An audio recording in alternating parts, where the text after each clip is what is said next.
Harper Teen and Harper Audio present Icarus by K. Ancrum, performed by Kurt Graves. Some of us lead lives that would require suspension of belief from others, the strange, the magical, the devastating, and the unbelievable. You deserve to have someone walk beside you. You deserve outstretched hands. You shouldn't have to live to house secrets. You should be allowed to just live. Love, Kayla. Wednesday.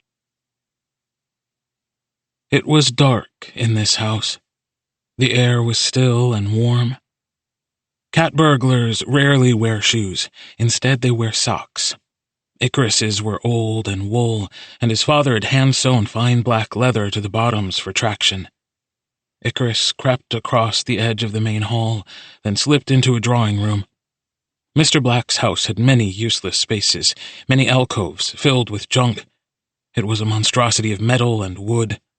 Icarus had been here thousands of times over the years, and he never felt comfortable.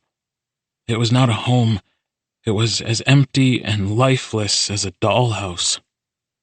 Above a desk, protected from light and dust by a thin sheet, was Warhol's red linen.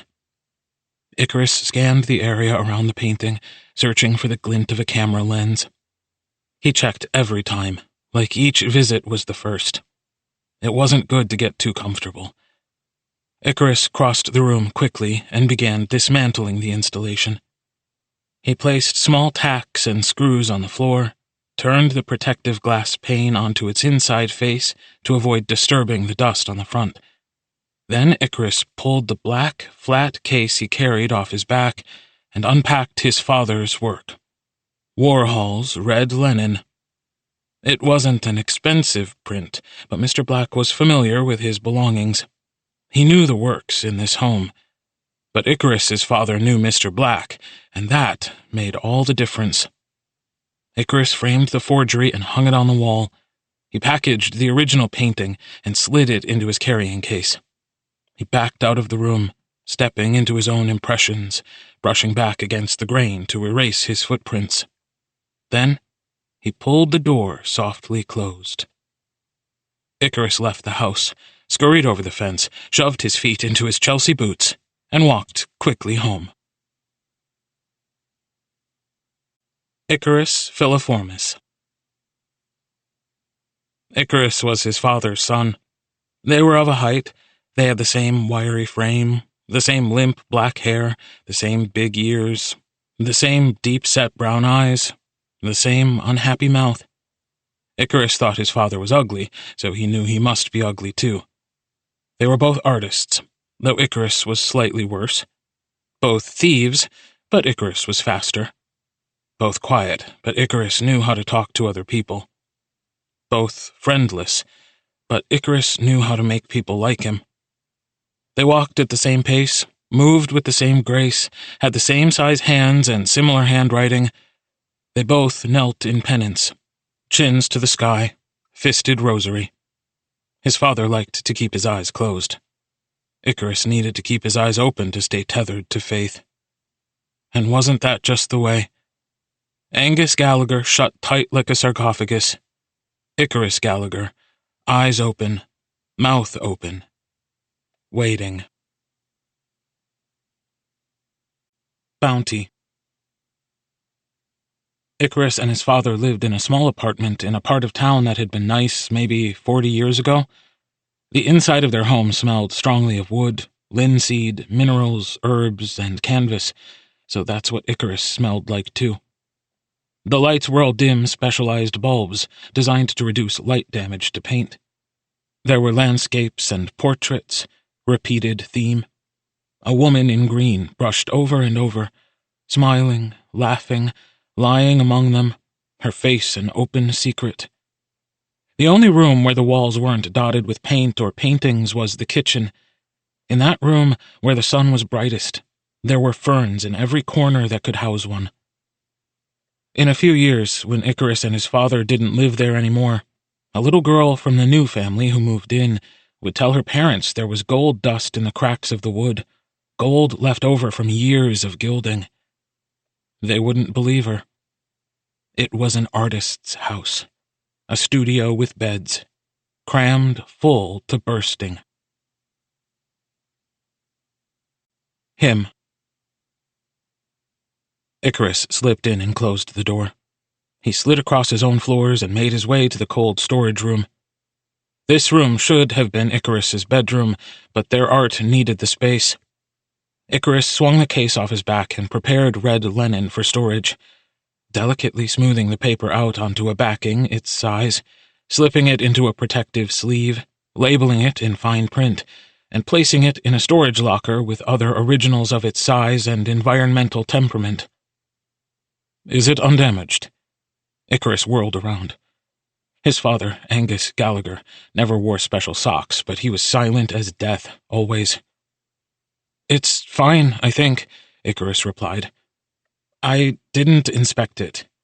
The air felt heavy, like I wasn't alone." Admitting his negligence made him nervous. Angus grunted in disapproval and opened the storage unit.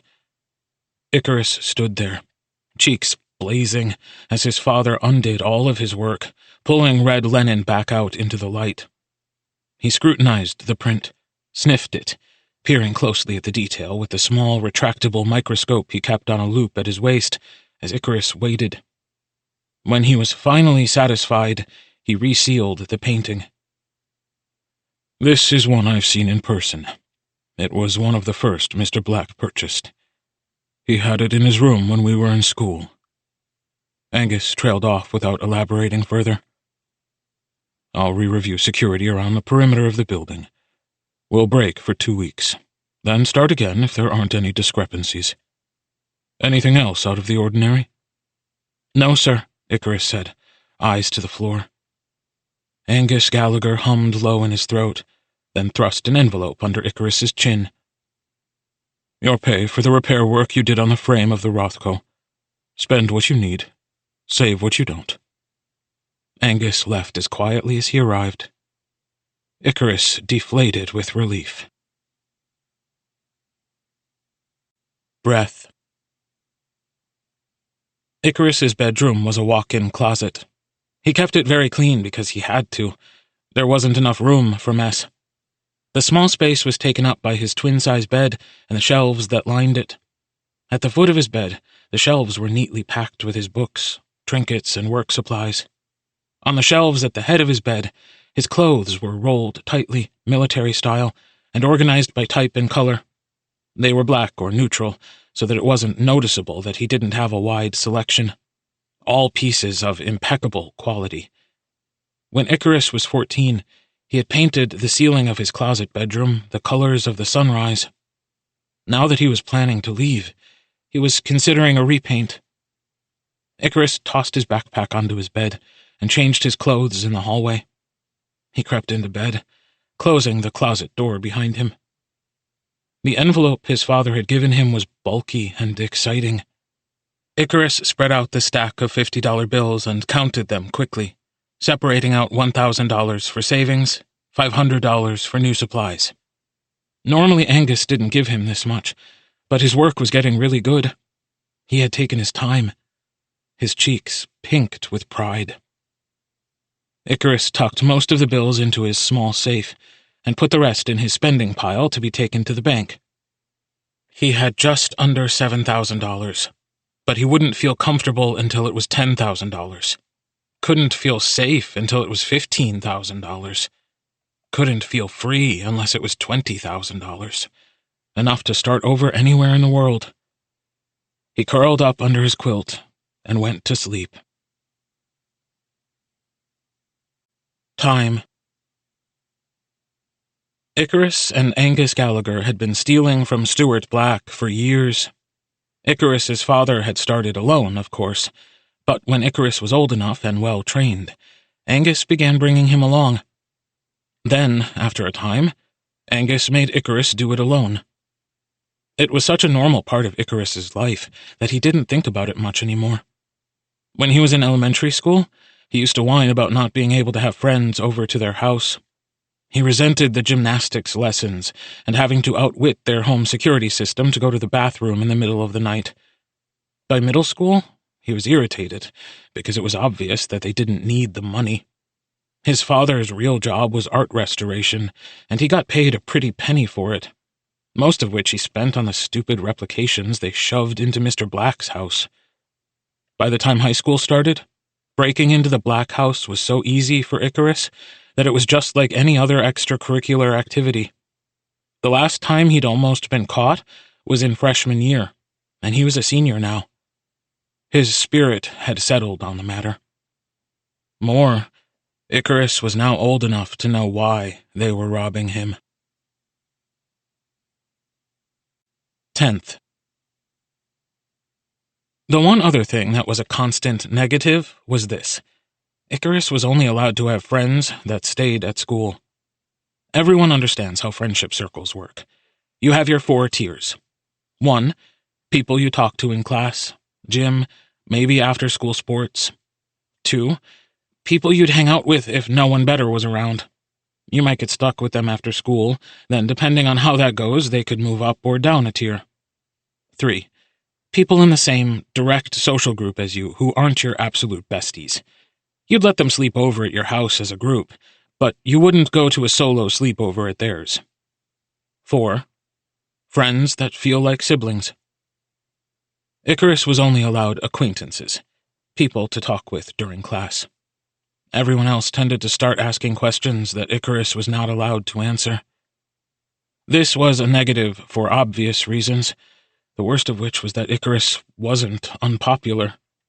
He wasn't a wallflower, shy or awkward. He didn't eat by himself at lunch and stare pensively out the window or curl up in the library to read alone because he had to. He was funny and outgoing. Girls and guys liked him. He got invited to parties. He just wasn't allowed to go. It was lonely. He hated it. Boone. He made one acquaintance in every class. First period was Julian. He sat directly in front of Icarus in history, and had moved all the way from across the room to do it. He had bushy brown curls, a round, freckly face, and braces. Sometimes he brought Icarus coffee in the morning. He was rude, but he'd been the one to start talking to Icarus first. Aspen was second period, math. She was a horribly unpopular girl, with long red hair, who wore grungy, military-inspired clothes, and didn't like talking to anyone. Icarus regularly let Aspen cheat off of him by holding his tests up so that Aspen could see the answers over his shoulder. Aspen was a gamer geek and much better at science and English than math. Algebra was her Achilles heel, and Icarus felt a bit bad for her. Third period and fifth period were both Luca. English and gym. Icarus had him in both classes, and couldn't get away with talking to him in one and completely ignoring him in the other. Luca was tall, brawny, and a bit of a party boy. He always greeted Icarus by pushing him, punching him, or flicking him on the back of the head like the world's gentlest bully. He was easy to talk to, and liked to complain about his girl problems. Fourth period history was Celestina, and Icarus was very glad she and Luca didn't know each other. She was Luca's type, and that would mess up the entire system. Celestina was pretty, with long black box braids and brown skin, and she picked on Icarus in a flirty way. He always blushed when she bothered him, and he valiantly tried to suppress it. Sixth period, and last of the day, was Sorrel, a gentle, quiet boy with white blonde hair. Icarus could tell he overwhelmed Sorrel just as much as he delighted him. It was a perfect roster for the year. Everyone was in distant social groups and would never come together to ask him to hang out. Julian was too geeky for Celestina and Luca, but too forward for Sorrel and Aspen. Aspen and Sorrel were so far outside of Luca's and Celestina's social circles that they probably didn't even know each other's names. It was stable, efficient, devastating. Julian. "Today you get a chai latte," Julian announced. then turned back around in his chair. Julian brought Icarus stuff, but he never let him choose. It was always random, and a lot of the time it was stuff he 100% didn't like. Icarus drank it anyway. "Did you finish the notes for last night? I was super busy and didn't get to them." Icarus leaned forward on his arms and tried to look apologetic. Julian scowled. He wasn't impressed. "Perhaps if you spent less time doing whatever it is you do all night instead of homework, we wouldn't be in this situation." "Come on, please," Icarus griped. Julian, thankfully, didn't push him, and just handed his notes backward. Icarus immediately began copying them. "You can't keep copying off me, Icarus. Eventually, someone is going to notice," Julian murmured. "I know. I'll keep it to a minimum." Icarus managed to finish before their work was collected and handed Julian back his notebook. "You know they can cancel your acceptance to schools if you mess up senior year," Julian said. "I knew someone who got into Brown and got their offer rescinded. It does happen." Icarus rolled his eyes. "Thanks for the warning." Julian scowled ferociously and pulled Icarus's drink away. "Dude, come on. I'm actually not doing bad in my other classes. I'm just not a morning person. I promise I won't ask again." Julian pushed the drink back, narrowing his eyes. "I'm going to stop bringing coffee if you don't start doing your work. The morning person thing is obvious. That's why I'm bringing it in the first place." Icarus nodded. "Okay, that's fair. A bit authoritative, but fair." Julian smacked the top of Icarus's hand when he wrapped it back around the cup. "You're too smart to become a fuck-up. Don't be pathetic." Icarus was about to ask why Julian cared so much, but class was beginning to start. Bide.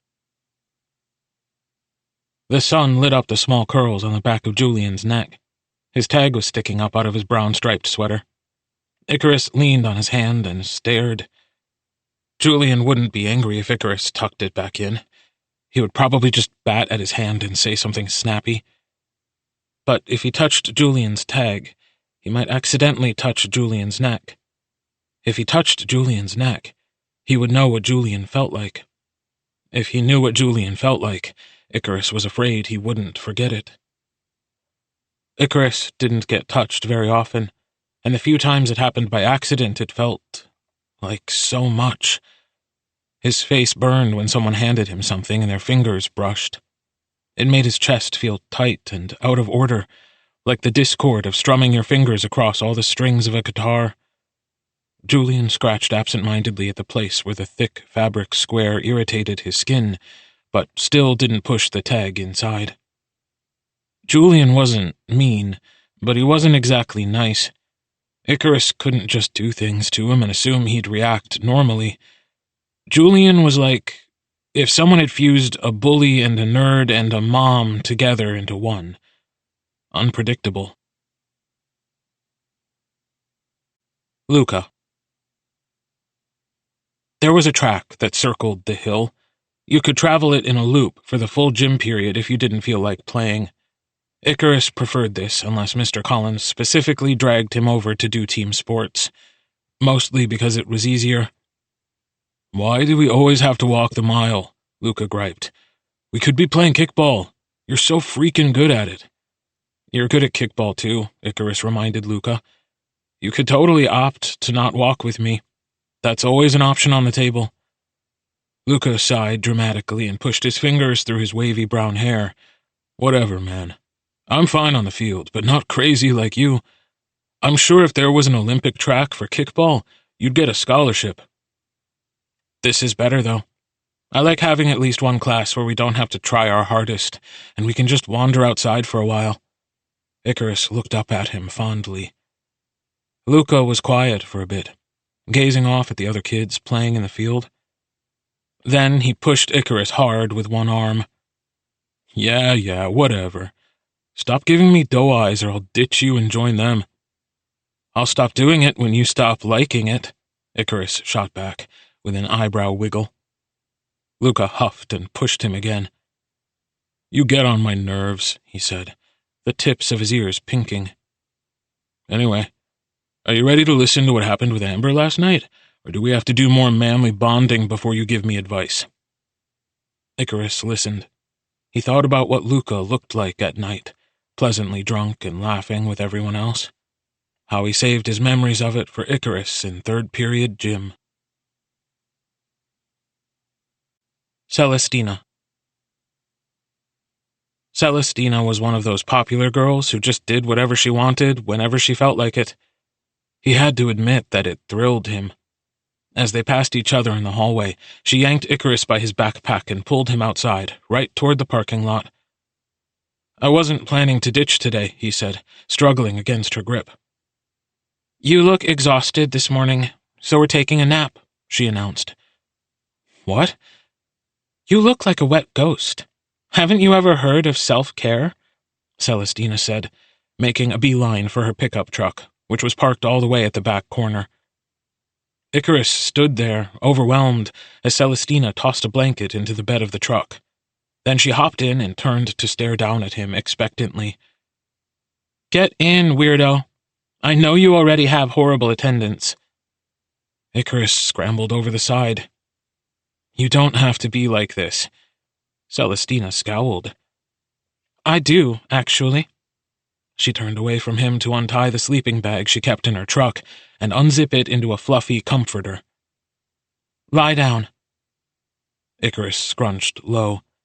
Celestina tossed the comforter over them both, and the world plunged into darkness.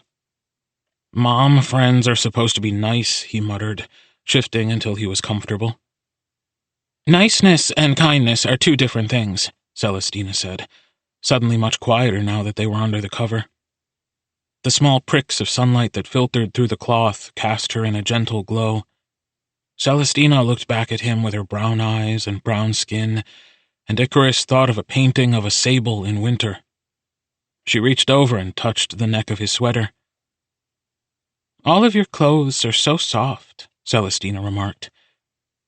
What fabric softener does your mom use?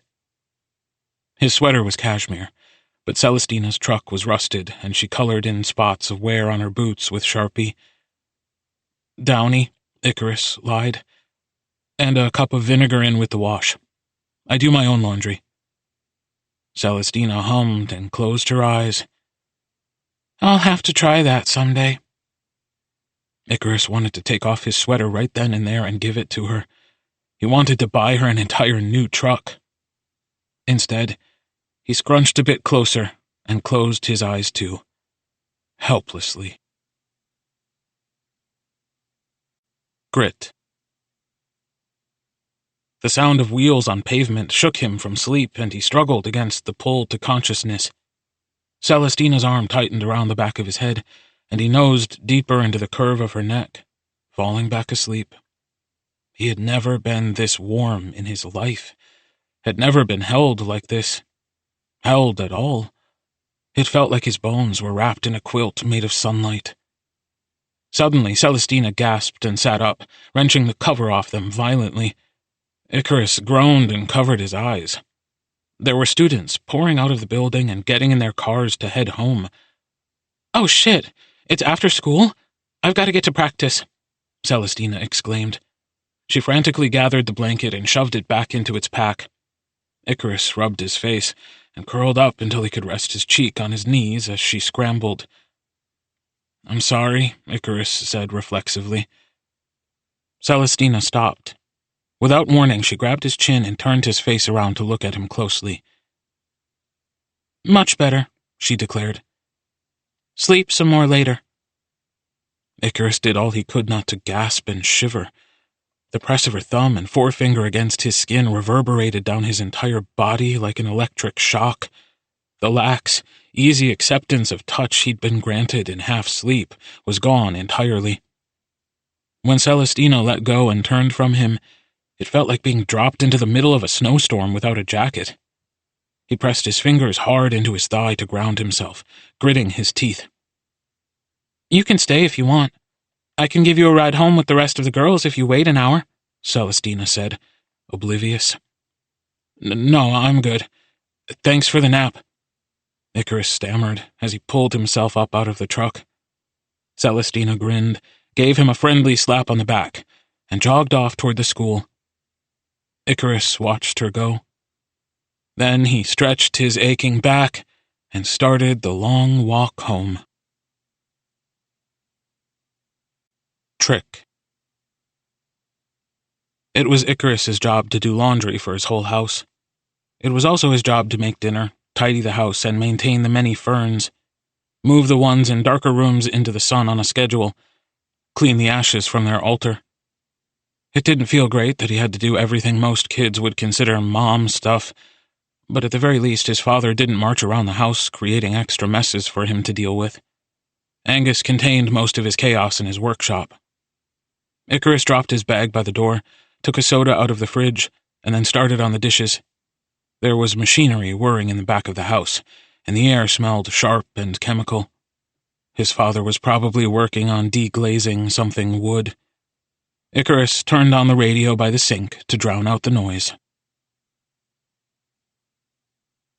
Rock. They lived in a row house on the third of 4 floors, with one long main hallway and 5 rooms branching off on either side. The first was his father's vault, the second was the bathroom, the third was the storage room, the fourth was the supply library, and the last and largest room, the room that should have been a formal dining room, was the workshop. It had large windows that Angus had painted over years ago. A door had been installed in what should have been an open, welcoming space. There was a large, expensive island in the middle of the room with a humidifier, dehumidifier, and air purifier. Several lamps lined the left wall, each with different types of bulbs and filters attached to them. There were shelves on the right, built painstakingly into the wall to hold a selection of tools and chemicals. Angus himself was standing at the table, wearing a heavy-duty mask, gloves, and a headlight. Icarus grabbed a cheap disposable mask from the bin by the door and put on a pair of gloves. He wasn't allowed in this room without them. Angus poured a bit of liquid onto the painting he was working on, then gently scraped away at the yellowing glaze crusting the surface. "How was school?" Angus asked without looking up. Icarus shrugged. It was okay. The detail work on an ermine fur-trimmed purple dress revealed itself beneath his father's expert hand. It wasn't a painting Icarus recognized, but it was always fun to watch old lacquer get removed. Angus painted only 2 things: commissions and portraits of Icarus's mother, Evangeline. He was grand in his variety, of course, painting her in different styles and eras, historical and modern. In watercolors, oils, acrylics, every expression, every gesture. Her face peeking out of all corners of their apartment, but always wearing green. Icarus could always tell when Angus was working on something for sale or preservation, because it wasn't her. "I reviewed security footage from the cameras facing Black's property. There have been no updates to his security system, unless he purchased and installed it himself, and only indoors," Angus said. "That's not to say your concerns are unfounded. We have senses for a reason." Angus paused and pulled up the mask he was wearing so he could look at Icarus face to face. "However, this is not enough of a hindrance to delay your next visit. The opportunity is too good, and you'll be making several trips," he said. "What would you do," Icarus asked bravely, "if he caught me?" Angus's eyes narrowed. "I would pick up whatever pieces he left of you, and take them home." Spin. Icarus was furious. Angus's words circled in his head as he lay in bed, over and over again. Angus wasn't a real parent. It was like living with a college professor that Icarus didn't know or like. He was fair and could be gentle, but he was also cruel and thoughtless. He had no idea what to say to anyone he was supposed to love. He wouldn't have to pick up pieces if he cared enough about taking these concerns seriously, Icarus thought bitterly. The fact that his father had said it unflinchingly, without hesitation, like Icarus being a sacrifice was an acceptable ending to any plan. For a man who didn't have much, Angus wasn't being that careful with what he had left. Dry. When the itch under Icarus's skin got bad, he climbed up to the roof to smoke. The roof was flat, white, and industrial.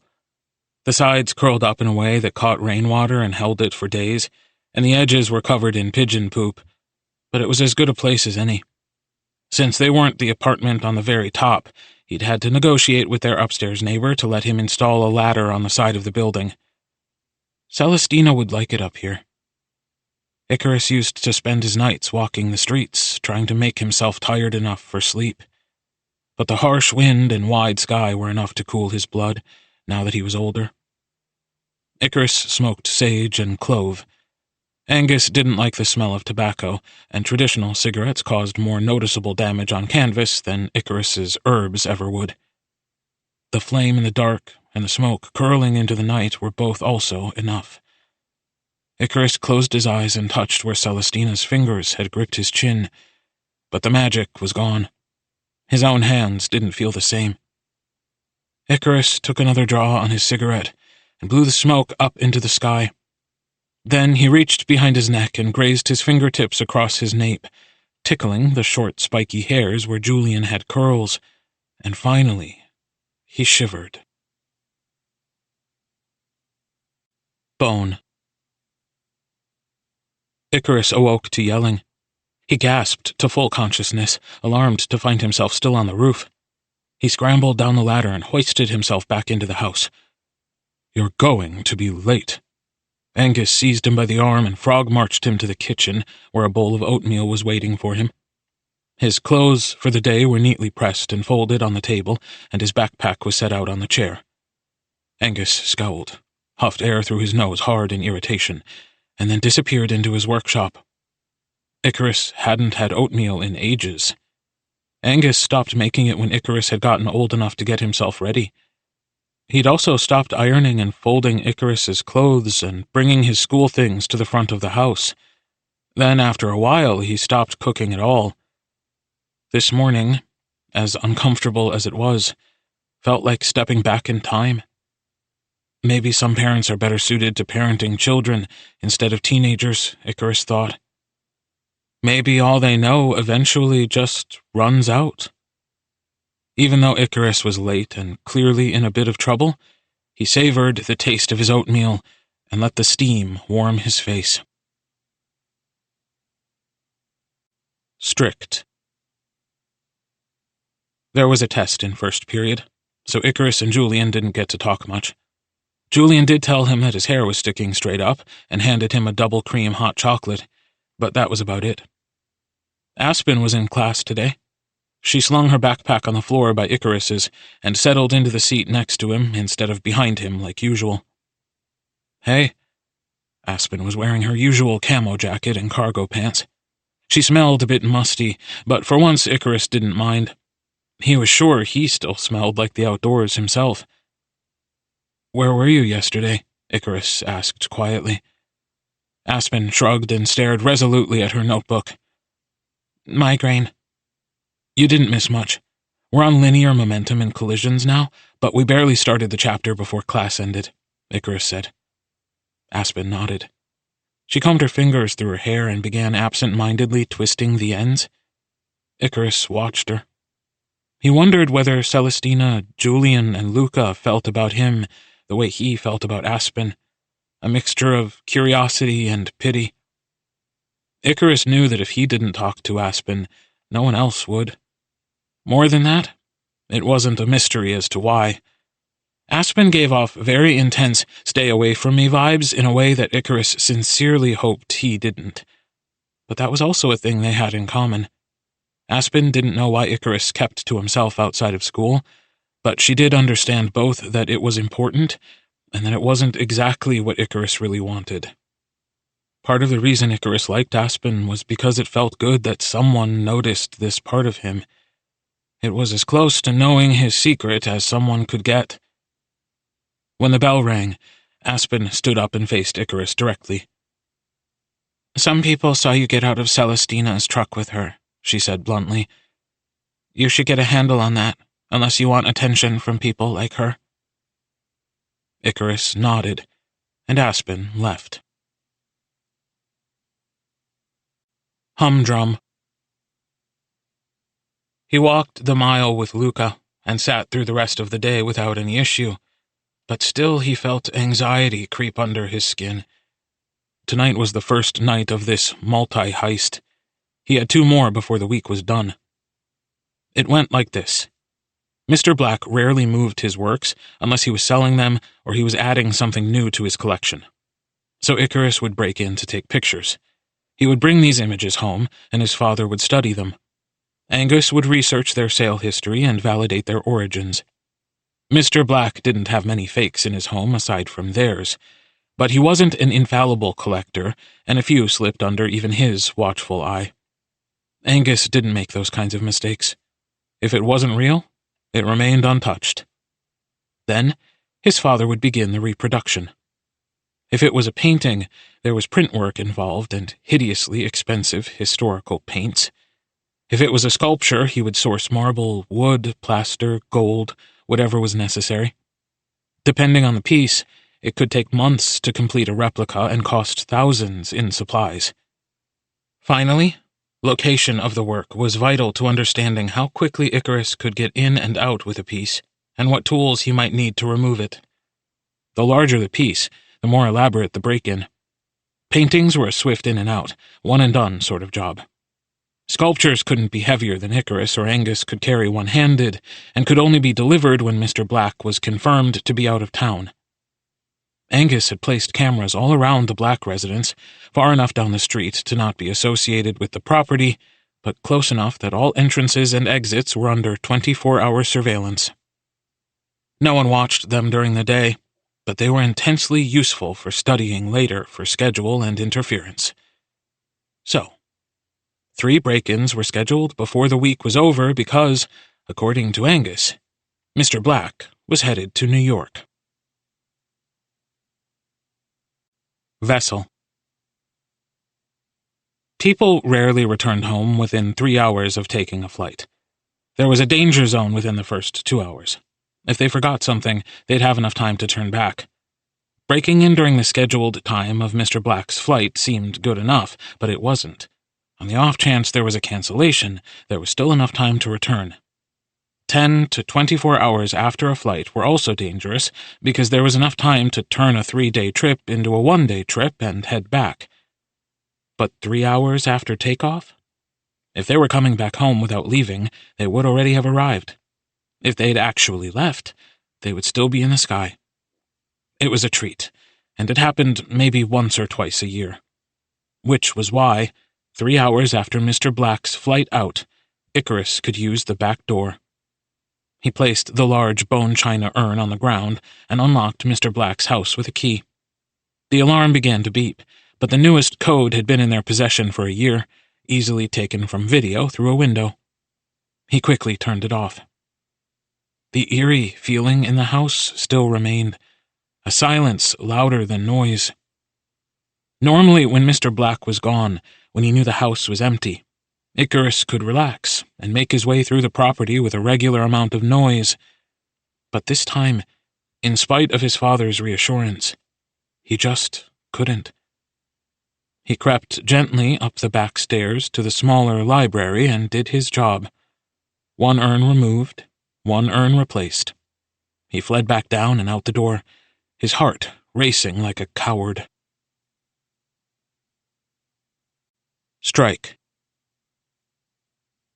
The sculpture delivery went off without a hitch, but photography was a daytime activity. So on Thursday, the 2nd day of the heist, Icarus got called out of school. He was supposed to take pictures of some of the empty bedrooms, but he followed the jangling of his nerves and went down into the dark storage instead to take pictures of the pieces that were too fragile or not grand enough to display. Hopefully his father would be so excited to see this untouched work that he'd let the disobedience go. The painting delivery haunted him, though. It was not optional and definitely located in one of the most commonly used areas of the mansion.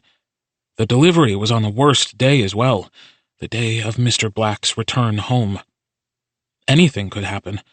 Mr. Black could come in 8 hours early, he could arrive hours late, there could be delays, or he could arrive a whole day later. Then there was the whole thing about the house maybe not being empty. Icarus hadn't heard anything during his first visit, but the air felt so heavy in there. There was a hum, like more electricity was being used. Something. He couldn't just shrug it off. It itched at him. Uncertainty felt like death at his back. Title: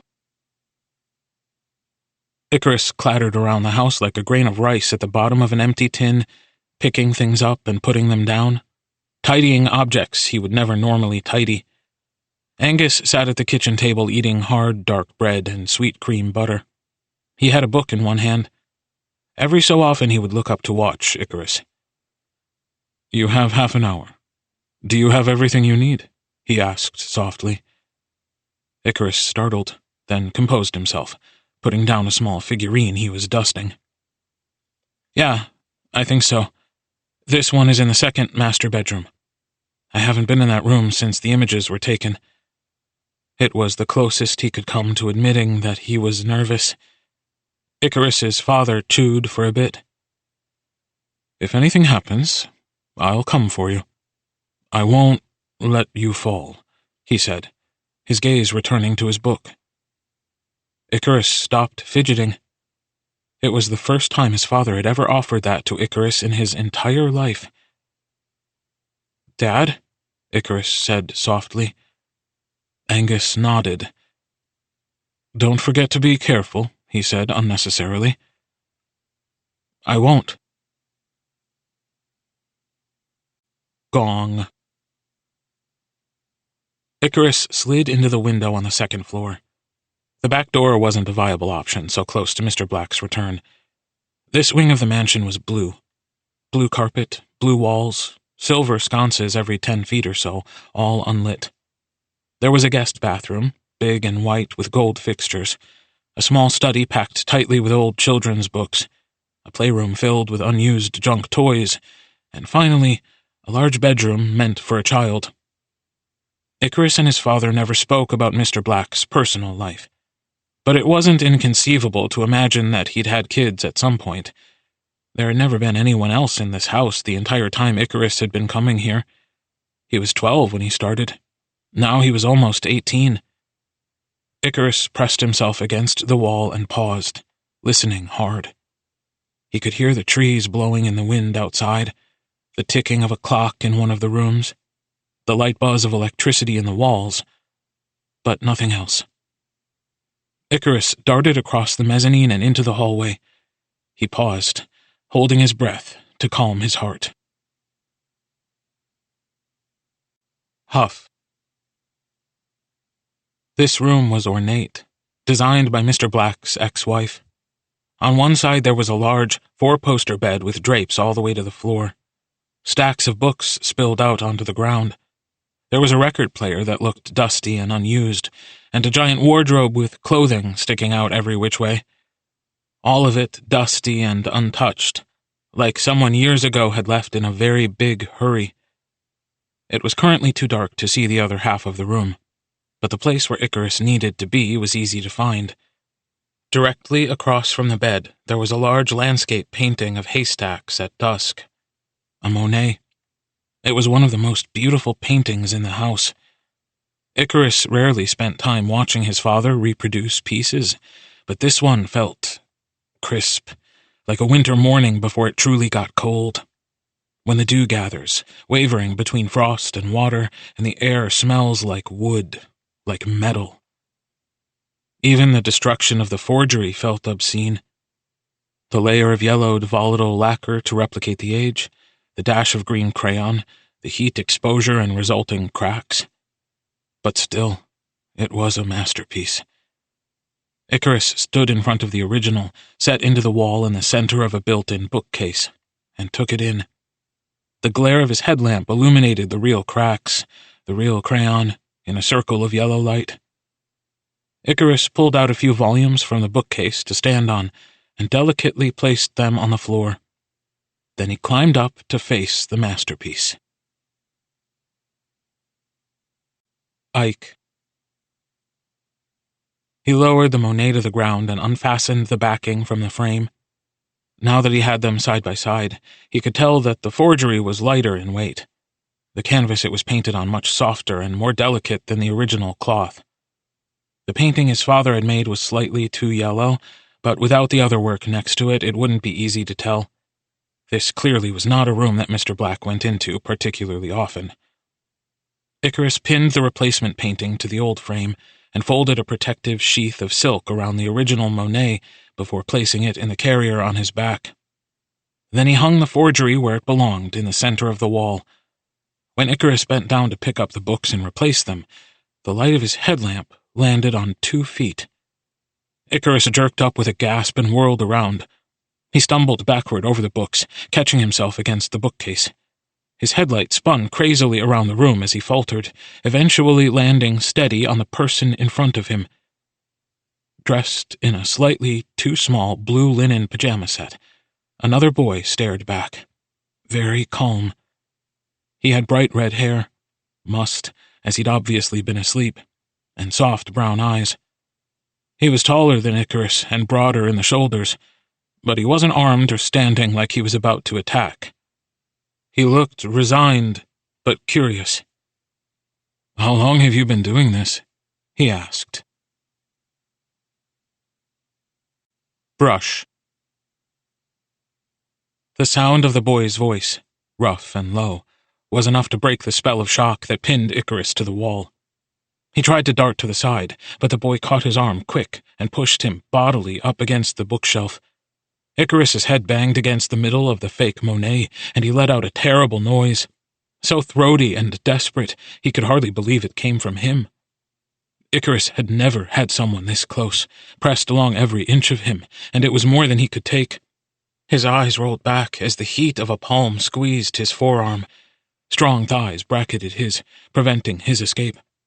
Icarus's knees felt like they were about to fail him. "Who are you?" the boy demanded. But Icarus couldn't answer even if he wanted to. Up close it was worse. There was breath on his face that he could feel even through the balaclava he wore, and the boy was so near that some of his hair was brushing the sliver of skin that showed around Icarus's eyes. The boy grabbed the edge of Icarus's balaclava. With a thrum of fear, Icarus reached up to keep it down. But his assailant was quick, and then Icarus was unmoored, naked and shaking in the circle of his own light. The boy backed up, startled, but did not release Icarus's arm. "Angus," he whispered. Then, shaking his head, he tried again. "Too young. You must be the son." Icarus pushed the boy hard, grabbed the real Monet, and dashed for the door.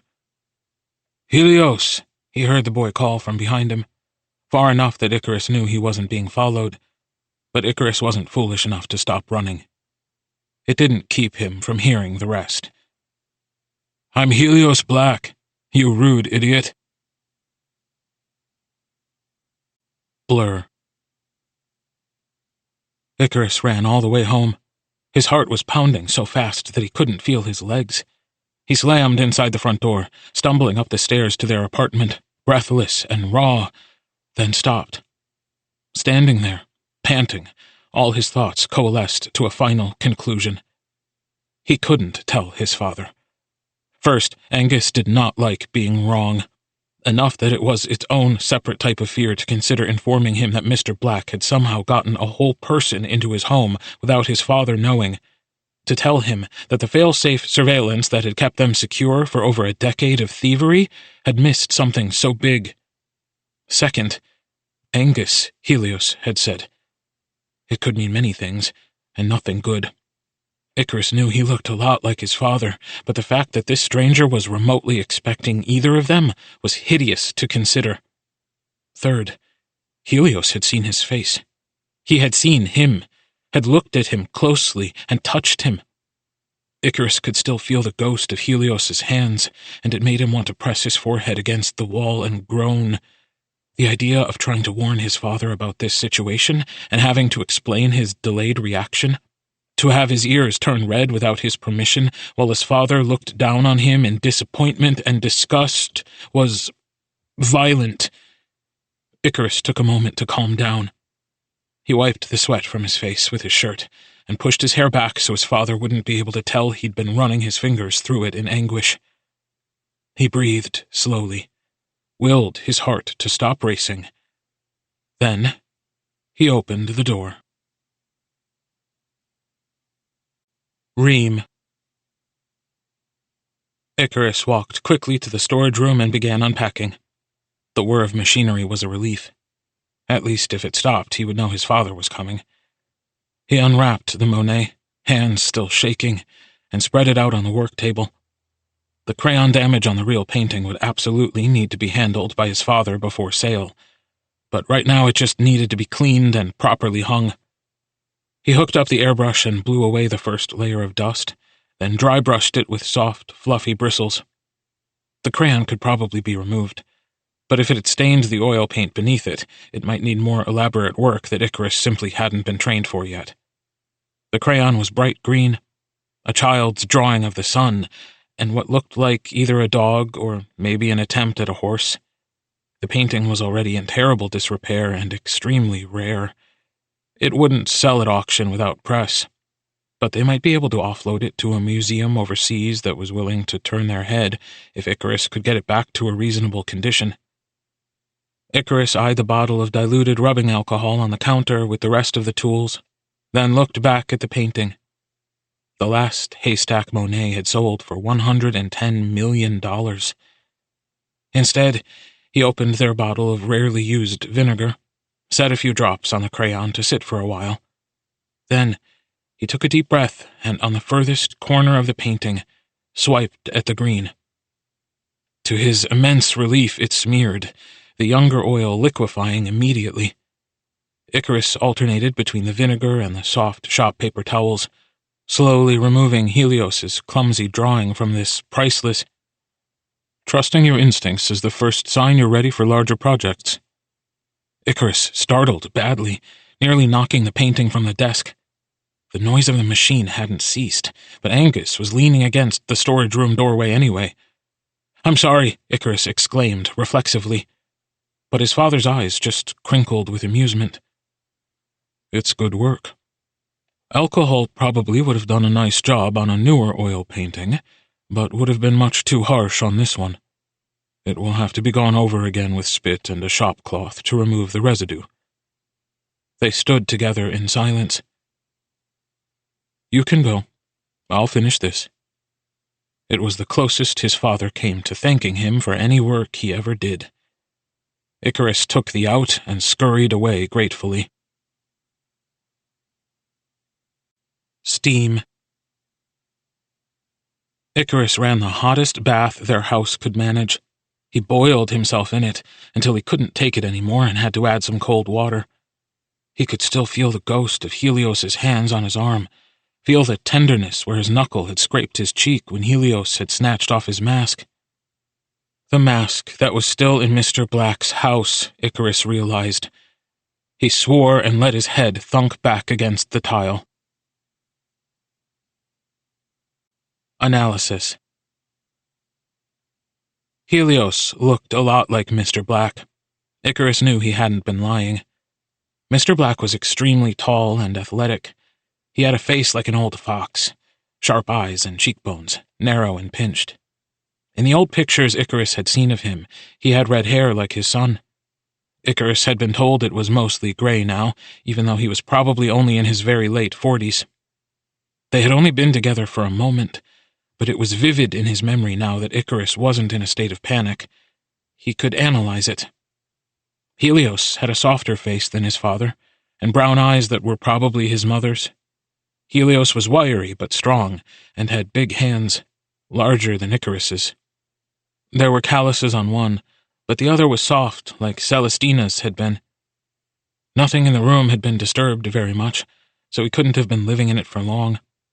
Helios's clothes fit like he had visited once, right before a growth spurt, gotten these pajamas, and never been back.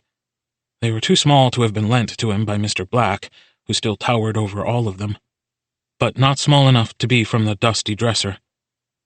So Helios's arrival to the Black Mansion was recent and unexpected. He hadn't been allowed to bring most of his things, and he hadn't left the building since getting there, even casually to get something to eat, Also, he was alone.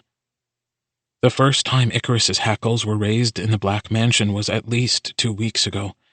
Mr. Black had been inside the house the last time Icarus had broken in, but the feeling of occupancy had stayed the same even when he'd gone to New York. Helios was confident and unpredictable.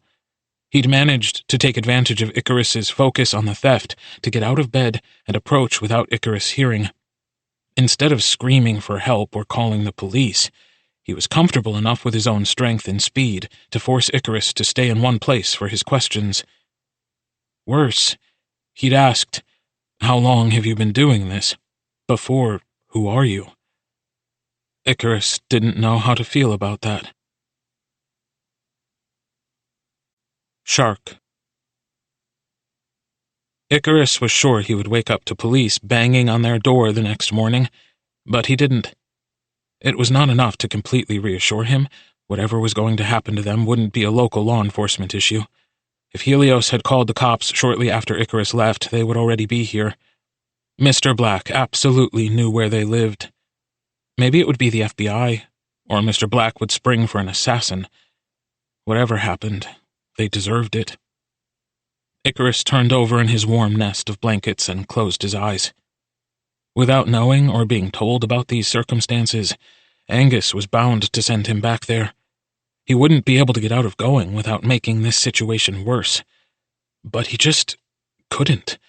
Not yet. He didn't know the parameters of what he'd stumbled upon.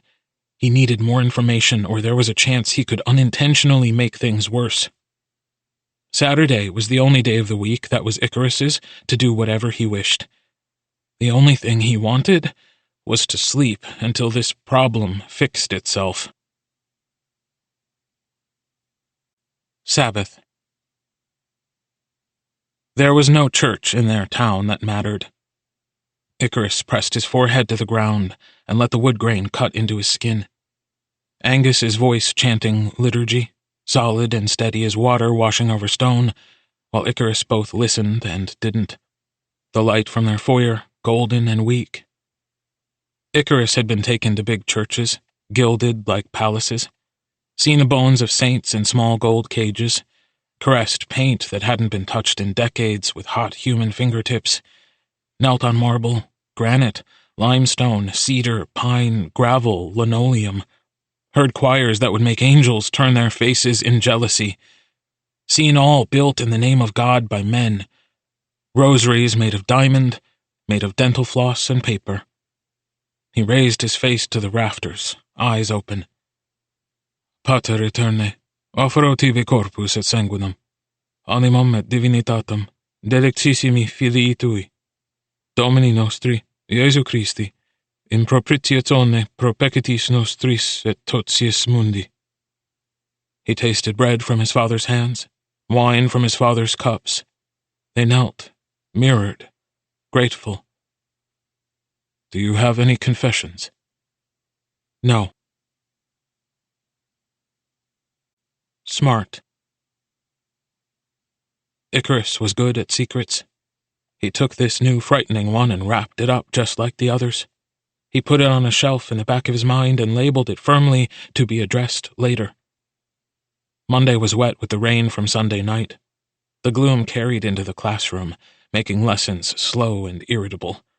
Worse, gym class was held inside on rainy days, in the caustically bright gymnasium. Their teacher didn't care what anyone did while Jim was outside, so long as he had enough players for a game. But with less space indoors, anyone not playing was actively in the way. On rainy days, Icarus actually had to participate. Floor hockey wasn't his favorite, but he got to be the goalie, which was nice.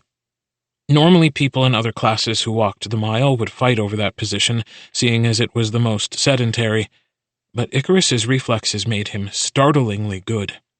Team captains always picked him first and instantly assigned him that role. Luca, who was on the other team, had made his way across the gym and parked himself near Icarus to chat. The center-back defenders on Icarus's team watched him warily, but Luca didn't care. He was blabbing about some video game that he thought Icarus might like. It's open world. I'm not sure if you're into that. You don't really seem like an FPS type guy. I'm not, Icarus didn't play video games. He didn't have time for it. That's what I thought. Luca pushed his hair back and glanced up the court at their classmates loudly chasing the ball, attentive even still. But anyway, you can do whatever you want in it, which is pretty fun. You can do side quests, or mine, or fish. You can be a hero or a villain, or I don't know, a vagrant. Icarus snickered. Middle Ages fantasy crust punk simulator? Luca laughed loudly. Yeah, man, if you want it to be. The ball rolled quickly across the room, pursued by Janine Rogers, one of the most athletic girls in their school. She scrunched her freckled nose in concentration and slapped it. Icarus tracked its trajectory. He easily parried it back into play right at the feet of one of the defenders on his team. Luca whistled low. Man, you should definitely try an FPS, though. With that kind of reaction time, you'd be dangerous. Icarus shrugged. I like the sound of the other thing you were describing better. I like the idea of getting to go wherever you want and do whatever you like. Luca smiled, but it was an odd one. Yeah, I thought you might. The ball sailed in their direction again. This time Luca did his job and volleyed it sharply into Icarus's net. Reflexively, Icarus's body instantly fell to its knees, and his arms jerked up to catch the ball with a painful smack. Fuck, one of his teammates gasped. He's like a professional. Icarus's ears burned at the attention. He climbed to his feet and gently tossed the ball back into action. Luca was gazing at him, eyes dark with amusement. You can't keep doing stuff like that and still turn me down when I try to recruit you for team sports. Yes, I can. Icarus smiled back shakily as he rubbed his smarting palms on his thighs. Come eat lunch with us next period. At least turn down Akeem in person so he gets off my back, Luca said, his eyes tracking the play toward his own team's net. Literally no one else in school knows you well enough to ask. He's been bothering me about it every day. It was rare that permanent solutions to social problems were dropped in his lap, so Icarus agreed. Blush. Icarus usually ate in the photo room. It was dim, quiet, and almost always completely empty. On the rare occasion that someone was trying to work in there, he would switch to eating outside on the hill. If it was rainy or winter, he would sneak to the back of the library and eat on the floor surrounded by books. The 3 or 4 times that the librarian caught him and firmly reminded him that there was no eating in the library, he waited 20 minutes until everyone had been served and went to eat in the kitchen with the lunch ladies. He'd come up with this method after he accidentally fell in with a habitual group to sit with in freshman year, and they started trying really hard to chill with him outside of school. But even so, even when he was younger and less careful, Icarus would never have sat with Luca and his friends. Luca led him through the loud, busy room to the back where the sporty, popular kids sat. Akeem, tall, African-American, and talented at baseball, sat at the center of the table leaning back against the window. To his left, Patrick, blonde, big as a house, and better at football than most other things, was loudly talking about how he didn't want to read Adventures of Huckleberry Finn because it made him uncomfortable. To Akeem's right was his girlfriend, Trina, who was exceptionally nice, but so pretty she was completely unapproachable. There were 2 other guys at the same table, both on the basketball team. Each had 2 lunch trays with 2 portions of lunch each. All of them perked up as Luca and Icarus approached. I see you brought something for show and tell, Patrick said, pausing in his tirade. Luca grinned and put a firm hand on Icarus's shoulder. The other kids shifted to the side to make more room. So, which one of you is writing my boy Luca about making me join stuff? Icarus said immediately, sitting down. He pulled out his sandwich and water bottle. One of the basketball guys hooted. Right to the point, huh? You're not playing any games. Akeem cocked his head to the side to appraise Icarus, shifting the vibe with weighted silence. Do you know how rare it is to get scouted? Akeem said. Especially right before we graduate. I'm not saying you gotta. I'm just saying that if there's anyone here who can start impressing recruiters immediately, it's you." He ate a French fry and raised an eyebrow. "It would be rude of me not to try." Luca stole a fry off Akeem's plate, even though somebody had clearly packed his unseasoned chicken, rice, and broccoli with care and consideration for his health. "Bro, I told you. He doesn't like sports. He's just good at them," Luca griped. "How could you not like something you're good at?" Patrick complained. "I don't get it." Icarus grinned.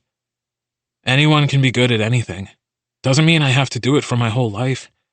I start playing, recruiters start watching, and I'm stuck doing a thing I'm not into for what? 5, 10 years? 15 if it's baseball. Statistically 3 if it's football." "No way you're good at football, too," Patrick groaned. "You're so small." Luca nudged him hard. "Reflexes, man. You should see this kid dodge. And he throws with precision. Not super far, but put him in the right place and he's golden." Icarus scowled. "Do you spend all of gym just watching me?" he snapped. Luca looked at him, scandalized. "Yes." "I had gym with him sophomore year," said one of the basketball players that Icarus didn't recognize. "He did 50 pull-ups during the presidential fitness test. The next closest guy was at like 21. Icarus rubbed his hands together under the table, feeling his calluses. Climbing the side of buildings meant that he had to know how to support his own weight enough to swing himself up quietly. "Who even are you, dude?" Patrick said, clearly frustrated. "My dad is ex-military," Icarus lied. "You should be glad you don't have to do the shit I do at home." This got the whole table to laugh. Akeem sat forward and steepled his hands. I respect that. I'll stop pushing. But let me know if you change your mind. We have about 3 weeks to get you on any team you want before time runs out and things get solid for the year." Icarus nodded. "Thanks, man." Akeem leaned back. "And let me know if your old man gets out of hand," he said casually. Icarus's blood ran cold. He schooled his face to neutrality and met Akeem's eyes. 50 pull-ups in 2 minutes is no joke, Akeem continued, around another French fry. "We don't gotta be friends, man, but my dad's a PD captain. You get tired of what you got going on at home, you come find me." Icarus truly didn't know how to respond to that, so he chewed the last bite of his sandwich for longer than he usually would to think. The rest of the table watched him, including Luca, who seemed nervous for some reason. "I feel like the belle of the ball," Icarus joked, finally. "You treat all guests to your table so sweet? Or am I just as pretty as Luca keeps telling me I am?" Luca covered his face with his hands. "Oh my God, don't do this here." The rest of the table laughed again. But Akeem stayed serious, waiting for a real reply. Icarus nodded. "I got you, man. Thanks. I'll let you know." Sorrel. Icarus collapsed into the chair next to Sorrel. He had never been so relieved to be near someone low maintenance in his life. Luca's friends were nice, but meeting them on their level left Icarus exhausted. Sorrel glanced over at Icarus with his dishwater blue eyes and smiled shyly. In art, they were working on still life painting, which was honestly hilarious, considering how much practice Icarus had. Each time they shifted mediums, they had a history lesson, wrote a paper, then submitted a subject request for approval. In the weeks after, they were left to do whatever they liked until the project was due, so long as they showed up to class to work on it. Sorrel had chosen to paint a bowl of rapidly decaying flowers. Icarus had chosen Sorrel's hands. "It's coming out good," Icarus observed. Sorrel's ears pinked. "Yeah, I think so." Sorrel never spoke first. He always waited until he was spoken to. "Mine's too simple." Icarus glanced over at his own work. "I can't believe she wouldn't just let me do your face." Icarus didn't like drawing objects. just people. He liked to study people. They were much more interesting. Sorrel raised one shoulder in disagreement as he looked at Icarus's canvas. I think it looks really nice. Icarus sighed and smiled back. The quiet of the room and the scratching of brushes and pencils pulled the tension from his shoulders and the tightness in his jaw. He painted in silence next to Sorrel for the rest of the period, then packed his things and headed home. Flee. Icarus swung by the hardware store and picked up a small sampler of paint to color the ceiling of his closet. Gray-blue, like the lake in winter, like the walls of the rest of the house underneath their clutter. There was plenty of paint in his house, of course, but he'd learned the hard way that wall paint and canvas paint weren't interchangeable. He made a quick stew and tossed it in the pressure cooker so he'd have time to work on his room. He hoped it would be dry by the time he went to sleep. It was halfway complete when his father knocked on his closet door and then opened it without waiting for Icarus to let him in. Do you have a lot of homework today? A thrum of dread settled in Icarus's stomach. No. I need you to make an exchange. Icarus put his brush back in the can and faced his father. Angus sounded anxious, which was startling. What? Angus pressed his lips together hard before continuing. I was sent a sculpture by the Musée des Arts Modernes for repair, and it's a forgery. A good one, but a forgery nonetheless. Icarus immediately closed the can and stood up, striding fast out of his room. This had happened to them 3 times before, and he knew what it meant. A museum owning a forgery is scandalous in most situations, but when a museum ships a work believed to be legitimate and upon its return it is recognized to be a reproduction, it is an emergency involving insurance, money, and law enforcement. Do I have to travel? Icarus asked, already heading to where his coat was hung by the door. The photographs you sent of Black's storage, his father continued. They contain an image of what I believe is the original. I need you to take the version sent to me by the museum and exchange it with Black's. The thrum of dread became a roar. Tonight? Icarus choked out. After dinner. It's still not dark yet, but yes, tonight. Crime. The stew settled in Icarus's stomach like it was ready to come right back out. It hadn't even been a full 72 hours since he'd left that place. He felt cursed, shaky.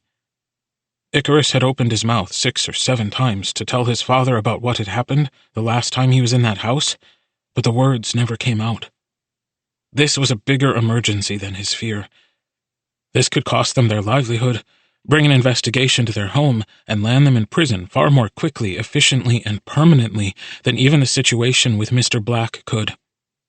With Mr. Black, they were just stealing from a guy. This, on the other hand, would be stealing from a private collection, a cultural artifact preservation site, and the country's government all in one, while also separately violating international law. Plus, if they somehow managed to wriggle out of those charges, Angus could never work as a restoration artist ever again. Icarus wasn't selfish enough to bring a second layer to his father's terror by adding his own, so he swallowed it. He would have to be the quietest and quickest he'd ever been, using the most dangerous door at the most dangerous time. Icarus looked across the table at his father and thought about Akeem's offer. Puff. There was a diner across the street from the Black Mansion. Their coffee was good. A little burned, but Icarus liked a lot of sugar in his coffee anyway.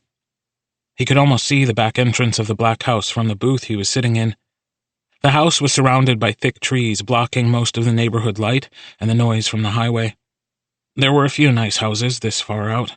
Rich people definitely liked the acreage, but Mr. Black's was the biggest. The street was quiet and clear. Icarus needed the extra time to gather his nerve. The sculpture was small enough to fit under his black jacket in an inside pocket. It was wood and not even particularly valuable compared to some of the rest of the pieces they'd worked on. A 1960s abstract piece with a crack from heat damage. Icarus ran his fingers over the shape of it from outside his coat. People had been banned from entering countries over a little thing like this. "You need one last refill, dear?" the waitress asked. She looked tired. It was almost 2 a.m. "It's almost closing time." Icarus shook his head and stood up to leave.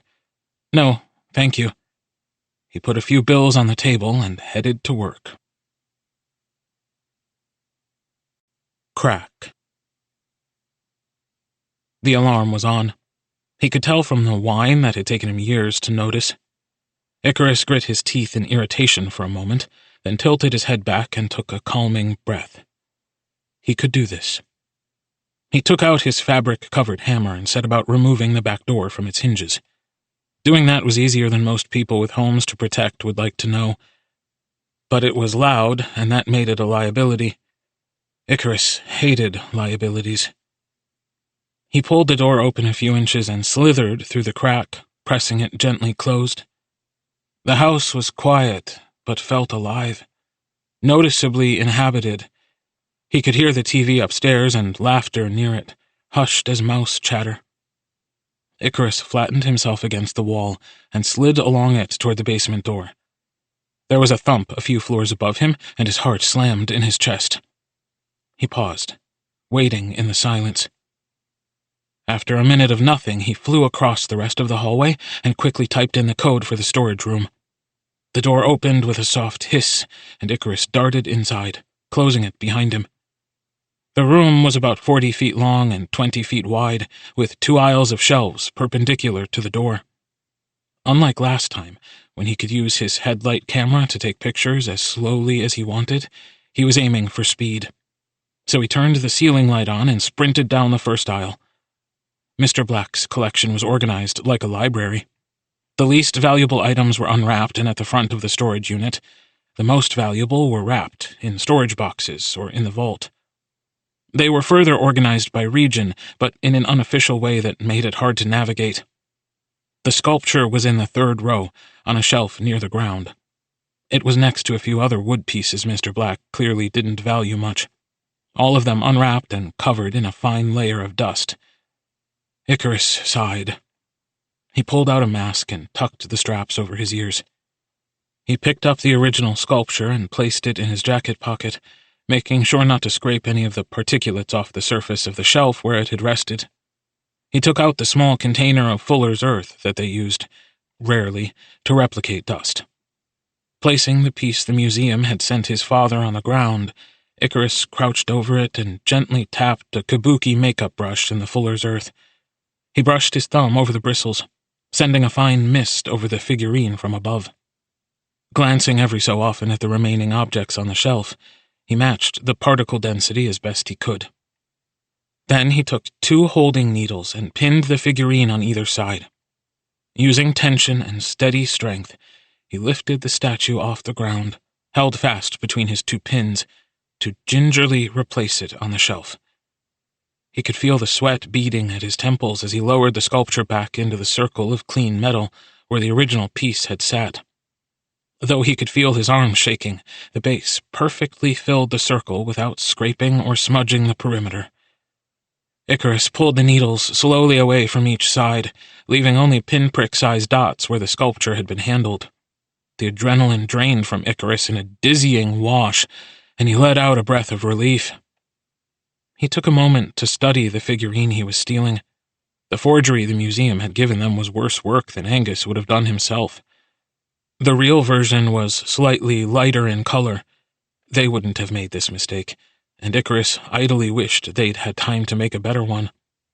But that didn't matter nearly as much as making sure that it hadn't looked as though anything in this room had been touched. Icarus stepped back. He closed his eyes and rubbed them, and had just turned to head out of the storage room when something caught his eye. A gold that was too gold. Instead of leaving like he knew he should, Icarus headed to the next aisle to look closer. It was a torque, about the size of his hands end to end, coated with dust. Icarus leaned in close, scrutinizing it. His heart started to race. To his delight, the metal bent at a hard press of his thumb. Pre-Columbian gold was often solid. closer to 24 carats than a significant number of ancient gold artifacts. This thing was so dusty, it had to have been here for an extremely long time, and it wasn't in the safe like a pile of gold should be. If it was solid, it would be worth about $24,000 to $50,000. But that was small change to a man like Stuart Black. There were dozens of pieces in his home worth 10 times more. He'd probably gotten this early enough that he wouldn't have noticed if it was missing altogether. They never took without replacing as a rule. But if Icarus was never coming back after this, would that even matter? Icarus bit his lip. He looked at the door nervously. They had never just taken something from here without replacing it. But the opportunity was irresistible. $30,000 worth of gold that was easy to fence, more valuable to Icarus than all the Monets and Picassos in the world. Most of Mr. Black's art was valuable because of its provenance, its historical significance, or the fame of its artist.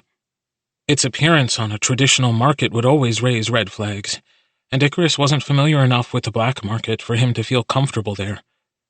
But gold could be melted down into a block. It could be sold by the ounce regardless of its source.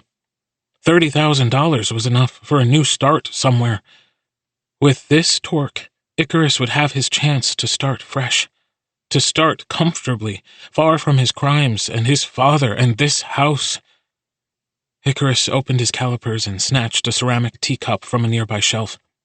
He scratched the raw bottom of the cup against the torque and turned it over, stomach in his chest. And the streak left behind was gold. Yes! He gingerly placed the teacup back in its place and turned back to the torque. If he filled the gaps of dust left behind with fuller's earth, he'd be able to move it. This could be the last thing he ever stole. The door to the storage room wasn't loud, but it wasn't silent. Icarus snatched his hand back from the torque. His head snapped up just in time to watch Helios enter the room. Mr. Black's son closed the door behind him. Tyne. Helios turned the lock, tugged the handle, then gazed placidly down the aisle. Icarus was ready this time. He squared his shoulders. Then he pulled his baton from inside his coat and shook the length out with a threatening snap. "Let me out." Helios tilted his head to the side, still assessing him, but said nothing. Helios was wearing a soft black sweater and matching slacks, both of which fit him much better than the pajamas he was wearing when they met. They washed him out and made his red hair violently bright by comparison. Icarus also noticed something else he'd missed. A thick silver cuff around Helios's ankle over his dark socks. Then, strangely, Helios sat down cross-legged in front of the door.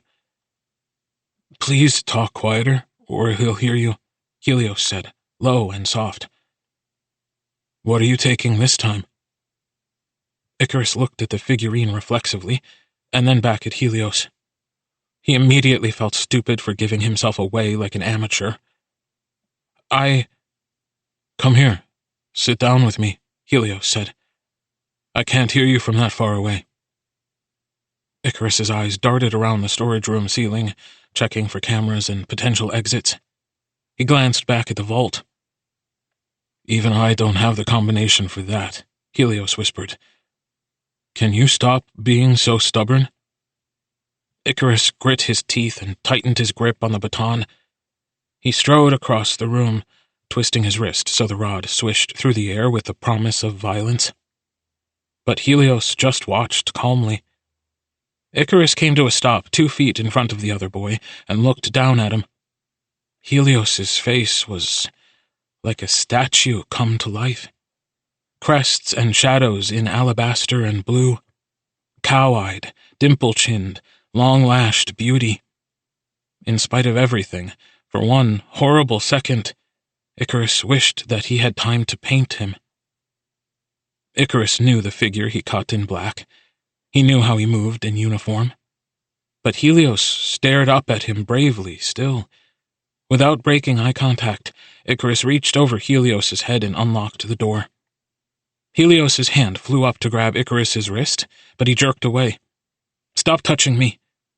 Stop liking it, Helios shot back immediately, and Icarus saw red. He curled his fist into the front of Helios's sweater, lifting him up. Don't make me hurt you. Helios grinned. You think you'd be the first? Icarus shook him crisply. What do you want? He hissed. To have someone to talk to? I can't leave this house, and I haven't spoken to anyone in weeks. Icarus was so startled by that answer that he dropped Helios, who miserably tried to pat down the wrinkle where Icarus had stretched out his sweater. Fine, but when we're done here, you turn me loose. Drown. They sat across from each other at the storeroom entrance. Icarus's back braced against the center shelf, his baton across his lap, knees bent to look relaxed, but in optimal position to spring up and run. Take off your mask. I've already seen your face, Helios said. No, Icarus replied curtly. Helios sighed. Okay, whatever. So, is this like your day job? Or, well, night job? It's a hobby. Cool hobby. Genuinely. Do you make the fakes? How many of them are there? Icarus didn't answer. He just stared back at Helios. Helios sighed and rubbed his temples. Fuck me. Okay, let's start with introductions. He put his hand on his chest dramatically. Hi, my name is Helios Black, resident fuck-up and local prisoner of Stuart Black II, unable to talk to anyone, have access to a phone or computer, see any of my friends, and most importantly, leave. Who is he to you, specifically? Icarus demanded, cutting off Helios's stupid speech. He had an idea, but he wanted to know for sure. Helios scrunched his nose up in disgust. My dad. But I don't know him that well, and he's extremely mean. I haven't been back to this boring little town for over 10 years. I left when I was like 7, which is good because there is literally nothing to... Why is he keeping you here? Icarus interrupted again. Helios grinned, but it didn't reach his eyes. Because I'm trouble, he replied after a moment. It's a punishment to keep me out of more of it. He flicked the silver cuff around his ankle, and it made a sharp ping. I like to have fun. A delinquent, probably. What do I have to give you for you to let me out? I need to go home, Icarus said, shifting topics. You didn't contact the authorities last time, so you probably want something from me instead. What is it? Helios crossed his arms and thought for a while. Will you come back? He asked. Icarus considered lying, but seeing as this was the second time this quiet fucker had managed to catch him, it was probably useless to try. Yes, he admitted. For the art? Or is it money, too? Icarus shook his head sharply and lied. Just art. For how long? Icarus shrugged. Hopefully his part in this would be over soon, but this guy didn't need to know that. Helios took a deep breath and let it out in a whoosh. Then he glanced up at the doorknob and back at Icarus. You're the only person I can see that's not him. It's presumptuous to assume we'll like each other, and kind of weird to demand that we be friends. If you have to be here and I have to be here, can you at least talk to me sometimes? Are you blackmailing me? Icarus asked softly. Helios pressed his fingers into his eyes. No, fuck. My dad is keeping me here alone for an entire year until I turn 18. Whatever your price is, I'll do it. Not telling the cops, not telling him. I'll even help you out with security or something. But I can't just sit here in the silence like this, not for a year. He pulled his hands down from his face. I've waited every night to hear you come in, Helios admitted. You're good at your job. You didn't fuck up or anything. I was just waiting. You're an opportunity that I couldn't miss. Icarus climbed to his feet and reached for the door again. Do you want me to call the police? Helios laughed. I'm his son. Where else would they put me but where I belong? Icarus took a breath and closed his eyes. Loneliness he could understand. I'll be back. When? Helios asked. When I need to, Icarus replied. He was not going to give this complete stranger information about his schedule. He turned the knob and Helios stood, backing away so he could open the door. Icarus looked up at him for a moment, then opened one side of his jacket so Helios could see the top of the sculpture poking out of the inside pocket. It belongs to a museum. It was probably smuggled here. I'm returning it. Helios nodded silently and moved farther away from him. I'll see you later.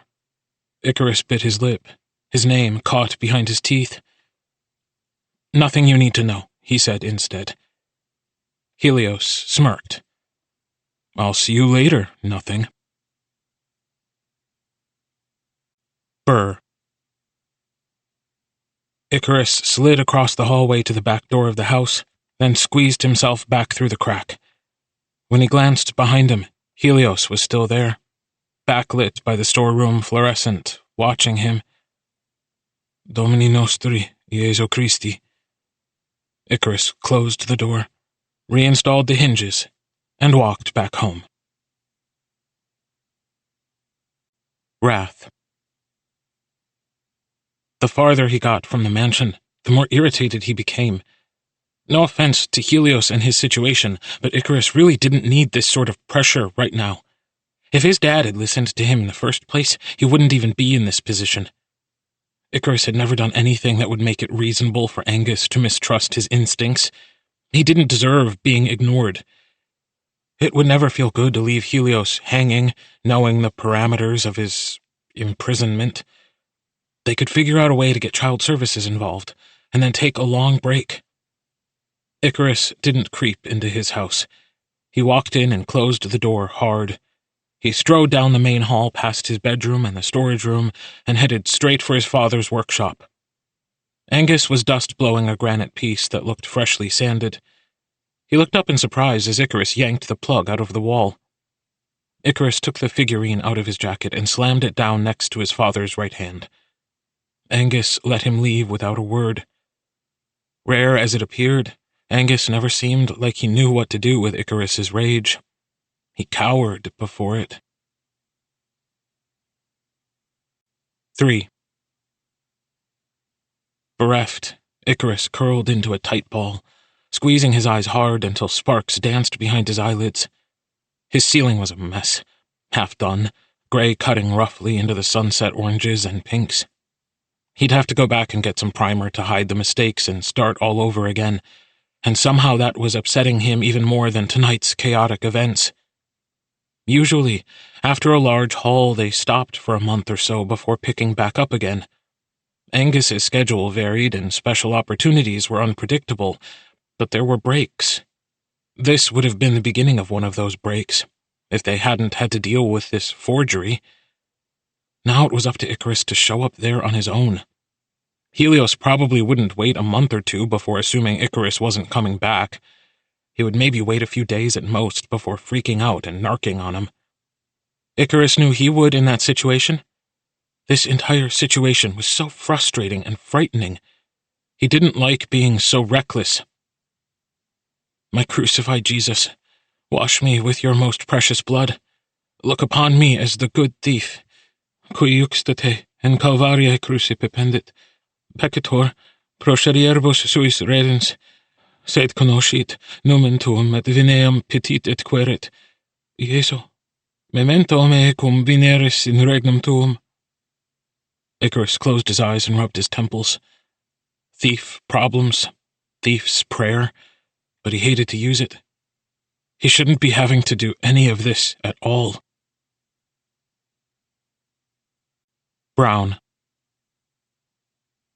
The statue was cleaned, wrapped, and shipped back with its authentication paperwork. It was accepted and placed back on display with the rest of the collection. Its minute differences in color, lacquer, and condition unchallenged and unaddressed. Angus never accepted restoration jobs from that museum again, no matter the pay or significance of the piece. When Icarus was older, He went to visit it as often as he was able, until he couldn't visit anywhere anymore. Flush. Icarus took a sip of the strawberry smoothie Julian had brought him and winced. It was sweeter than he'd expected, and not in a good way. "If you don't want it, I can always take it back," Julian snapped. Icarus pulled the drink toward himself, guarding it possessively. "I'll choke it down for you." Julian smirked. "I'm only joking, loser. You don't have to if you really don't want to," he said, softer. Icarus shrugged a shoulder and continued drinking it. It was Wednesday, 2 days after the most recent incident with Helios, and he had decided that today was the day that he would go back. He had to assess what that would mean. Everything about his approach to this break-in had to be different. He couldn't wear his gear, no silent socks, no jacket with hidden pockets, no tools, gadgets, or supplies, no mask, frightening as that might be. His weapons— Icarus wanted to bring his baton very badly. But for all that it was just some stick, it was designed to break bones and legally classified as an assault weapon. He also had a knife that he mostly used for prying, but that would still be considered an armed break-in. Even rope to help with climbing might get sticky. He had to consider worst-case scenarios, and the worst-case scenario for this would be Mr. Black catching him with Helios. It would be easier to be an apologetic friend of Helios's who'd managed to sneak in. A normal kid. Someone who might be more of a threat to whatever situation was making Mr. Black trap Helios in the house than to Mr. Black's rapidly depreciating art collection. Even if Mr. Black had him carted down to the police station, wearing normal clothes and having nothing of interest on him would hopefully get him driven back home with a stern warning instead of a swift meeting with Interpol. He didn't know what to do about the fact that he looked so much like his father, though. Mr. Black would instantly recognize him. Maybe he could— "Chris? Icarus!" Icarus looked up from his notebook. His classmates were giggling. "Do you have an answer, or are you just keeping us all waiting for your own entertainment?" Mr. Harrison said dryly. "Sorry, I didn't hear the question." "Rough night," Icarus replied, rubbing a hand down his face. "What was it again?"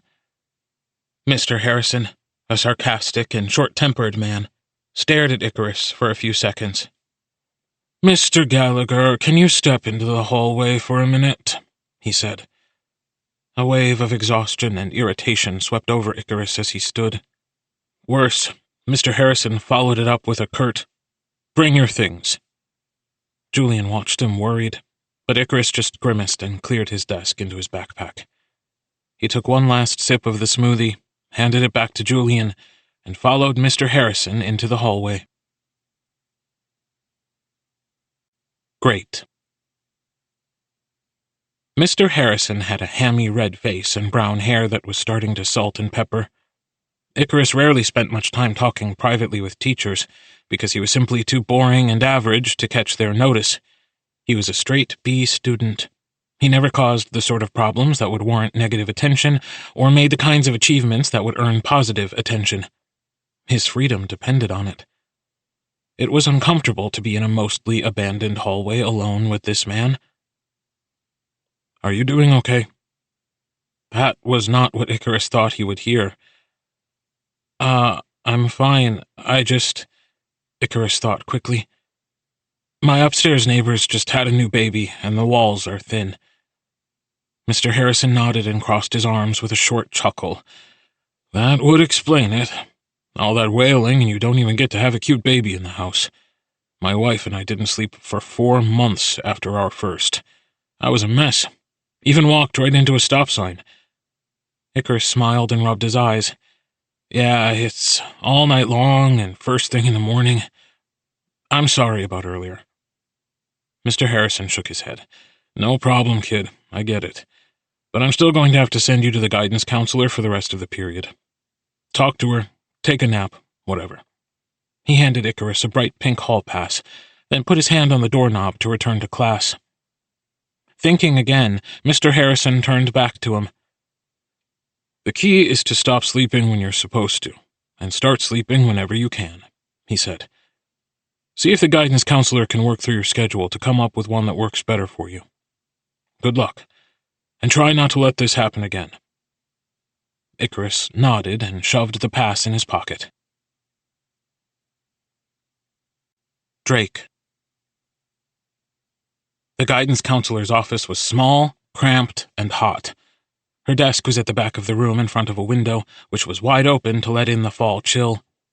There was a slender blue cot surrounded by a privacy curtain where they sent kids who were sick if the nurse's office overflowed. There were 2 beanbag chairs and a small bookshelf filled with volumes with titles such as Divorce and Me and Discovering My Sexuality and Children of Addicts. The guidance counselor herself, Mrs. Drake, seemed nice in a lady you hope you never have to talk to sort of way. She looked up when Icarus opened the door, mid-bite of a sandwich. "Oh, sorry. Excuse me. Come in," she said, waving him over and rewrapping her lunch. "What can I help you with?" Icarus gave her the pink slip and settled into the chair across from her desk. "Mr. Harrison sent me here." "So, what's going on?" She brushed crumbs off her pink sweater. "I've been distracted because I'm tired," Icarus said bluntly. "He said I could sleep here." Mrs. Drake tilted her head to the side. "What has you so tired these days?" she asked, in a therapy voice. "Great." Icarus closed his eyes and then opened them. "My neighbor just had a kid, and it's loud in the middle of the night," he lied. Mrs. Drake smiled. "So is this more of a recent thing?" Icarus shrugged. "Yeah, it's only been a few days. I'm sure I'll get used to it, and it won't be a problem in class anymore." Mrs. Drake turned to her computer to figure him out. "Well, I haven't gotten anything from the other teachers about you, so you can feel free to use the cot. But while you're here, is there anything else you might need to talk about?" There absolutely was, but Icarus instantly regretted his hesitation. He knew he had to say something, and something truthful, or she would start digging. "I'm, anxious about what I'm going to be doing after graduation." That sounded safe. "I'm not sure what kinds of jobs I'd be good at, and it's stressing me out." "Oh, that's not a problem. I can set you up with a meeting with the post-secondary coach, and he can advise you on college programs and trade schools. We can talk about it if you want, but discussion needs action, like a cake needs salt," she said chipperly. "Want me to set an alarm for you?" "Yes, please." Icarus got up and slung his backpack next to the cot. He took off his sweater and rolled it up into a pillow, then pulled the curtain shut around him. He could hear Mrs. Drake take her sandwich back out and let the crinkling and the hum of the boiler put him to sleep. When the alarm rang, Icarus had a new hall pass and a meeting with the college coach that he had no intention of attending. He didn't need it. He already had his occupation. Rise. When Icarus got home, he threw together a lasagna and went to pick out his outfit. Normally, Icarus wore Chelsea boots to school, but he did have tennis shoes. His gray corduroys had the most stretch for climbing, but they were too bright. He settled on navy blue chinos and just decided to be thankful they weren't jeans. Icarus had a wool beanie that he had cut eye holes into years ago when he had to do a job and his balaclava was in the wash. He could probably roll it down in an emergency to shield his face, though it wouldn't be much use if Mr. Black grabbed him. Icarus wore climbing gloves when he had to scale exteriors, but they just looked too professional. So instead he decided to tape his fingers with foam flex tape. It wasn't the most fashionable outfit. Helios had only ever seen him in his insulated tights, tactical jacket, mask, and socks, so he'd probably assume that however Icarus was dressed tonight was how he dressed all the time. This bothered Icarus more than he'd like to admit. Angus scanned him from head to toe when Icarus settled down at the dinner table. "You're going out tonight?" Icarus nodded, but kept quiet. Angus made a gruff noise in the back of his throat, but didn't ask any more questions. Light. Icarus rubbed his hands together and looked at the side of the black mansion. This was going to hurt. Helios's room was on the 3rd floor, which meant 3 stories without gloves, rope, or protective padding. Icarus clenched his hands into fists and let them go, spreading his fingers out wide, then took a deep breath and jumped. His fingertips caught the familiar jut of the 1st floor window, and he swung the bottom of his body up to brace himself on the wall. There were large trees on this side of the building, so he always entered from here and made his way wherever he needed in the house. The 2nd floor had the easiest entrance, and the 1st was the hardest. The 3rd was somewhere in the middle. The wind rustled the leaves around him, loud enough to cover the scrape of his shoes against the brick. His fingers were already smarting from the uneven pressure of holding himself up. Icarus turned and reached out for the thick tree branch that you could only reach from 15 feet up, and with a sigh of relief, slithered onto it. He glanced down at the freefall beneath him, and then back up to the dark, closed window. Climbing the tree was much easier. Bark was worse on his hands than brick or siding, but at least if he fell, he would probably hit a branch and have a chance to catch himself, as opposed to just clean sailing right to the ground. He slid up a weaker branch and edged toward the end of it, just managing to grip the bottom of Helios's windowsill. With a strength he was sure Luca would be jealous of, Icarus dug his elbows into the brick to brace his feet on the vertical surface once more. Then he hoisted himself up until the tips of his toes were on the sill. The curtain was half drawn, and the room was completely dark. Normally, with his gloves, rope, and gear, he'd be able to hook himself to the outside so that he could use both hands to pry the window lock open and let himself in. But now if he leaned back at all, he would go hurtling 25 feet down. He pulled his pointer finger away from the window frame and tapped quietly on the glass. The wind blew hard, and he closed his eyes, hair whipping around his face, as he tightened his grip and tried not to fall. Rush. The window creaked quietly as Helios opened it with a dour expression. It shifted quickly to alarm as Icarus reached out and grabbed his forearm, tight. "Pull me in," he demanded. "I don't have ropes." Helios hoisted him in. Icarus dropped to the floor on his toes, silent as a cat. Helios rubbed at his arm, which was no doubt bruising rapidly. "Where's your stuff?" Helios whispered, taking in Icarus's disheveled, casual appearance. Icarus shrugged. "I'm here. What now?" he said bluntly. Helios moved back from Icarus and the window, slipping into the darkness behind him. Moonlight blue flowing down his form like the tide. "Here," he said, and slipped back onto his bed, pulling the curtain to the side for Icarus to follow him. The drapery around the bed was thick enough to block most of the light and a good deal of noise. It was warmer behind these cloth walls and smelled curious, like animal, like dust. This combination of young and old Helios. Helios stuck his arm outside the curtain and rummaged around on his nightstand to pull in a flashlight as Icarus towed off his shoes. Then they were face to face, legs crisscrossed, the light between them casting their features in pink, red, and shadow. "How have you been?" Helios asked. "Were you able to return the statue?" Icarus hesitated for a moment, then nodded. "It's back where it belongs."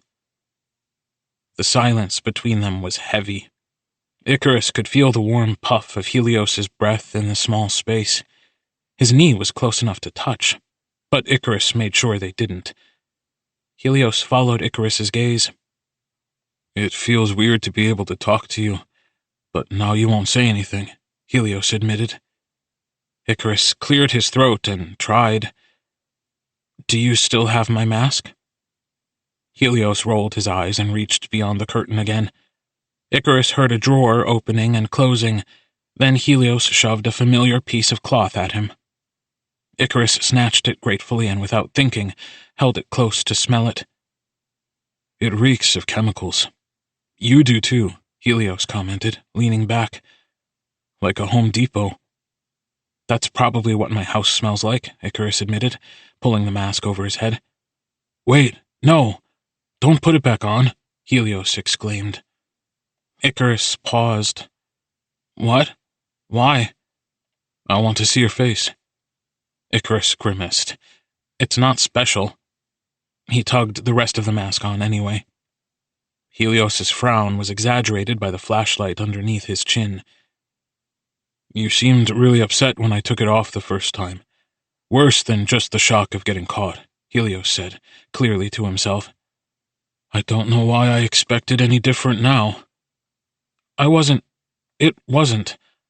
I don't know you, and you were touching me, Icarus hissed.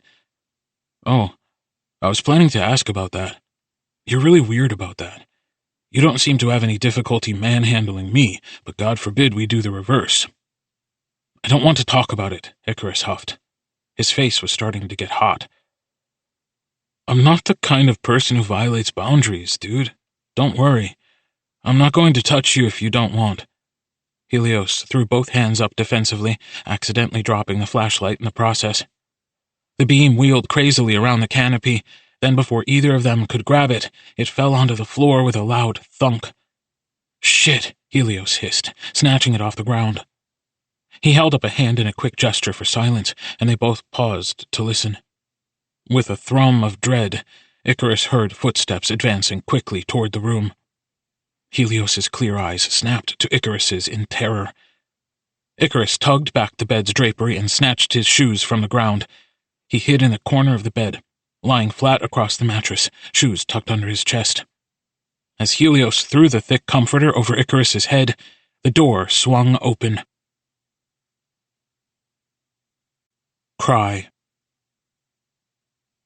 What are you doing in here? Mr. Black's voice. Icarus had never heard it so loud or so close. Helios scooted up the bed, pulling Mr. Black's attention farther away from where Icarus was hiding. I'm sorry. I was reading.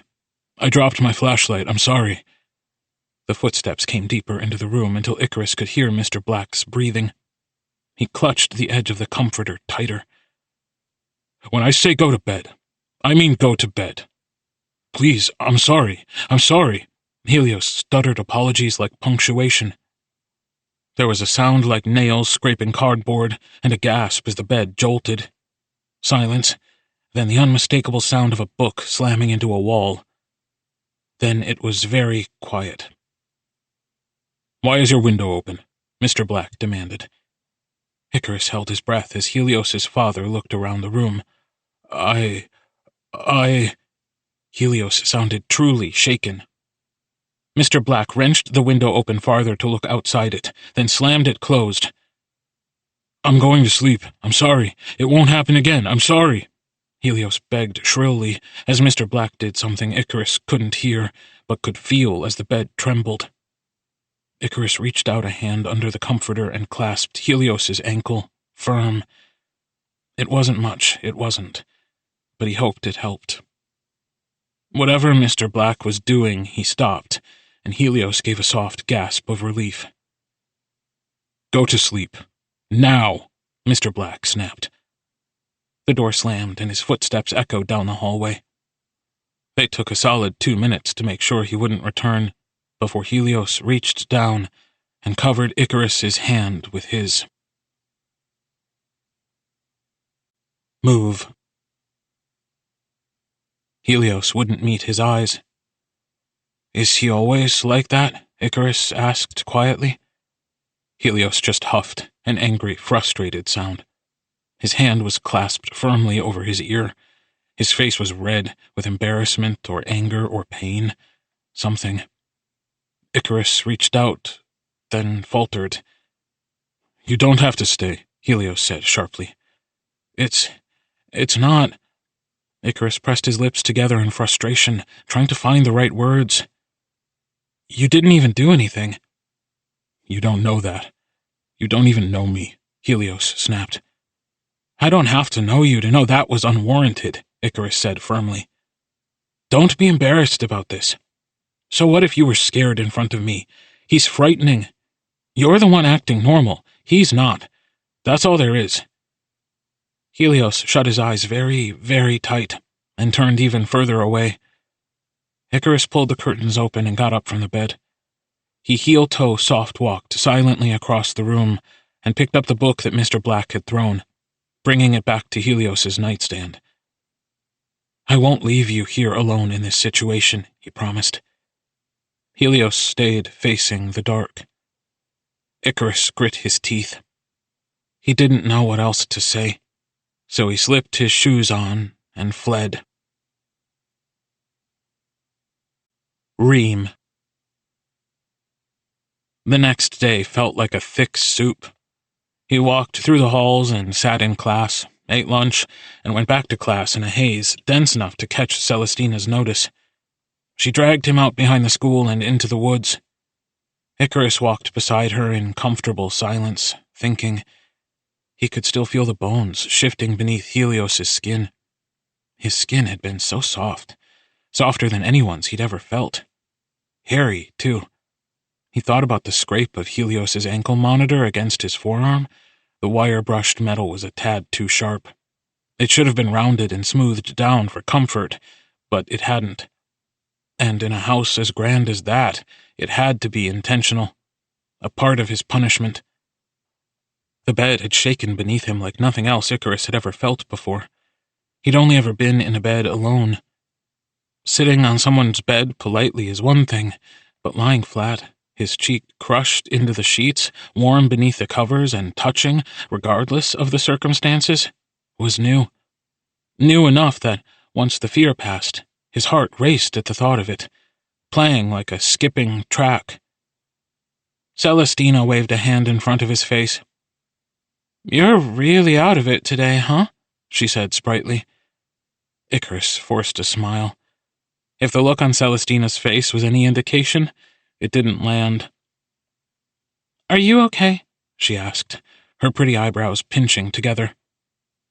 Icarus closed his eyes and tilted his head back. He opened them to the green canopy above them and stared up to the sun filtering through. "I'll be okay," he said. "I just had a rough night. One of my friends is having a hard time." "Do you want to talk about it?" Icarus shrugged one shoulder uncomfortably. "Not really. It's nothing anyone can really do anything about." Celestina looked very, very sad for a moment. "Come with me. I want to show you something." Wrath. Celestina grabbed his hand, and the feeling slammed him from the haze of memory and back to the now. The vivid green of the woods around them, the rustle of the wind through leaves, and her hot grip. He was pulled forward and over a pile of rocks to a glittering expanse, brown as a pebble and lightly burbling. She let go of his hand and threw her arms out wide. "What do you think?" The pond was enclosed on most sides by piled-up rocks, and it was about as big as a tennis court. The water splashed up against the side, reversing like waves in the ocean. This pond must be fed by an underground spring. Celestina peeled off her sweatshirt and started unclasping the buttons on the side of her skirt. "What are you doing?" Icarus exclaimed, alarmed. "It's still super warm from summer. I'm going in," Celestina replied lightly. "I have my volleyball stuff under, so don't get your panties twisted." She threw her sweatshirt and skirt onto the rocks and splashed loudly into the water in her sports bra and shorts. Icarus huffed a sigh of disbelief, took off his backpack and tossed it by Celestina's clothes. He rolled up his jeans and tentatively dipped his toes in. The water was shockingly warm, almost hot. He looked up at Celestina, scandalized, but she just threw her head back and laughed. "Come on, don't be a chicken. I'll even close my eyes and turn around so you can preserve your precious modesty," she teased. Icarus blushed. "Fine, fine." He peeled off his sweater and jeans and made his way into the water slowly, arms wrapped around his own compact shoulders until the water lapped at his chest. Celestina flopped onto her back and kicked her feet until they were near each other. "It's not so bad, is it?" she said. Icarus laughed and shook his head. The prettiest girl in school ducked under the water and popped back up, droplets clinging to her eyelashes, and Icarus wondered, not for the first time, what he was doing here. What he'd done to deserve to see all this. The pond, Celestina's toasty skin, the snot leaking imperfectly out of her nose as she sneezed water out and coughed. Icarus floated quietly next to her and focused on being thankful. Limb. Celestina splashed him until she got tired, then they floated alongside each other. Her acrylic nails stretched out, just barely touching his ribs to make sure he stayed close. Icarus stared up at the sky and watched it change colors until it turned the indigo that meant it was time to go home. They sloshed, waterlogged, onto the shore and pulled their dry clothes onto their bodies. Celestina punched him in the arm hard enough to hurt, and smiled bright as daytime before they parted ways. Icarus breathed in and out and in again. He didn't feel hollow anymore. Brush. Luca walked beside him, uncharacteristically quiet. Icarus gazed out at the other kids playing softball on the diamond while Mr. Collins yelled. They weren't the only ones walking the mile. A few goth kids were about 500 feet in front of them, talking and smoking. Icarus glanced at Luca again, but said nothing. It didn't feel right to break a silence that he didn't start. After a while, Luca sighed. "Do you mind if I ask you a question?" "No, go for it," Icarus replied. "Are you and Celestina dating?" Icarus stopped walking entirely to gape at him. "What? Why do you think that?" Icarus demanded.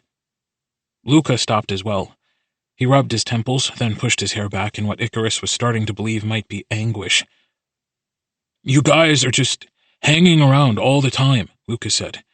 "You go places with her that you wouldn't go with me." He trailed off. "Dude, what? She makes me.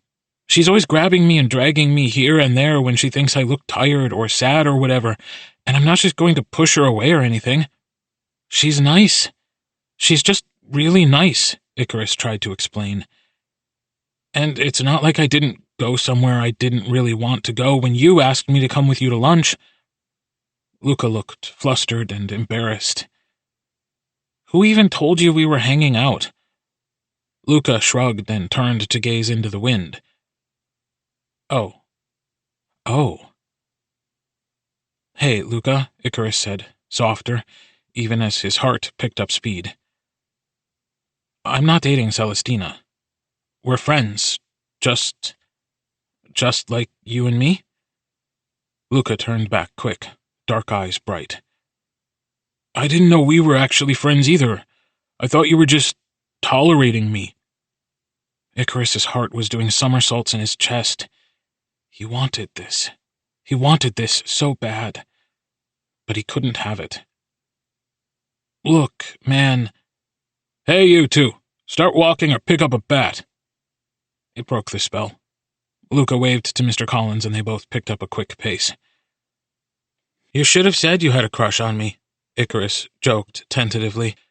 "You want to go steady? You want to take me to the dance?" Luca knocked into him. "No, dude. You're just playing with my bro emotions. My bro motions. Sometimes I think we're tight, and other times you make me feel like you secretly hate me or something. You never hang out with anyone, but then suddenly you're hanging out with Celestina, who is the weirdest person you could ever be hanging out with anyway. I don't even get how you guys met." Icarus smiled at Luca fondly. "People think that about us, you know." Luca began to laugh. He laughed so hard it turned to a wheeze, and he had to slow down and put his hands on his knees. "Do you do this on purpose?" Luca asked once they started walking again. "Manipulate supply and demand to make being with you feel like a luxury good?" "You think I'm a luxury good?" Icarus replied in the most saccharine, drippy voice he could. "Oh, Mr. Luca, I do declare." "No, you dick," Luca guffawed, pushing Icarus again. "Don't start with that." Luca's cheeks burned pink as sunset at the teasing. Icarus looked up, and his mind took a snapshot of Luca's face. speck. Luca slapped him on the shoulder, then squeezed it firmly before they headed off to their classes. Icarus shivered and gripped the spot with his own hand. He stumbled through the day, landing in art class before he finally got his footing. Beside him, Sorrel was nearly finished with his vase of flowers. "You're going to have to really do crunch time to get that done," Sorrel commented dryly, looking over at Icarus's work. Icarus sighed. The drawing was complete, and he had primed the canvas with a soft orange. Maybe he could get away with declaring it an homage to Da Vinci's sketches and just filling in the highlighted areas. "I'm sure Mrs. Sims won't be mad," Sorrel said, glancing over his shoulder at their art teacher. "Yours is already much better than everyone else's." Icarus shrugged self-consciously.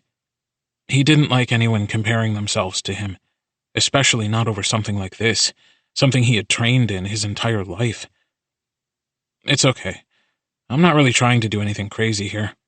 I just want a grade that's not going to get me yelled at." Sorrel reached over and dusted his fingertips along the edge of Icarus's canvas. "Could you do a portrait for me one day?"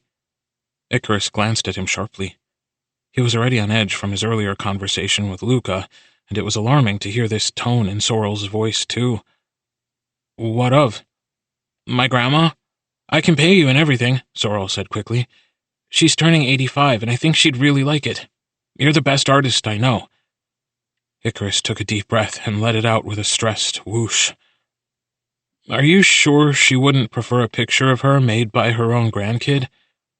Sorrel nodded and looked a bit pained by that admission. God.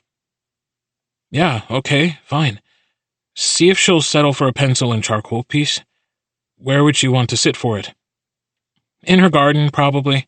She doesn't live far from here, so we could do it after school sometime. Her birthday is in a month, so we don't have to rush or anything. How much would you want to be paid?" Icarus rolled his eyes. "You don't need to pay me, Sorrel.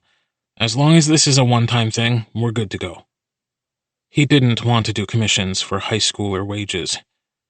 Sorrel nodded, ears red, and turned back to his canvas. Trip.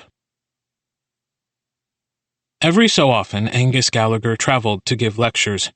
It was good for marketing his services and strengthened his relationship with larger institutions. When the opportunity came up, he always seized it. Icarus was forced to attend when these appearances landed during their off-season or at a particularly high-profile location. Angus was insistent upon Icarus's being recognizable to the people who might hire him someday, and there was nothing Icarus could do to wriggle out of it. At least this one wasn't overseas. Angus only gave him 8 hours' notice to pack before they flew to O'Hare. He reserved separate hotel rooms at the Palmer House, so Icarus didn't have to deal with listening to him rehearse and snore. When they arrived, he squeezed the back of Icarus's neck in a silent good night before warning him to be in the lobby, fed and ready to leave by 9:30 a.m. Icarus walked alone down the hallway to his room. He opened the door with his keycard and stood there in the darkness for a while. Chicago was orange at night. The blackout curtains were pulled back, and the hazy drapes underneath blurred the cityscape to a glow. The streetlights spilled into the room, painting the furniture in strokes of burnt sienna. Icarus left the lights off and unpacked. He brushed his teeth and washed his face in silhouette, then filled up the bathtub to soak. He'd never lived in a city, but he liked them. There were more people, more noises, more lights. They hummed in a way that small towns did not, had movement in a way small towns did not. People who lived in cities probably didn't feel the energy of other people around them anymore, but when you're from a quiet place, you can tell there are bodies stacked above you and feet moving below you, like living in a burrow close to topsoil. Some people thought it felt like suffocation to be around so many things that are alive, but to Icarus it just felt warm. He liked it warm. He liked orange. The hotel shampoo made for slicker bubbles than the stuff Icarus had at home. He dunked his hair under the water and scrubbed his fingers into his scalp. Then he rinsed off, cold and crisp, and tucked himself between the sheets to dry off in the gloom. Thrum. Angus walked past him in the hotel cafe at 9:30 a.m. on the dot.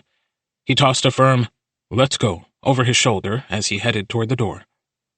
Icarus scrambled up, threw his continental breakfast coffee cup in the trash, and followed. The skyscrapers here seemed to never cast a shadow. There was just sun and lesser sun on the streets downtown. Big families with wandering children sluggishly made their way down Michigan Avenue, popping in and out of shops, gaggling in front of store windows, lining up next to men selling ice cream and cotton candy on a stick. Angus wove in between them with ease, leaving Icarus to bump into people, stuttering out, "Excuse me," and "Pardon me," jogging every so often to keep up. As they got closer to the Art Institute, the sound of street drummers got louder. It was a pretty common sight on many street corners. Black men and boys with paint buckets upturned in their laps, giving symphony orchestra-level performances in percussion. Tourists gaped or sneered as they walked past, while the native Chicagoans bobbed their heads, danced, and threw a few bucks in their pails on the ground. Academics sat on the stairs of the museum, eating their lunches and watching behind their glasses. Angus took out his wallet, without breaking stride or slowing his pace, and tossed $50 in. "Ticket prices," he used to say, when Icarus first asked him about it. "I won't pay more to sit in an amphitheater, and I won't pay less just because they're outside." Icarus followed him up the limestone steps, past the grand bronze lions, and into the museum lobby. Brow. Icarus's eyes darted to the ceiling, then scanned the lobby. Visitors entered through 4 doors made of glass. Each was twice as heavy as a normal door, but half as wide unless you pulled them both open at the same time. Security was planted by the entrance, next to each ticket counter, inside the info desk, next to the bag check, and in front of the gift shop, making for a grand total of 7 officers with eyes on all entrances and exits. The security at the ticket counter was plainclothes. None of the security officers in this section was over 40 years old. There were cameras, of course, and the obvious ones were easy to spot with a quick eye flicker. The halls were wide, but the floors were a bit slippery and not conducive to running. The floor plan guided people to move throughout the space in a way that created obstacles.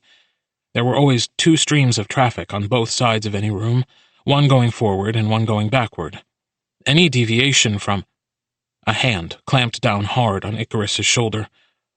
"Stop casing the museum," his father hissed, tightening his grip painfully for a second before letting go. Icarus tore his eyes away from the walls and pinned them to the ground. He followed his father's feet through the main entrance, past the Asian sculpture wing, and toward the members-only area. He had been here only once before, when he was much younger, and it was tempting to continue looking around. The museum had very high ceilings with clean lines of steel and caramel-colored wood. There were multiple skylights and large windows to fill the rooms with natural light, and enough space between the pieces to see from all sides without congestion. It was a large museum, and difficult to visit all the different sections in one day.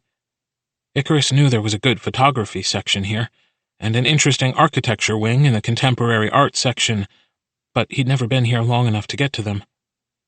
Icarus followed Angus quickly away from the art, and down to a plain white green room. Icarus's father immediately started unpacking his things. "Mr. Gallagher!" They both looked up in unison to see an older woman with bright red hair, chunky glasses, and a big smile rushing toward them. "It's good to see you. Do you need anything? Coffee? Water? A back rub?" she joked. She pulled Icarus's father into a hug, which he barely returned, patting her crisply on the back. "Good to see you, Wanda," Angus said, clearing his throat sharply. "Which hall am I in?" The woman leaned back and pulled her glasses down a bit. "This must be Icarus, then," she said, ignoring Angus's question.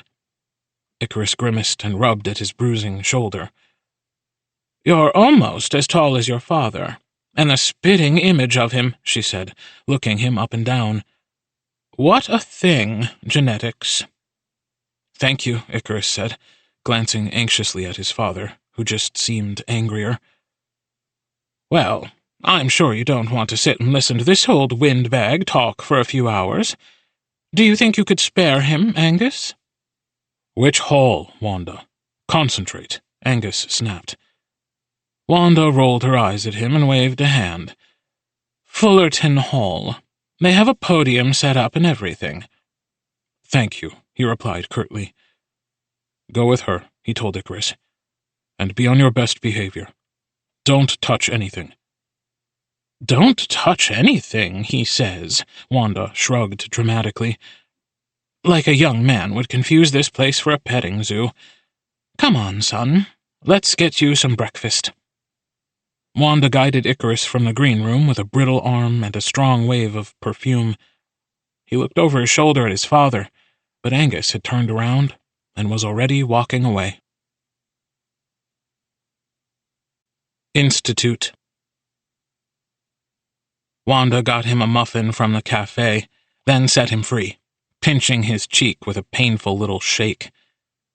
This was a place with so much light.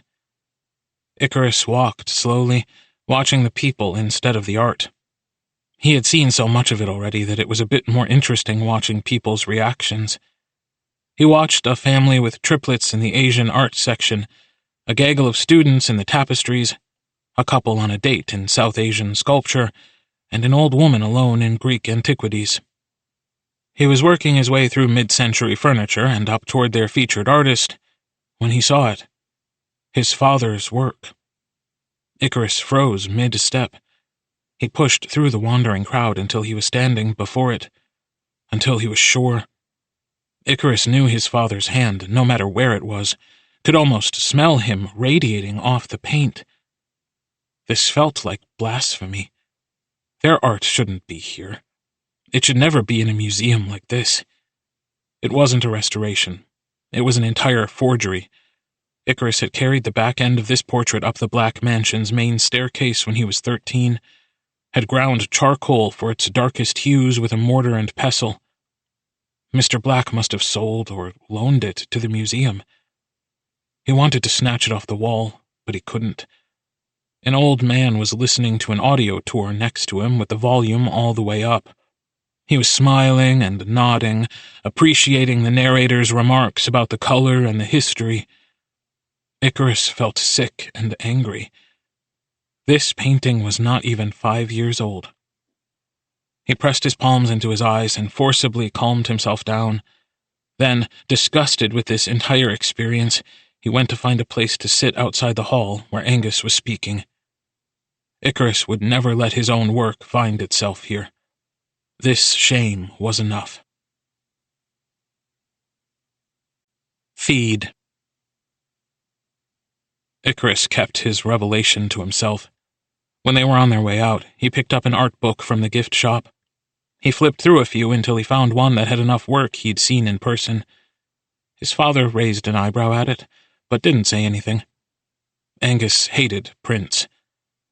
Icarus was left on his own to figure out dinner. He was expected to go and find some fun, but Icarus ordered in and sat down by the window, so the orange light was bright enough to see.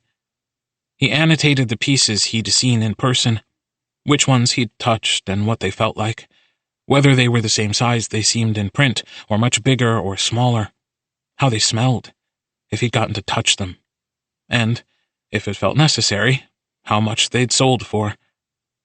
Icarus worked through the night and slept on the plane ride home.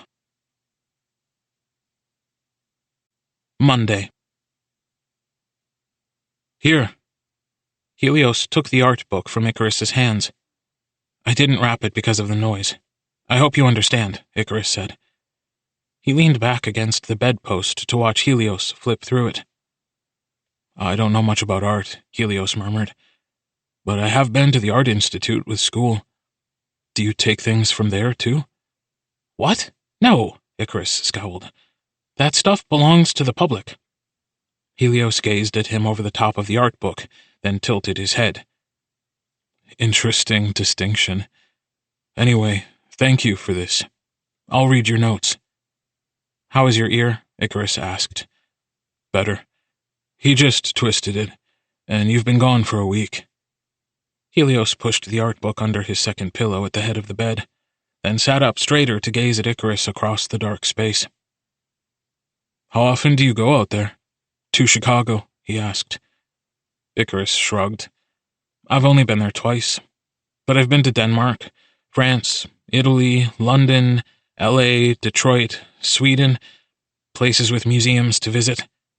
We only travel for lectures now, but a while back my dad would take commissions that had to be completed in person. Helios looked interested. I've only been to New York, Chicago, and here. What are those other places like? Icarus looked through the gap in the draperies and out the window. He could see the light from the diner peeking over the trees. Cities are all the same. They have this sound, like a hum. That's the noise of people talking and cars and construction, birds and dogs and children playing, and electricity that kind of bursts on your palate the moment you step off the plane. During the day it's louder, at night it's quieter. The street lamps are different colors, and it gives the whole place an aura. Chicago is orange, Paris is yellow, all the cities in Sweden are a greenish-white. Icarus paused, but Helios didn't say anything, so he continued. Everyone in each city has different personalities, of course, but there is also a haze for that as well. People go on and on about whether a place has nice people, but I think it's more noticeable whether there is a strong community. In the nicer places of London, everyone is so much more isolated than in the nicer places of New York. I'm talking about, well, that feeling where you know you can go to your neighbor and ask for a cup of sugar, or stop someone on the street to ask them for directions. In London, they won't stop at all. In New York, as you know, you'll get a bunch of street names and lefts and rights. In Chicago, they'll say, I'm headed that way too. Walk with me and I'll show you the way. Helios pulled his legs up and wrapped his arms around them. He lay his head down on his own shoulder. What else? Each place has a different smell, but the base notes are the same, Icarus went on. Steel, piss, hot concrete, sweat, and skin. If you're near a body of water, you can mix that scent in too. And women. The smell of women and the perfumes they prefer layered over it all. In Paris, the women like to smell powdery, like old people. In New York, their perfumes smell like colognes. There's a lot of spice and complexity. Nordic women like to smell green, more like gardens than like flower blossoms. Green streetlights, green women, Helios snickered. Icarus shrugged. Yeah. And eventually, the entire city begins to make an impression, like a Rothko, just a haze of layers and sensations in color. He crawled forward and pulled the art book from under Helios's pillow and flipped to a Rothko to show him. He pointed at the painting titled Orange, Red, Yellow. If someone mentions a city I've been to, it feels kind of like this, and the memory of all the sensory impressions sort of settles in your chest, as an ache with a name. An ache with a name, Helios repeated, closing his eyes. Then he laughed dryly. When I asked, I thought you would tell me about whether they had good restaurants or cool stuff to do. Not all of that. Icarus drew back, embarrassed. I'm sorry, Helios shook his head sharply. Don't be sorry. This was better anyway. Icarus frowned, shrugged. What is the impression of here? What? This town. Where you're from, Helios asked seriously. Describe it the way you did the others. Icarus frowned and tried. I don't think home has the same impact unless you're returning to it after a long time away. Helios didn't say anything. He just waited. Small places are lost in time, Icarus said. Things move slower. The women still smell like the perfume my mom used to wear 20 years ago. There's a bottle on the mantel I used to... Never mind.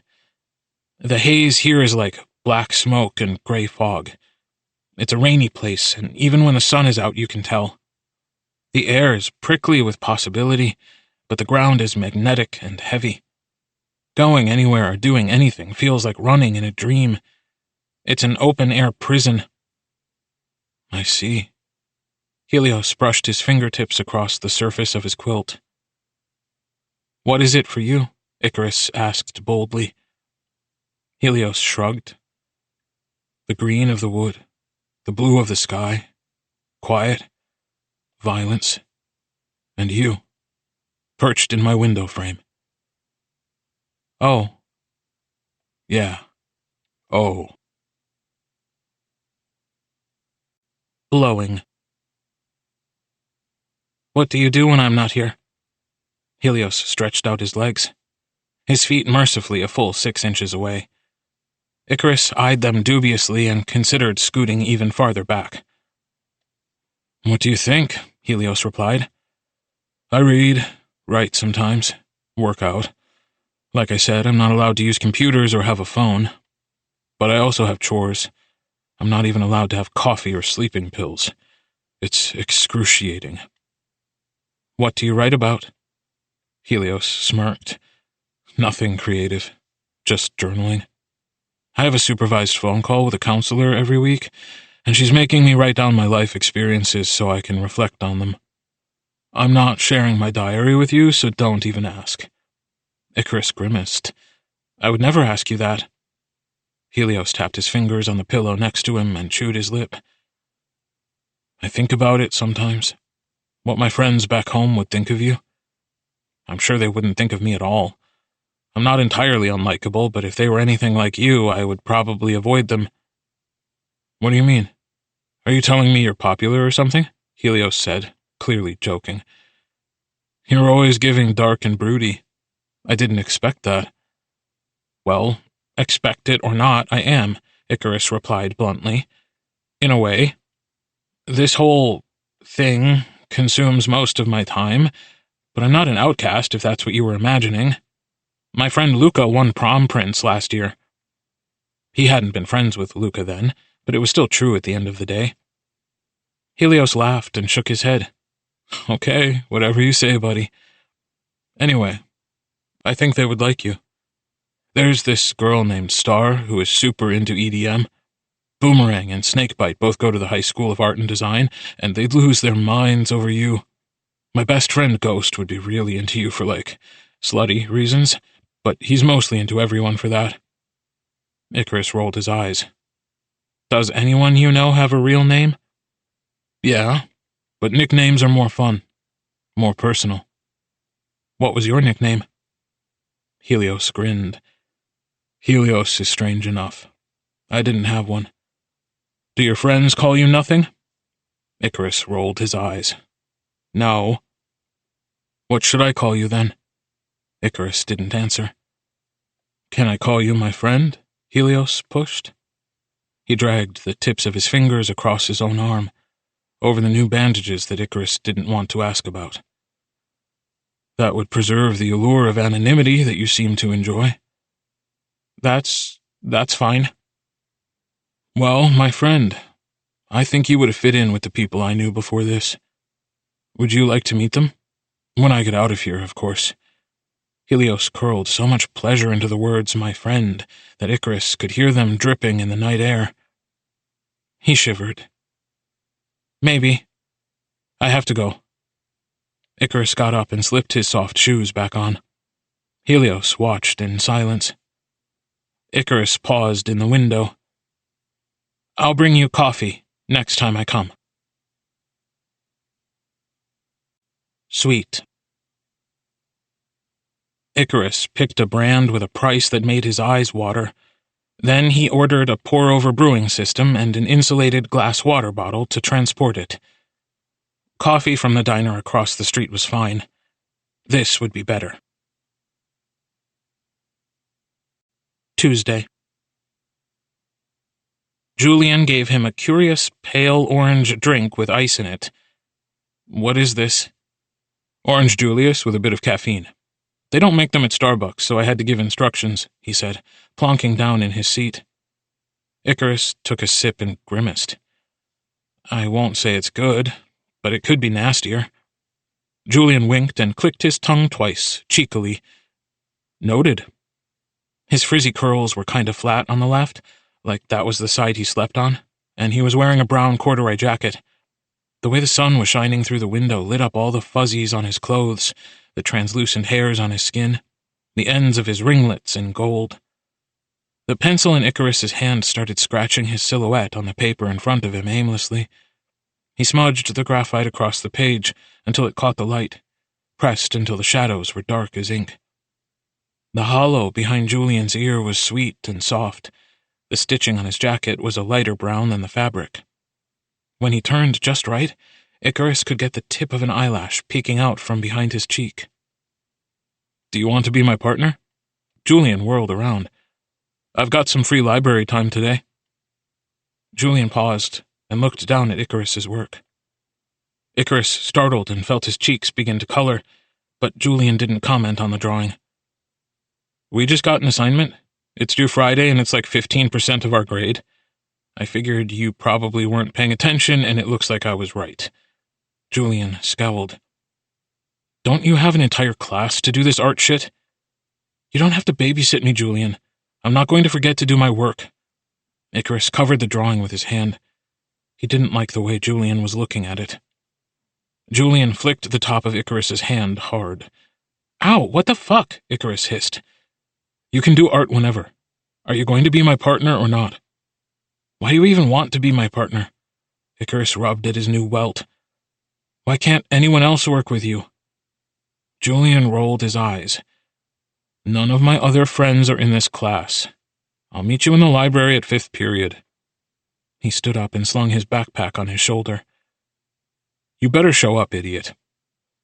"You can't tell me what to do," Icarus called after him, but Julian was already halfway out the door.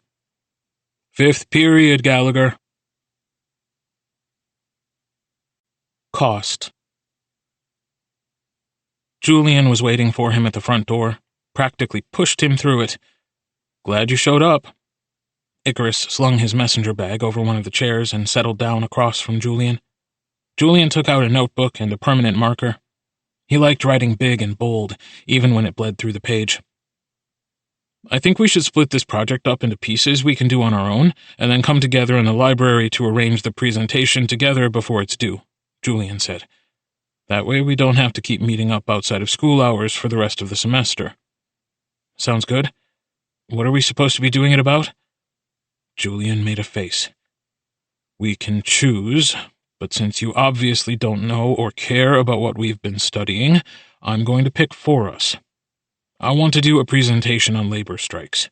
I'm liking the Bread and Roses strike, or the Memphis sanitation workers strike from 1968. One is about textile mill workers, mostly women, and the other is about black sanitation workers." Icarus thought for a moment. "We could do both, and then contrast and compare public reaction to each, and give an analysis of social dynamic within protest." He leaned his head on his arms. "That way we could each handle it as a separate research project, and then have our conclusion be more like a discussion." Julian bit his lip and scribbled something down. That's efficient. This took a lot less time than I thought it would. Do you want to do a slideshow?" Icarus shook his head. "That would require more collaboration." "Let's do a photo book. We could probably get away with printing 23 copies, handing them out, and then leading a class discussion a few days afterward. Then we won't even have to do a real presentation. We'll just make everyone else talk, and then say a few closing sentences and be good to go." Julian hummed low in his throat, then closed the notebook completely. "Great. Now all we have to do is make sure you actually do the work and I don't wind up doing everything for us." That was irritating. "I have a question." "What?" "What's wrong with you?" Julian frowned. "What's that supposed to mean?" Icarus folded his arms. "I said I was going to do it, and I will. The only class I'm doing C work in is this one because it just starts too early for me. But that's because it doesn't affect anyone but me. Working on something with someone else changes that." "And how was I supposed to know that, dingus?" Julian said. He leaned back in his chair, clearly nonplussed by Icarus's attitude. "I'm not hinging my grade on hopes and dreams. Just because I think you're decent doesn't mean I'm ready to gamble on it." That was it. He'd had enough of this. "Why do you even care?" Icarus exploded, standing up. His chair scooted back with a loud screech. Some other students were starting to watch them, curiously, but Icarus was too worked up to focus on being quiet. Julian side-eyed the tables next to them, but said nothing. "Why do you do this? This thing where you're nice and mean and nice again? I don't get it," Icarus said bluntly. Julian sighed. "Can you be quieter? It's the library," he said. "And you shouldn't yell at people for caring about you. It's weird. Can you just, sit down or whatever?" "No." Icarus picked up his bag. Julian flung his arms out, annoyed. "Dude, do you even remember the first week of class?" Icarus didn't, but he also didn't walk away like he'd been planning to. Instead, he waited. Julian sighed loudly, then leaned forward so the people next to them wouldn't hear. "You nodded through every single day," he hissed. "Mr. Harrison was making fun of you. On Thursday you asked to borrow a pencil from me, then fell asleep before you could use it. On Friday I accidentally got double my drink order on the way to school and gave the other one to you just so I wouldn't have to carry it around. You haven't slept in class much since." Julian scowled at a girl who had stopped on her way to the shelves near them to listen. She walked quickly away. "Dude, sit the fuck down. This is embarrassing." Icarus could feel his ears getting hot. He pulled the chair back out and settled into it. "I'm not your responsibility," he mumbled. Julian leaned forward. "Obviously, you dipshit." "Then, there's a lot of bad things in life you can't control," Julian said. "That's why it's good to control the ones you can." "What does that mean?" Icarus asked, when it was clear Julian wasn't about to elaborate. Julian tapped his fingertips against the wood of the table. "It means that if all it costs me is an extra $2 a day to keep someone smart from fucking up their life over something stupid like being tired, it's worth paying." "I don't need your money," Icarus started. "Don't fucking insult me, bro. Just accept the kindness and do your fucking work. Only a few of us are going to make it out of this town." Icarus didn't know what to say. It wasn't embarrassing, it was just... He usually had answers for things people said to him already pre-written in his head. He didn't have anything on deck for this. Julian rubbed his nose straight up, pressing a little red line into the bridge of it, and sniffed. "What do you do every night that makes you so tired? You working a job or something?" Icarus rubbed his eyes until sparks flashed behind his lids. "Kind of. I guess I didn't think anyone would notice." Julian tilted his head to the side, the way he had earlier this morning. Curious. Gentle. "People notice everything," he said. "I don't know why you thought you'd get away with it. Everyone else probably just decided it wasn't worth it to push." "People push," he admitted. "And I assume you punish them in some way for it? It's very unsatisfying, if you've ever wondered how you make people feel," Julian snapped. "I know. I'm sorry." Julian bit his lip and looked out the window over Icarus's shoulder. "Yeah, whatever," he huffed. "Sorry for assuming you'd fuck up our group project, for whatever it's worth." Icarus shook his head. "No, it's fine. It makes sense that you'd think that. Sorry for not noticing you caring." Julian didn't smile, but his face softened a bit. The table got really interesting to him suddenly. "Just don't be weird about it. Try not to waste it." Other people in the library were still staring. Icarus put his head in his hands and pressed his temples until they hurt. Dry. He tore the drawing of Julian out of his notebook and trimmed the rough edges. He dated it and signed it. Titled it Art Shit. He folded it into quarters and slipped it into the vent of Julian McPherson's locker. Meat. He could feel his father watching him as he went straight from dinner to his room. He never asked if Icarus was okay. Ever. But Icarus could always tell when Angus was concerned about him, because he would begin to stare and would only stop when he felt the issue had passed. Icarus wanted to go to the roof to mope, but he needed to sleep a bit before he went to see Helios. Julian's words still burned. He thought about Julian's disappointed frown. He thought about Luca and Celestina and Sorrel, too. Their soft gestures, the hurt in Luca's eyes, Celestina reaching across the water, Sorrel's translucent lashes and pink cheeks, looking away to gather the bravery to ask him to come to his home. And Icarus wanted. It boiled under his skin. He had never felt so lonely in his life. He curled his fingers into his sheets and gripped them hard, shut his eyes and squeezed them so tight that light burst behind them in red and orange, tensed every muscle in his body until everything hurt. When he let go, his breath wet and hot panting, it felt like being dropped from a great height, or being dizzy with hunger. Svelte. The thermos was hot under his shirt as Icarus scaled the black mansion, burning a scalding rectangle into his skin. He wondered if he could find some kind of silicone holder that would make this less excruciating. Helios opened the window before Icarus even had to knock, reaching down to pull him up and into the blue dark of his room. "Hey." "I have something for you," Icarus said immediately, ducking his head out of the lanyard and presenting the thermos to Helios. He bent down to take off his shoes as Helios shook it curiously. "Soup?" Icarus grinned sharply. No." "Open it." Helios grimaced at him in mock irritation and twisted the cap hard. He sniffed it, then groaned low in his throat, rolling his eyes back dramatically. "Fuck. Coffee. You brought me coffee," he rasped. "I thought you were fucking joking, dude." He sniffed it again and let out another incredible noise. "Fuck, man. What the fuck?" Helios put the thermos down on the nightstand without trying it at all, and instead Icarus found himself being held very tight.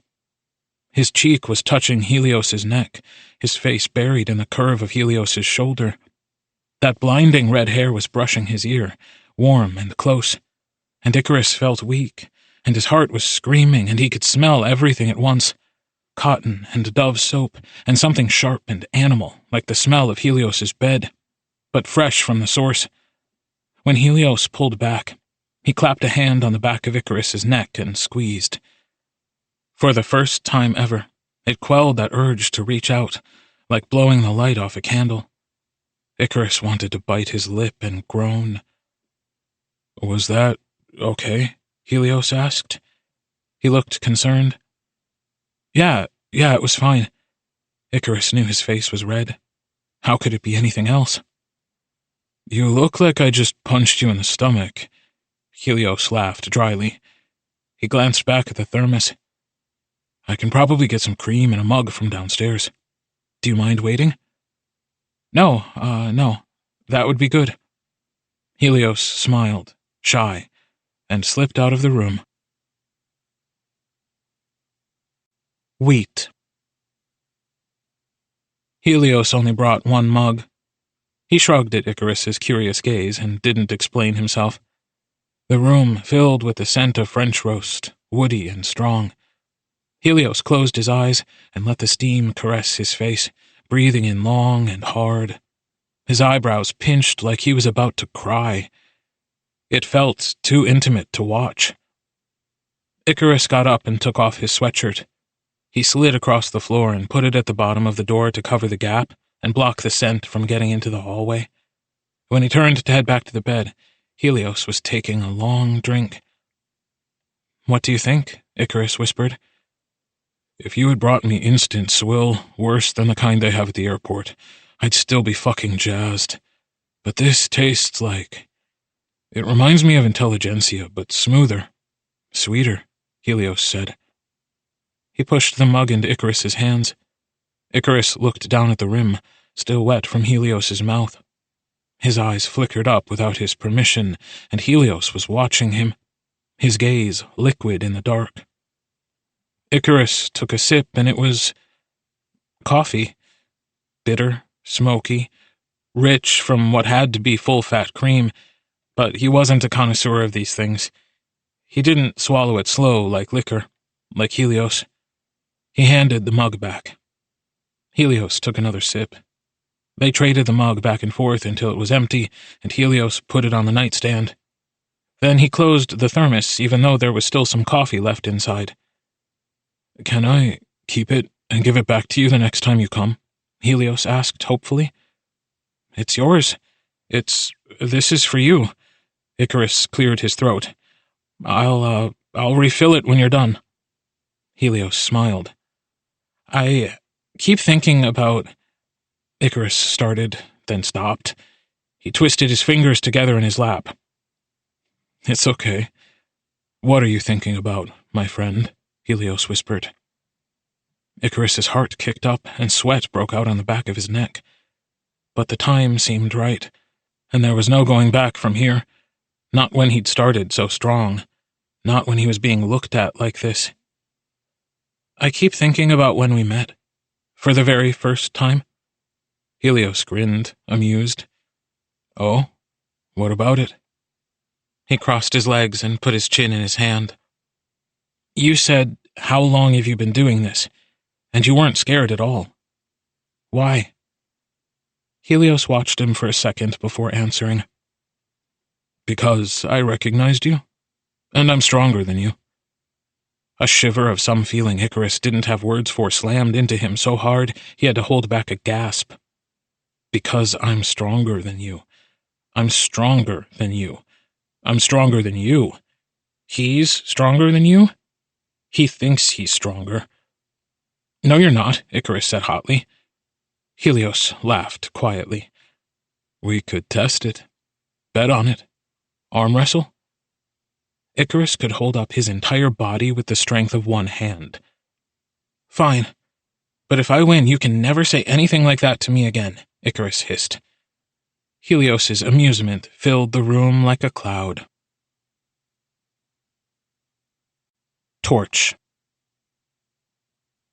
Helios pulled the art book from under his pillow and placed it between them. There were new bookmarks sticking out. They both sat in the middle of the bed, legs crossed, elbows on the edge of the book. "You ready?" Helios asked. "Shut the fuck up." Icarus clasped Helios's hand firmly, squeezing it in warning. To his surprise and delight, Helios squeezed back, possibly harder. "Okay. 1, 2, 3, go," Helios said, then crushed Icarus's hand in a steel grip, pushing with surprising force. Icarus was caught off guard. He fought the incredible pressure, pulling their combined hands further toward his side. Helios seemed pleased. He wasn't straining at all, which felt so strange. Helios wasn't stocky and athletic like Icarus was. He was willowy and graceful. But Icarus remembered the way Helios's arm had felt across his throat, remembered his hands being wrenched behind his back, and wondered. Helios's grin widened, and he brought their hands back from Icarus's winning side toward the middle, and then a few centimeters in his direction. "What the fuck?" Icarus breathed, gripping the side of the bed hard for leverage. Helios wasn't bracing against anything. His other hand lay inert on his thigh. There were bruises around his wrist. "Oh, darling," Helios breathed. "You're very good." "Don't call me that. I didn't say you could call me that," Icarus huffed, straining. Helios said. Then he slammed Icarus's hand onto the bed in an easy win. Clearly he had been holding back. Icarus gasped, snatching his arm to his chest. He cradled it close. His fingers burned like Helios had ground the bones together. Careless for someone who had to climb back down a wall. "Oh, shit, are you okay? Here, let me—" Helios tugged Icarus's arm to him very gently and stroked between Icarus's fingers. Too much feeling was bouncing around Icarus's chest, so he just let him. Icarus sighed, discordant and raw. "I don't understand you," he whispered. Helios rubbed Icarus's joints like he knew what he was doing, and the pain was beginning to subside.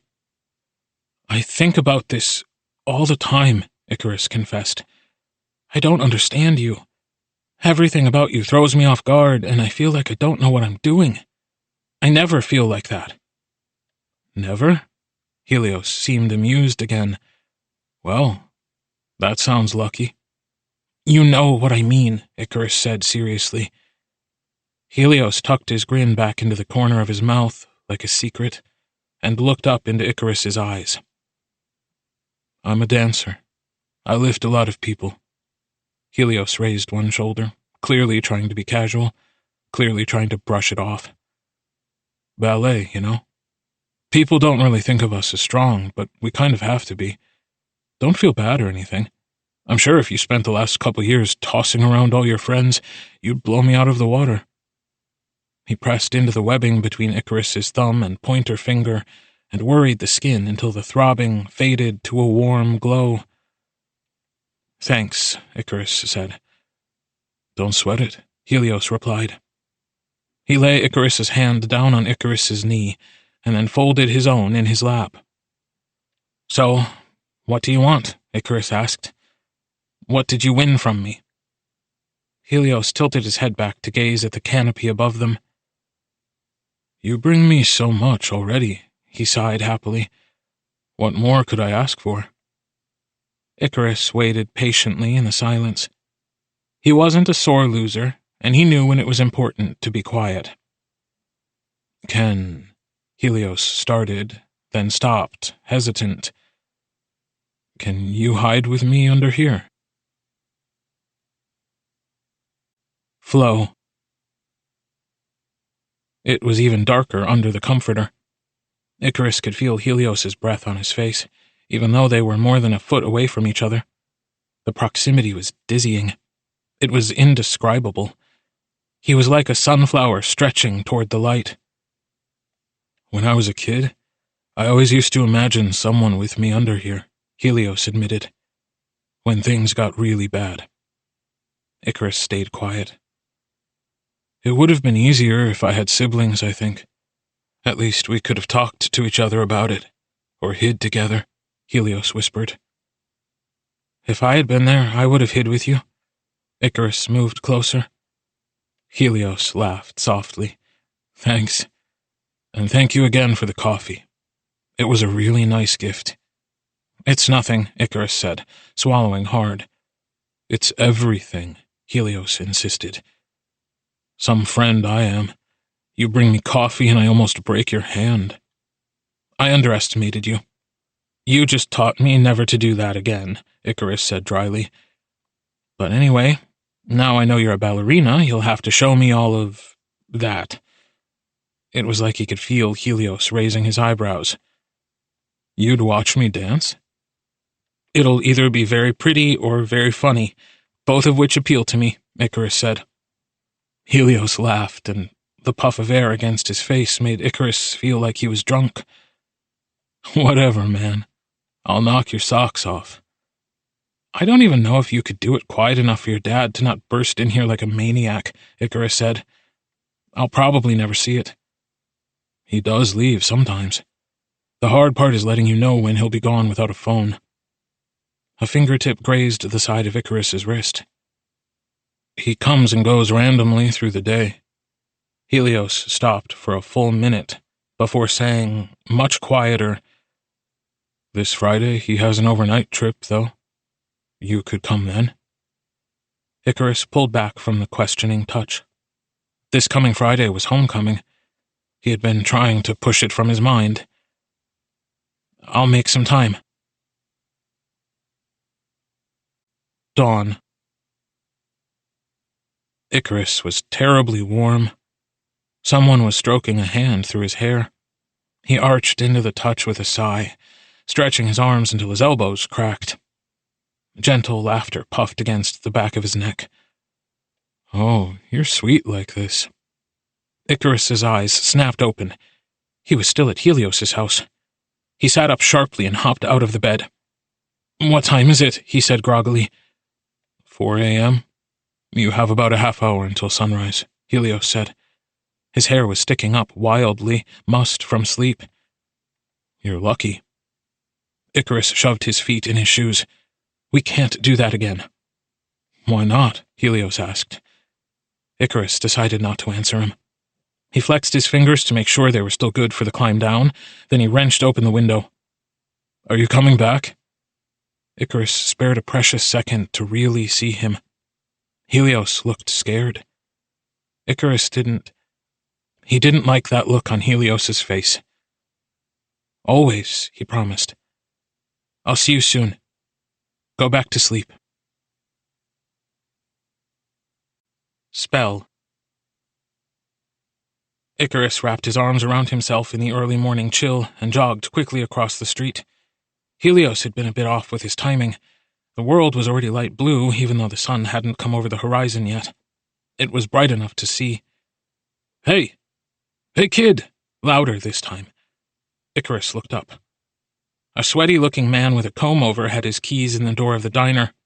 When Icarus made eye contact, he hooked his fingers to call him over. Icarus gritted his teeth and changed direction. Do you need anything, sir? The man seemed to rethink what he was about to say, then shook his head resolutely. I know how it is. Young love and all that. Probably sneaking into your girlfriend's house all hours of the night. Believe me, I've been a teenager, I get it, he said. Icarus's heart raced in his chest, but he forced his face into complete blankness. The man, clearly the diner owner, rubbed a hammy palm across his forehead. You should be careful with that one. I know she might seem worth it, buddy, I do. But the guy who lives in that house, he's not a gentleman, that's for sure. Okay, Icarus said with a sharp nod. Can I go, sir? I mean it.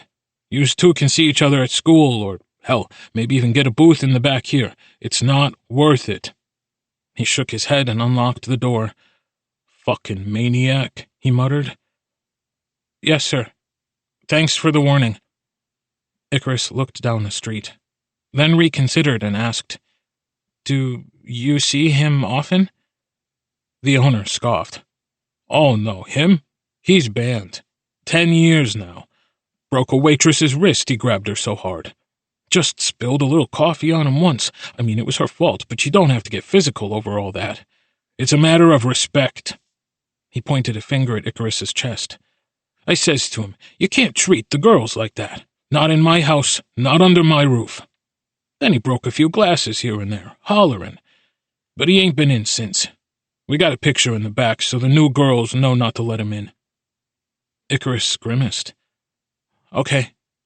Thank you. The owner sighed and reached out to pat Icarus hard on the shoulder. You have a good day, kid. See you around. Lost. Angus wasn't home when Icarus got in. It was more disconcerting than if he had been there and angry that Icarus was out all night. Icarus headed straight to the bathroom and took a quick shower. He hoped that if his father had just stopped out for breakfast, he'd be able to convince him he'd spent the night on the roof. Icarus had nearly finished getting ready for school when he finally saw the note taped to the inside of the front door. Small emergency. Be back on Friday. No visitors. Use the joint account if necessary. Angus. Well, he let his bag slide off his shoulder, undressed, curled up in his closet, and went back to sleep. Bright. Heads up! Icarus reached into the sky and plucked the football out of the air. He lobbed it back to the kids playing on the pitch nearby. I didn't say anything. Luca put his hands up when Icarus glanced at him expectantly over his shoulder. We're past that, man. Icarus knocked into Luca's shoulder playfully. Turning over a new leaf? Luca looked quietly thrilled at the contact, even glancing down at where they had touched. Kind of. Anyway, I know you're all you, but I wanted to invite you to a party at my house. A homecoming after party. There'll be some people you know there. He trailed off, clearly expecting an immediate rejection. Who? Icarus didn't know Luca even knew who Icarus had talked to. At the moment, that was more pressing than saying no. Julian, Celestina, James, Rita, Noel, I think Brian said he might come. Luca scratched at his nose, then kicked a stick that was lying on the path. Those were all previous acquaintances he'd had. Class friends, not real friends, all of whom he stopped talking to as soon as the class they shared was over. It was uncomfortable that Luca was aware that they knew him. "What is this, some kind of intervention? You cobble together everyone I've ever said hi to?" Icarus said in a voice he hoped sounded like he was joking. "Not really. A lot of people are coming. And if it was an intervention, I wouldn't even tell you. It would have to be a surprise, obviously." He huffed. "I just asked Celestina, and she rattled off some people who might make you feel comfortable enough to show up." Icarus grimaced. That was less terrible. Celestina was a social butterfly and on student council. It was on brand for her to be in the know about who talks to who. "Okay, maybe. I'll think about it." Luca shrugged and dragged a hand through his curls. "I should also mention I'm going to homecoming with her." "Celestina? You told me you weren't dating her, so I figured I'd take my shot," Luca said, a bit defensively. Icarus stopped walking. "Dude, do what you want. Congratulations. I just didn't think you guys knew each other. Until now." Luca shook his head. "Man, I forget sometimes," he mumbled, clearly to himself, then looked hard at Icarus. "Everybody knows everybody here, Icarus. Just because we don't hang out during the day doesn't mean we don't ever do stuff after hours." Icarus rolled his eyes, his face getting hot. "You don't have to be a dick." Luca crossed his arms. "Come to my party. We'll get drunk and get to talk to each other without having to be fucking walking the whole time." Icarus rubbed his temples. His father was gone for the week. He could probably get away with it. This might be the only time he could ever get away with it. "If you don't want to talk to Brian and Rita or whatever, we can just chill in my backyard and avoid them. Stick together the whole time like losers," Lucas said with a grin. "Come be a loser at my house." Icarus took a deep breath. Pink. Icarus's house felt warm and comfortable with Angus Gallagher missing from it. The afternoon sun poured in through the kitchen window, golden and soft. No humming machinery or whining of a drill, no sharp scent of vinegar or varnish. Just quiet. It felt like a different space entirely. Icarus bought fresh vegetables, fruit, and flowers for the table. He set about making a cucumber salad and pan-fried pork chops. Even dinner would be better like this. Sitting alone at their small wood table, listening to the sound of their neighbors moving above and below him. Kids getting home from school and screaming with laughter as they walked up the path to the apartment.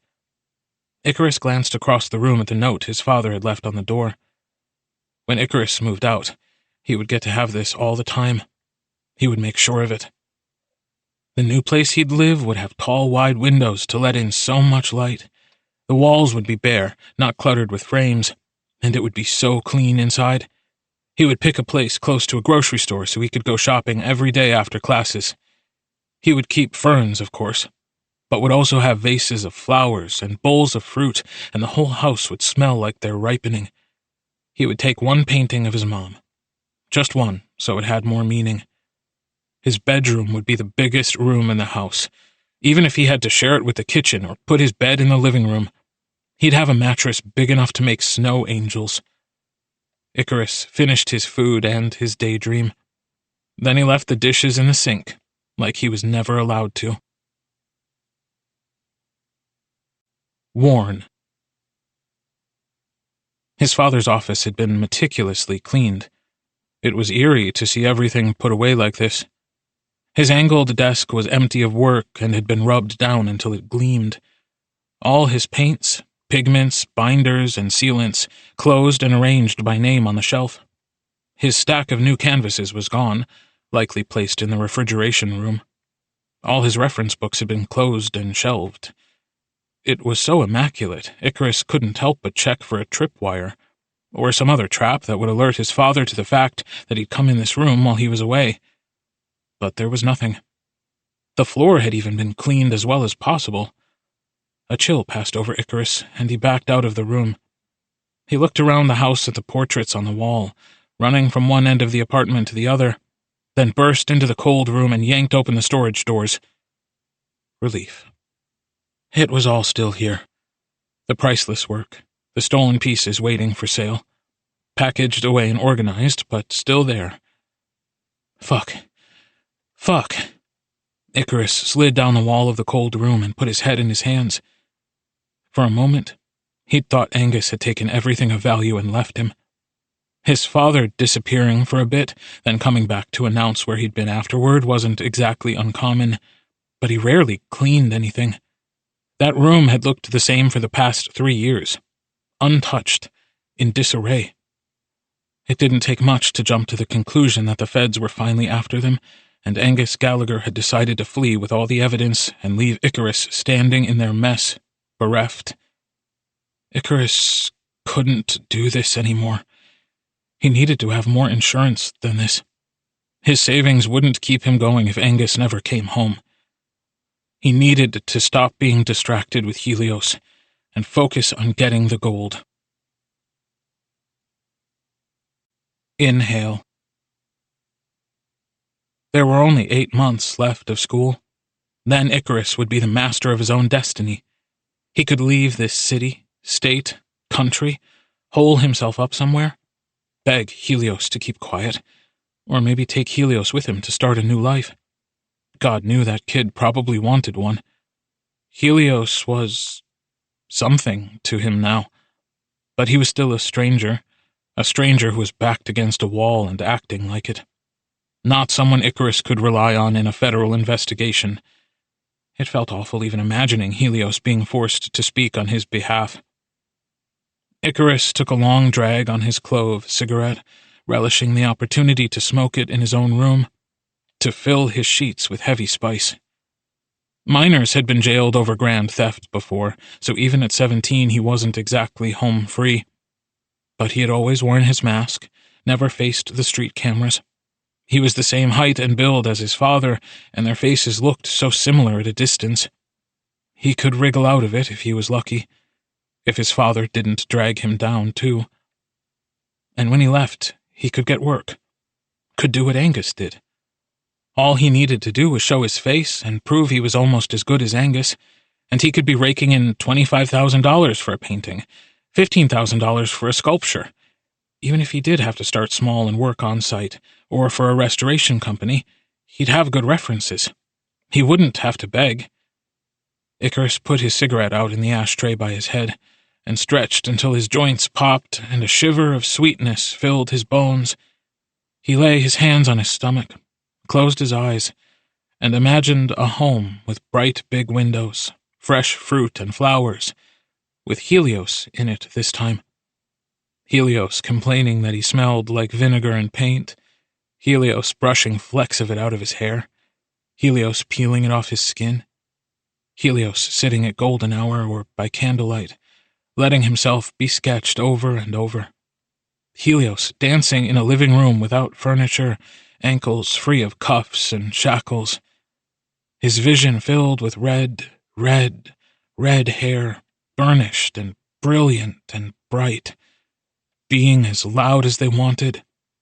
They could have friends over and fill their house with noise, and at night they could lie next to each other with miles of sheets between them, together and alone. Plucked. He woke up, wanting terribly. He remained untouched, fingers shaking.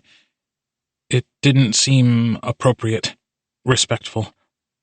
Icarus pressed his forehead against tile and breathed, letting cold water sluice down his back. Turn him holy again. Ave Maria, gratia plena, Dominus tecum. He closed his eyes, shivering. West. After 4 days of silence, on Friday a small cup was placed in front of him. Espresso, bitter and dark. Icarus drank it all. He looked up into brown eyes and saw divinity in the quirk of a smile. That's all you get for now until I'm happy with you again. Julian slid into his seat. Are you going to homecoming? Icarus asked. Doesn't matter. You're not going to see us there. I might see you at Luca's party, Julian said without turning around. If you'll deign to show your face there, at least. I'm showing up, Icarus admitted quietly. Which is weird to begin with, but I'm not going to bust your balls about it. It's not every day Queen Celestina walks up to you and begs you to do her the favor of showing your face at an event. My curiosity was piqued, Julian said, looking to the side but still not facing him. Icarus sat back. I'm not really mad at you, Julian mumbled, if that means anything. I did miss it. The drinks. It really helps, Icarus replied. I can pay you back for it. No, dude. Julian crossed his arms. Stop making it weird, just get over yourself about it. Consider it my investment in not having to come back here after college and see you working at the factory with my dad. Icarus frowned. Shit would be so depressing I'd set myself on fire, Julian mumbled. Okay. Well, I'm half done on my outline for the project. What step are you on? Julian snorted. Wouldn't you like to know? He didn't turn around, but the side of his cheek rounded, and Icarus knew Julian was smiling. Ripped. Everyone was buzzing with energy, but Icarus was just nervous. Luca gave him his address and warned him that the fun wouldn't start until 11 p.m., because the dance ended at 10, and if he got there early, he would have to help set things up. Apparently, Luca's parents were out for the evening to give everyone some space, which sounded as exciting as it did dangerous. To Icarus' surprise, Aspen and Sorrel were both going to the dance, but not Luca's party. Aspen was bringing a girl she'd met online who lived in a different town. She seemed wary and a bit disgusted that Icarus was going to a popular kid's house, and warned him that it might be some kind of trap. Sorrel told Icarus that he hadn't been invited to Luca's, and when Icarus insisted that it was open invitation, he still turned Icarus down. I wouldn't know what to do there. I'd feel out of my element, Sorrel had mumbled. Celestina sat behind him and dragged her nails up and down his back until he bent like a willow and pressed his cheek to the desk. Tremors of pleasure turned his spine to liquid. It will be okay, she sighed. I'll drive you back home in the end. Even if you can't come upstairs? Icarus's eyes were hazy. He was falling apart in the middle of chemistry, and he didn't care. He didn't care. Celestina's laugh sounded like wind chimes. Keep your secrets, love. Tight. Getting ready in a silent house was sublime. He could take as long as he wanted in the bathroom. Icarus knew he could look passable in casual clothes, but he'd never be able to pull off the kind of cool things that everyone his age wore these days. He was sure he was ugly, but if he squinted, Icarus knew he could be 1950s handsome. He'd seen enough photography from that era to recognize it. Icarus liked older things, so he didn't mind. He buzzed his nape down and smoothed his limp black hair back with brilliantine. His part was razor-sharp, angled with the arch of his eyebrow. He wore a black sweater with short sleeves that made his arms look strong, and wool trousers borrowed from his father's closet. He sprayed on a cologne that smelled like wood and fire, tucked a pack of cigarettes into his back pocket. Hand on the front doorknob, Icarus eyed the bouquet of flowers he'd gotten himself, sitting in the middle of the breakfast table. He turned back, plucked a stem of lavender, and rubbed it behind his ears. Then, Icarus Gallagher stepped into the night and headed for Helios Black's house. The first night. Mr. Black shouldn't be home, and the alarm wasn't on, but Icarus still came in through the back door. He slipped off his shoes and socks, then paused, standing slowly. Right in the middle of this little foyer was a new acquisition. Icarus wondered how long it had been there. He hadn't come to this part of the house since the night he and Helios had officially met. It was a bronze disc with 3 figures, a woman and 2 men looking at her in agony. It was weathered but clearly restored, and the room smelled different with it so near. Icarus's clever eyes roved the space around it, looking for the telltale shine of a camera lens, but he saw none. Still, the hair rose on the back of his neck. It was improperly placed. This piece was Italian, ancient, and valuable, the sort of thing that should be in a vault. But it was here in the open, tantalizingly close to the door. There were rooms that would suit it better, rooms designed to make the viewing appealing, but it was here, downstairs in the modern common area, surrounded by steel and linear shapes and dark colors. All of the rooms in this house had a theme and stuck with it, with no exception. This didn't belong here, but here it was, displayed. It felt like bait. How long had this been here? He tried to remember if it had been in the shadows when he was rushing to replace the sculpture, and he had just missed it. He couldn't be sure. Icarus flattened himself against the wall as far from it as he could get, and took a picture of it with his phone. Zoomed in on the plaque beneath, boasting its name and provenance, and took a picture of that, too. Orpheus losing Eurydice, Veronese. He wanted to show his dad, but he couldn't. Not yet. Because of his decision to keep this situation to himself, he couldn't even text this picture to Angus, no matter how personally freaked out he was getting. Icarus clenched his fists, took a few steadying breaths, and refocused. He couldn't make tonight about this. He closed his eyes and listened. Silence. Until a toilet flushed upstairs. Icarus followed the sound to a wing of the mansion painted yellow. He knocked on the only closed door in the hallway and waited. "What the he heard Helios mutter. The door swung open to reveal a small library. Helios looked down at him with an unreadable expression. "Sorry for the unexpected entrance. I can't climb dressed like this, so I had to use a door," Icarus explained. "Is your dad gone, or am I about to be beaten to death?" "Jesus Christ," Helios breathed. He swallowed hard. "Come in. He's not home. He left at 5. Icarus strode into the library and looked around. Helios had strewn a few books across the ground in an arc, like he was researching something. "Sorry about all this," Icarus said, crouching down to see what Helios was reading. "I'm going somewhere after this. I might not have time to change." "Do you dress like this all the time?" Helios asked. He was still standing by the door, gawking. Icarus laughed softly. "No, just special occasions. Today's homecoming. Is it really that much?" Helios put a hand on his chest. "I don't even know how to answer that."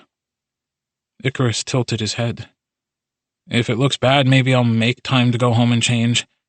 No, it's good. It's really good." Helios still looked a bit spooked. "Do you by any chance want a tour of the house? Like with the lights on, so it's more official? Then I could cook, maybe. Are you hungry?" "I could eat. If you made something." Swan. Icarus had been here often, of course, but it was either in pitch-black darkness, or he had to crawl in a very specific window, take pictures, and then crawl right back out. He didn't have time to just wander around appreciating everything. It was interesting to see this through Helios's point of view. "There are 4 wings. Each has its own bathroom and its own kitchen, even if they're hardly ever used," Helios said. "The wing painted blue, where we usually are, is where we lived when I was a kid. The rest was just guest bedrooms, but now I'm in my old room, and my dad is in the white wing." Icarus ran his fingertips across the banister as they headed down the stairs. "There's the blue wing, the white wing, the red wing, and the yellow wing. Yellow has the library, blue has the biggest bathroom, white has the most storage, and red is mostly used for business." Helios looked back at him with nervous brown eyes. He turned his head quickly when Icarus met his gaze. So, Helios found him attractive. Icarus hadn't been sure before, but he understood now. Icarus knew he wasn't handsome, but he had been eyed this way before, and he knew what it meant. He gazed at the nape of Helios's neck as he walked up the stairs in front of him. Luca looked at him like that sometimes. He still didn't know what to make of it. So he joked it away. Luca, in turn, had never asked, never pushed, touched him too rough for it to land. He wondered what Helios would do. Crunch. The blue wing was all memory. Pictures of Helios's mom, who looked so much like him. Dresses still hung up in an open closet. Floors caked with dust. Icarus didn't mention making this connection. Yellow was warm and seemed to be used half as much, if only for lack of occasion. There was a music room that Helios danced in sometimes. The library, a storage area with which Icarus was intimately familiar. The red wing was also familiar. Impressive pieces in glass cases, gaudy giant desks, books never meant to be removed from their shelves. There was a giant globe that Helios insisted they could sit inside sometime. Expensive telescopes and more. The white wing was immaculate, but they didn't go inside many of the rooms. There were a few guest rooms and a storage closet that was large enough to echo when they spoke. It was messy and crowded with sheafs of paper and old art supplies. My dad spends almost all of his time in this wing. I'm pretty sure he'd notice anything we did in here, so let's just go back to the ground floor, Helios said. He led Icarus to the main living room where the TV was, through a butler's pantry, and to the main kitchen. Do you have any dietary restrictions? Helios asked. Icarus shook his head. He sat down at the massive wood table and settled in to watch Helios cook. Helios opened a large cabinet stocked full of pots and pans and turned on the stove. There are other things here, beyond the main house, that I would like to show you sometime, Helios said, as he filled a pot with water. There's a really nice flower garden and a field. I can't leave the house, but you can go out there if you want. People can't see you from the street because of the trees. Do you know how far you can go? Helios shrugged one shoulder without turning around. I can't even get too far out the window. But I wouldn't be able to run away efficiently enough to not be caught. I don't know this town. I grew up in the city. My mom and I left this house when I was like 7. I spent one Christmas here when I was 14, and then there's now. This isn't my home. He started chopping while Icarus took some time to think about that. There's also a pool. If you weren't on your way somewhere, we could have gone swimming, Helios said casually. Icarus knew it wasn't casual for him. His ears were red, and he said it too fast, and had started cutting quieter to hear Icarus's answer. This is nice, Icarus said. Being in here with you. It feels more normal than what we usually do. Rub. Icarus made Helios take him up to the roof. There was a small ledge that stuck out under one of the windows in the yellow wing that was long enough to sit on with your legs outstretched. He sat crisscross and pulled out his pack of cigarettes, offering one to Helios. I can't. He's coming home tomorrow. I feel like he would know somehow. Icarus hummed and lit his. He took a deep breath. We can share, Icarus said. Come here. Open your mouth. He took a drag, then reached over and clasped Helios's chin, breathing into him. The smoke curled around their faces, making the edges of Icarus's eyes hurt. Fuck. Do you want more? Icarus asked. Yes. Helios sighed and leaned in closer, their lips nearly brushing. But Icarus stopped him, pressed his fingers to Helios's cheek, put his thumb on the swell of Helios's bottom lip, and caught him before their faces touched. Helios, no. I haven't done that before, he said firmly. I can't start with that. Helios pulled back. His eyebrows nodded with the sting of rejection, but Icarus didn't let him go. Pain melted into confusion. It would be too much for me to handle, Icarus explained. I don't get touched very often, and it's overwhelming for me most of the time. Oh, Helios said, curious. That's unique. Why?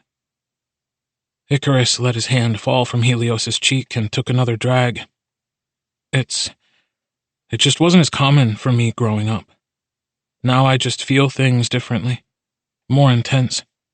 And I know it's not in the same way other people do, because no one else reacts the way I do when it happens on accident, Icarus said. Helios drummed his fingertips on the roof tile. And it's not when you touch other people. It's only when people touch you. Icarus shrugged. That's not fair. If I was in control of it, I would just stop it from happening. You want more?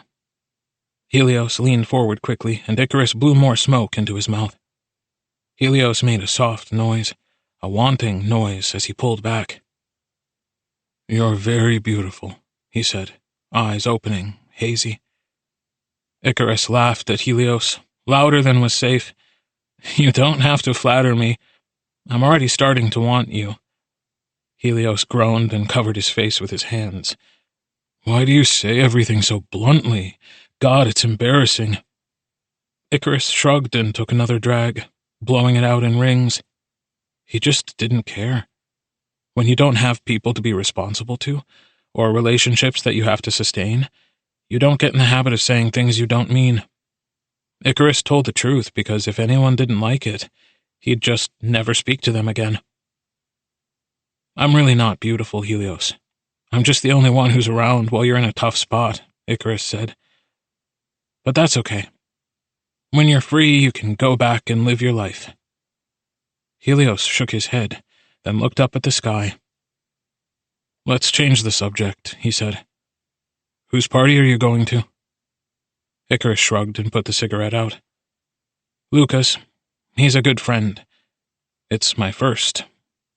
Helios looked like he was about to throw a fit. What? No kissing? No parties? What the fuck? He hissed. What are you, a Jehovah's Witness? Icarus smirked.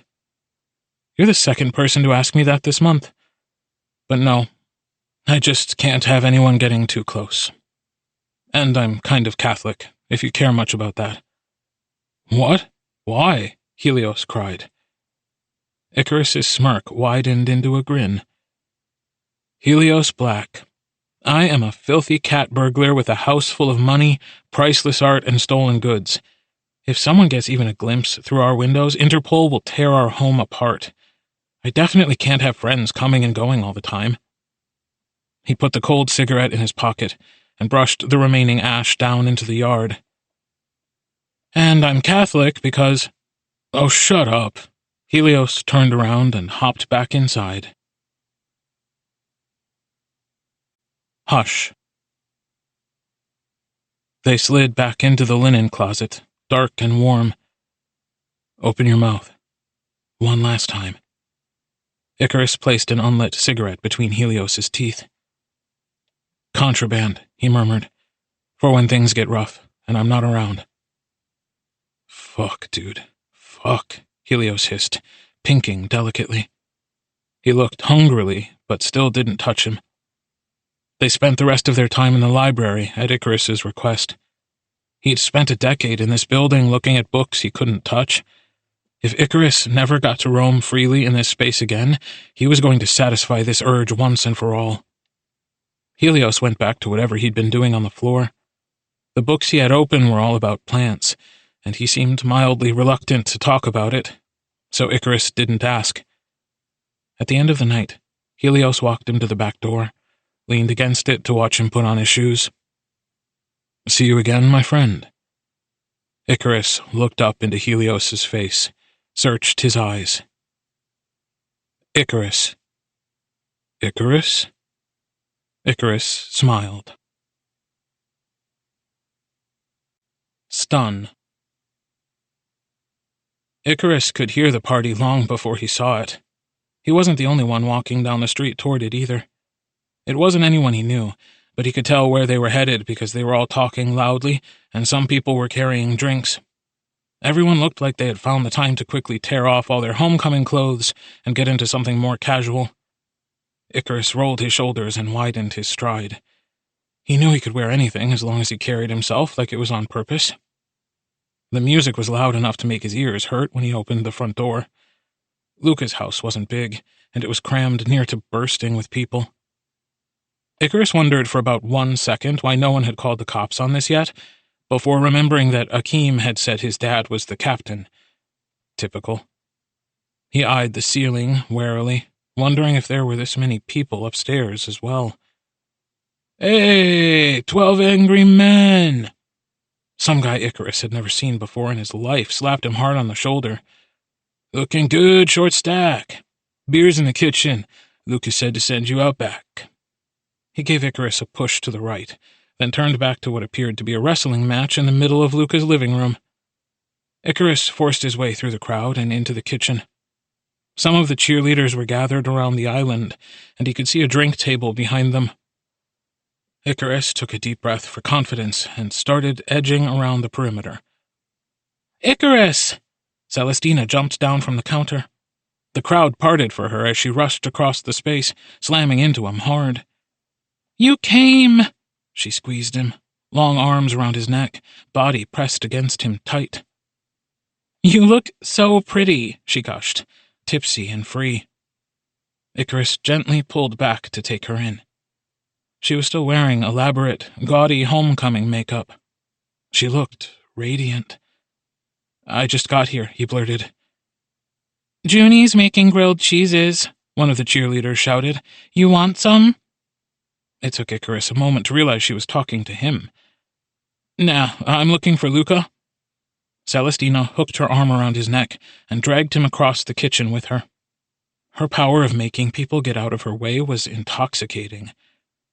"Ooh, you look like one of the guys from Some Like It Hot," Mina Silvestri said, and skittered her nails across the curve of Icarus's chin. It took everything in him not to flinch.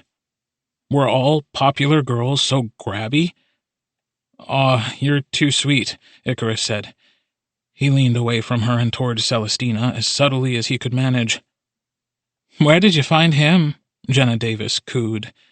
She pulled up the bandana that she was wearing as a tube top and crossed her long tanned legs, looking down on them from her seat on the counter. "He's one of Luca's friends," Celestina said. "And he's my sweetheart, so keep your claws out of him." She nuzzled into Icarus's neck, and he curled his hand into a fist with an effort to remain still. Jenna reached backward and waved her hand until a grilled cheese was put into it. She tore it in half and gave the other half to Mina. "Are you sure you don't want any?" Mina said, leaning closer to him with her piece. "He already said no," Celestina said firmly. "Luca's in the back with the rest of the boys. I'm going to take him. Pass me that bottle of honey jack. We'll bring out some ice." Celestina tugged Icarus out of the circle. He squeezed her hand gratefully. Proof. It was much quieter outside. It was still pretty crowded, but people were clumped up in groups, smoking, talking amongst each other and drinking. Luca, Akeem, Patrick, and the rest of the guys he would have expected were crowded together on a couch. What he didn't expect was Julian, standing next to the couch with his arms crossed. He could hear the lecture Julian was giving from 20 feet away. "Help you clean up, because it's not going to be me, that's for sure. You should be fucking lucky I'm not taking pictures," Julian griped at Luca. Icarus almost dropped the ice Celestina had forced him to carry. "Julian?" "Oh, well, look who decided to show up," Julian snapped. "What the hell is this singing in the rain-ass fit?" "Shut up, Julian," Icarus said immediately. "Oh my God." Luca, who'd had his head in his hands during Julian's tirade, got up immediately. "Oh my God, dude, wow. You should have gone to the dance. You definitely should have gone wearing that. Don't listen to Julian. Holy shit." He pulled the ice out of Icarus's arms and set it on the ground. Then he dragged Icarus into a hug.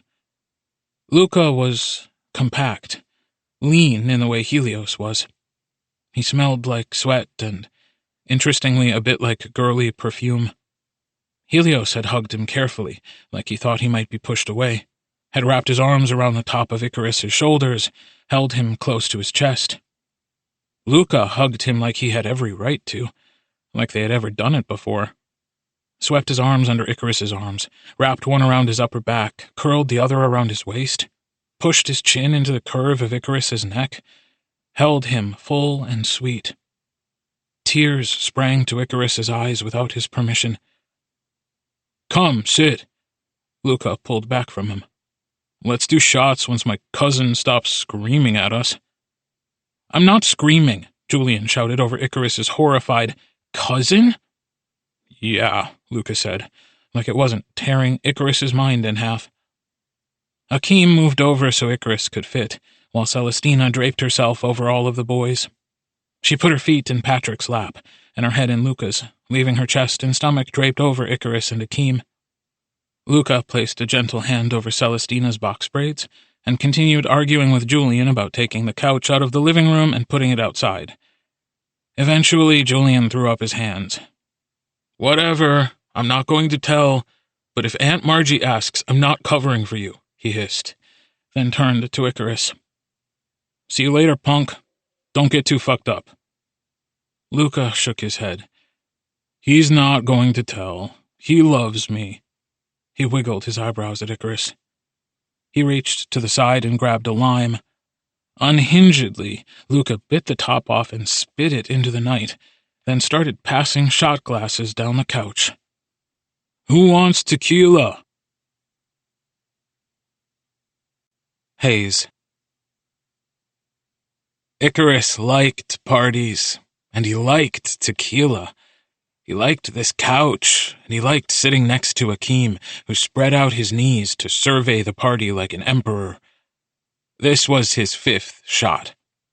Luca's face swam before him, soft and friendly.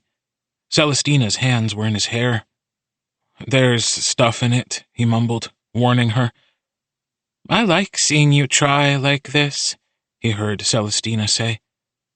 Suddenly, Akeem and Patrick weren't next to him anymore, and it was much quieter than it was before. Luca's arm was around his shoulder, and Celestina was in his lap, and his hands were on her waist, and his skin felt so strange, like everything was muted. Finally, he knew what it meant to feel normal. "I can't sleep here," Luca huffed into Icarus's neck. "It's so loud. I just want to sleep." "Where are you going to go? It's your house." Icarus giggled. "We're neighbors, 5 blocks or so." Luca pulled back, grimacing. 5 blocks isn't neighbors." Icarus closed his eyes. "It's close." "Here, here." A vodka-soaked lemon wedge was pressed against his lips, and he opened them, licking the juice. "You're supposed to bite it," Celestina laughed. She pulled it away from him, then leaned back in a beautiful arc, her braids brushing Icarus's knees as she bit into the lemon and took a swig of the half-finished bottle of rye. "Wow," Icarus breathed. "I wish I could paint that." "You could." Luca lay his head on Icarus's shoulder. "She'd let you. Would you paint me?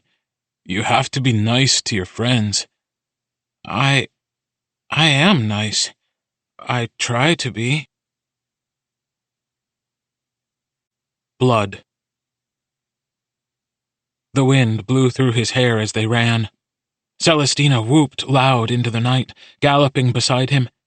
The streetlights blocked out the stars, and they streamed as they flew by, beams against the black of the sky, and they were beautiful. Luca was so strong. Icarus's arms could barely hold anything, the world was so dizzy. But his thighs were clamped around Luca's waist, and he knew he was being carried. It was Luca's hair that smelled like girl perfume. It must be his shampoo. The ground found his feet, and his keys found his hands, and they were stumbling up the stairs, fast and clumsily. Celestina fell down a few, and they had to tug her up. The neighbors were yelling, Sorry, I can't help it, I'm too happy. We're too happy." The house was warm. Celestina looked incredible on his bed, in his room, her smile hitting him like a big brass band. Luca was pushing in behind him, closing his closet door, stumbling down into the soft mattress, his hands so big as they tugged Celestina closer to them both. His nose was cold as it nudged in behind Icarus's ear. Luca sighed. "You smell like lavender here." Eden. Icarus woke up to the sound of loud snoring. His head felt like it had been beaten with a bat, and his mouth tasted terrible. He rubbed his eyes, then let his arm flop down. "Ow!" A soft voice. Icarus's eyes snapped open. No. No, no, no, no, no, no, no, no, no, no, no, no, no. His heart was going to burst out of his chest. He was going to throw up. "Dude, please talk quieter," Luca panted. "My head is killing me." Celestina turned away from the closet door, where a sliver of light was peeking through. They couldn't be here. They couldn't be in this house, in this room, in his bed. He didn't know what to do. There was no way to get them from the closet to the front door without them seeing at least 50 things they shouldn't, and he didn't have answers for these kinds of questions. He was so stupid.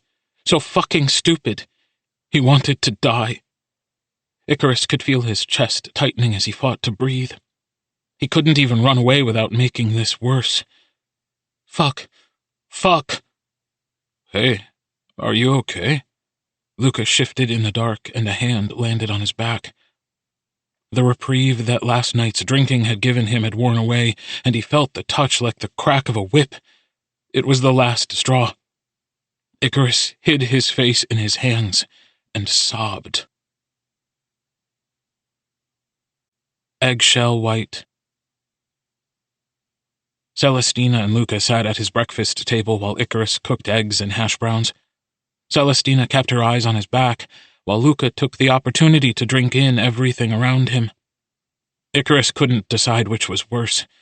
His father's art looked so obsessive under these circumstances, 1,000 of his mother's eyes watching them. The kettle whistled, and Icarus pulled it off the fire. "I've never had tea before," Luca mused, clearly trying to lighten the mood. Icarus didn't respond. He placed steaming plates in front of them and went to get sugar and cream. When he finally settled and the table was full, milk, water, tea, orange juice, and Advil spread out before them, Celestina reached across the table. She didn't touch him. She just put her hand out flat on the wood like it was a substitute for his arm. "Are you okay, Icarus?" she asked. "I need you to promise me you won't tell anyone about this." "We don't know what this is," she said softly. Do you think... Is this a hoarder house?" "It's too clean to be a hoarder house," Lucas said, starting to eat. "My grandma is a hoarder, and her house is full of mice." Icarus stared hard at Celestina's hand on the table until it began to get blurry again. He covered his eyes and took a deep breath, pressing his palms into his skull. Okay. He had to explain some things, but he didn't have to tell them all of it. "My dad does art restoration. Most of this is his work. A lot of it isn't. There are things in this apartment that are worth more than all the buildings on this block put together. I'm not supposed to have people in here. I'm never supposed to bring people here." "Oh," Celestina pulled her hand back. "We're the first people you've brought home?" Luca looked up sharply. "We're the first friends he's ever had," he corrected. Icarus wished the floor would drag him straight to hell. "I don't even know what to do now," he whispered. "It's been my whole life. Everything is ruined." Luca shook his head. "It's not ruined. As long as we don't tell anyone, nothing has changed. As long as we don't do anything about what we know, we'll be all right." Celestina glanced at Luca, then turned back to Icarus. "What are the rules?" "What?" "What are the rules for your life?" Icarus had had enough of crying in front of these people, but being asked this, in that soft of a voice, He took a deep breath and willed himself to stop shaking. "I'm not supposed to bring people over or go to their houses. I'm not supposed to do things that make people too interested in me. Adults, mostly, but kids also. I'm not allowed to talk about his work or mine. I'm not allowed to be too good at certain things." Luca gripped his fork hard in his fist. Their food was getting cold. Celestina hadn't touched hers. Icarus put a spoon of sugar in his tea and took a sip. "You shouldn't have to sleep in a closet," Celestina said. Icarus shook his head.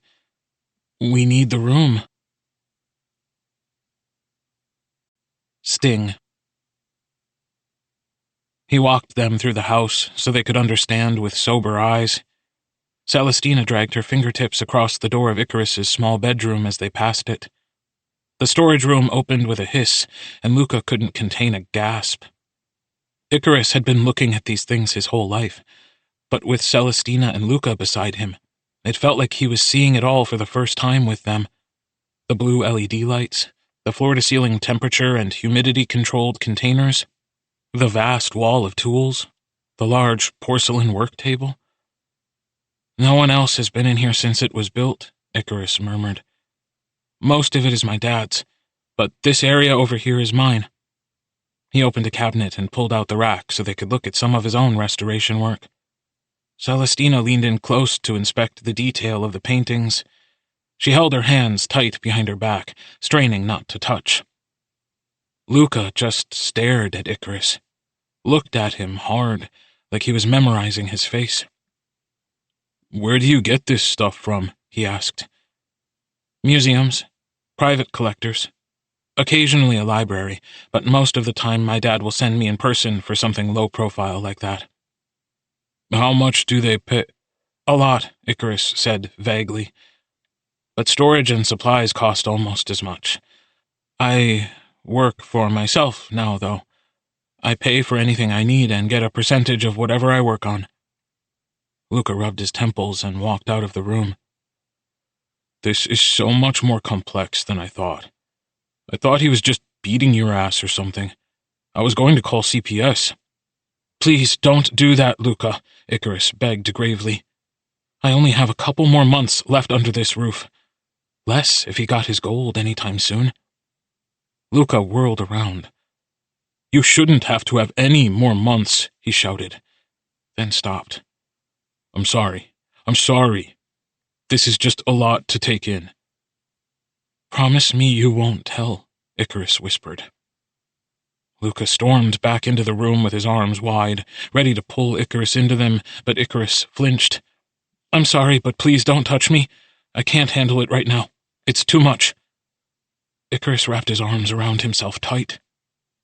Celestina closed the storage room door.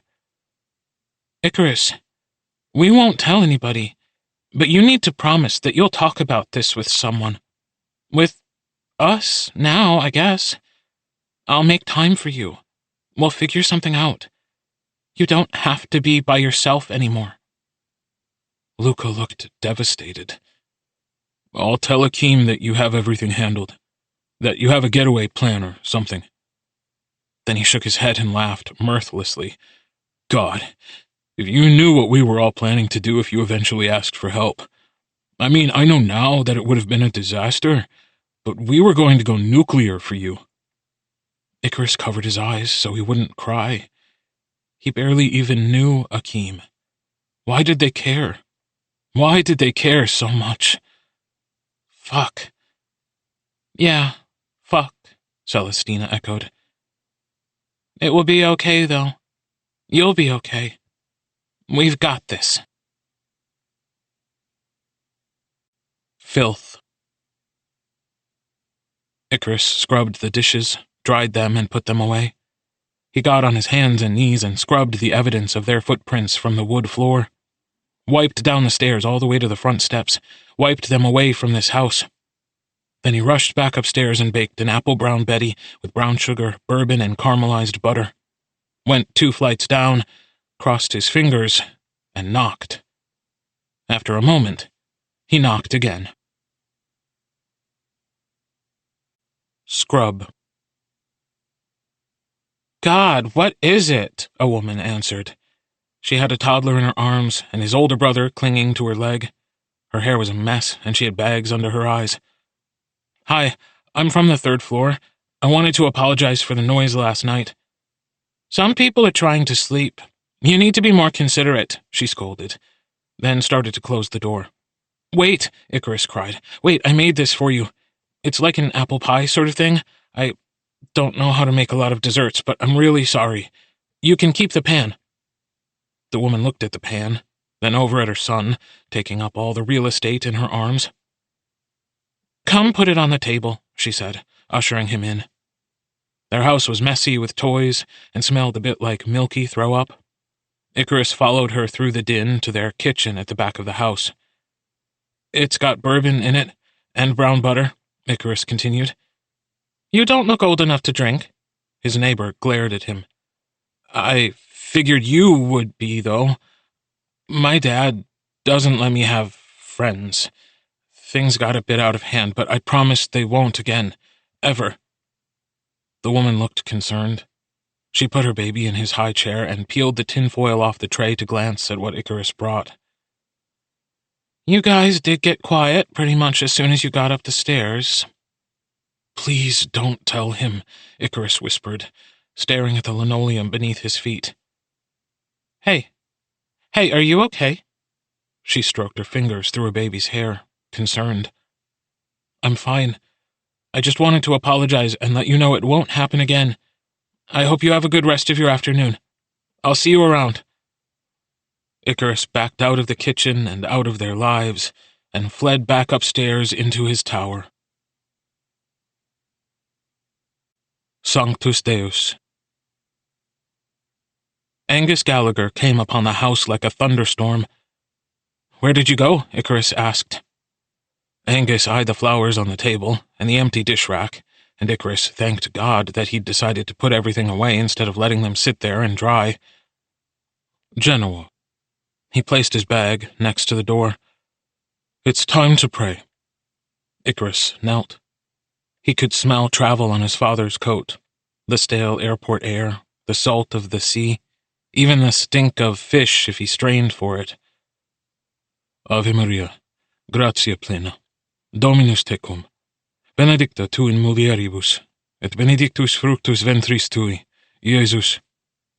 The house felt new and dangerous, like Angus would magically know there'd been people here, would feel it in the air, would feel it in the way Icarus moved and looked at him.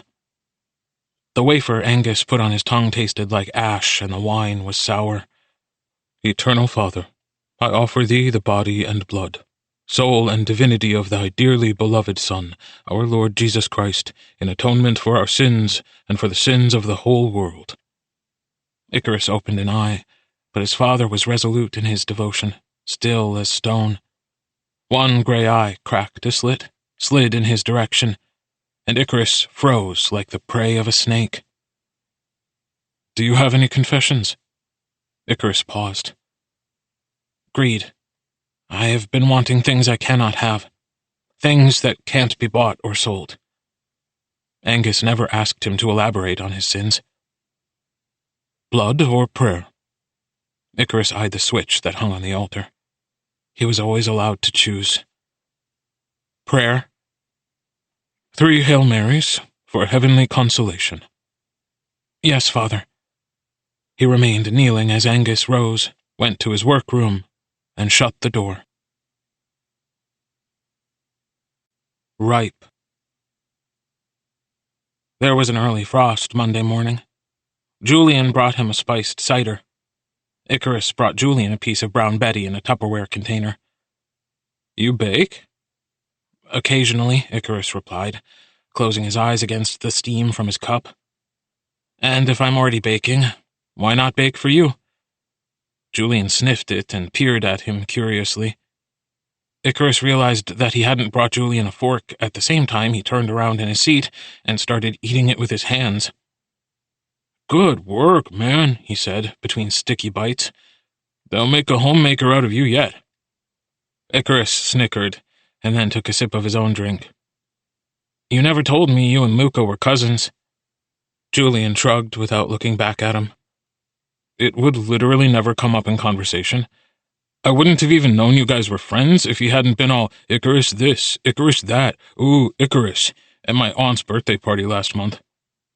Luca does what he wants, mostly. I'm surprised he mentioned me at all," Icarus said resolutely. Julian snorted.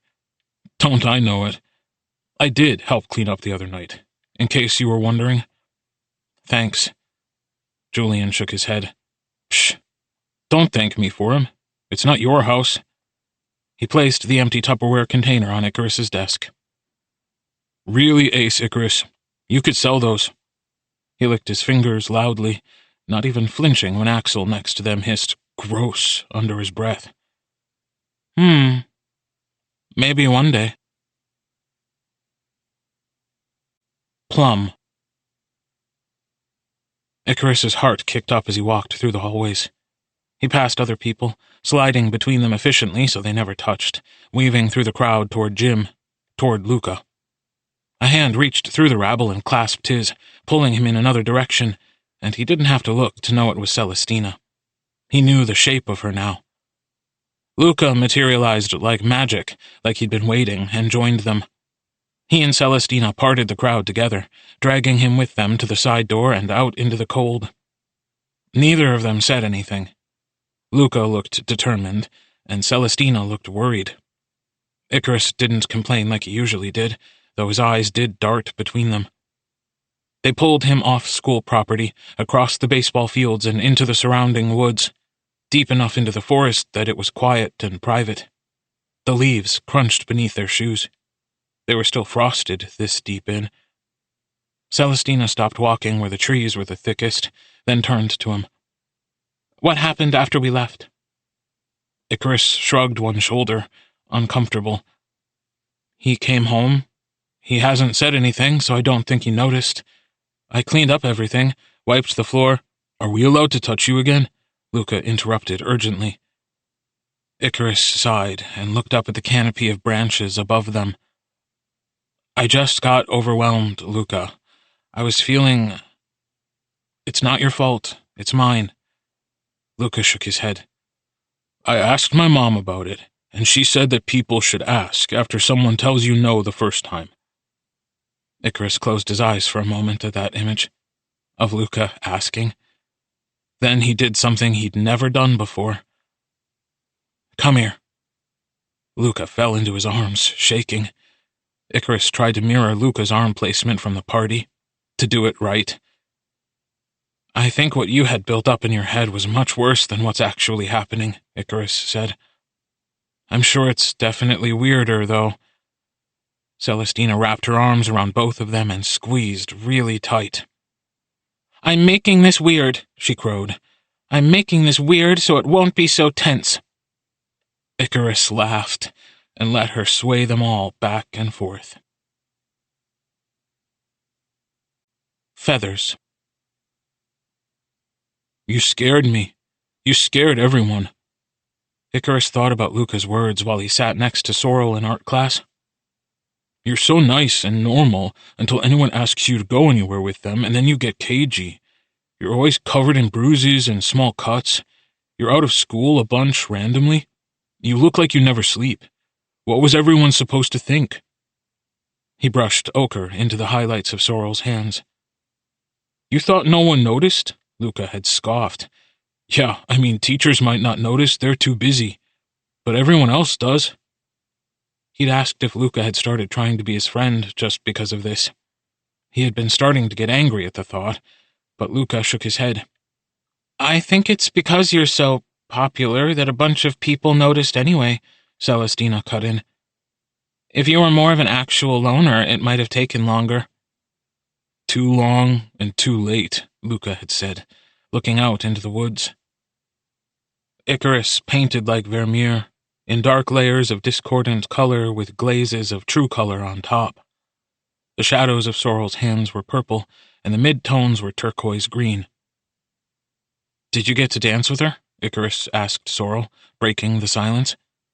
Huh? Sorrel looked up. The girl. The one you wanted to dance with at homecoming, Icarus finished. Sorrel flushed delicately. But only for a little while. She went off with her friends after. Who was it? Sorrel paused for a bit, then continued painting. Mina Silvestri. I know she doesn't like me back, but it was nice. Icarus stopped painting and spun around to face Sorrel. Don't say that. Girls are just people like everyone else. Just talk to her. But... Icarus shook his head.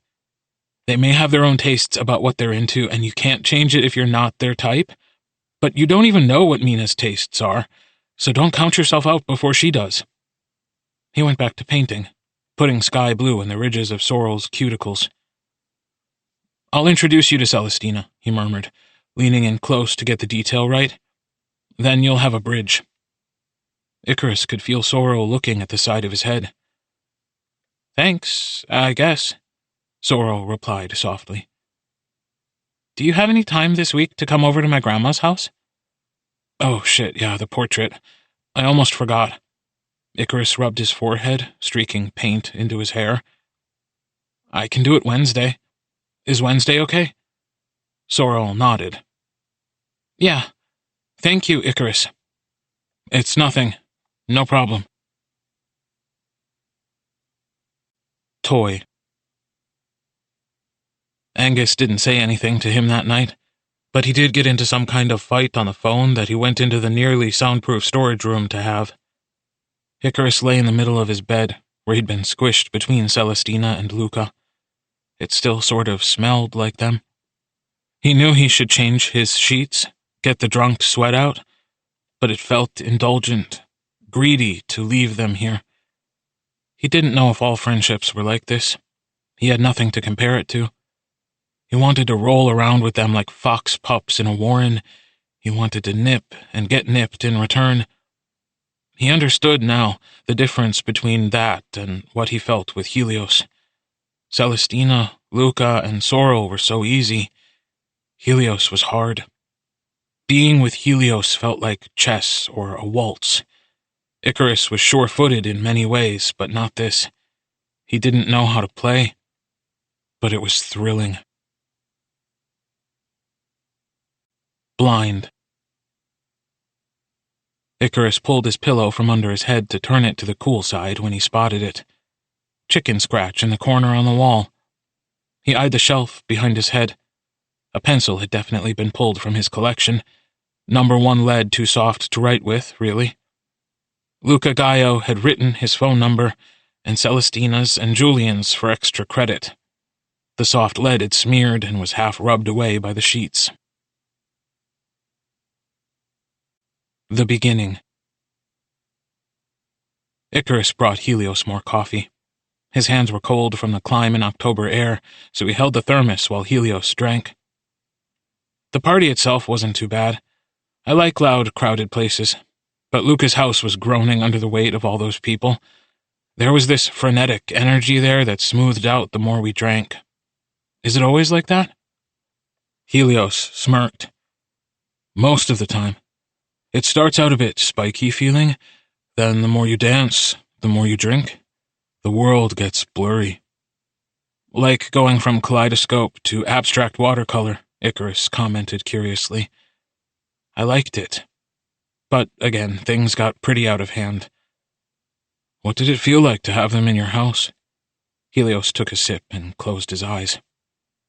Before you woke up again, obviously. Icarus sighed and rolled the thermos from hand to hand. It was good. It was really good, he said quietly. Helios clicked his tongue. So eloquent. Icarus shrugged. It was such a private feeling. I don't really have words for it yet. It was just good. And then in the morning it wasn't. I don't think I've ever felt so horrible and scared and upset. Helios placed the mug on his nightstand, then reached forward to cup the thermos with Icarus. If it hurts so bad, why do you do it? Helios asked. What? Why do you come here to take this stuff from him? Helios tried again, but Icarus shook his head. No, that was rhetorical. Pause. How much do you know about all of this? Just everything relating to this, Icarus said. Helios just stared at him.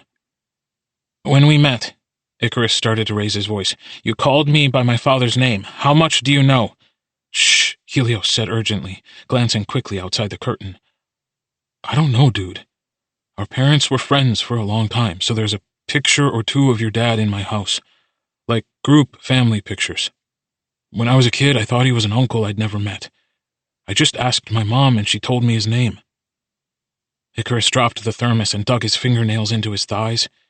His head was buzzing, and he felt a bit like he was about to throw up. She never talked to you about any of it? Helios was starting to look a bit panicked. You just look so much like your dad, Icarus. I'm not sure what— Stop. Give me a second. Icarus closed his eyes and controlled his breathing. He unclenched his hands and smoothed his palms over the marks, and let himself settle until his heart was back to a normal pace, and the acid retreated back down his throat. He swallowed a few times, then opened his eyes. It's okay, he said. I'll tell you. 17 years. They lay side by side, back to back, because Helios thought it would be easier not having to look each other in the eyes. Icarus was quietly thankful. Our dads met in college, he started. They'd been friends since freshman year. It was one of those situations where your dad was a legacy entry whose parents donated millions, and my dad was a scholarship kid who could barely afford room and board. The Art Institute of Chicago wasn't even expensive back then. But you know how it is. This isn't starting positively, Helios said darkly.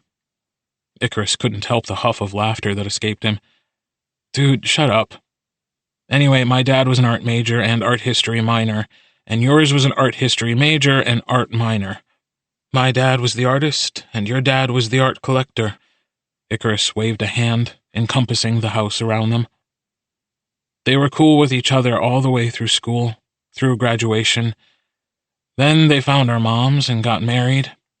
They were definitely friends after that for a while, because I've seen a picture of your dad holding me as a baby. Helios turned onto his side, facing Icarus, but he closed his eyes. Keep going. Icarus bent his knees and rolled onto his back to get more comfortable. Around when I was 1, and you were probably still baking, my mom got really sick with some kind of blood cancer. So my dad, who was still pretty early on in his career, went to your dad and asked him for money to help. Helios's eyes snapped open. There is no way that went well. He pays my child support into a locked trust, and I'm his own kid. Stop interrupting, Icarus snapped crossly.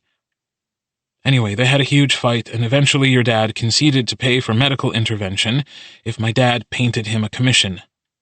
My dad is very good. He was considered a rising star back then, so I'm sure your dad probably thought of it as an investment of some kind. Either way, their relationship was pretty much ruined at that point. Your dad asked for a 6-foot by 9-foot painting, paid to have the canvas brought in, and kept in a room here big enough for my dad to work on it. Icarus could feel Helios opening his mouth to talk. Yes, here, in this house. Don't ask. Anyway, my dad was allowed to come every night after work to paint it. But my mom was dying faster than he could paint, and eventually he had to ask your dad for an advance on the money. He said no, of course. Helios made a soft, sad sound. So, in the last days, my dad was painting to outlast my mom's illness, and he didn't succeed. He didn't even get a penny before my mom died. Icarus sighed. Nobody had good insurance in those days. He was a freelancer, and even if he got an office job, company insurance wouldn't kick in for months. Jesus fucking Christ. So, I don't know. My dad had some sort of breakdown and figured out how to get in here so he could destroy the half-finished painting. Once he did it the first time, he realized how easy it was, and decided to keep doing it. Your dad got new security after the first break-in, of course, but Angus is nothing if not determined. Icarus drummed his fingers on his chest. He said that your dad only loved one thing, and he was going to destroy it, even if it took the work of his entire life. Helios was quiet. Oh. Icarus turned over to face him. You can open your eyes now. Helios didn't. I'm sorry, Icarus. Icarus didn't want to say it's okay, because it wasn't. Or you're forgiven because it wasn't Helios's fault. So he just let silence be for a while. Boiled. After that, it was just normal. He got better at breaking in here, and by the time I was old enough to know what was going on, he started training me to do the same, Icarus said. I've been doing this since I was 12. That's so fucked up. You do know that's fucked up. I mean, of course. But at the same time, complaining about this feels so petty. Like, oh, Dad, I don't want to exact emotional, philosophical, and economic vengeance for your dead wife and my dead mom, because I want to go to school parties and have sleepovers. It just sounds stupid. Icarus rubbed his temples. It's not stupid, Icarus. That's more than half your life that you can't get back.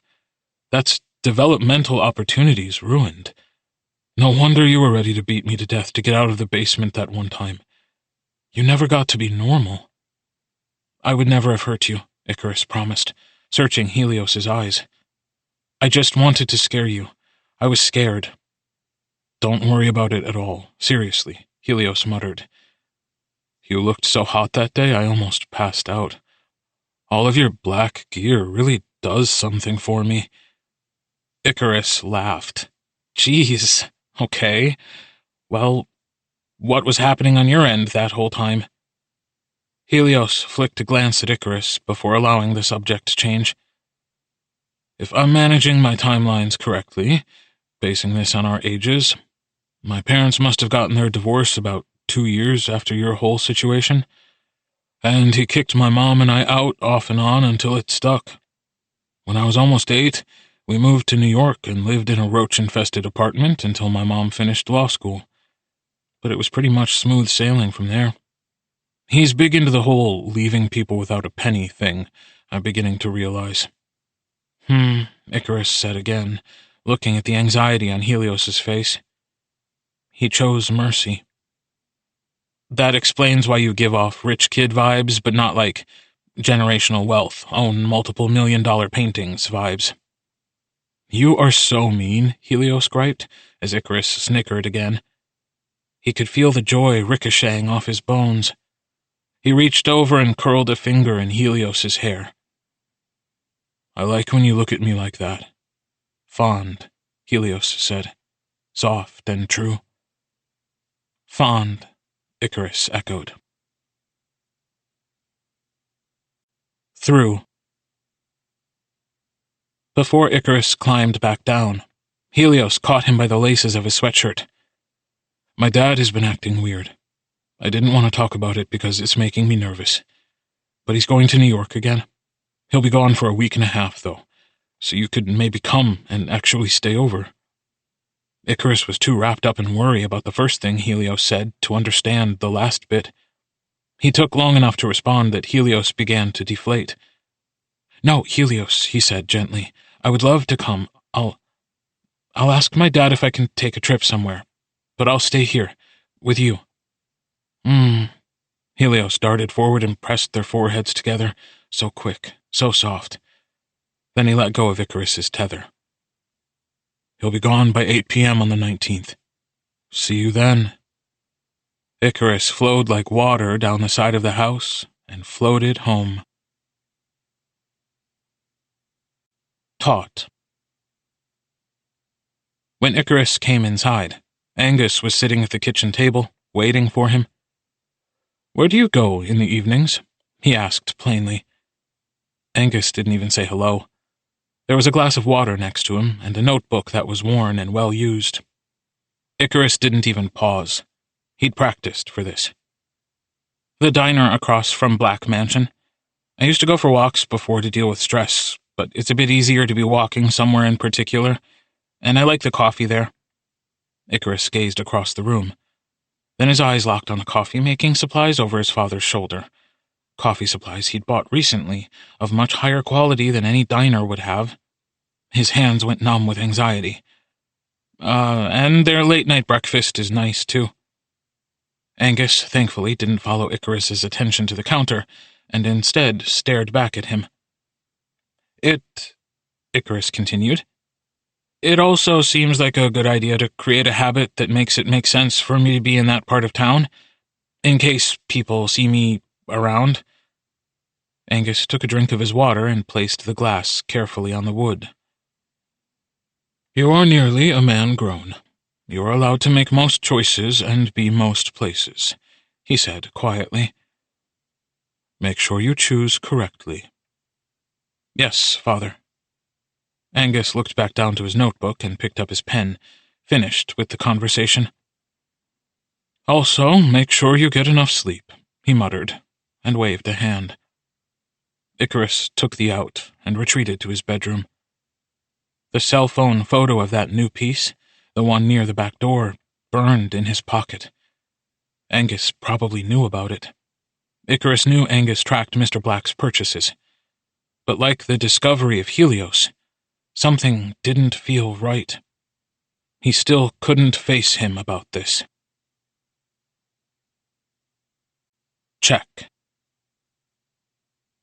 Class with Aspen had been uneventful of late, but Icarus couldn't help thinking about Luca's and Celestina's words in the forest when they saw him last week.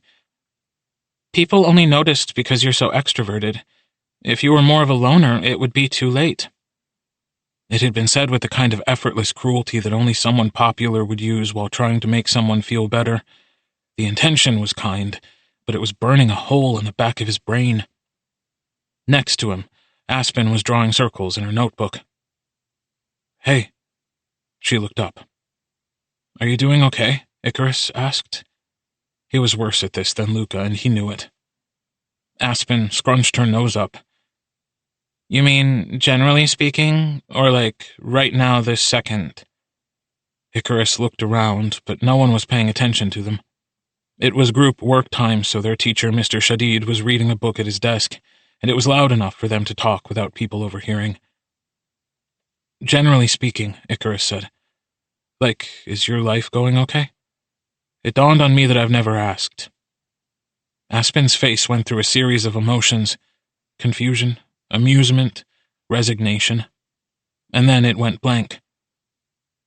Not really. But whose life is going okay, she said, deadpan as ever. Besides, most of us can't do enough to tangibly make each other's lives better, so, like, calm down. Icarus huffed. I just figured I'd ask. Aspen stuck her eraser on the paper on an angle and flicked it so it spun around quickly. I was getting D's in math, but now I'm getting B's because you sit here. We're good, dude. The eraser stopped. Speaking of, you do know that Celestina and Luca are a thing, right? You and her seemed close. Icarus grinned. We're friends. Aspen nodded. Then she went back to drawing circles. Clearly, she'd decided the conversation had run its course. If you need anything, though, let me know, Icarus insisted. Sure. Aspen didn't look back up. Line. Beautiful. Beautiful. Lighter on the border between body and space. Mrs. Sims crossed the room, observing their pieces. Icarus could see that Sorrel was extremely nervous. He kept rolling a pencil back and forth on the chair. It was a quiet but irritating noise. It's fine. Easy for you to say, Sorrel snapped, then looked contrite. Icarus smiled back at him. Don't worry about it. Already forgiven. We still on for the portrait tonight? Yeah, we can go straight after. Mrs. Sims glided in their direction, standing behind Sorrel's chair while he cringed. The metaphor is a bit heavy-handed, but overall a very solid piece. Try adding a bit more dimension to the shadow on the table, and it should be A-plus work. She gazed at Icarus's painting. Beautiful work, as always, Mr. Gallagher. Any interest in putting this one up in the hall, or submitting it anywhere? Nope, Icarus said chipperly. It's going straight in the trash. Unless you have any objections. He glanced at Sorrel, and Sorrel shrugged. Icarus always threw school art projects in the garbage. He didn't need them.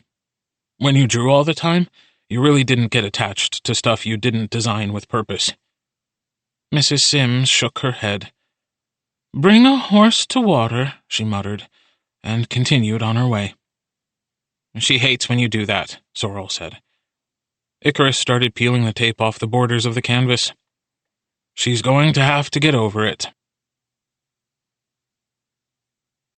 Draft. He followed Sorrel out into the parking lot and down a shady street with pretty bungalows. This part of town wasn't the nice area where Mr. Black lived, but it definitely wasn't anything to sneeze at. Sorrel kept up a quiet conversation about the giant party they were planning for his grandmother, and Icarus listened, asking him leading questions to make him talk more. He was calm with Sorrel. It was like being in a Beatrix Potter novel with little squirrels doing laundry and rabbits mending fences. Sorrel didn't ask anything of him, and as delightful as it was with Celestina and Luca, Sorrel didn't pressure Icarus to do anything. He just trailed next to him timidly. It was relaxing. Sorrel lived in a house that looked like a cottage, with white shutters and brown wood slats. It smelled like baking bread when they went in, and ivy was climbing the windows. Sorrel's grandmother was ornery and demanding, but she had Sorrel's dishwater eyes. She sat, large and imposing, swaddled in a crochet blanket on a pink seersucker couch. Her white hair lit orange in the golden hour sun. "Where did you find this one?" she asked her grandson, voice soft as the rushes. Sorrel, who was sitting behind him eating chips and watching, just shrugged. Icarus spent an hour filling in her hollows and crests in lead, then sprayed the paper with some heavy-duty hairspray borrowed from the bathroom. Then he gently placed the paper in her trembling hand. Her eyes flicked up at Sorrel, who went to the back of the room to figure things out in the kitchen. "Salieri," she said, jutting her chin at Sorrel. One of Mozart's rivals. A cruel word. Icarus urgently didn't like this woman. "Haydn," he countered. "It was lovely to meet you, ma'am." Sorrel's grandmother leaned back to glare at him, but didn't say another word. Ambrosia. Sorrel's mom worked nights, but before she left she had prepared a small tea party for them. Finger sandwiches, a few shortbread cookies with jam, rolls of ham and cheese, cream in a little carafe, water just boiled on the stove. The choice of Earl Grey or English breakfast, both decaf, of course. Sorrel seemed a bit embarrassed, but not so much that he wasn't grateful. Icarus, on the other hand, was thrilled. It was adorable. If this was Luca's house, he would have begun making fun of him immediately, but he couldn't do that to Sorrel. So instead he just glowed with delight. They moved to the back porch to eat, leaving Sorrel's grandma inside. "She's not very nice," Icarus said immediately. Sorrel just shrugged. "I think she thinks she's being encouraging. Tough love generation and all that." That would make sense. He wished he had as easy of an excuse for his dad. "So, Mina Silvestri," Icarus started. He felt nosy about it. They would be a weird couple. Sorrel made a few expressions before taking the bait. "She used to live a few houses down from me. I like her energy. She's full of..." "Pep?" Icarus suggested. "Confidence. I wish I had her confidence," Sorrel said, popping a cookie in his mouth. "She's certainly something. She was at the party I went to. She dragged her nails across my face and tried to hand-feed me a sandwich." Sorrel laughed, and Icarus realized it was the first time he'd heard him do that so openly. Yeah," he said when he finished. "That's what I like about her." Icarus gazed at Sorrel and the lavender glow on him from the setting sun. He pulled out his phone and texted Celestina for the first time. "Icarus. Hey, Celestina, this is Icarus. I made a new friend and I want you to meet him. Is that okay?" Celestina replied immediately. "Celestina. What? Yes. OMG, yes. Who is it?" Icarus. "Sorrel McAllister." Sorrel's into Mina, so he'll probably want to talk about that. "What are you doing?" Sorrel asked, peering over Icarus's shoulder. "Icarus, let him." "I'm setting up a hangout with Celestina, you and Luca, maybe, if you want." Sorrel locked eyes with him. "You don't have to do that for me," he said, seriously. Icarus leaned back and met Sorrel's resolve equally. "Would you prefer I didn't?" Sorrel broke their connection and looked out toward the grass, the wild flowers at the edge of his yard, and the sun glowing red in a sea of indigo. "I don't like to owe people," Sorrel said. That Icarus understood. He picked up a cookie. "You don't owe me anything. Consider it payment for this." Choke.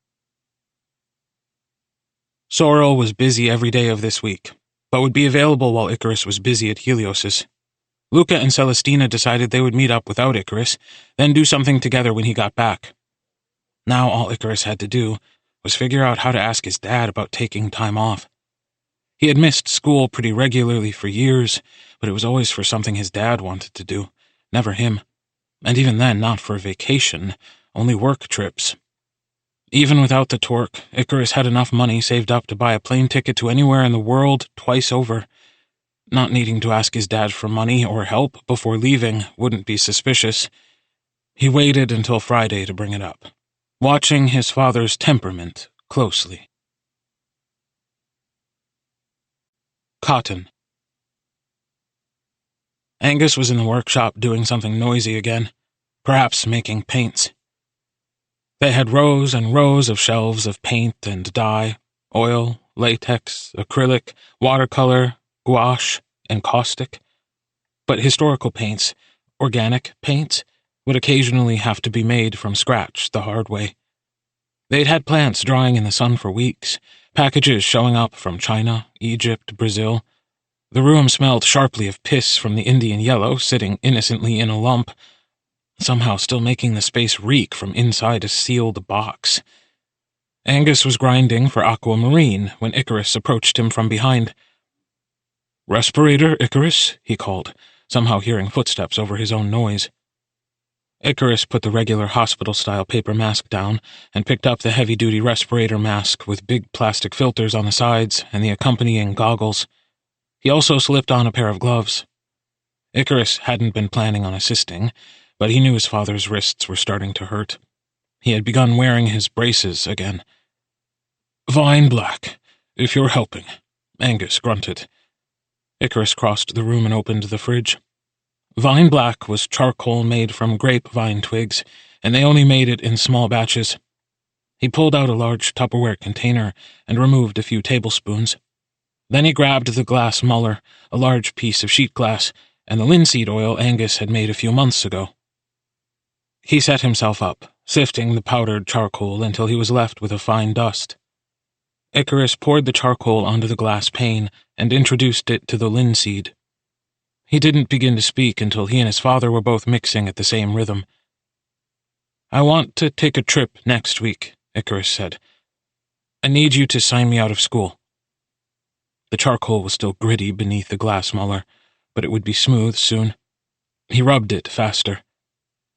Angus was quiet for a bit. "Do you have any work or projects that would coincide with this absence?" "No." They ground together while Angus thought. Icarus looked down at his work, refused to meet his father's eyes. The charcoal needed more linseed, but if he ground it like this, sticky and black, it would go faster. It was a cheater's technique. "Do you need to take anything with you? Any weapons or gear?" "No, sir." Icarus's goggles were fogging. He must be sweating beneath them. He could feel his father watching him. "I need some time away. I'll be back by Sunday morning for church."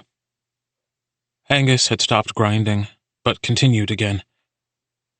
"You are nearly a man grown," he said, echoing his earlier words. "There aren't many places where you haven't been, or many places where you couldn't go." Icarus stayed quiet. "You've never asked for this," Angus continued. "You've also never let me down. The pestle swirled like a metronome. Icarus added more linseed and swirled the paint counterclockwise. You can go. Bring me back something beautiful, if you can. Thank you, Dad. A drop of sweat from his hair landed on the glass pane, and he swirled it in with the rest. They sat in silence for the rest of the time, until Icarus bottled his paint in a small silver tube. Until his glass pane had been washed, rubbed with alcohol, and washed again, until he had brought the pane, linseed oil, and glass muller to his father's side. There, he lingered for a moment. Can I buy something from you? Chateau Le Trois Bordeaux. Icarus carried the bottle of wine from his father's workroom to his closet. He wrapped it in gauze and placed it at the bottom of his backpack. Rush. It was midnight when he arrived, backpack full of clothes and proper climbing gear. Icarus thought for a moment about using the front door, wished this once he could. But he didn't. Helios was sleeping when he got there, back to the window and snoring lightly. Icarus slipped into his room, quiet, thief-like, and took off his climbing gear. He put on a t-shirt and black sleep shorts. Helios? Helios didn't move, just sighed in his dream. Icarus crawled into bed beside him, close enough to touch but not bridging the divide. Curled toward his warmth and closed his eyes. I'm here, he whispered. Helios turned over and breathed into the dark. Orion. The light was different behind his eyelids. Icarus's room was always dark in the mornings, but Helios's room in the Black House was awash with sunshine. More than he ever imagined this room would get. He could almost smell it in the air. Icarus stayed heavy and lax, sinking into the blankets like a warm snowdrift. The mattress was too soft beneath him, but the difference was good. It was how he knew he wasn't home. Sweetheart. Icarus opened his eyes all the way. Helios was brilliant in this sun. He had to shield his gaze against it, had to look at the space beside him through the shadow of his own hand.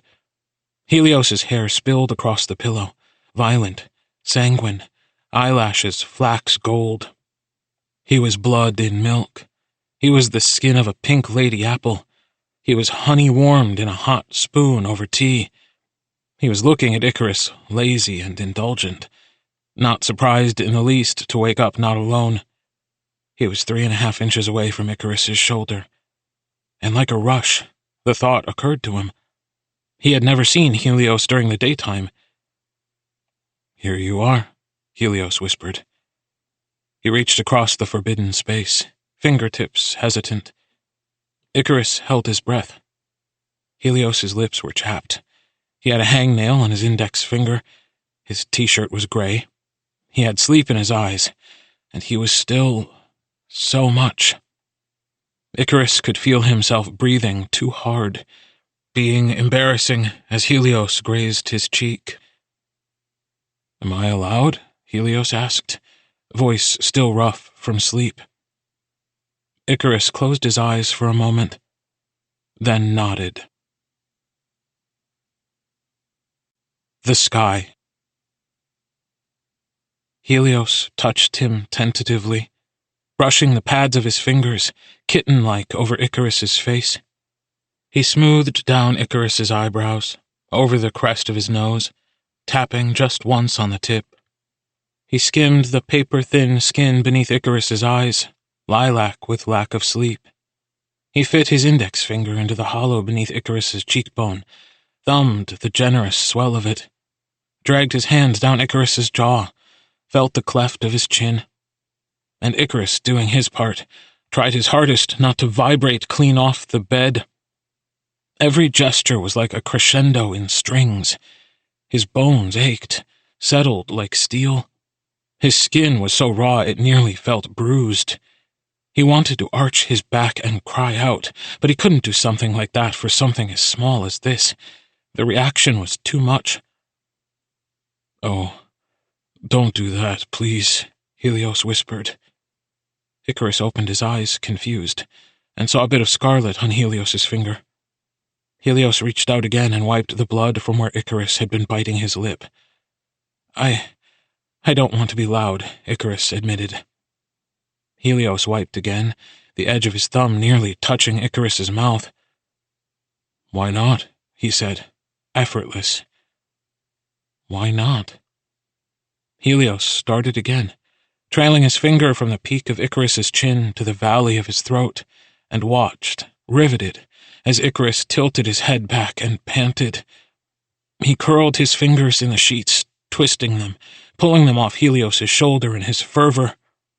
"Good God, how do you even go outside?" Icarus let out a helpless whine. It's not the same," he wanted to say, but he couldn't. Not with nails scratching against his collarbone, pulling at the neck of his shirt. Helios skipped across the cloth and started again at the gap of soft space on the inside of Icarus's bicep, strained tight. Icarus let go of the sheet and curled close around his arm as if to protect it, but left it outstretched, hand open and shaking, patient for exploration. Helios settled his fingers into the hollow of Icarus's inner elbow, swirled around that spot to figure out the noise Icarus would make, then traveled farther down. "Please, please, please," Icarus found himself muttering, eyes growing wet, aching. Helios hummed curiously and drew his fingers away. Icarus took a moment to catch his breath. Sweat was beading on his hairline. No one had ever taken liberties with him like this. Even he couldn't test his own limits like this. "What does it feel like?" Helios asked. Icarus looked up into Helios's brown eyes and stayed, caught to the quick. "Holy." Helios sat up in the bed, his broad back to Icarus, and wrenched his hands through his hair. "I don't deserve this," Icarus heard him mutter. Helios looked back at the mess he'd left behind. "I want to make you breakfast. Are you okay to get ready up here?" Icarus nodded. Helios got up, rolled his shoulders, and left the room. Stark. Icarus brushed his teeth and washed his face in the bathroom nearest by. He had never seen this room before. There was never any need to be inside a bathroom when he visited this house. He looked at himself in the mirror and just felt insane. His skin was still prickly and strange. He expected to see the trails Helios's fingers had left reflected back at him, but there was no trace except in the flush of his own cheeks. Icarus splashed them with cold water until that was gone too.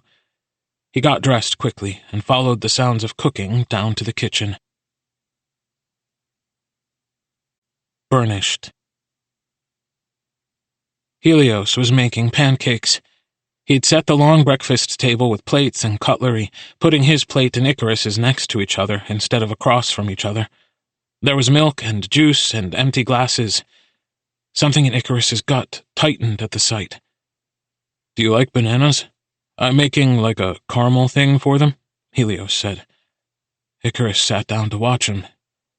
"Yeah," he replied quietly. Helios took their plates to the stove and brought them back, steaming.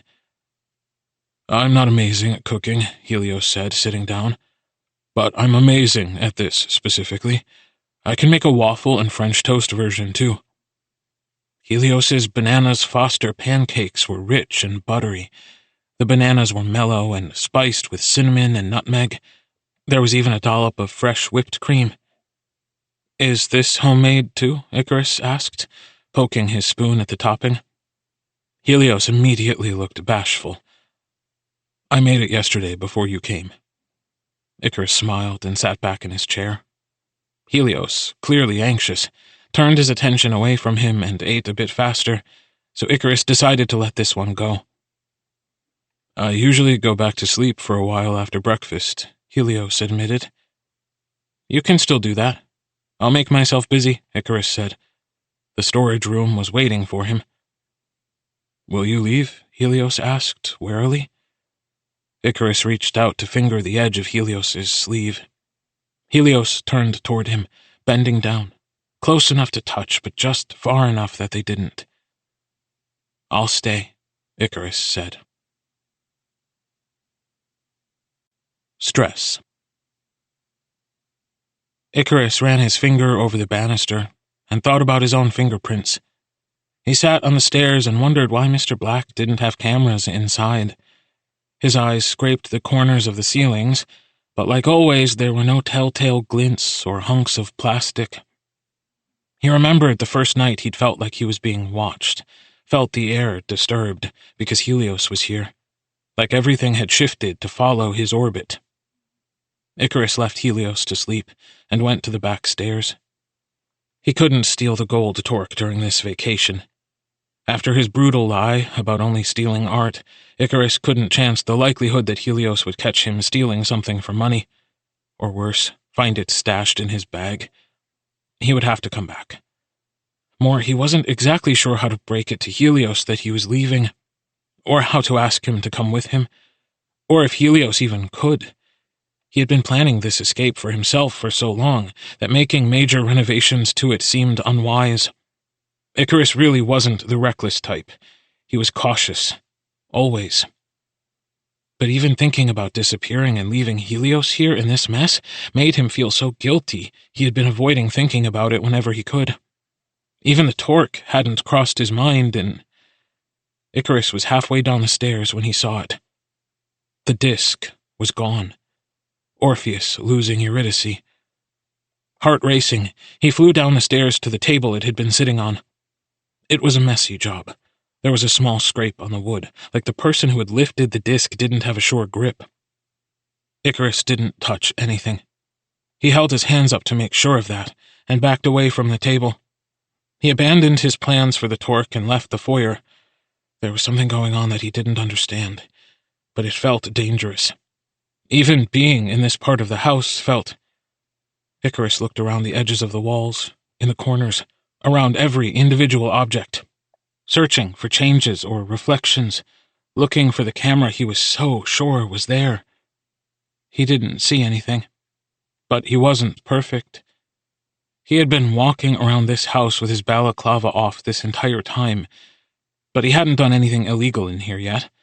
Even if the entire house had cameras, Helios was near him, visibly acting like he was a guest.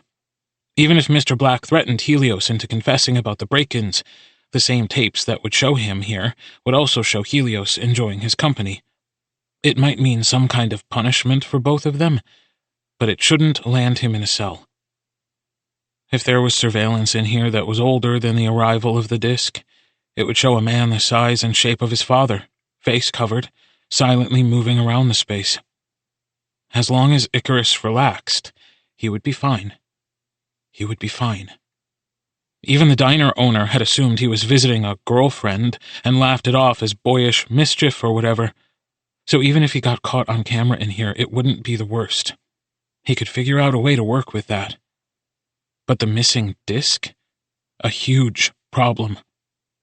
Icarus walked the house, looking for it on every floor in every room, even risking Mr. Black's private wing, standing in the doorways with the lights off and his phone beam on.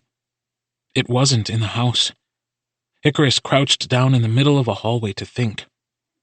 It had arrived after a trip, and disappeared before a trip. Maybe Mr. Black had acquired it to resell. He had brought it into the house, but it was too heavy to bring all the way upstairs, so he just left it there in the back foyer. Something like that. It made sense. Icarus pressed his forehead to the carpet and willed himself to calm down.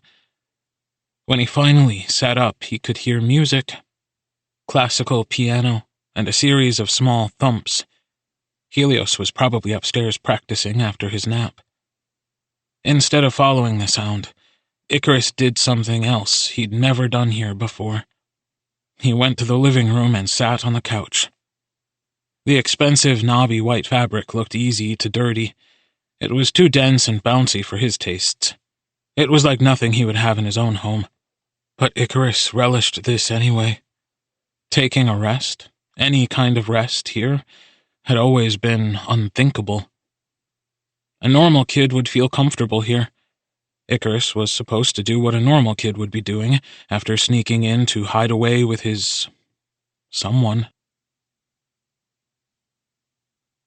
Blue smoke.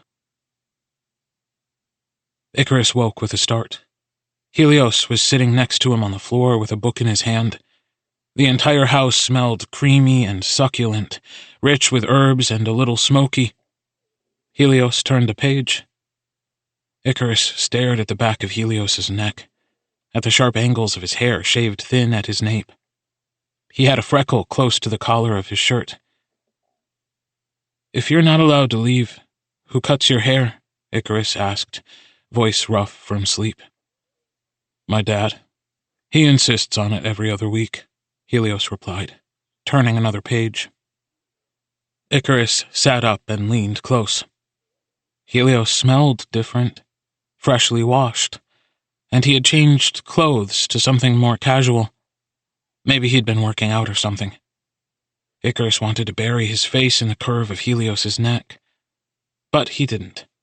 He just memorized the angle to keep for later. "Lunch will be ready in 15. It's just a casserole," Helios explained. "We're getting dangerously close to the limit of my cooking abilities, though, so you might have to pick up some slack before the week is finished."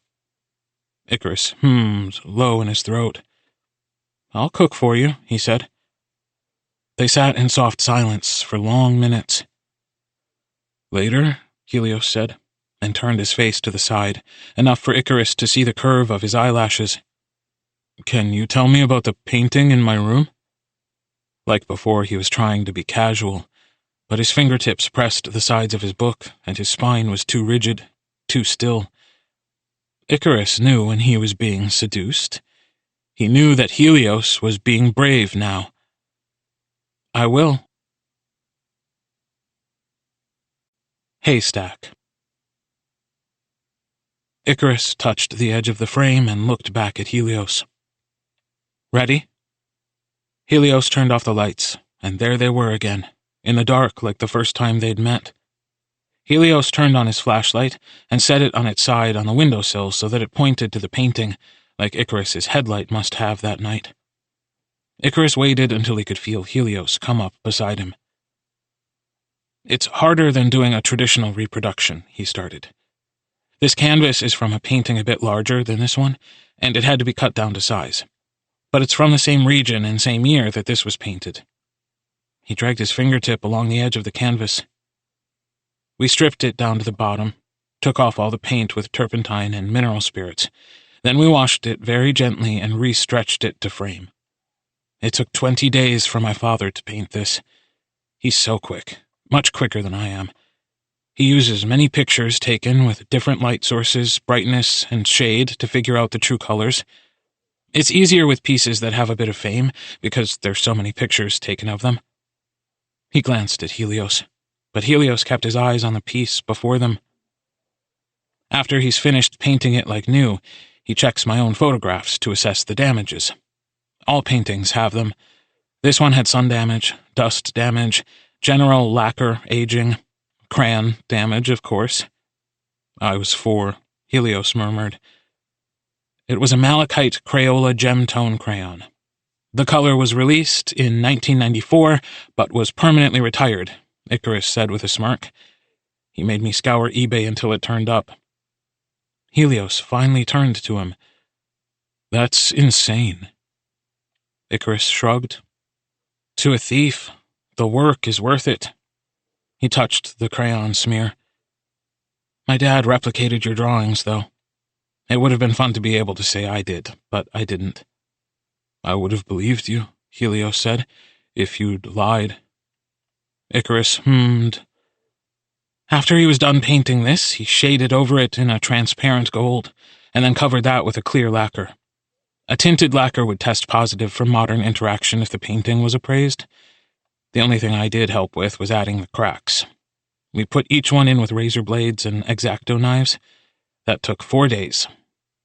Then he dried the painting in a vacuum environment and dusted it with one layer of fuller's earth. I was supposed to add a second layer on location, but, well, Icarus shrugged.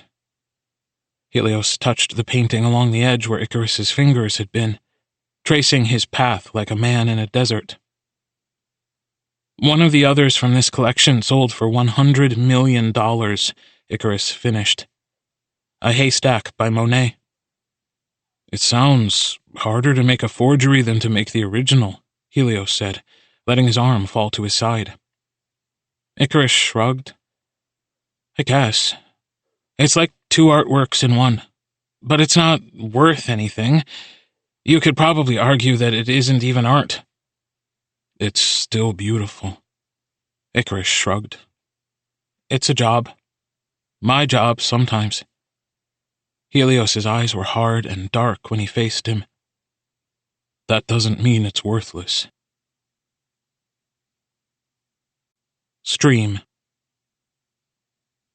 Helios's weight beside him in this bed felt like a stone pulling the mattress down. If Helios was Celestina, he might have wrapped himself around Icarus, twined their arms and legs together, let Icarus shake until he drowned. But he was not. There was space between them, careful and deliberate, and Helios's eyes were closed.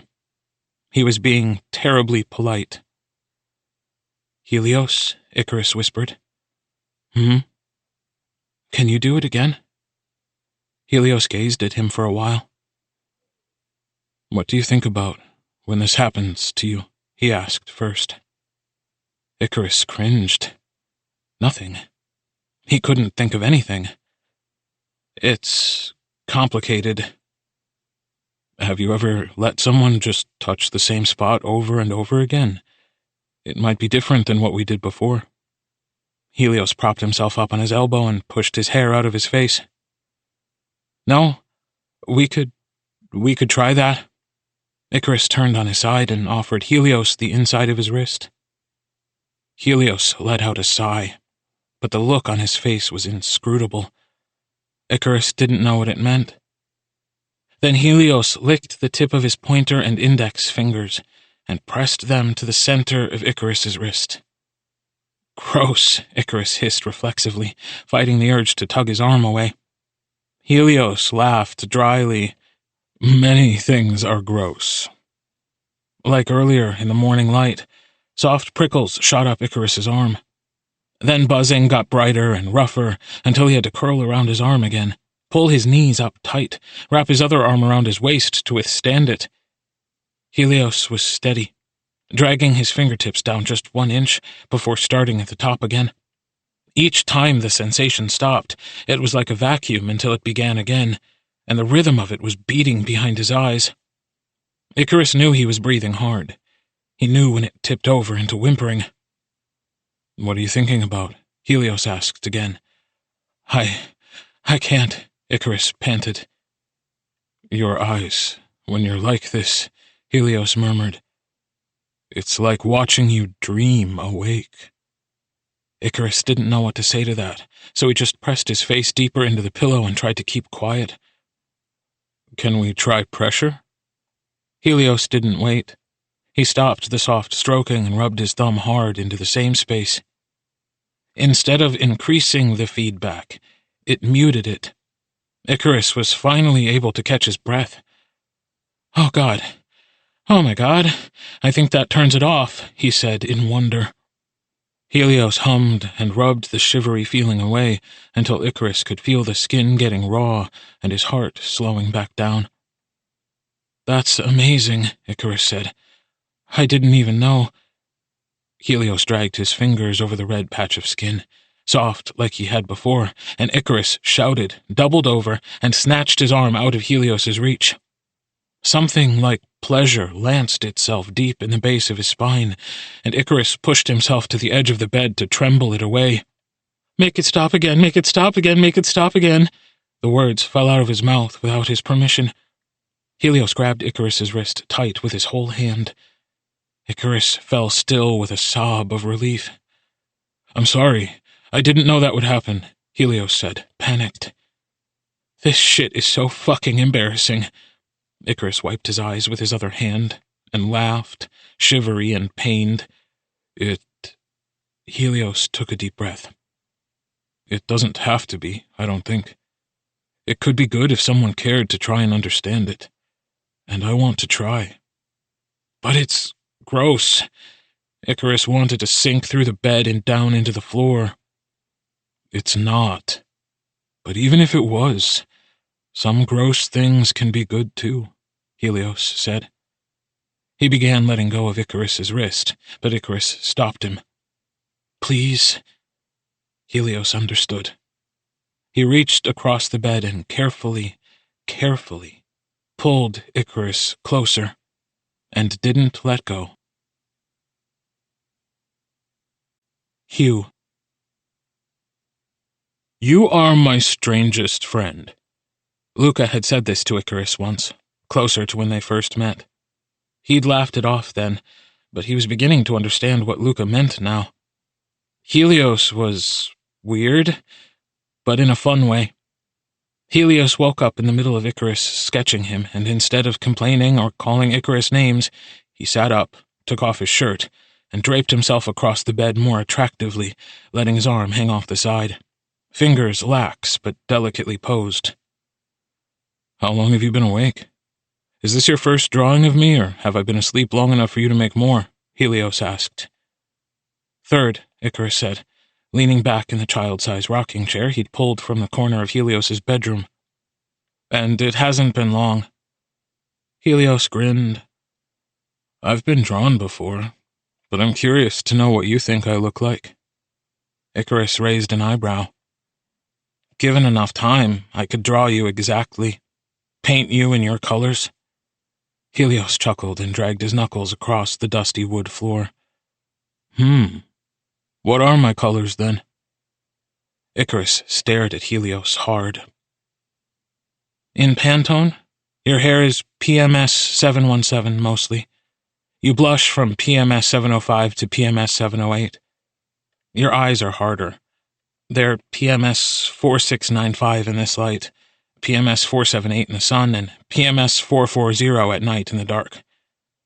Helios closed them for a moment, then sighed. That's hot and creepy at the same time. Icarus laughed. The inside of your mouth is PMS 178. He smirked, then went back to his drawing. Helios made a series of offended and scandalized noises for Icarus to chuckle at, then settled back into his original pose. Since you like looking at me so much, are you finally feeling like watching me dance? Helios asked. Icarus had felt shy about asking. Sure. Rust. After they had cereal, Helios scampered back upstairs to do something in the dance room and told Icarus to find his own fun. So Icarus decided to start on dinner. The inside of Helios's fridge was massive and filled with takeout containers. He gazed at them warily and resisted the desire to throw them away. If it was out of character for Helios to do so, it certainly wouldn't be good to disrupt that ecosystem for Mr. Black to discover upon his return. He did manage to find some frozen pork in the freezer, a few shrimp, peas, a red pepper that had seen better days, half an onion, rice, oil, and some tomato paste. So he was intending to make something that should turn out a bit like paella. He scrounged the kitchen for a bowl, a saucepan, and a cast-iron skillet, and got started prepping ingredients. He defrosted the pork and shrimp in vinegar, salt, and water. Then, after an unusually difficult search, he found knives. The pork needed to marinate in orange juice with salt, sugar, vinegar, and half of a taco seasoning packet he found in the back of their horribly lacking spice cabinet. The shrimp he boiled until they were just turning pink, then popped back in the fridge. He was planning to smoke the marinated pork in the cast-iron skillet on broil until the outside had a fair amount of char to it, but that should probably wait until they were ready to eat. The rice he could do now. It was definitely not how this was supposed to be done, but he dumped the rice, water, tomato paste, and a few Maggi cubes all into the same pot, tasted the broth to make sure it was appropriately salty, then put it on to boil. Then Icarus settled across from it all at the kitchen table and put his head in his hands. This house felt homey the way his house did when Angus was gone. Not nearly as much, because it was impossible to make big houses really feel that way. But it was close, with Mr. Black gone and Helios here. The rain had finally come in overnight and was persisting through the day. It was darker in here than it should be. Icarus wondered if a younger Helios had ever sat in this room, maybe reading or coloring while his mom cooked dinner. He looked at the stove and wondered whether Helios thought about what Icarus lived like when he was gone. Euphoria. Helios had leaned against the kitchen doorway to watch Icarus as he put away all his prep work for dinner. Didn't say a single thing, just stared in that meaningful way he did. When Icarus was finished, Helios nodded up the stairs. The dance room was big. It was the length of Icarus and his dad's entire apartment, with many individual mirrors tacked up against one side of the wall. It looked like it had never been intended to be a dance room, but had hastily been transformed into one. The light in here was dim lamplight, dark where Icarus was sitting, bright in the front of the room where Helios was meant to dance. Helios was fiddling with an old tape player in the corner. This piece was choreographed by Alvin Ailey for The Lark Ascending by Ralph Vaughan Williams, Helios said. I'm going to do the girl part, because it's more interesting for a solo dance. Men's solo parts are mostly about jumping really high, which is fine, but I'm sure you'll like this better. I don't mind having to watch you jump around. Getting to, not having to, but shh. Helios forced down a smile. He settled into position, feet arched, arms outstretched above his head, bent like a willow, strained and taut. The tape crackled a bit, then swelled out with its rendition of the classical piece. Icarus folded his knees up so he could rest his chin on them, as Helios fluttered his arms and bowed, lark-like. It was a terribly sad song, sweet and light despite it. Icarus's eyes tracked Helios's feet, thinking about the calluses and bandages. He hadn't known that men could do point. Helios was wearing a t-shirt with the sleeves torn off, and athletic shorts over leggings that ended at the knee. He looked vaguely like he was about to play basketball, which would have been kind of funny if it weren't stunning in its contrast. Helios stretched and spun and reached out his hands, and now that Icarus could see his arms moving in the way they were meant to, he felt so foolish for ever thinking he could have beaten Helios at arm wrestling. Helios was an athlete, brilliant in motion, gold in the light of these mid-century modern lamps.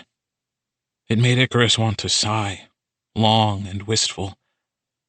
Suddenly, Helios stopped and turned to him. This is where the girl part ends, and then there's supposed to be a lift, and it turns into a couple's dance, he said, panting. It's a beautiful lift, too. You'd have loved it. I can show you later when I get out of here. Can you lift me? Icarus asked. Probably. Helios looked back at the tape player. The song was soaring into some kind of crescendo, and it was feeling a bit loud for the space. He jogged over and turned it down very low, until it was practically a whisper. I can definitely pick you up, but you have to be in a really specific position for a lift, and you have to stay very stiff. I won't let you hit the ground if you wiggle, but we could still get hurt. Icarus shook his head. He wanted to know just how strong Helios was. He wanted to be a part of this. I can do it. Show me how to stand.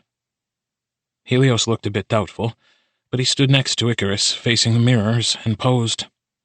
He put his head back and flung his arms straight behind him at a gentle angle, then turned his feet out and lifted one knee with a foot arched sharply inward. Icarus looked at him for a moment, then arranged his body the same way. He twisted his hips until he could feel them loosen enough for the turnout, and pushed his foot until the ache felt right. Like this? Helios broke position to check Icarus's form. He circled him, correcting with soft touches. You've never done this before? Helios asked. What? No, of course not, Icarus said crossly. This is starting to hurt. Helios made a sad sound. Your turnout is perfect. Your arch is... Are you jealous? Icarus joked. Helios didn't answer him. Usually you would run into this position and I would catch you, but I think we could do it the opposite way. You stay here and I'll run and catch you up. Okay. Watch yourself in the mirror, Helios said, backing away. Helios waited a minute for the song to catch up. Then Icarus heard the sound of pounding feet, and then he was aloft. Strain. Helios clamped his hands firmly beneath Icarus's arms, spanning the width of his ribs so tight that it hurt. But Icarus was frozen, staring at himself in the collage of mirrors. Head thrown back, arms bent and solid, but placed in exactly this way. Arched in exactly this way, he looked fragile and graceful and vulnerable in Helios's grasp. He looked, for the first time in his life, pretty. Icarus stared back at himself, desperately trying to sear this image into his mind. Helios's chin was pressed to the cut of Icarus's stomach, using Icarus's own musculature for balance. Helios took the momentum of the lift and turned it into a spin so he could let Icarus down gently. Icarus slid down Helios like a silk scarf, falling from his shoulder until his feet were on solid ground. Helios was breathing steady, but Icarus was panting like he'd been running. "How do you not get dizzy?" he laughed. Helios still didn't look happy. "I need to talk to you about something," he said, rushing to turn the music off. "Can you do this with your hand?" Helios stuck his arm out and bent his thumb close to his arm. Icarus did it too, a little farther than Helios could. "Yeah? Why?" Helios let out a sharp breath. "Do you know what Ehlers-Danlos syndrome is?" Icarus shrugged. "No? Why?" Helios rubbed his eyes. Okay. EDS is a connective tissue disorder that impacts how flexible you are, and it has a lot of other side effects. Your turnout was too extreme for someone who hasn't broken their body in for this. Sometimes... Helios paused, like he was trying to figure out how to continue. "I've taught the little ones a few times. At my school, we're taught how to pick up on signs that they might have something like this going on, so we can inform the parents. A girl comes in who can do the front splits on her first try. A boy comes in with arms that bend in unusual ways. There was probably never an opportunity for you to learn about this." "What does it mean?" Icarus said. "What does it do to you? Is it bad?" "It hurts, Icarus," Helios cried. "Oh. Do your hands hurt? Does it hurt when you climb the wall of my house? Does it hurt so much sometimes you need to take baths to make it stop?" He sounded frantic. "Yes, it did." "It hurts all the time," Icarus said, starting to feel uncomfortable with how emotional Helios was getting. "Does it eventually kill you? If those are features of it, I think my dad might have it too." Helios nodded and squatted on the floor, sitting on his heels. "That would make sense. It's genetic." He looked up at Icarus. "And no, it doesn't usually kill you, but it doesn't feel good. Your joints and connective tissues move that way because they're weaker than everyone else's. If you keep doing this, you'll have to go to physical therapy, wear special rings and braces. You might have to do that stuff anyway." Icarus looked down at Helios and thought about what he was saying. Thought about his father rubbing his wrists and the joints of his fingers, the braces he wore every day. He thought about how he liked to soak his own hands in the hottest water possible while washing dishes, the ache that sometimes woke him up at night. Then he knelt on the floor next to him.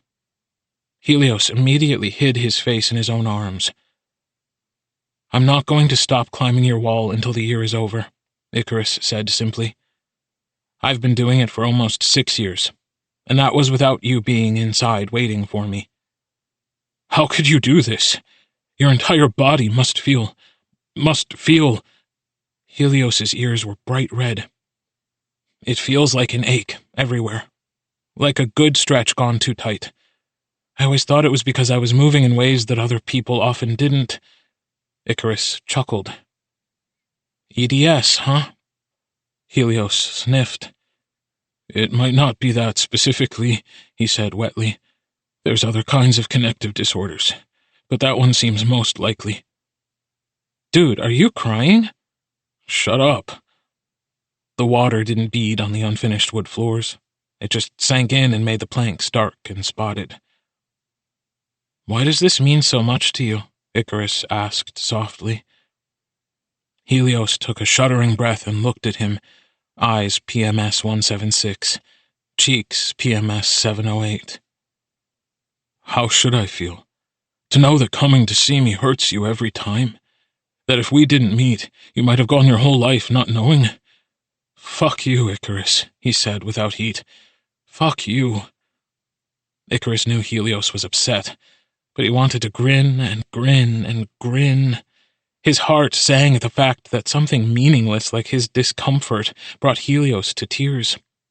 No one had ever felt that way about him, and it was so fresh and new. I'll keep coming if he keeps you in here another year, Icarus declared. Fuck you. And another year, and another year. Helios pushed Icarus over with one strong arm, and Icarus collapsed onto the floor next to him, giggling. You're such an asshole.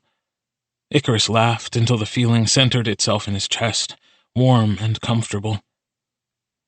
If he lets you out, though, that will be the last time I ever come back here, Icarus admitted. Helios pulled his arm down, and gosh, he was so pink and splotchy. He looked terrible. He looked delicious. Icarus gazed up at him until Helios reached over with one finger and dragged it down the bridge of his nose. You grew up in here, didn't you? Helios whispered. Icarus's smile faltered. This is my home, but I didn't grow up here. You've spent your whole life in this house, Helios said. He caressed the tip of Icarus's nose again, and Icarus shivered. Have you ever seen the Grand Baths? Helios asked. He did it once more, and Icarus arched up into his touch, helpless. What is there to steal in a bath, Helios? He purred. Nothing. I'll take you then. After dinner. Foam. The back of his neck prickled with the weight of Helios's gaze as Icarus shredded charred pork. He mixed the meat with the rice and transferred everything to the deep saucepan, drizzled it with oil, turned the flame on low, covered it, gripped the edge of the counter, and let his head fall until his chin touched his chest. I want you to tell me when something you do hurts you, Helios said behind him. All of it does in its own way, Icarus murmured into the soft fabric of his gray sweater. Helios made a noise of disgust. You know what I'm talking about, Icarus. Icarus rolled his eyes and glared at Helios over his shoulder. What are you going to do about it? You going to do everything for me? You going to come home with me and do my chores and do sports for me in gym class? Just leave it alone. We can't do anything about it right now. If I was at home, Helios started, I'd buy you rings to stop your fingers from aching. The only towels you'd use would be cashmere. Did you know people with EDS sometimes have sensitive skin? Not as sensitive as yours, but, well... Helios laughed dryly. Now that I'm putting things together, that sign should have been more obvious. Icarus turned around completely at that, but said nothing. You would sleep when you want to sleep. No light would touch you when your head hurt. I would do all the chores. You would only move if it made you happy, Helios whispered. He scratched his nails across the wood, light but agitated. I could carry you. He trailed off. You've only known me for 3 months, Icarus said. Helios's eyes were very dark now. He brushed his fingers through his red hair and leaned his cheek on his palm. I know you work hard. I know you're loyal and talented. You're funny, and the way your brain works surprises me every time we talk. I know you don't have to be here, but you are. I know that it meant something for you to bring me coffee. I know free climbing up the side of a building regularly isn't something to joke about, and now I know that it hurt. I know what you look like when you're sad, when you're scared, and when you're coming undone, Helios replied. It could have been 3 days. Icarus felt like he was about to fall to his knees, but he didn't. Why do you say things like that to me? How did you learn to talk like that?" He turned from Helios and opened the lid of the paella just so he'd have something to do with his hands. The room filled with fragrant steam. "I know what to say when it's important." Helios stood up to begin setting the table. "I rehearse it." Saturnalia. The grand baths were like nothing Icarus had seen in his entire life.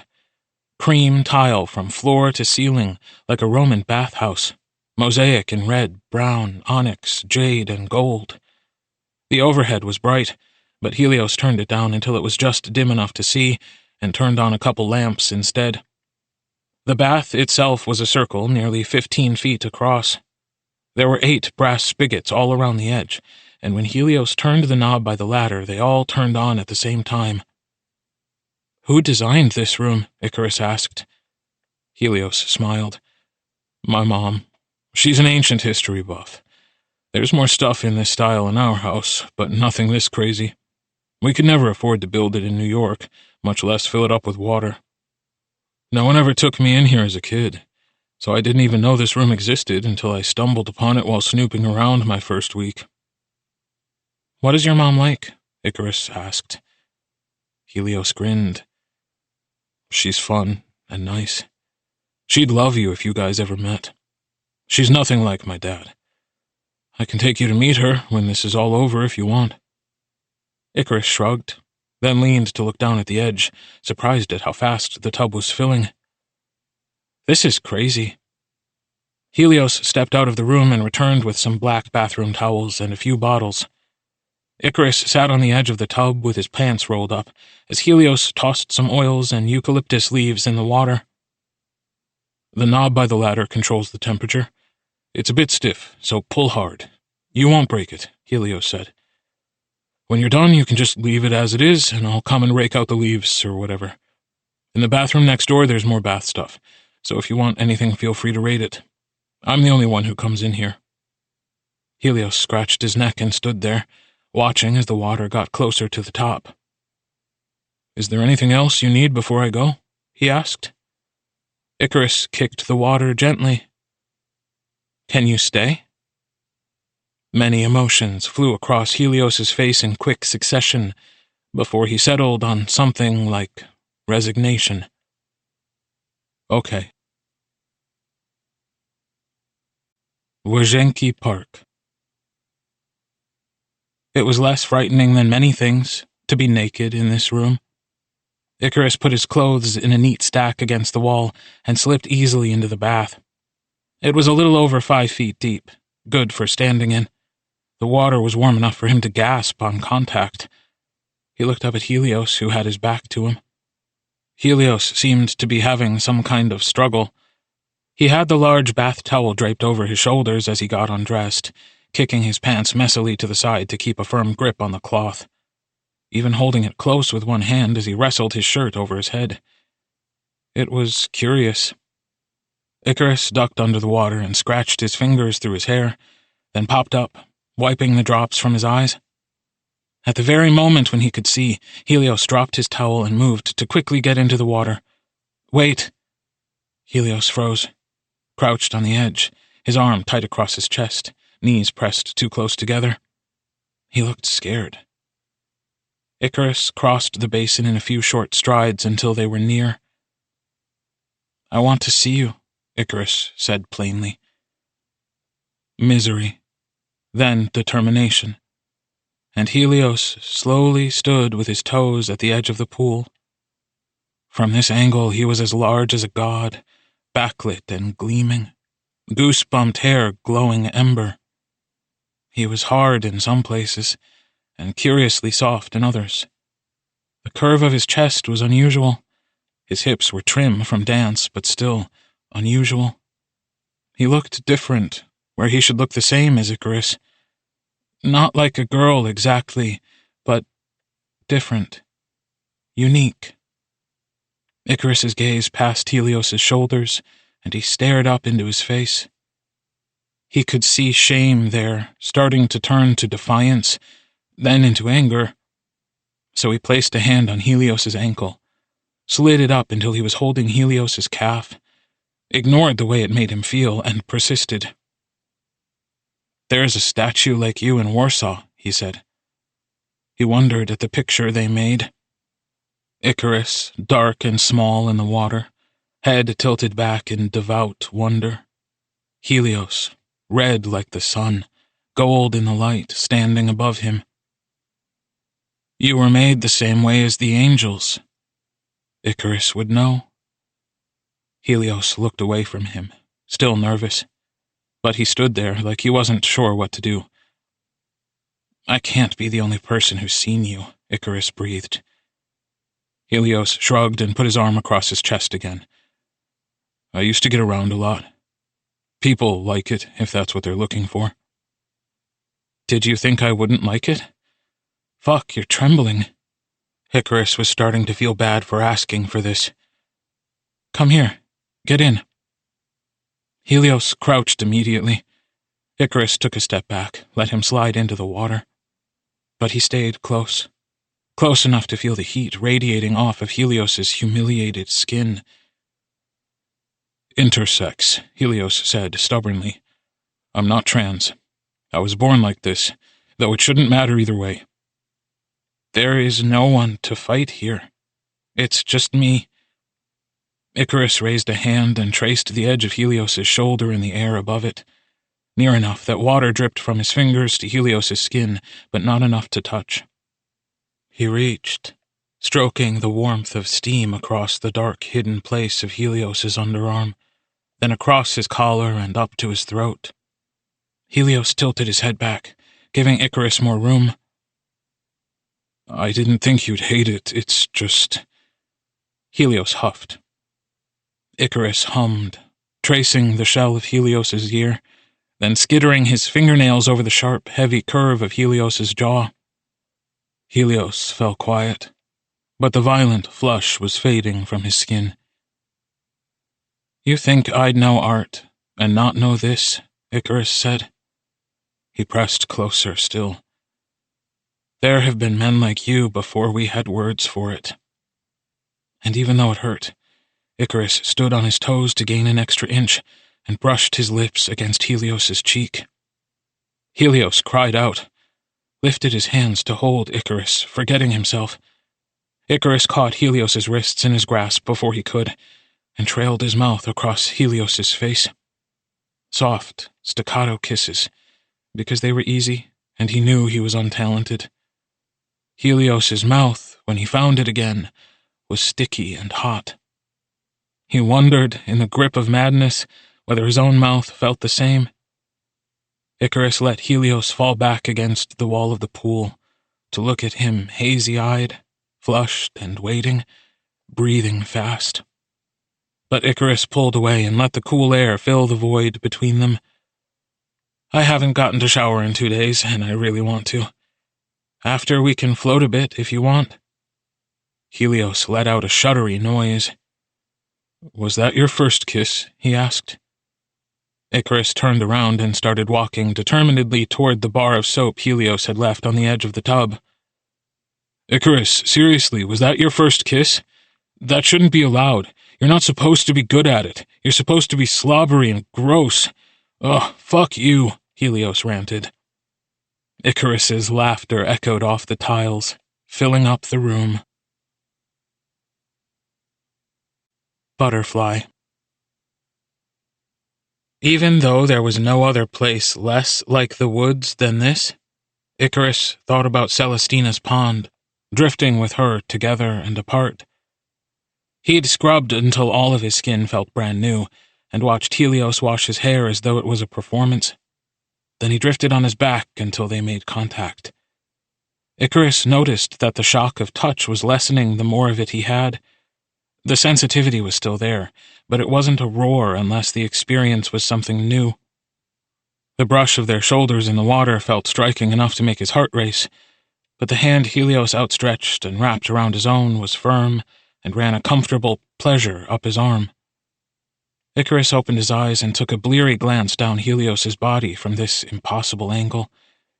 He was all swells and valleys, with water lapping at the sides like a great island. The lamplight gleamed off the tracker around his ankle. There were more small healing bruises beneath his clothes than Icarus had imagined. "Can I draw you like this?" Helios was quiet for long minutes, thinking. "No," he said, finally. "But not never. Maybe in a few years." Silent. The night was blue again in Helios's room. The moon must be close to full for the shadows to stretch so far across the ground. This was the closest they'd ever been. Helios was tucked beneath Icarus's chin, forehead pressed against his chest, his breath warming the hand Icarus had draped over his own side to lie between them. Helios held Icarus's wrist, firm like he had the previous night, so that he could do it as long as they liked. "Can I tell you why I'm here now?" Helios whispered. "You don't have to if you don't want to." "I don't need to know," Icarus said. He uncurled his fingers until they brushed Helios's lips. Helios kissed them softly, but shook his head. "I should," he said into the dark. "It's been long enough that it started to feel like lying, and I don't want it to anymore. I came straight here from rehab. Things got out of control." "What was it for?" "Opioids," Helios confessed immediately. "For about a year. Then methadone treatment for a year after that. Then I relapsed. I had been 6 months sober." It felt like a stone had landed in Icarus's chest, and he fought the desire to jolt them out of this comfortable position so he could sit up and face Helios properly. "What happened?" he asked, carefully. Helios shivered. "Partying, at first. It's... when your friends are doing things, after a while, living that way becomes normal. It's worse if you're responsible with it. It takes people a long time to notice something is wrong if you're showing up to school, keeping up with your grades, keeping up with dance, working out. But my mom noticed, eventually, and it stopped. I lost a few friends who didn't like that I wasn't partying much anymore, who thought I was abandoning them. But after methadone treatment, things were looking up. I felt like I was in control of my life again. Then I had a friend come in from out of town, someone I was really close to back in the bad days, and I thought, I don't know. I missed him." Helios sighed. He let go of Icarus's wrist so he could wrap his arm around his own stomach. "We got coffee, and coffee turned into lunch, and lunch turned into dinner, and dinner turned into drinks, and drinks turned into clubbing, and then things got out of control again. It was only one night. Then I woke up, and I was in a house I'd never been to, surrounded by people I didn't know. And he was dead next to me, and I was dying too. And I was fucked up, and I was scared, so I called my mom." Helios sat up. He pushed his hand through his hair and rubbed his eyes. Icarus sat up too and shifted until they were pressed together, knee to knee. "There were police involved. I was in the hospital for days. His mom, Roger's mom, came there and screamed at me like I was the one who did it to him, even though I had been clean and Roger was in active addiction. But I couldn't even blame her. I was too busy sweating and hurting and feeling guilty and ashamed. It felt disgusting. I was disgusting." "You're not disgusting," Icarus interrupted. "I was. Icarus, you weren't there," Helios said. Icarus stayed quiet. "Anyway, when I'd finally sweated everything out, my mom showed up with my dad to check me out of the hospital and back into rehab for a week. Since the police were involved and I'm a minor, she had to have him come and sign some paperwork. I hadn't seen him in almost 10 years. When he finally arrived, he hit me. Then he told me what was about to happen to me and then dropped me off at rehab. The day I was discharged, he sent escorts to pick me up and fly me here. I just remember my mom standing next to him in the hospital, crying and crying." Helios stopped talking and stared up at the ceiling. I've always been a disappointment. Icarus couldn't say that Helios wasn't. He couldn't say it was going to be okay because he didn't know if it would be. He didn't have a paragraph of loving words that he'd rehearsed the way Helios did. He only had the truth. I want you anyway. Then softer. I'll want you still. All the same. Helios sobbed and threw his hands down in his lap. Do you even understand what that means? He spat. Icarus didn't know the particulars, but he didn't like the way Helios was talking about himself. Stop being mean to yourself. You just lost a friend, and you're basically in jail. This entire day has been extremely stressful, and we're learning way too much about each other way too quickly. But that's fine. If we have to do a speed run getting to know each other, that's fine. I don't think you're disgusting. I just think something really bad happened to you, and you're dealing with it, and you're trying your best. Are you trying your best? Yeah, but Helios started. Icarus shook his head. There's nothing more than that, then. The only thing we can do is try our fucking best and pray that it's good enough for everyone around us. This is good enough for me. In the future, if something happens, we'll figure it out. But right now, this is fine. It's fine. Helios was quiet. He rubbed his face again. Hey, look at me, Icarus said. Do you have any more horrible secrets to spring on me? Because we have about 2 hours before midnight, and if we're trying to do this all today, I'm going to need a cigarette or something. Do you have wings? Is your favorite food licorice? Do you have a foot fetish? Helios snorted. Are you afraid of clowns? Do you sing horribly in the shower? Come on, give me something to work with here, man. Icarus nudged Helios with his shoulder, hard. I'm grasping at straws. Helios began to laugh. No, there's nothing. Oh no, it's gotta be something, Icarus said darkly. We've already gallivanted through medical trauma, abuse, addiction, my weird joints, extracurricular genders, almost getting off from your touching my face, a dance recital, Roman baths in the middle of Michigan. Helios was laughing hard now. There's nothing else. He gazed up at Icarus, eyes crinkled with fondness. Are you sure? Icarus demanded. I'm sure. Okay, good. I have a surprise for you. Swallow. Helios looked at the $800 bottle of wine Icarus pulled out of his backpack. He rubbed the last of the tears from his face and shrugged helplessly. I can't have that. Oh, shit. Well, it was going to be a gift or whatever. Do you want to go pour it out with me instead, then? Icarus asked, shaking the bottle at him like that was more exciting than drinking it. Helios went downstairs to grab a bottle opener, and they reunited in the bathroom next door. I had to buy this from my dad, otherwise I knew he wouldn't give it to me. He's a bit of a tight-ass about anything besides art supplies, and clothes, Icarus admitted, while Helios twisted the cork out. We should really make a horrible dads club. I'm sure it won't be hard to find members. Helios tossed the opener, with the cork still attached, into the sink. It smells good. It should. It cost me almost $1,000. What? Helios shouted. Icarus grabbed the bottle and upended it into the sink before anything else could be said about it. They watched the wine gurgle out in spurts, red, rich, and fragrant. Icarus turned on the faucet and rinsed it away. Then he swirled a bit of water in the bottle, poured it out, and stuck the cork back in. Before Icarus could turn to head back into the bedroom, Helios caught him by the cheek and kissed him on the forehead, long and sweet. Thank you. This was a very nice gift.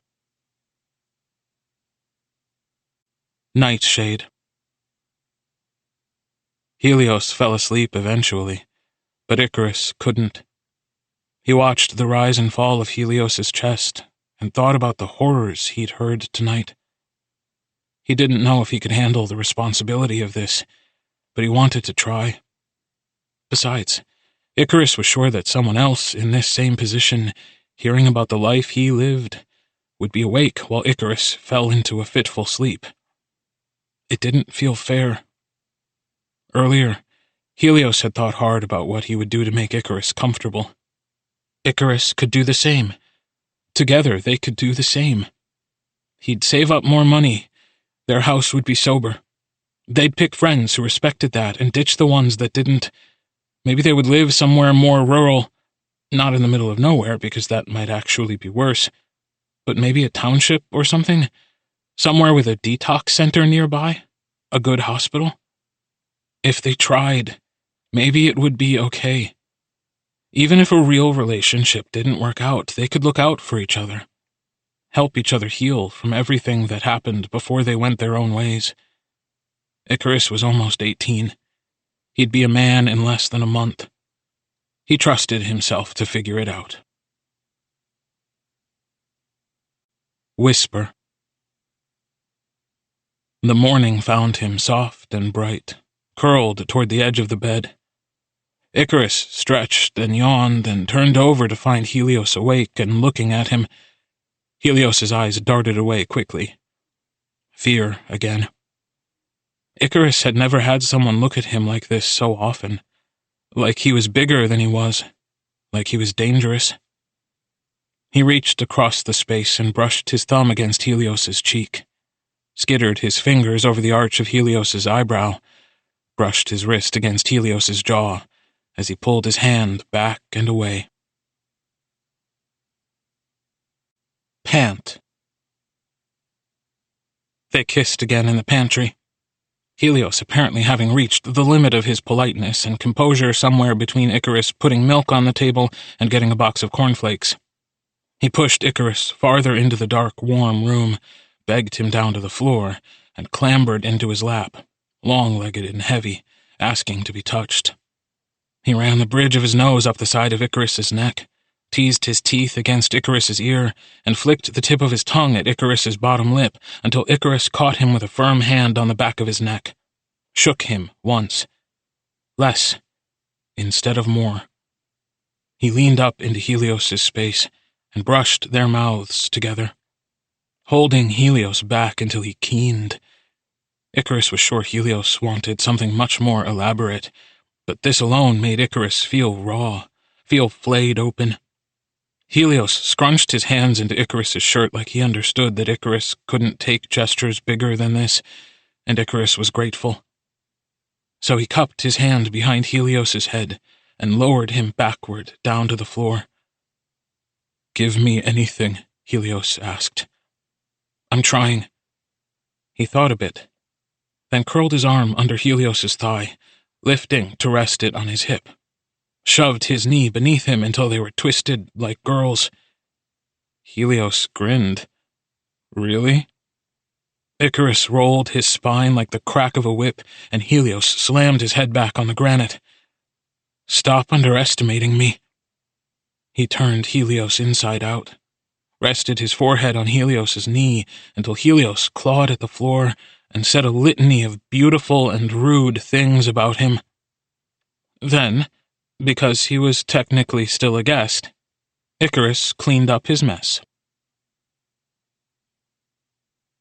Check. Icarus had never spent so much time with another person in his life, so he begged off to be by himself for a while to recharge. He walked through the backyard and to the edge of the trees while Helios went back to sleep. Icarus stuck his feet in the fence and climbed over to sit on the wood. He pulled out his phone and texted Celestina. "Icarus, how are you? Anything interesting happen in class?" He didn't even have to wait a moment. Celestina. Exclamation points. Celestina. "We're okay. How are you? We had lunch with Sorrel. Me and Luca. He wants to have us over for tea this week, too. He's so cute." Icarus. "Haha, that sounds really good. I'm glad to hear you guys are hanging out." Celestina. Yeah, matchmaker. How's your trip?" Icarus. "It's going really good. I'm happy. How is Luca?" Celestina. He misses you. Keeps going on and on about how gym is boring when you're not there. Icarus smirked. Icarus, tell him to keep his pants on. I'll be back on Monday. Celestina. Okay, I'll try. I'm about to start a test. Try to text more often. I'll talk to you later. Bye. Heart. Icarus turned off his phone again and pressed the hunk of metal to his chest. Comet. It was just a window, just a glimpse out of this enchanted place, but it sobered him a bit, rubbed the dust from his eyes.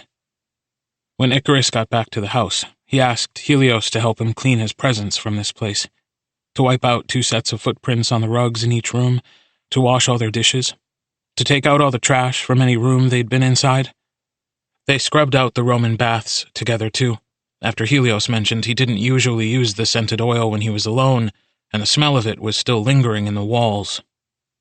Icarus packed up the drawings he'd done of Helios, packed up the errant clothing spilling from his backpack, compressed his climbing gear as much as possible, and tucked it deep under Helios's bed. They ate the leftovers of what they'd cooked that week for dinner, hand-washed the containers, dried them, and put them away in the cabinets. Icarus even went by the white plush couch and picked any hairs he'd left on it from its fibers one by one.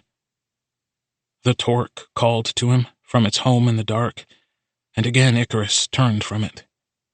He could not answer until he was ready to never come back here again. Home Star. There are places in this house where my dad rarely goes. We can hang out there so it doesn't mess up our work. Helios held his hand, pulling him along the way Celestina liked to. Icarus loved how it felt so solid and familiar. Helios tugged him up the stairs and past his bedroom, through a door that opened into another small wing of rooms. He turned on the light in the room closest to the door to reveal its dark red walls, comfy beanbag chairs, a massive globe, and a messy scattering of books. Icarus towed at one of the beanbag chairs, and it let out a visible puff of dust. "Oh, I guess that's to be expected," Helios said.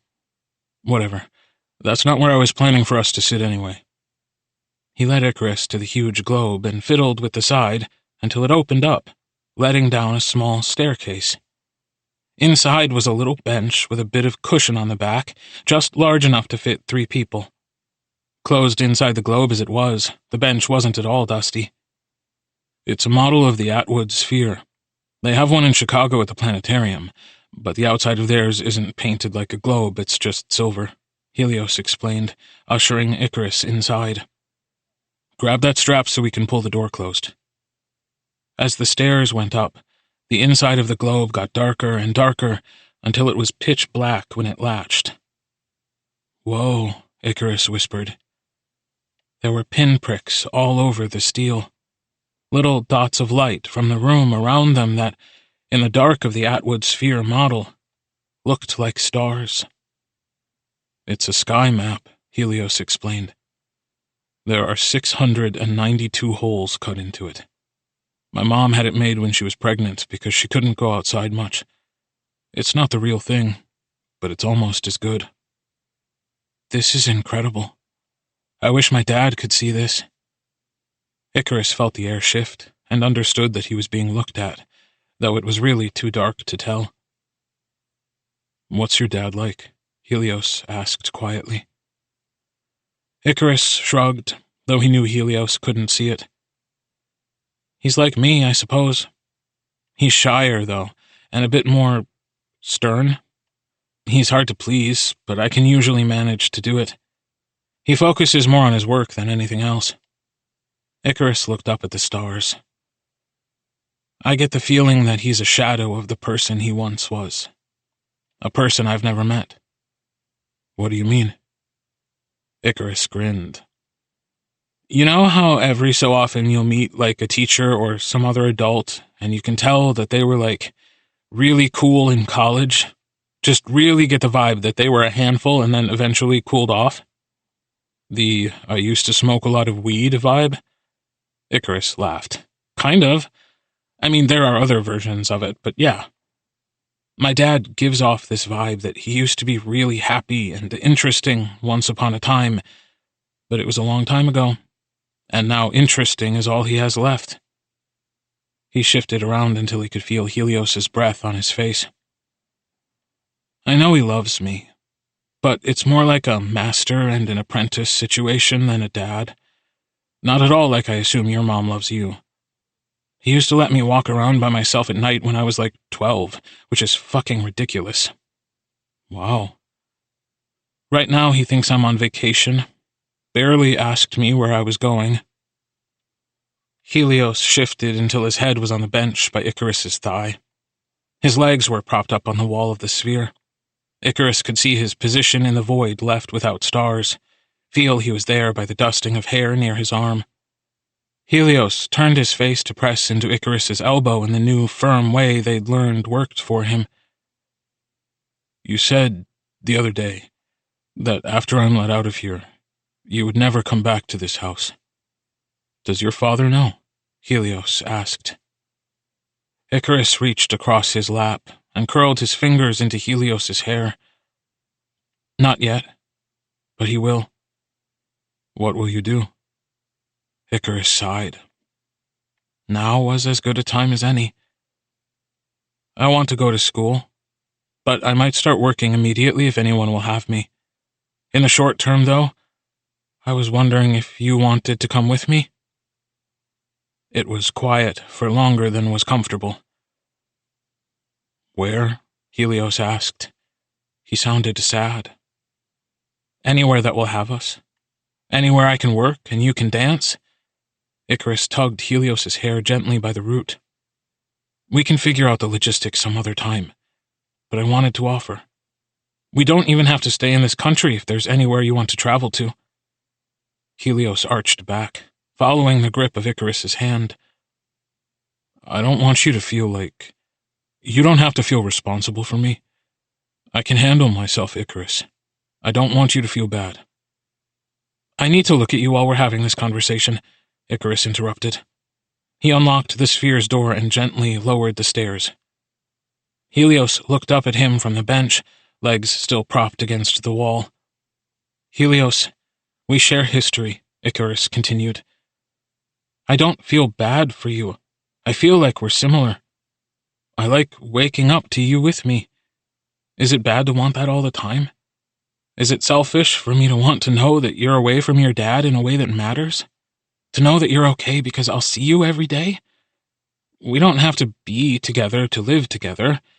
I was going to leave this town soon anyway, and I can't imagine planning to leave and just ditching you here. Helios took a moment to digest that. Helios swallowed hard. I want you to stop acting like you're not an option. For me, that way. Just because I have experience doesn't mean I wouldn't be faithful to you. He spoke in fits and starts, like each phrase cost him dearly. Icarus scooted toward the edge of the bench as Helios sat up to face him properly. Unless that's not what you... Helios. Icarus placed his hands around Helios's face, pushed his thumbs into the soft, warm space beneath his ears. Helios, would you like to be with me and come to live by my side? Yes, I'll come, Helios breathed, eyebrows knitting with emotion. Icarus grinned. Will you brighten my house with your light, Helios? Will you bring your heat to my hearth? Do you need me to say things poetically for you to take me seriously? Because I will. Okay, you can stop now, Helios laughed. You love ruining intense moments. I do, Icarus confessed sweetly, pulling his hands back to tuck them under his arms and stop their shaking. Come on. I want to show you something else. Rough. At the back of the Red Wing there was another storage room, not dissimilar to the one in Mr. Black's personal wing. Unlike Mr. Black's, which was a cyclonic mess, this one was more organized. It was just very densely packed. Large metal shelves of paint and supplies lined the wall. Canvases were stacked into unwieldy piles. The larger canvases were practically slipping, held up only by a crate of notebooks. "It was her studio," Helios said, dragging a hand across the top of a jar of paintbrushes. "My mom was an art major like your dad. I think they met before our dads did, actually, but not by a lot." "Cool. So this is mostly old work?" Icarus asked. "Does she still do this?" There were a few unfinished landscapes around. They weren't anything to write home about. Helios's mom was an average painter. "Not really. The stuff on the walls is older work, but I'm sure the rest of it is from right before we moved out," Helios replied. "But that's not what I wanted to show you." He paused. "Please, don't be mad," he said, softer. Icarus followed him to the very back of the room. There was a desk stacked with notebooks, a door that was cracked open to reveal a small bathroom, and in the corner across from the desk, a large canvas covered with muslin next to a small stool. The canvas was one of the biggest Icarus had ever seen outside a museum. The hairs on his neck stood on end. "What is this, Helios?" he asked. But Icarus already knew. How could he not? Helios reached for the muslin, but Icarus put up a hand. He closed his eyes and took a deep breath. Then he strode across the space and pressed his forehead to Helios's shoulder. "I'm not angry at you. Not for this." Then he stepped away, grasped the muslin, and tore it down. The canvas was.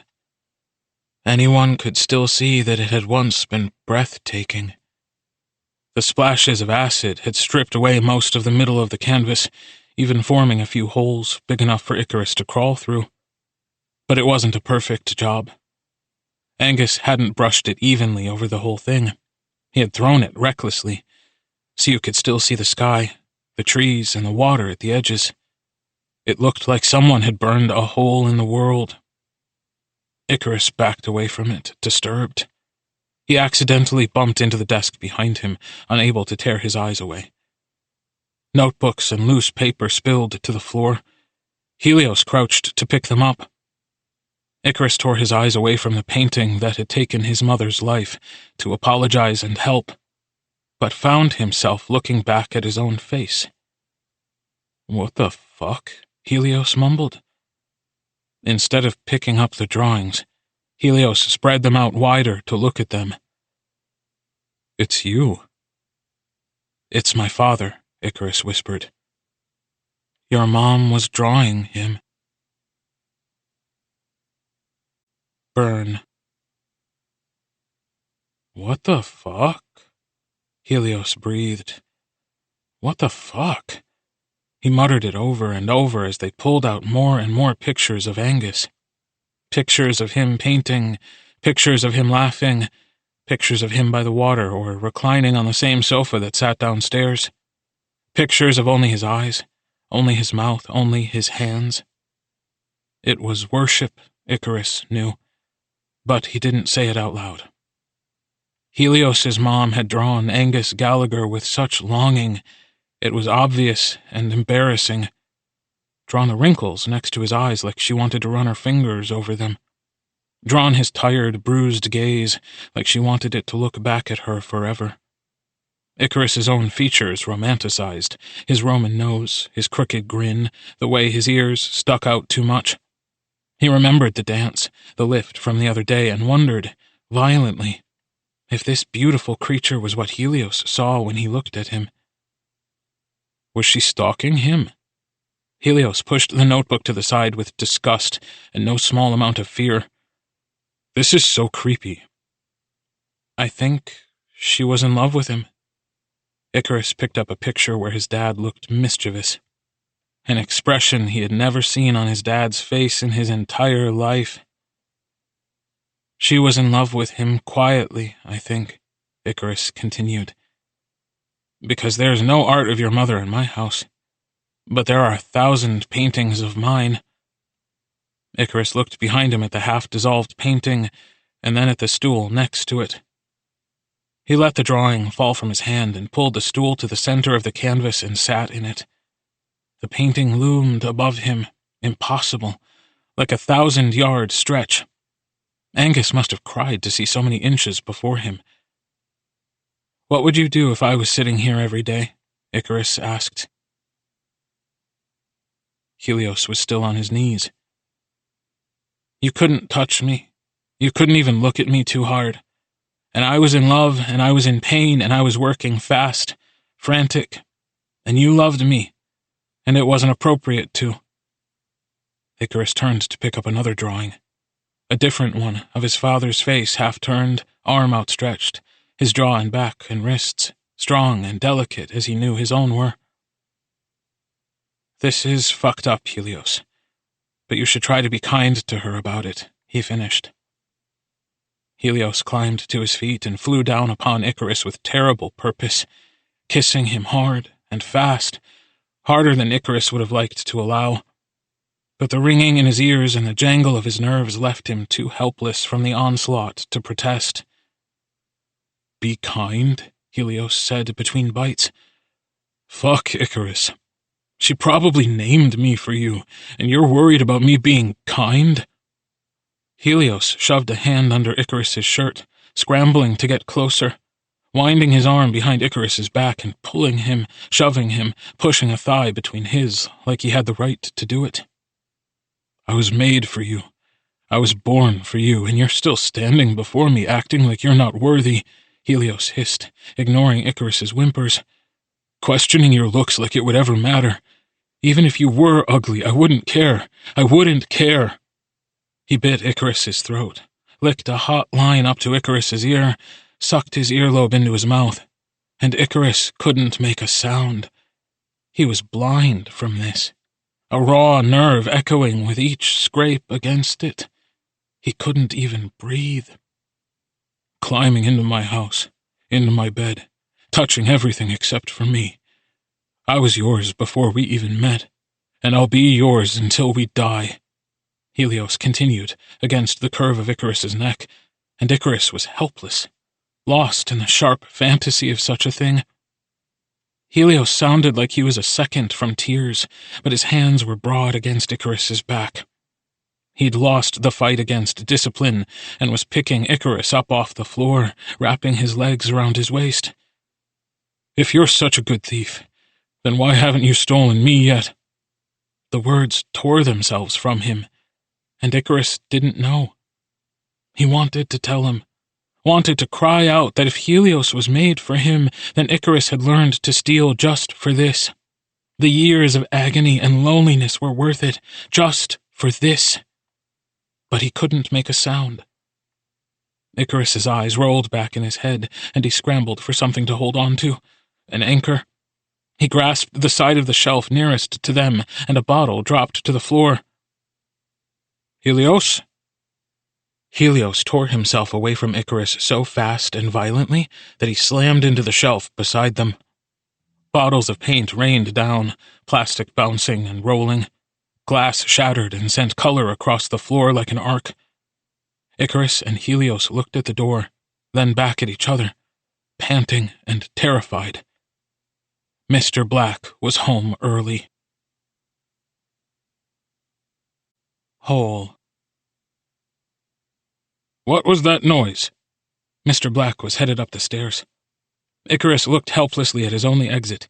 In order to get back to his stuff, he would have to go out into the main hall to duck into another wing. He couldn't do that without passing Mr. Black, or at least being seen.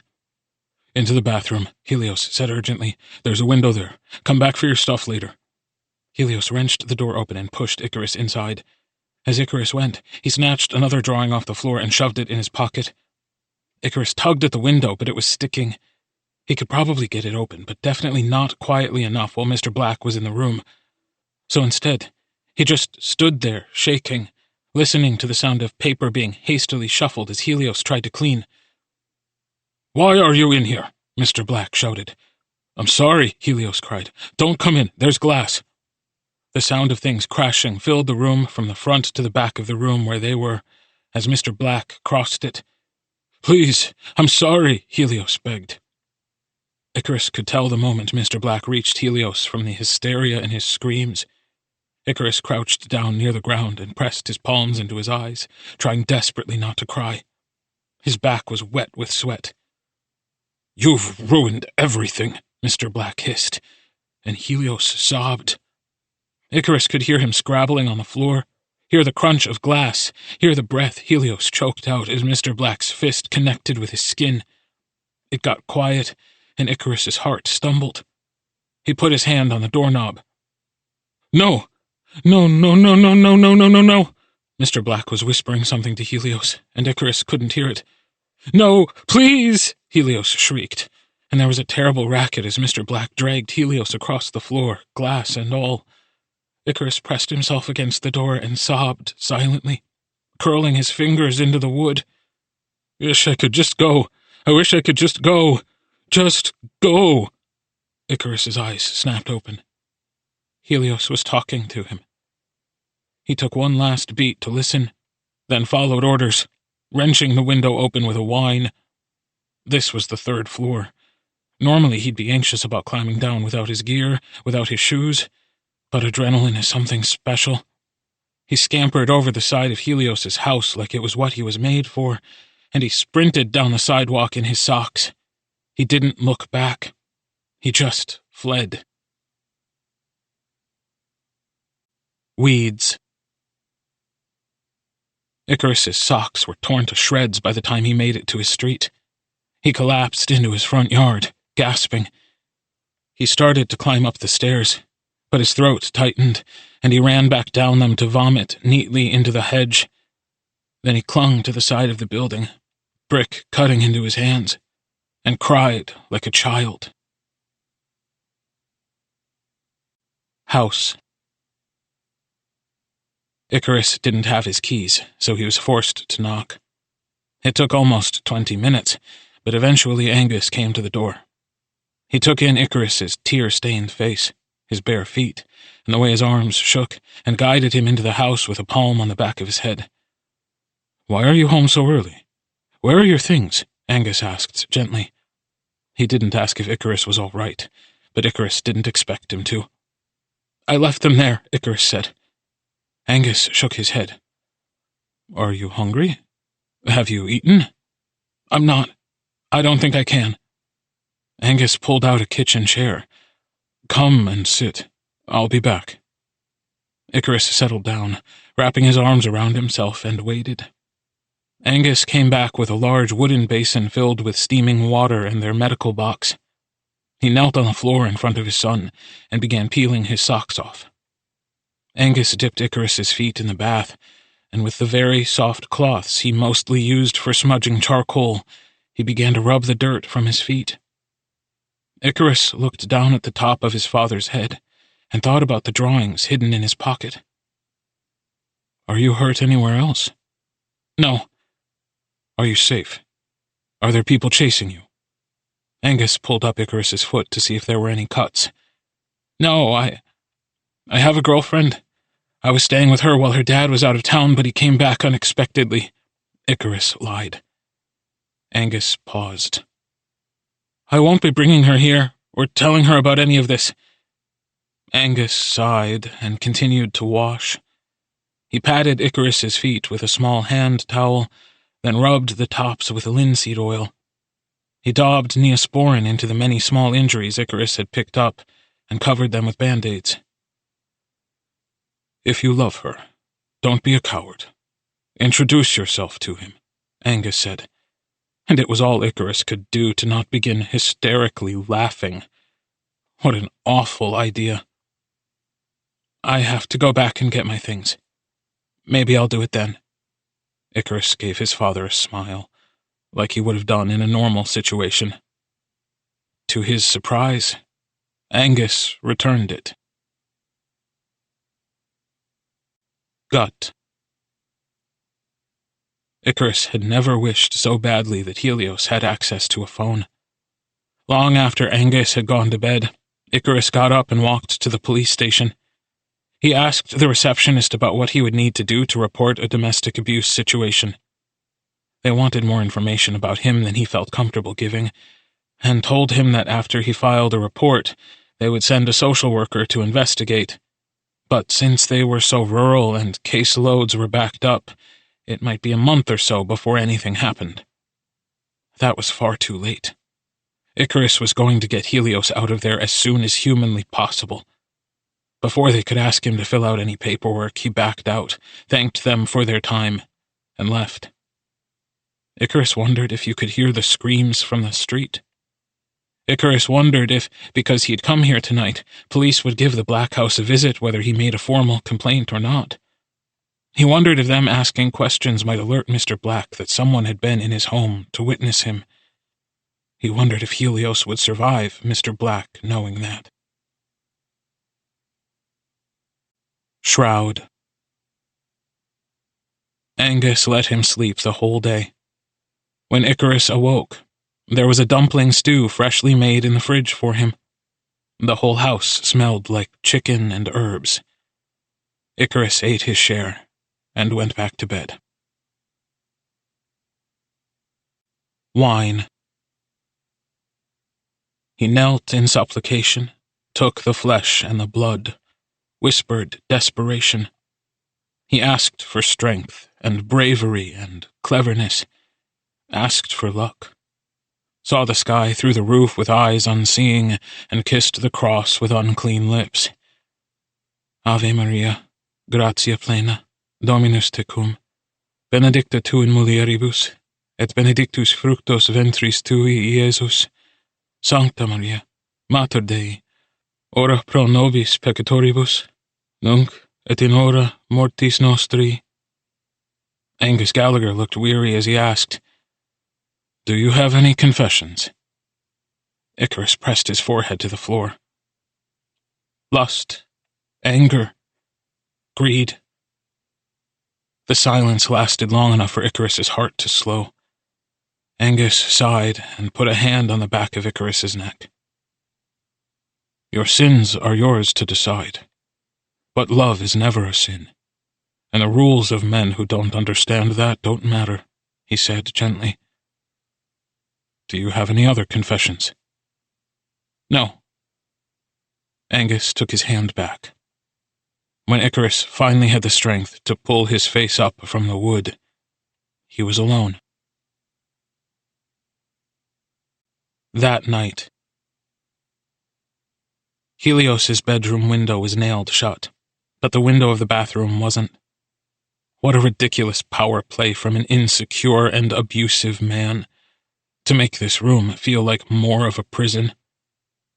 Icarus slipped inside and soft-walked down the hallway. He could hear the TV downstairs blaring sitcom garbage and took advantage of the irregular sound. He found Helios curled in a ball, fast asleep, closed the door tight behind him and locked it. Icarus's gear was still under the bed, against the wall in the darkest corner. He pulled them out and quickly checked to make sure everything was there. Then he knelt at Helios's bedside, tucked his hand beneath the blanket to curl around a warm shoulder. Helios, he whispered. Helios's eyes snapped open, and he tried to scramble backward before recognizing Icarus beneath his balaclava. Jesus fucking Christ, how did you get in here? Helios gasped. Bathroom window, Icarus said, soft and reassuring. I wanted to check on you, grab my stuff, you know. Helios glanced nervously at the door. Icarus, it's not safe here. Let me see you, please. Tell me what happened. Helios laughed and pushed a hand through his hair in anguish. He tossed me around, dragged me for a bit. My ribs still hurt a lot on one side. He got out of bed and let the sheet fall from his shoulders so Icarus could see him. Helios's legs were peppered with small band-aids, though no horrible gashes like Icarus had imagined in his nightmares. He had bruising around his arms, up his sides, and around his throat, where Mr. Black had grabbed him. There was a scratch across his back that was shallow and healing. Icarus took pictures, quiet and solemn, for proof if they needed it later. Then he touched each one, gauging their severity by the quiet noises Helios made. The only one that seemed dangerous was the mottled yellow and purple bruise across his ribs. Icarus, you have to go. Things have been weird around here. My dad is acting different. Suspicious. It's much worse than before. You shouldn't come back here for a week, maybe 2, even for stealing, Helios said firmly. Icarus brushed his lips across an abrasion on Helios's hip, and Helios hissed. I'm not kidding. He's been going in rooms he never goes into and picking up things he rarely touches. You're not safe here. Helios shuddered as Icarus tongued a purple mark at his collar. He goes in his office for all his phone calls, and he used to take them in the living room where I could overhear. This couldn't be allowed to go on. I'll give you your 2 weeks, Icarus said, running his nose up the length of Helios's neck. But when I come back, do you want to leave with me? Helios was frowning when Icarus pulled back to see his face. Icarus, I'm wearing a tracker made of fucking steel. How are you going to... Helios started. Then I'll have 2 weeks to figure that out. Icarus pushed Helios backward, and he sat on the bed hard with a small gasp of pain. My ribs... Helios wrapped an arm around them. They feel like they're broken. Icarus sank to his knees and lifted Helios's shirt again for a closer inspection. I think they're bruised. I broke one of mine when I was learning to climb. If they were broken, he would be screaming right now. That's not to say it doesn't hurt, though. Can you take Tylenol? Helios shook his head and looked so very sad. Where are we going to go? Icarus ceased his attentions and sat back on his heels. He picked up one of Helios's hands to hold. Helios, I have some savings and a plan to get more. I'm not going to wait around for this maniac to kill you. Can I tell my mom? Icarus rolled his eyes. Of course you can tell your mom.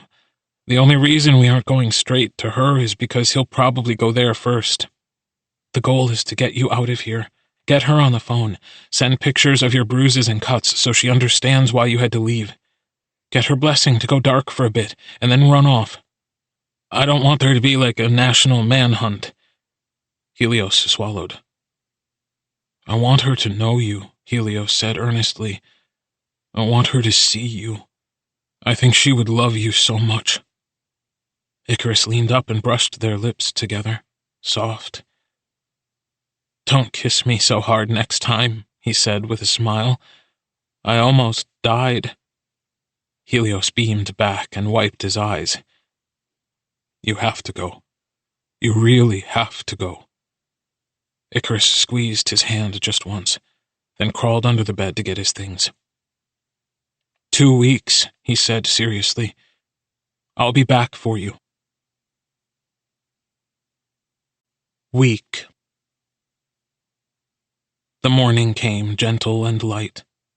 Icarus got out of bed and got ready for school. He pulled on his softest, warmest clothes, laced up his boots, and ran a comb through his hair. He didn't feel ready to join the real world again, but he had to. He had to. On the kitchen table, still steaming beneath an upturned dessert plate, was a bowl of oatmeal.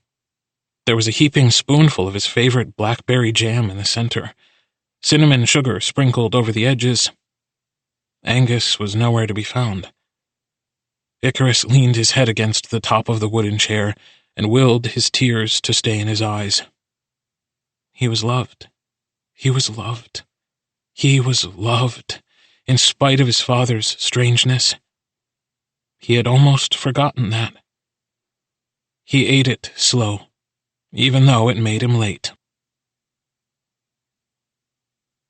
Back. Julian looked at him with curious eyes.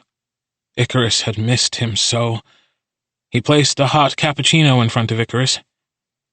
Lucas said you'd be back today. Julian crossed his arms on his desk and leaned his chin into the hollow. Thank you.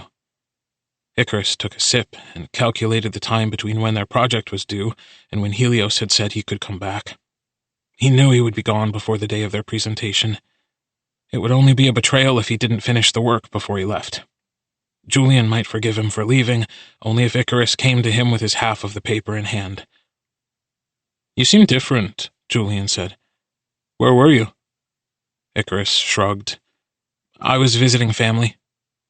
Julian nodded like he understood. "Family's not always what it's cracked up to be, huh?" He turned around in his chair. Icarus held words about that behind his teeth and said nothing. Mud. Celestina popped her head up underneath his arm, tugging his jacket around her on the other side.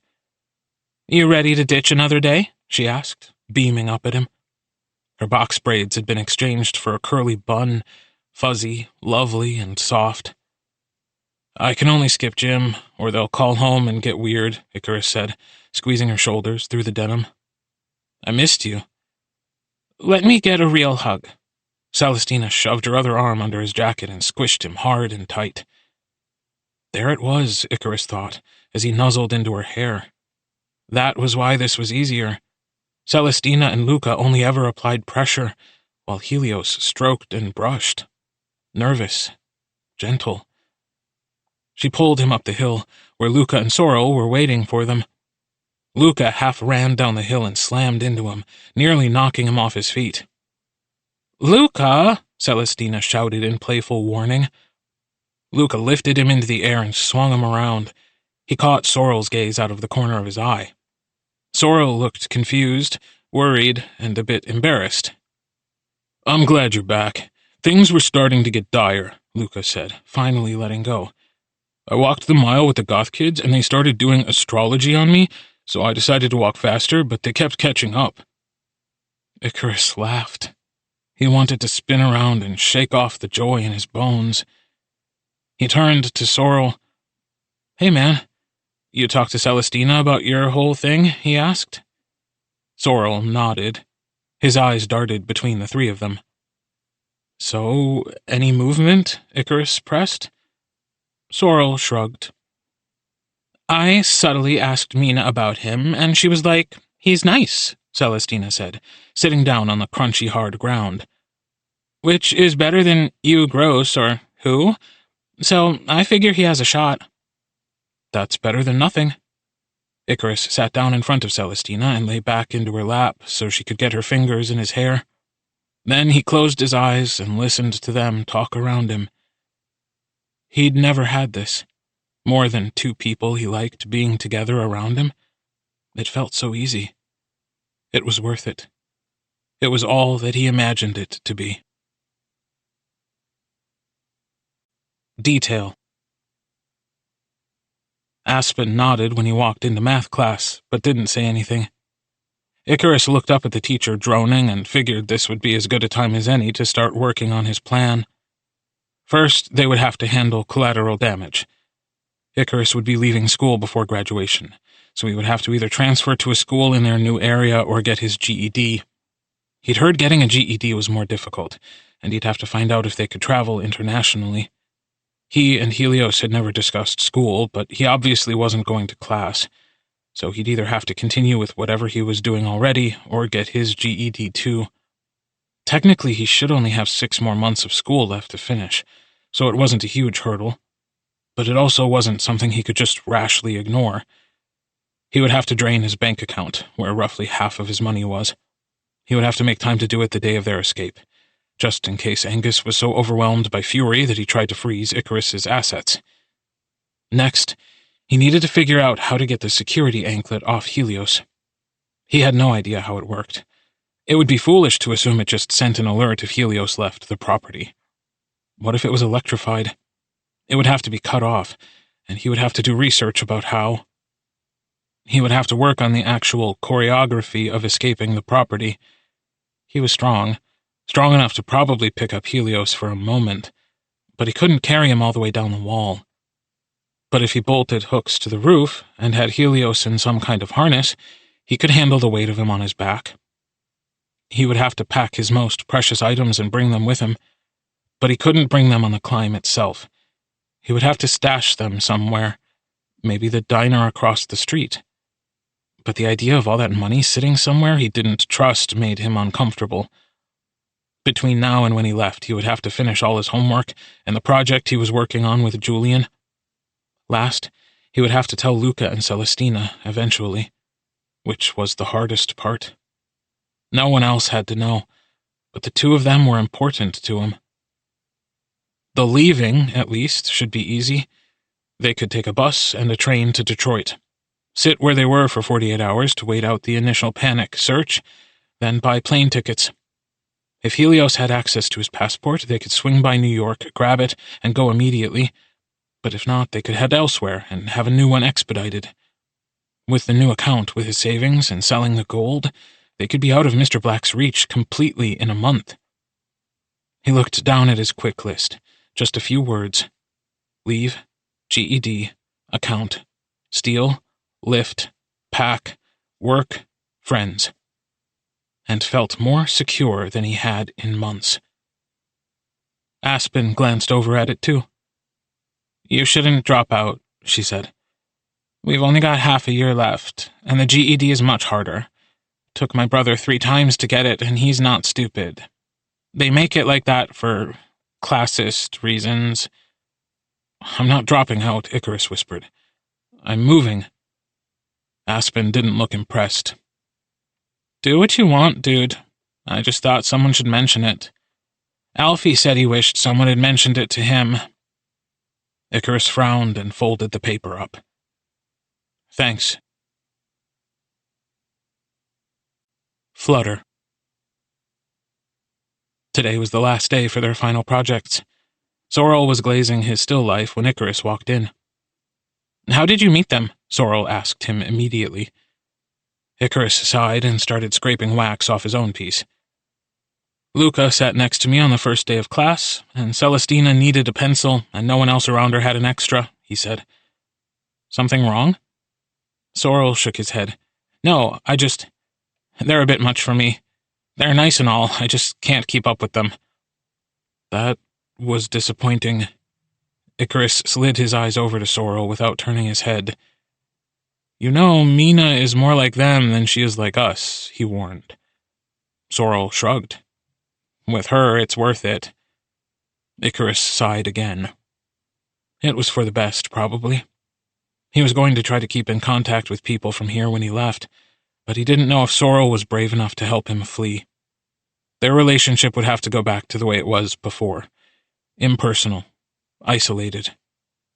Icarus fought a wave of grief about it, but said nothing. It's like they're too bright for me, Sorrel continued. They suit someone like you, though. Luca literally wouldn't shut up about you. I think he has a crush on you. Icarus smirked. Nah, he's just a sweet guy. He's like that with Akeem, too. You know Akeem? Sorrel gasped. We don't hang out or anything. We're in different friend groups. Sorrel made a displeased noise and fell silent.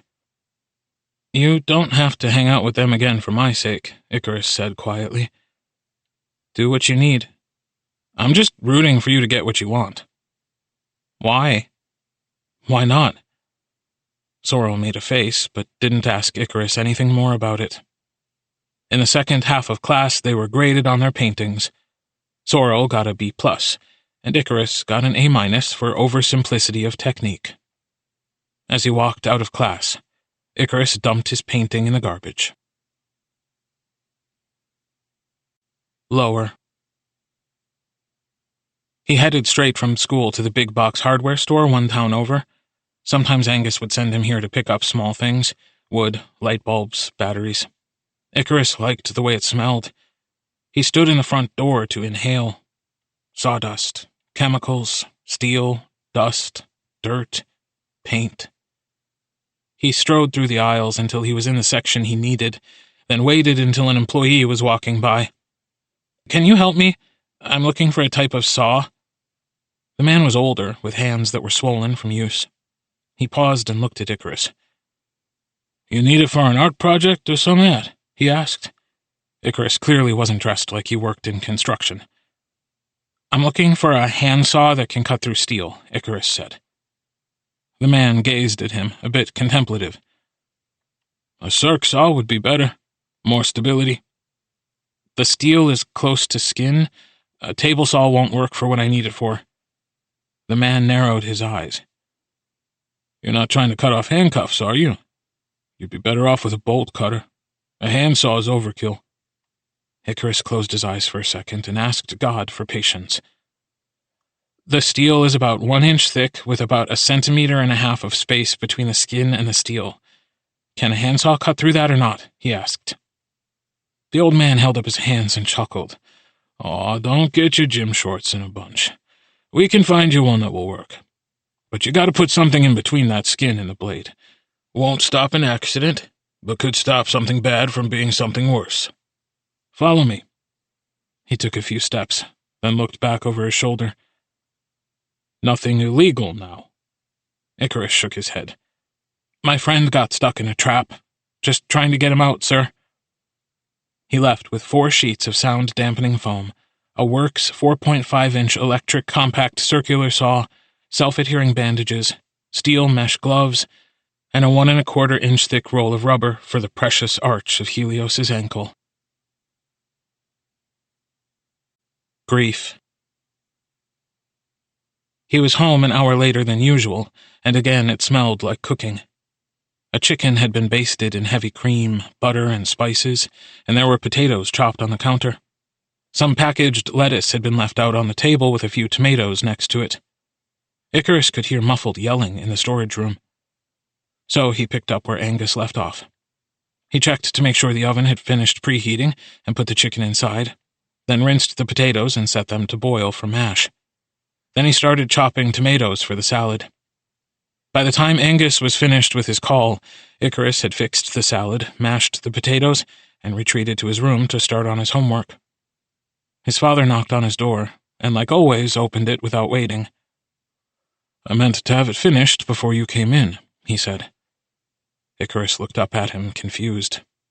Angus hadn't made this many meals in succession in ages, definitely since his freshman year at least.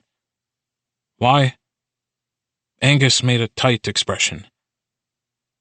"Do your feet hurt still?" Icarus shook his head. "No. Can I borrow the car? I want to go to the sports store. My harness is getting a little weak." Angus nodded, looking relieved. "Keys are in the bowl by the door. I have some work to do, so I can't eat with you tonight." Icarus nodded. "That's fine. Thanks, Dad." Angus closed the door without another word. The rest. Icarus went to pick up his gear after school the following day. He rarely drove, but he knew how, thankfully. There weren't a lot of people clamoring for exotic sporting goods in their tiny town, or the one next to it, so he had no choice. It was at least a 2-hour journey, and on the bus it would have been 5. Angus liked old things, so his Ford only had a tape deck. Just some ancient cassettes, so Icarus was stuck listening to disco the whole way. Icarus watched the sun slip down until the road was washed out in pink and orange. The harness he was looking for was the kind para-rescuers used to help people mountain climbing. He called twice to make sure they had it and were holding it for him by the front of the store. Icarus wished he could talk to Helios about this, could have him try it on for size. He wished they had more time. It was ready for him when he got there, even though the store was 10 minutes from closing. The sales associate wrapped it up for him and slipped a few coupons in the bag. "Good luck on your climb," she said, perky and kind. "Yeah, thanks." Sin. Somehow Luca could tell something was wrong and pressured him into talking about it. Icarus wasn't used to people being able to do that. It was one of the last days that they would be outside walking the mile instead of inside playing sports. The air was crisp and the grass was crunchy. Their breath steamed out in cloudy puffs. Luca kept looking over his shoulder at the small group of goth girls following behind them. "They're creeping me out," he hissed. Icarus grinned. They like it that way. He looked over his shoulder at them and waved. They giggled, bashful and sweet, and fell a bit farther behind. "To answer your question, yes and no," Icarus said, picking up where he'd left off. "I don't think my dad knows you guys were in our house, but he has been acting kind of strange. He's been taking phone calls in our storage room and being kind of nice. He made me breakfast and dinner a couple times this week. That hasn't happened in a really long time. Luca rubbed his runny nose, and Icarus decided to bring tissues to class tomorrow in case they had to be outside again. Do you really cook every night? Yeah. It's less terrible than you'd think. Cooking every night means I also get to eat whatever I want every night as well. You just kind of fold it into the rest of your chores. God, I wish. My mom makes the nastiest casseroles and then cries if we pick at it. Luca sneezed. Icarus took off his jacket and draped it over Luca's shoulders. What? No, dude, what about you? Luca said, trying to wriggle out from under it. You're almost blue. Just put it on. Wear more than a sweater tomorrow, Icarus said grumpily. He stopped walking until Luca put his long arms through the sleeves. They stuck out like a scarecrow. He looked at Luca hard again, as Luca tried and failed to button the jacket up. He really was close to Helios's size. Do you mind doing me a favor? I have some equipment that I need to test, and it looks like it would be about your size. Do you mind helping me with it? Luca shrugged. Yeah, I guess. I'm free tonight. Maybe tomorrow? Friday is the... Oh, wait. Has Celestina asked you yet? Icarus shook his head. Asked what? She wants you to come to dinner at her house on Friday, Luca explained. She usually has the girls over every Friday, but this one is for us. Me, her almost boyfriend, and you, her... well, her something. Icarus grinned and stared up at the clouds. Her something? Well, he would have to come back to this town. Chase them down. Huh. I wouldn't miss it for the world. Frill. Luca was the first person in his life who demanded more and stuck to it, who looked Icarus in the eyes and said that he wanted more from him, even if it was embarrassing. It was only fair that he would be the first to know. About this. About him. About Helios. Icarus came home and threw the makings for chili in a slow cooker before gathering up the harness. He knew his father was doing something with all this cooking for him, but after 3.5 years of being responsible for dinner, he didn't feel comfortable not trying. It would be almost ready by the time Icarus was back, and he could start baking some buttermilk cornbread to go with it. He slung the harness into a black duffel bag and scampered out the door. The wind was picking up speed, cutting and dry as he walked the 5 blocks down to Luca's house. It felt so strange coming this way while it was still light out. The only memories he had of Luca's house were fuzzy at the edges. The yard looked so much nicer when there weren't drunk kids lying on it. There were flower pots full of withered plants, bushes turning red in the chill, small trees heavy with winter berries. It was probably picturesque in summer. Icarus knocked and waited until Luca's freckled face appeared. Hey, man, come in. He threw an arm over Icarus's shoulder, and Icarus leaned into it easily. Luca pulled him upstairs into his bedroom, which was a bit messy. Clothes on the floor, sports paraphernalia on the walls, backpack slung across the bed, comics spilling out from a box under his desk. It smelled richly of Luca, in the same way Helios's bed smelled of Helios. Was everyone's room like this? Icarus didn't know.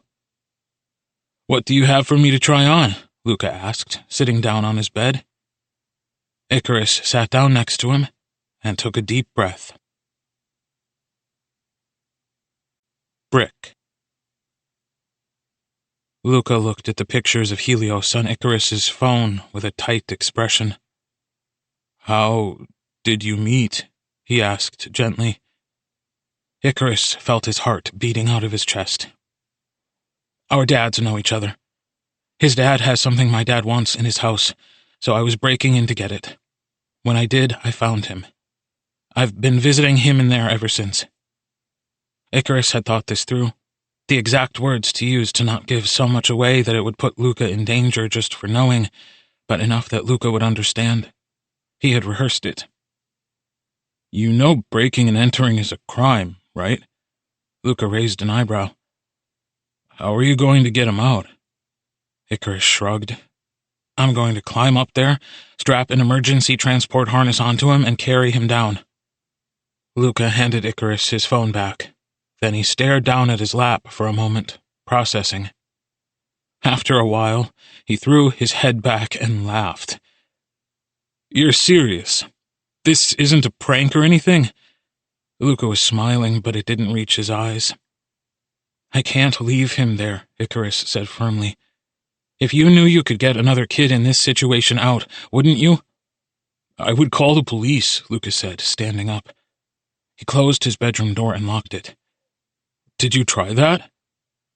Icarus fingered the edge of the duffel bag's strap. I actually went in person to the police station. It's considered domestic abuse, which requires a visit from a social worker before any major moves can be made. They said it would take a couple months before anyone was able to come by. He can't stay there for a few months. Luca covered his eyes and took a deep breath. Why isn't anything involving you easy? He whispered. I feel like I'm an NPC meeting the main character at the very end of a game. I feel like we've had 15 minutes together and you're about to die in an explosion.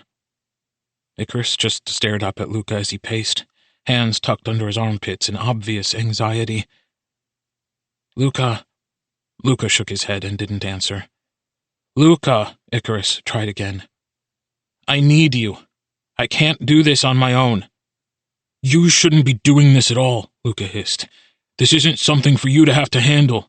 This is a job for cops or like the FBI. I'll call them as soon as we get him out. Please, Luca. Luca kept pacing. Icarus hid his face in his hands.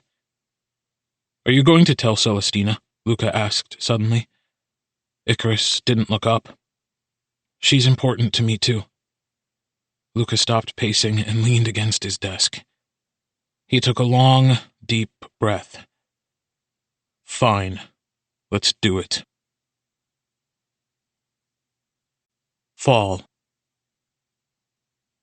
Luca strapped himself in while Icarus watched, pleased that it was so easy. Helios wouldn't need his help. Icarus pulled his arms through his own straps, buckled them close, pulled them tight. Are you ready? Luca scoffed. Sure. Icarus grabbed hold of the straps closest to his arms and took a deep breath. Then he crouched and, with a shout, lifted Luca off the floor. He steadied himself, widening his stance and leaning forward. Luca pulled his legs up, shifting his weight so it was easier. Icarus breathed fast, then, with a groan, pushed himself to standing. He held Luca aloft for an agonizing moment, then leaned back and deposited him gently back to the floor. That could have been worse, Icarus panted. I didn't think you'd be able to lift me at all, Luca said bitterly. But wonders never cease with you, do they? I'll only have to lift him to jump down off the roof. Then gravity should take care of the rest, Icarus said. I hope so. Luca unbuckled himself and slithered out of the harness. Icarus stepped from beneath his bonds and folded the whole thing back into the duffel. I have to go home. I left something cooking, Icarus said. Please don't tell anyone. Luca sighed and rubbed his neck anxiously. Yeah, I guess. Yeah, he mumbled. Icarus put the duffel bag on the floor and crossed the room. He tentatively put his arms around Luca, tried to hug him, do it the way he had been taught. Tucked his hands against Luca's shoulder blades and placed his face against Luca's chest. Thank you, he whispered. Icarus began to let go, but Luca clung to him suddenly, pushed his fingers into Icarus's hair, shoved his face into the curve of Icarus's neck. I wish you could stay, he confessed in a rush.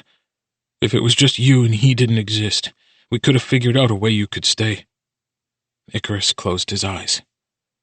I know. But he does, and I can't. Why is everything so hard with you? He pulled back to search Icarus's gaze, devastated. Why can't some things just be easy? You're the only best friends I've ever had. I can't risk anything happening to that, Icarus replied softly. Nothing can ever replace you. Luca looked away. Let Icarus untangle them. You have to tell her, Luca whispered. I will. Icarus unlocked Luca's bedroom door. We should practice a few times, Luca called as Icarus walked out the door and down the stairs. You have to be ready. I don't want you to fall. Tech. Halfway home, Icarus paused to lean against someone's wooden fence and catch his breath. His chest ached. He pressed his hand over his heart. He didn't want to leave. He had to. He could come back. After Helios turned 18, they could come back. Maybe he could introduce Helios to his friends. They would like him, and he would like them. More than Sorrel did, at any rate. Celestina would be mad at him for leaving, though. Maybe she would turn her back on him for the first time. Maybe she would hit him.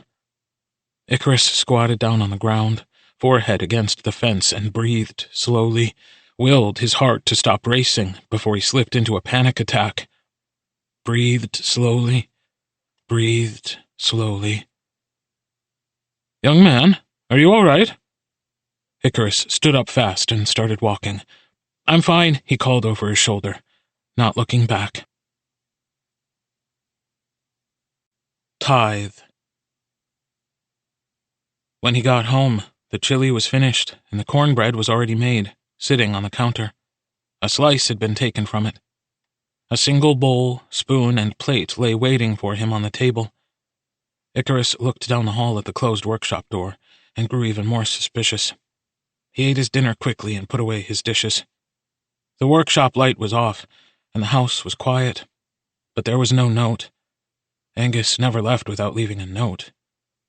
Icarus opened the workshop door and slipped inside. Dad, he called. His eyes slowly adjusted to the black of the room. When he could finally see, Icarus stumbled back, knocking into the door hard. In the center of the table, with tools beside it and a soft cloth for cleaning, was the disc from Mr. Black's house.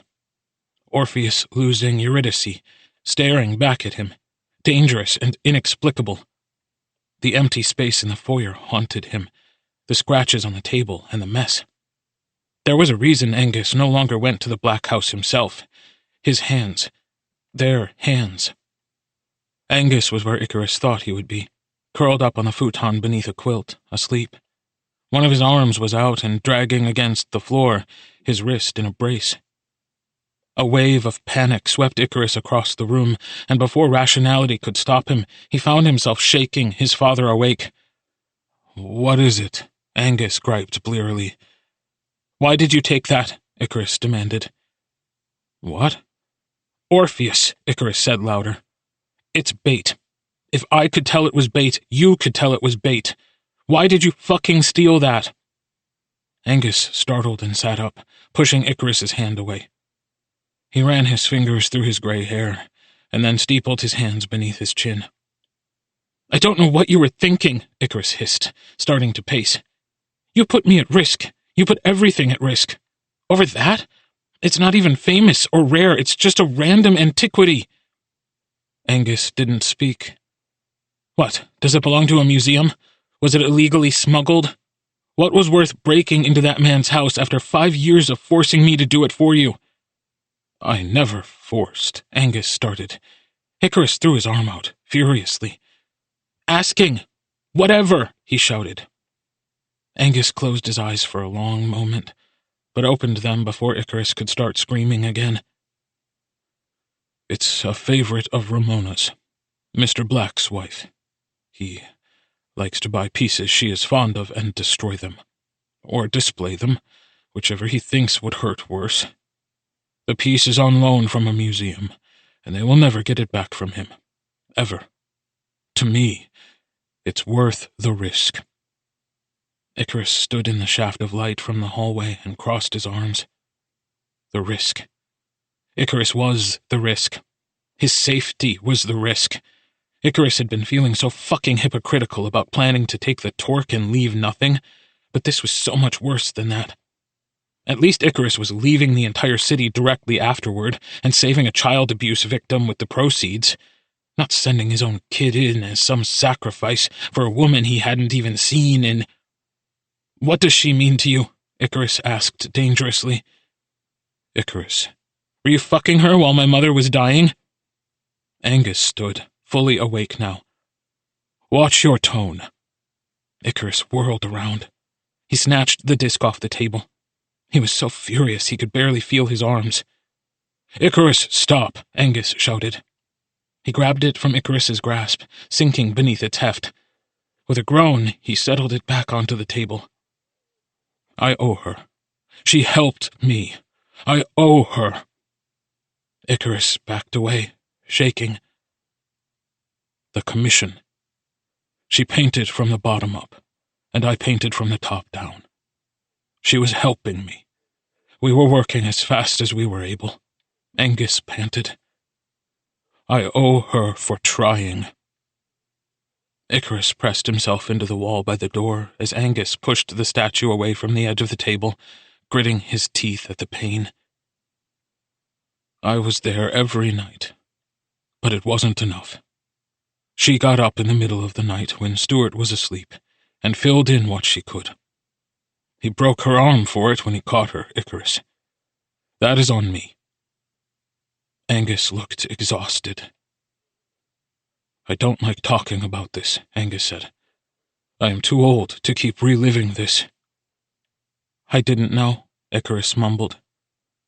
Angus rubbed his eyes, agonized. "I didn't tell you. How could you? That wasn't enough. Dad, you just can't. You can't do reckless things like this just because of your own fucking..." Icarus shook his head. "Look, I get it. I understand what it means to owe someone something. But you also owe me. You owe it to me to not create fucking situations like this. Are you trying to go to prison? Do you want Mr. Black to catch me, to trap me? Do you think Ramona would want that? Do you even know what she would want anymore?" Angus shook his head. "Icarus, it's been 16 years. Can't this stop? Can't we all just stop?" Icarus wanted to scream this, but could hear the tears in his voice. The sound choked, quiet in his throat. "You have never asked for this before." Angus caught the edge of the table, put his other hand to his chest. It's not like I don't care anymore. I do care, and I still love her just like you do, but please, Dad, please." Angus swallowed. He brushed the dust off his hands and crossed the room. The weight of his hands when they came was heavy on Icarus's shoulders. "You can stop. Icarus, my son. You can stop now." Icarus looked up at his father. "When will you stop?" Angus turned from him and faced the dark of the room. "When I am ready." Breathe. Icarus couldn't stop either. Not yet. He still needed the gold. God damn him, but he still needed to take something and leave nothing behind. It would be the last thing Icarus stole from that house. Nose. Icarus fingered the cup of lavender Earl Grey tea Julian had brought him. "Thank you for doing this for me," Icarus said. "I know I say thank you every day, but I mean it generally speaking, not just for the drink." Julian turned around in his chair to look at Icarus. "Why do you sound sad?" he said, scowling at him. Icarus shrugged. "I'm not. I just figured you should know that this has meant a lot to me." "Okay." Julian slowly swiveled toward the front of the room. "If you were trying not to sound foreboding, you definitely failed." Icarus just laughed and looked out the window. The sun was shining bright and crisp. "After graduation, do you think we could write each other letters?" he asked softly. "Like emails?" Julian said, quieter as class began to start. No, like actual letters. Old-fashioned. Julian gave him a look of such intense annoyance over his shoulder that Icarus couldn't help but laugh again, and was harshly shushed by Rebecca Smith next to him. Why? I'll miss how mean you are, Icarus said frankly, ignoring Rebecca. Can't you find a new bully? Julian hissed.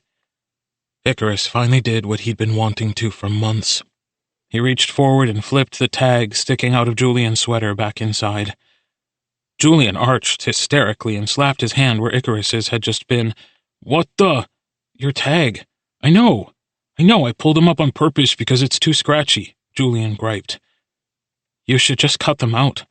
What? Here. Icarus dug in his bag and found his X-Acto knife from art class. He pulled back Julian's sweater and slipped the blade around the tag until it was free.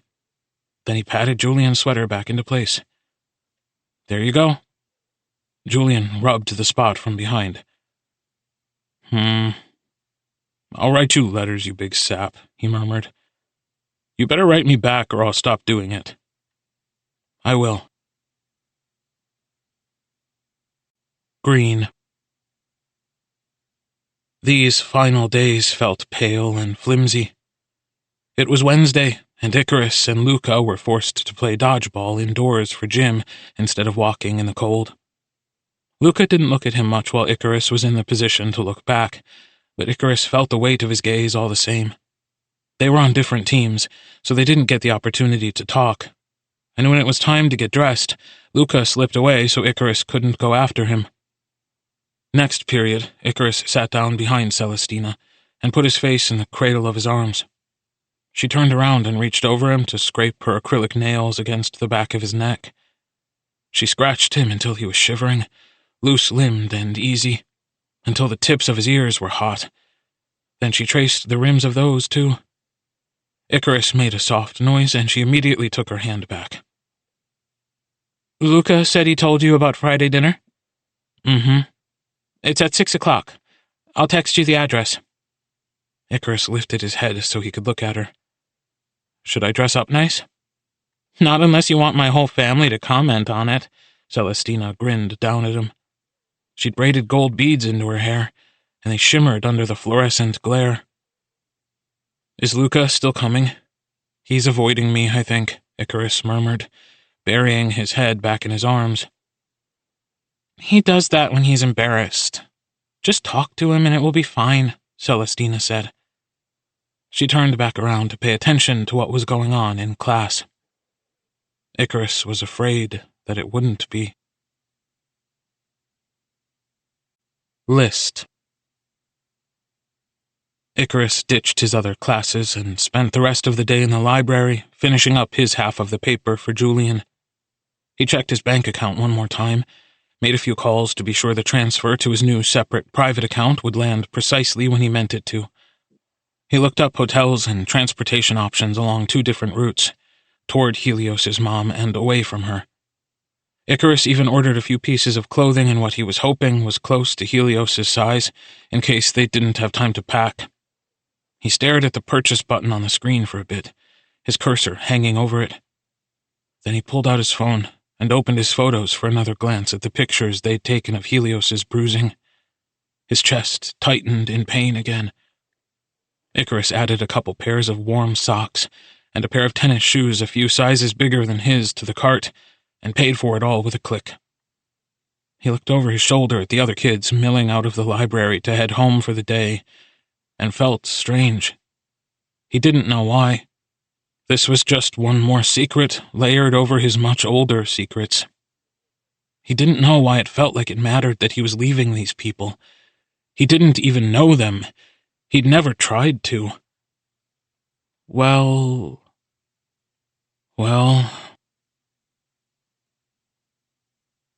Leap.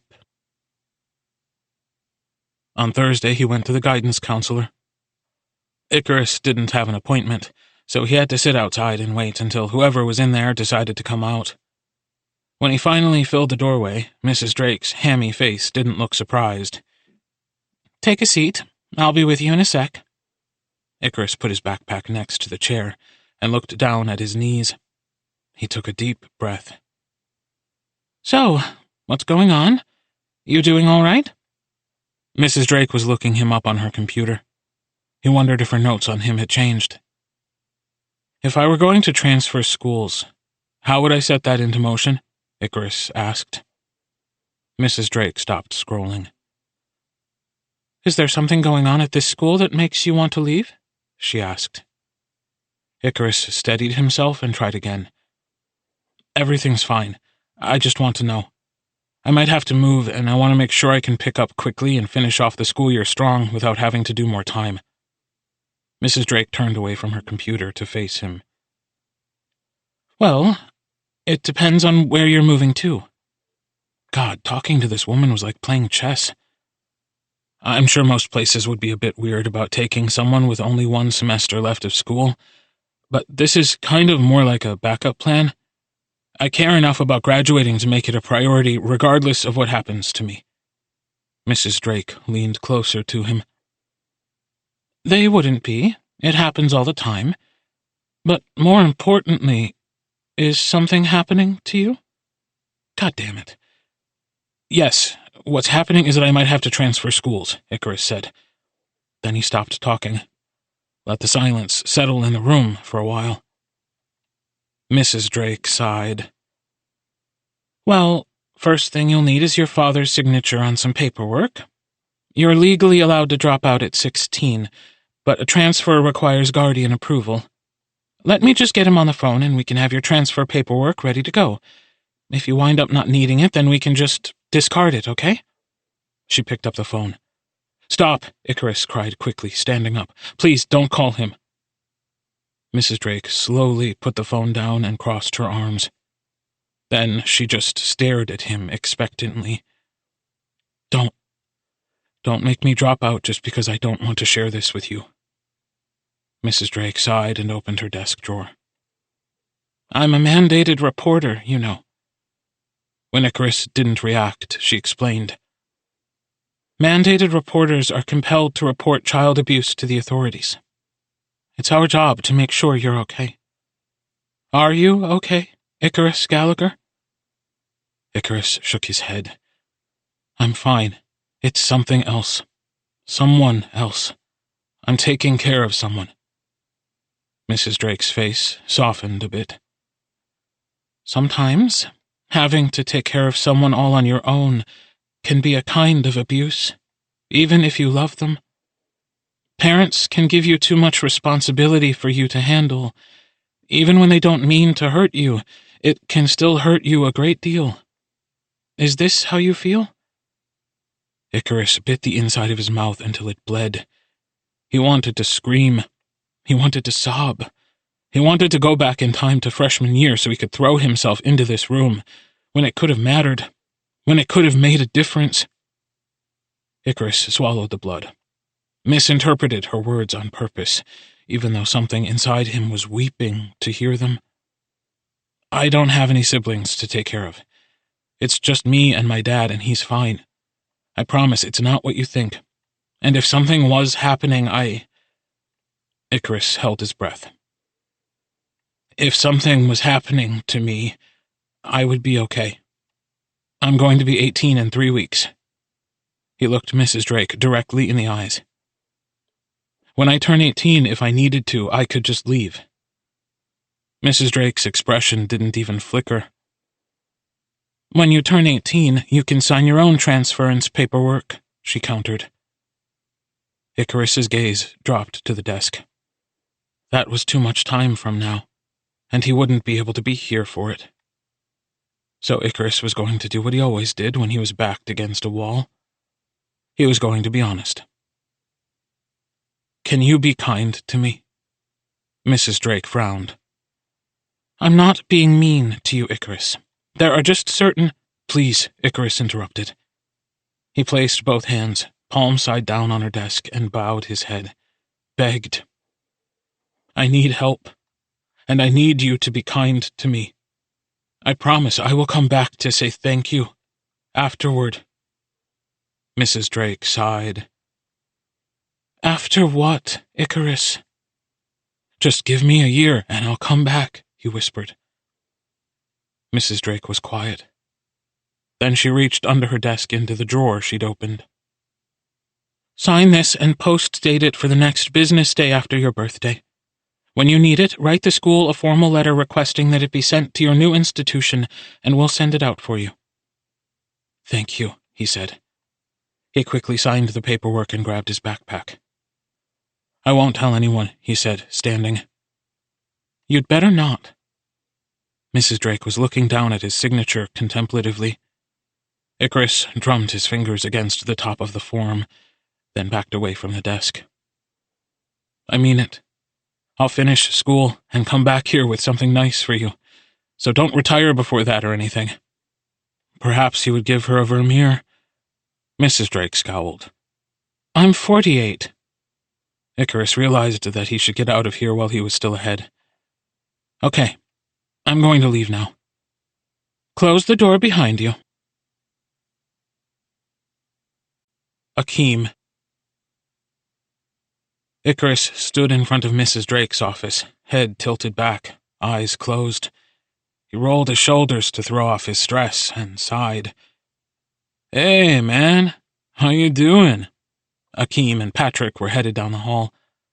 Akeem slapped Patrick on the shoulder. Patrick nodded goodbye and peeled off toward the main exit. Akeem continued toward Icarus. Been waiting for you. You got a minute?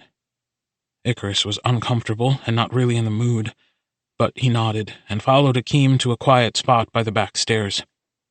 Akeem was at least a foot taller than him, and Icarus could tell he was slowing down to match Icarus's short stride. You looking a bit better these days, not gonna lie, Akeem started with a grin. Not happier, but, not a liability. I wanted to say thanks for your offer earlier, Icarus started. I know you didn't have...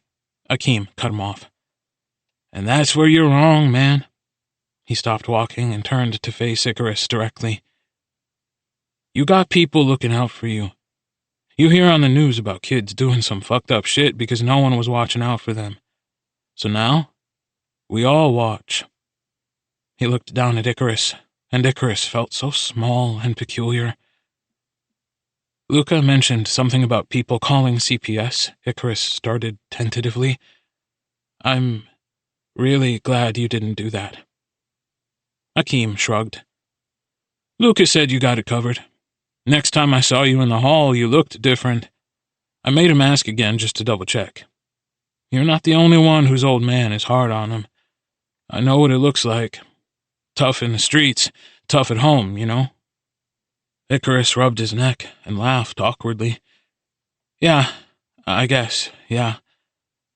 Mine was rough on my older brother, and it didn't go how he planned. Now he's softer on me. But soft on a hard man ain't none too gentle either. Akeem shrugged. He adjusted his backpack strap over his shoulder. I saw you in the counselor's office, so I figured I'd check on you myself before we back off completely. She got you covered? Icarus nodded. He felt his throat getting tight and his eyes start to burn. Hey, none of that. Akeem sounded panicked at the idea that Icarus was about to cry. He looked over his back to make sure they were still alone, then he slapped Icarus on the shoulder, just like he had Patrick. You'll be all right, he said. You have a good rest of the school year, man. Icarus couldn't talk. He knew his voice would crack, so he just nodded again. Akeem grinned and started to walk away. See you around, and let me know if you change your mind on that football shit. Agility like yours, it ain't never too late. Icarus laughed and wiped his eyes. By the time he was ready to answer, Akeem was already gone. Yeah. Okay. Bite. The saw felt bulky and strange in his hands. Icarus couldn't afford to be unpracticed with it. So he went back to the hardware store and bought some steel rod, spent an hour cutting it in the parking lot behind the store, power cord hooked up to their external outlet. He tossed the chunks of steel in the dumpster. The blade was loud, but not much louder than an argument. The soundproofing material he'd bought would definitely help, but it might not be enough. He couldn't test it at home, or anywhere else, really. This would have to do. It would have to. He had 4 more days until Helios would be ready for him. Soft. Luca was still shying away from him the next day, but Icarus couldn't take it anymore. They had to get it together for Celestina's dinner. They couldn't carry this into her home. He pulled Luca from his corner in the boys' locker room and into a stall, pushed him against the wall and locked the door. "Stop running from me." Luca's cheeks were stained red, and he twisted to avoid Icarus's gaze. "Have you told her yet?" he mumbled. "I haven't had time. I'm doing it tonight after dinner," Icarus replied. "Why is it so weird to you that I'm uncomfortable?" Luca griped. "There are so many things to be uncomfortable about." Icarus backed away, created room between them in this small space. "You said you wanted to know me, and here I am." He stretched his arms out. "Here I am, Luca, and you know me now. You and Celestina are the only ones." "Except for Helios," Luca mumbled. "Helios is... He's like my birthright. It's not the same," Icarus said, and he wasn't ashamed of it. Helios wouldn't be either if he were here. He would understand. "I've never had a best friend before," Icarus admitted. "I don't know how it works. Is it supposed to be like this?" "Icarus, Luca closed his eyes. "I wish I could be angry at you. It feels like I'm not allowed." Icarus leaned back against the stall divider and rubbed his eyes until lights sparked behind them. "I'm sorry, Luca," he said at last. "It's fine. I'll get over it. But now you're leaving, and Luca sighed. "Everything is happening very fucking fast." Icarus let his hands fall to his sides, and he stepped closer to Luca again. Luca looked skittish, glanced through the slats between the door out into the bathroom. "Can I come back home to you both?" Icarus asked. "After Helios and I figure this out?" "Stop talking to me like that," Luca begged. "I'm going to college. I got into Penn State." "Are you going to still be dating Celestina when you're there?" Icarus asked. Luca blushed, pink this time. Not the angry red Icarus seemed to inspire in him. I hope so. I don't want to break up or anything. We just got together." "Okay," Icarus nodded. "So she can visit you there. Can I visit you too?" "As friends?" Luca asked. Icarus shrugged. "Whatever. I'll make time for it. Depending on what happens, I might be in Paris, Milan, or New York. You're a plane ticket away." "You'd fly from Paris to visit me at Penn State?" Luca wrinkled his nose in disbelief. "I would fly from Antarctica to meet you at Penn State," Icarus said firmly. "I'd take a train or a bus. I would walk if I needed to see you." Luca made a wounded sound and let his forehead drift down to rest on Icarus's shoulder. Stray cat. Celestina's house was close to Sorrel's. They almost traveled the same route, except for a sharp right turn a bit early that led them down Celestina's block. She'd gone home early while Icarus and Luca headed to his to try on the harness again. Icarus used some of Luca's dad's pomade to slick his hair back and pretended that Luca wasn't watching him. He'd squeezed Luca's arm in understanding as he'd walked past. Celestina's home was in a big apartment building with a shared backyard. They could smell the food cooking before they even made it to her front door. Luca bounced on the balls of his feet, looking more anxious than Icarus felt. But when Celestina opened the door, he settled. Icarus watched Luca's shoulders drop in relief as he gave her a hug. Took comfort in it as Icarus was reeled forward for his own. Celestina's dad was tall and round. He had a big smile and a bigger laugh, and he smacked Icarus hard on the back as he led them to the dining room. Celestina's mother looked just like her, but a bit taller, more muscular. Icarus noticed a few medals and trophies on their living room mantelpiece. Celestina had a little sister, Bonnie Belle, who looked about 8, and who chattered boldly with all of them for the whole evening. This house was loud and bright and full, and Icarus shivered into it like it was the first time he was being allowed in out of the cold. Maple. The dinner table was round and large, unlike the small square table he and Angus ate at. They had a lazy Susan like a Chinese restaurant, and the food was piled high in the middle. Black-eyed peas, sweet potatoes, roast chicken, corn and peppers, Brussels sprouts, garden salad, shrimp and grits. They sat down and held hands, connected as they prayed, heads bowed together. Icarus's hand in Celestina's small one, and his other in Bonnie Belle's even smaller. She gripped him back hard, unafraid, just like her sister. When they started eating, Celestina's parents asked him questions. They were easier than he had imagined, easier than he had spent his entire life preparing for. What are you planning to study in college? What's your favorite subject? Do you have any brothers and sisters? What's your favorite book? Do you play any sports? How did you and Stella meet? Stella? Oh, a nickname Icarus had never even thought about. A family name. It was hard to swallow past the lump in his throat, but he managed. After dinner, they cleared the table.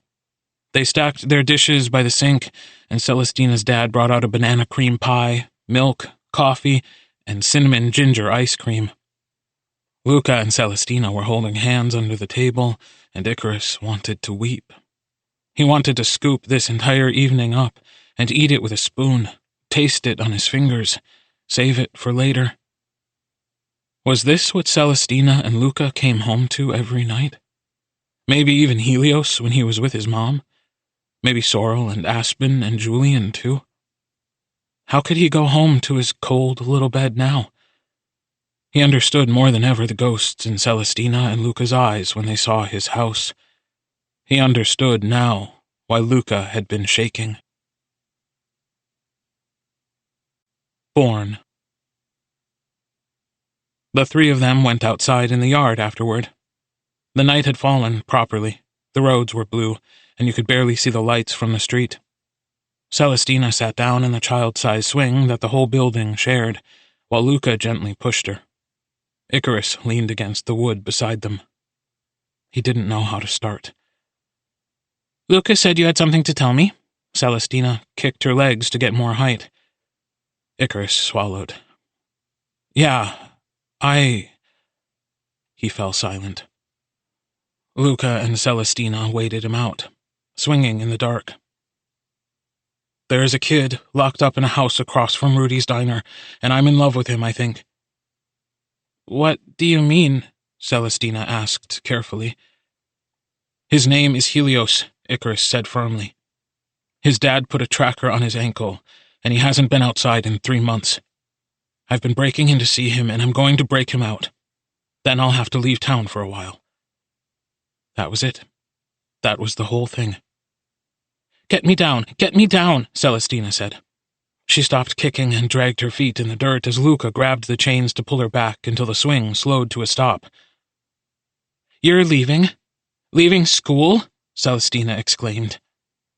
Icarus stared at the dirt. I'm sorry. Don't be sorry, you fucking idiot, Luca said, exasperated. Show her your phone and explain yourself properly. Icarus pressed his lips together grimly, then dug his phone out of his pocket. He scrolled through his pictures and handed it to her. Celestina looked at them in silence. He's already contacted the police, and they won't get to this guy for about a month. Icarus has to get him out sooner rather than later. He's not just leaving, he's rescuing someone. Luca looked up and right at him.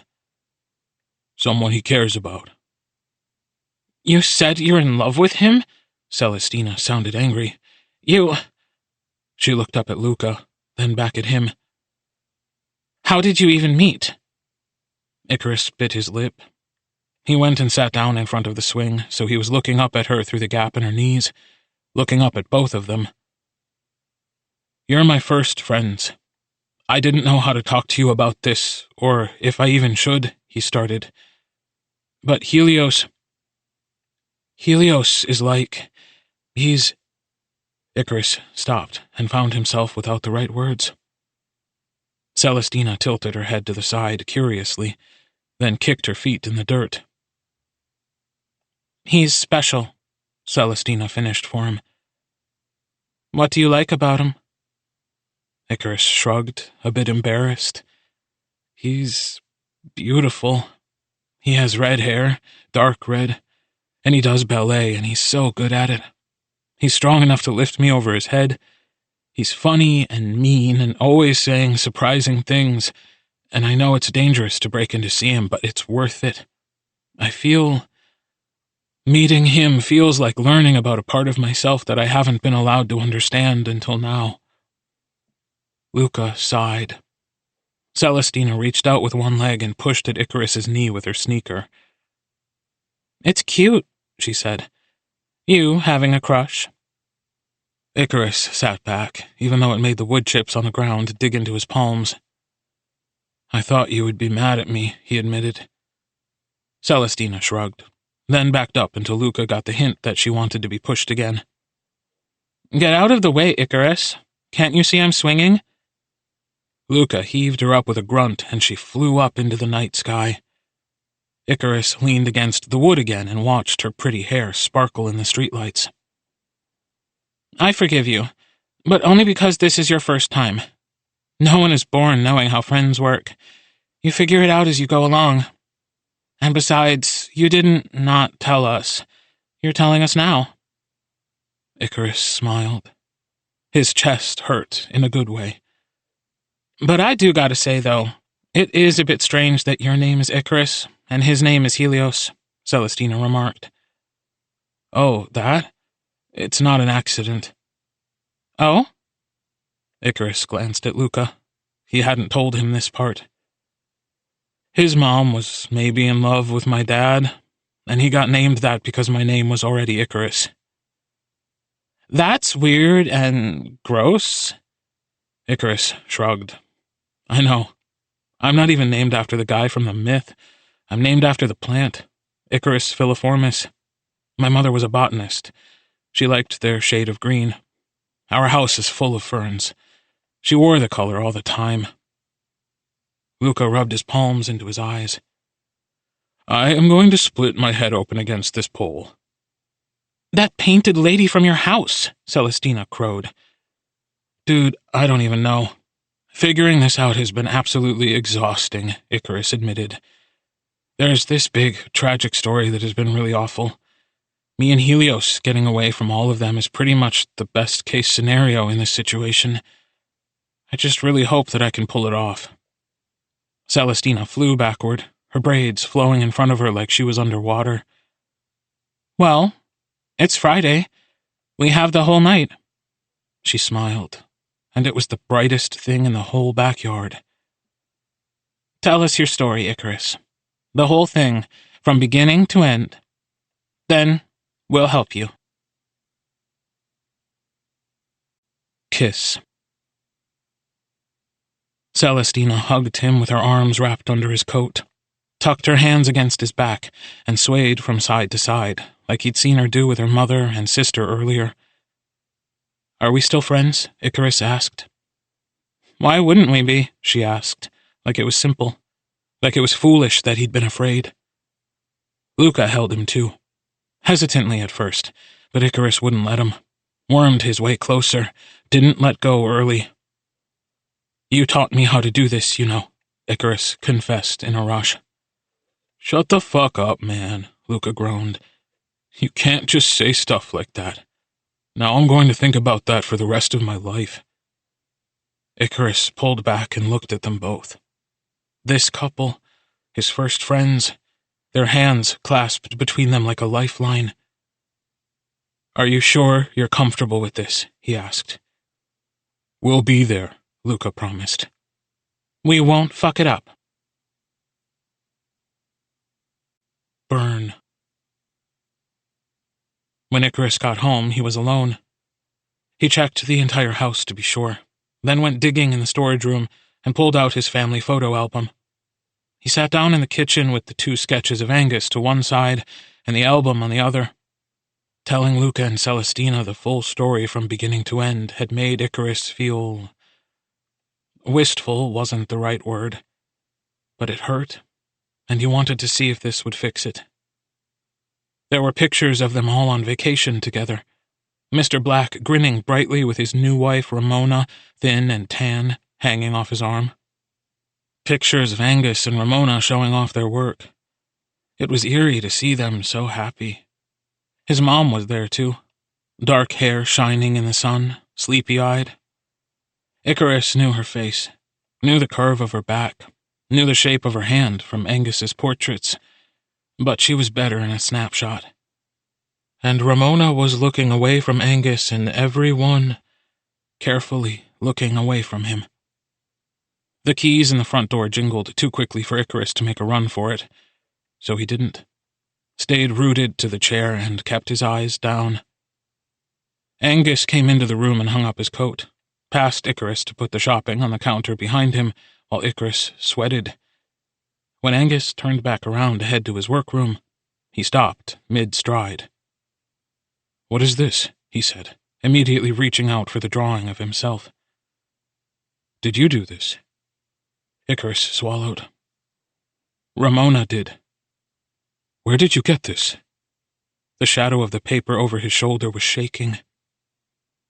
"There is a room in the Red Wing of the Black Mansion. Helios and I found it. There are a lot more." Angus dropped the paper. "Helios," he breathed. Icarus felt something shift inside him, from pain to fury. "Yeah.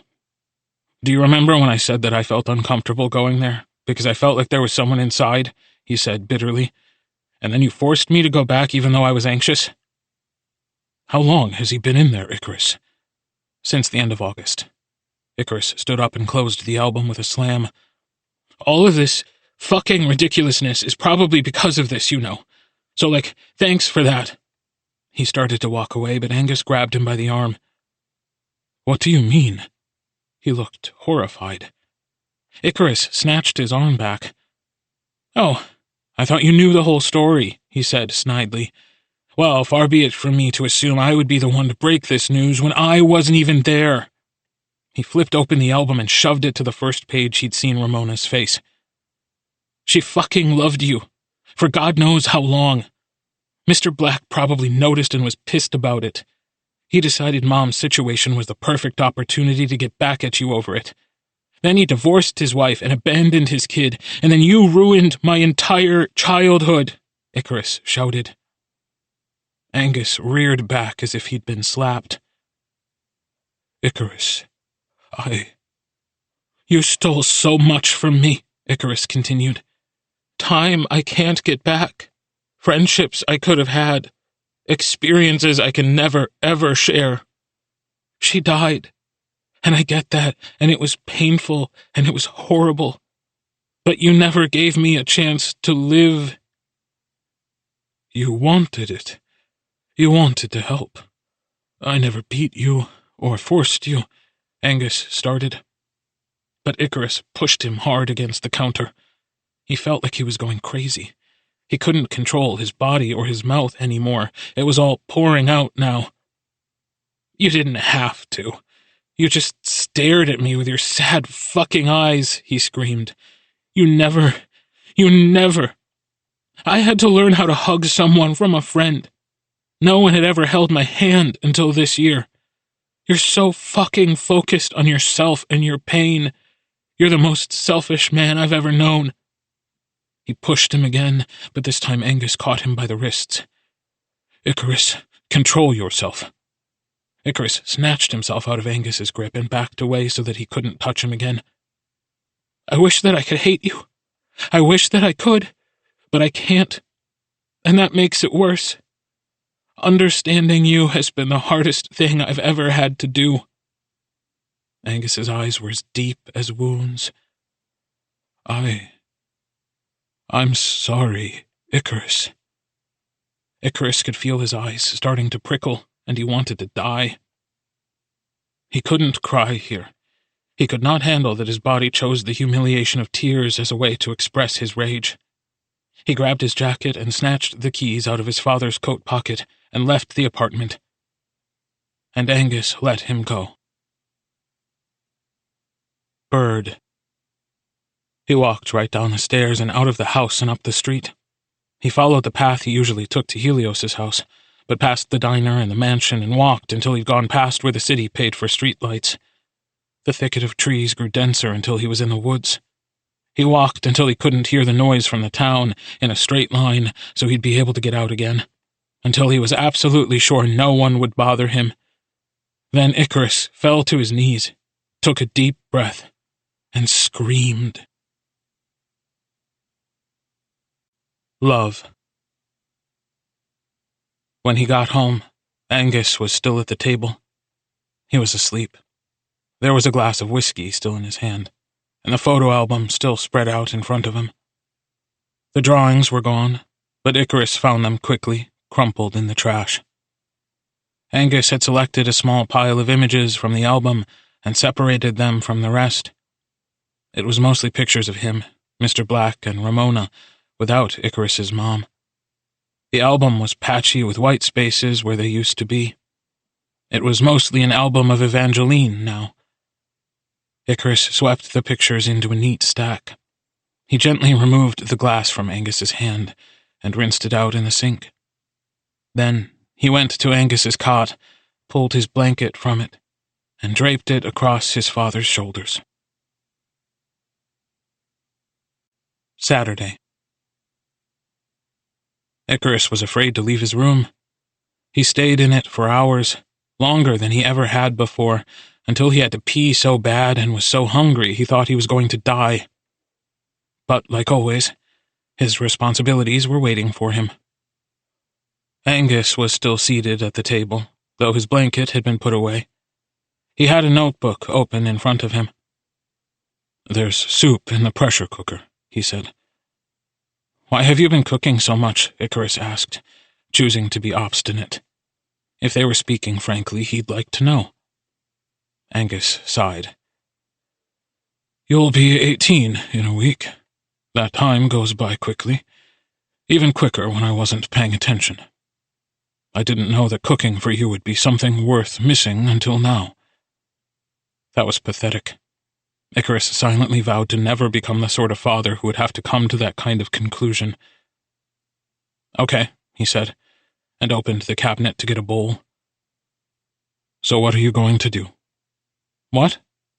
Angus looked over his shoulder at Icarus for a moment.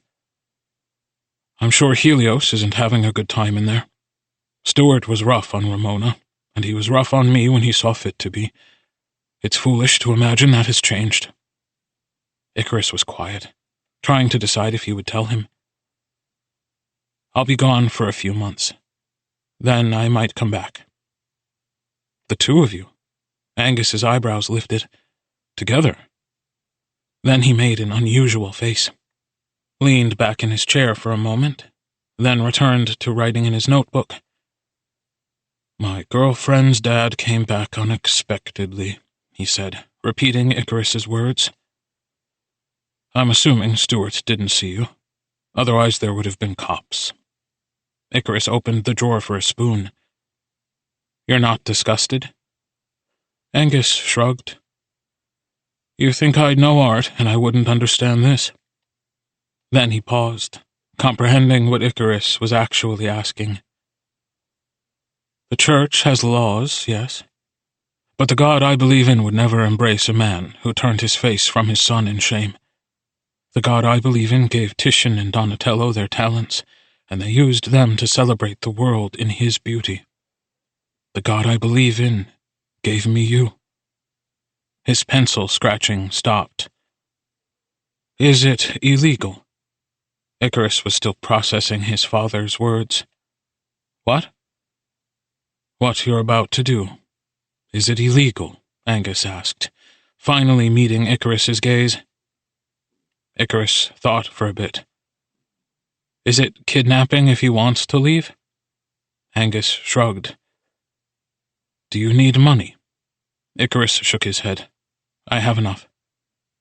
"Do you need me?" "Stuart isn't a fool. Things may have changed between now and then. Ah, and that was the question. Icarus considered it, really did. And then he smiled. I think having you there might make it worse, actually. I'm fine. I can do it on my own. Angus put his hand over Icarus's, and it felt so strange to have anyone but Celestina do that. It took effort not to snatch his hand back in surprise. You're a good man, but please be careful. The higher you go, the more dangerous it is to get down. Try to leave out the front door if you can. Icarus wouldn't. That was ridiculous. I'll try. Settle. Sunday came as gentle as spring. The house was open, free of fear. It wasn't a home, and never would be, but it didn't feel like a cage to Icarus anymore. He looked at the back of his father's neck as he sorted paperwork at the breakfast table, and thought about how, if a warden must live in a prison, then in some ways, they are a prisoner too. He let Angus cook for him again. Breakfast, lunch, and dinner. When they held service, took the flesh and the blood, Angus didn't ask if Icarus had any confessions. He caught Icarus by the cheek and squeezed just once, then stood up and walked away. Icarus glanced up, searching for the switch on the mantel, and saw that it wasn't there anymore. Eve. His heart raced to think of leaving. He brought Julian apple crumble again, just to see his face as he gobbled it up. He jogged next to Luca while they were forced to play football, then stood forehead pressed against his shoulder in the bathroom stall for long minutes before they went to their next class. Smiled when Aspen mentioned that she'd been accepted at Worcester. Icarus said he was proud of her, and laughed when she made a face about it. He let Celestina card her fingers through his hair with new meaning, let her kiss his eyelids like it was benediction. Asked Sorrel about Mina, and wasn't surprised that he'd chickened out. Sorrel asked him if he could do another portrait of his grandma, and Icarus turned him down kindly. He walked past the guidance counselor's door, and it was closed. She had another victim in there, probably.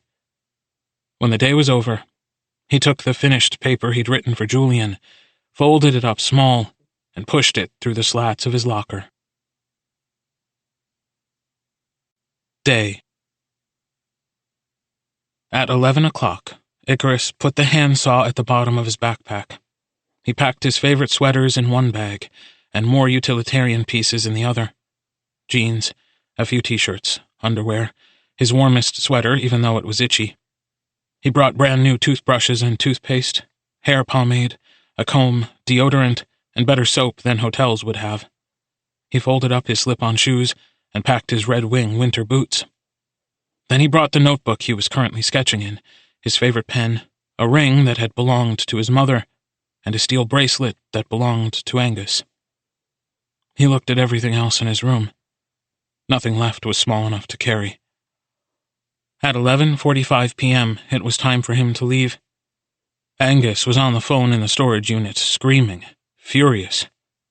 Icarus wanted to say goodbye, but he didn't have time, and the door was too thick for knocking.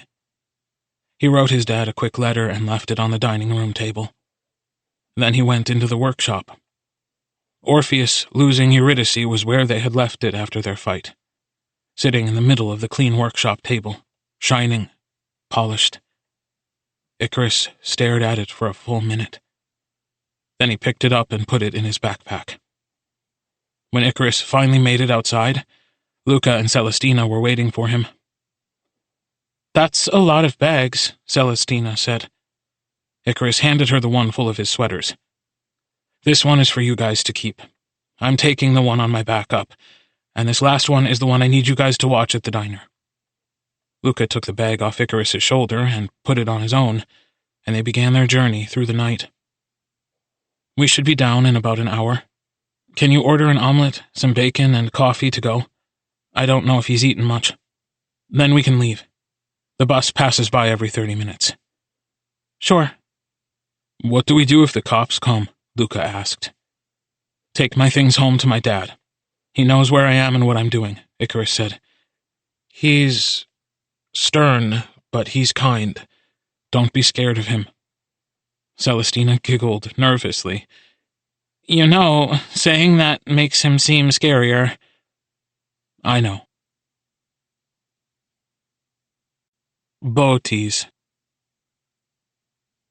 Icarus looked back at the diner. Celestina and Luca were sitting in his booth by the window, gazing at him. They seemed scared. He turned away toward the black mansion and sank into the gloom of its trees to face his climb. It was a clear night. The moon was bright and there was hardly any wind. But it was the coldest day this year, and Icarus could feel it in his joints. It wasn't ridiculous to assume that Helios's window was still nailed shut, and he was way too nervous to try any of the windows near it. So he entered the house on the 3rd floor.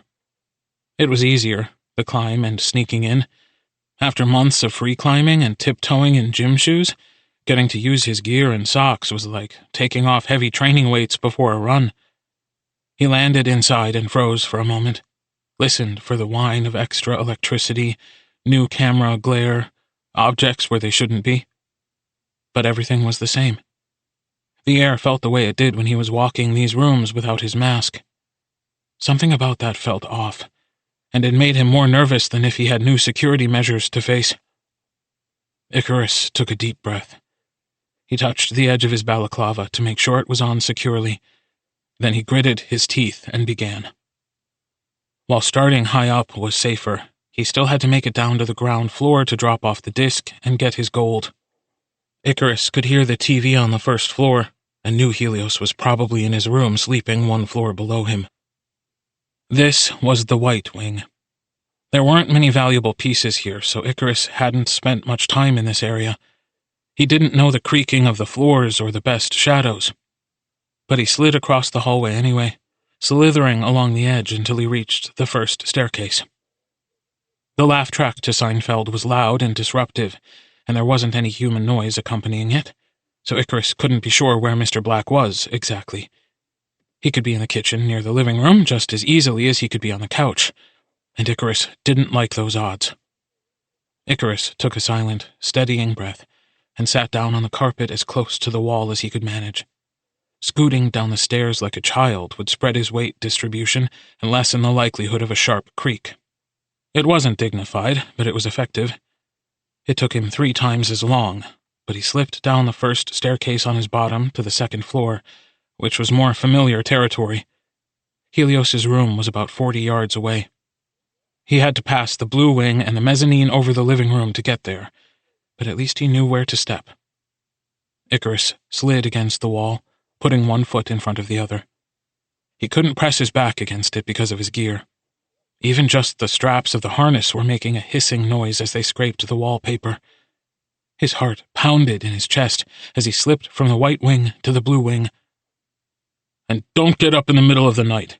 If you need water, you have to learn to anticipate your needs and get it before you go back to bed." The voice was loud and close. Icarus froze, covered his own mouth and nose, and checked the floor for his shadow. Mr. Black slammed Helios's door shut and stomped back down the stairs in the opposite direction of where Icarus was standing. Icarus felt lightheaded. He pressed his temple against the wall and waited for the footsteps to retreat. He stood there in the silence and dark until he heard Mr. Black guffawing at the television again. Icarus stepped gingerly through the blue wing. He brushed a hand across Helios's door as he passed it, brushed his lips against the wood. Ariadne. The mezzanine was worse. It was a chaos of bright openness. Since the moment Icarus had entered this house, he'd been in a labyrinth of slender halls and quiet rooms. He could hear the hush of electricity in the walls, the wind shaking the trees when he passed a window. His path was closed on all sides, and he could keep track of every inch of it. When the blue wing opened up into the mezzanine above the stairs, Icarus's view was flooded with light. The grand chandelier over the living room was at eye level, dazzling in its crystal brilliance.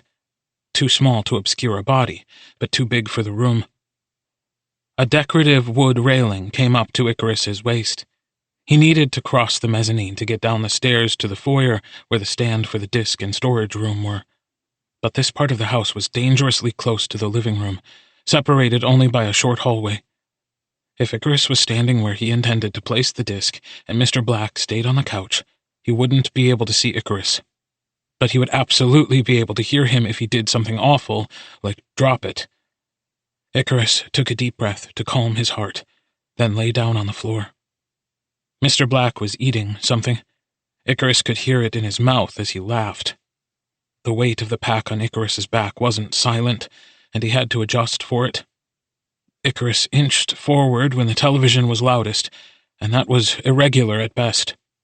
He could also see his own shadow stretching out to the edge of the mezzanine, and begged every god that would listen that there wasn't a twin of it somewhere across the way.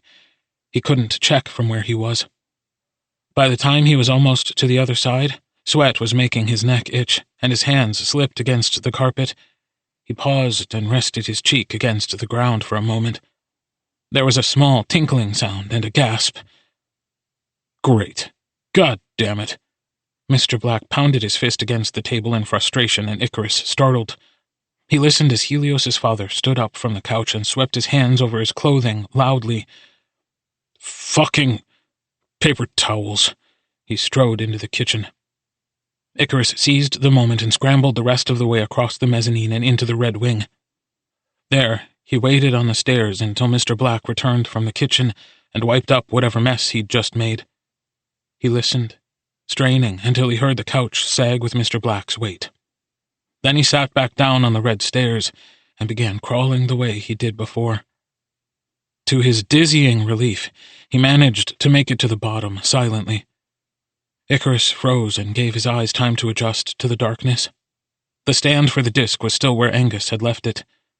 Icarus slipped his backpack and harness off slowly and placed them on the stair next to him.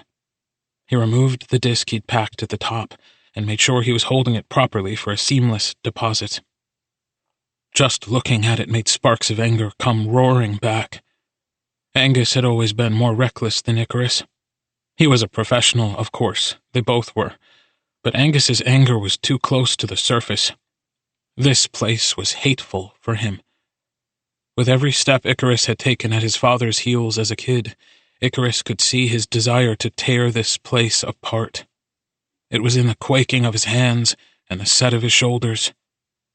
They took small things first, then bigger pieces, priceless pieces. They took from Mr. Black with daring and impunity, with vengefulness and spite and pettiness. But they always replaced their thefts with replicas. They always put in the work to restore the home to its original state, never damaged anything or left a hole where a piece should be. Each time they returned here, Icarus's grief lessened. It climbed down on a slow descent, safe and sound, until it landed on the shore, and he became ready to walk away from this. Angus's grief seemed to crest each time, climbing higher and higher with no real end in sight. It left him with this, a problem and a solution. In a house full of lenses that had seen his face, Icarus had to bring this back. There was no other choice. He would force this to work for him. If he got caught tonight, at the very least he could point to this disc and claim he had come to return it. Even if he got caught with the torque, he could claim he had come to return that, too. If there had been weeks, months, years of surveillance, he would still be able to spin the story that the first time he came was to replace the figurine and the last time to replace the disc. He was his father's son. He was built in his shape. This was his tactical gear. These were his tools. They didn't update what had been working, and it might be the one thing that could save Icarus's skin. Icarus's hands felt sweaty in his gloves. The rushing of his blood was drowning out the noise from the TV. It was time for him to be selfish. They were getting the fuck out of here. He sent a thief's prayer up to his god, then stepped down from the carpet to granite. Metamorphoses. The ground was cold, and the chandelier from the living room cast a triangular shaft of light on the floor that Icarus had to slide around. He made it across the space and gently placed the disc back on its frame, and froze. He expected something. An alarm, a shout from behind, literally getting shot. But nothing. He held his breath, straining his ears for the sound of footsteps, but it was quiet. The TV made an explosion sound, which startled him enough that he almost dropped to the ground, but it was followed by Mr. Black's laughter, safely far away. Icarus leaned against the table, fighting down his terror vertigo. Then he turned around to recalibrate. From where he was standing, Icarus could see the storage room door, the staircase where his bag was sitting, and the living room down the hall. If he stretched, he could glimpse a sliver of the white couch he had slept on during his and Helios's vacation. He couldn't bring his gear into the storage room. The aisles were too close together. The chance that he might accidentally bump into something was high. Icarus was also wary of leaving his gear on the stairs, but there was nowhere else to stash it at this point. It had to stay. He gritted his teeth and slid across the floor to the storage room door. Icarus waited until there was a burst of laughter and put in the code, then waited for another and opened the door. He left the door cracked when he slipped inside. The warm, dusty scent of this place was soothing and familiar. It was too risky to turn on the overhead light, so Icarus used his headlight instead.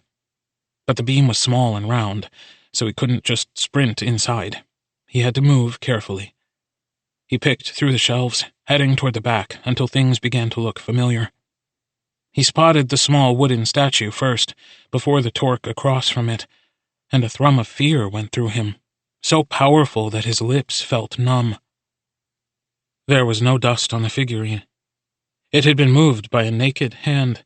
Its base had been scraped across the dust circle Icarus had so painstakingly placed it back into. Someone had moved it, had touched it, rubbed it clean. This didn't feel like something Helios would do. So, Mr. Black knew they had come here.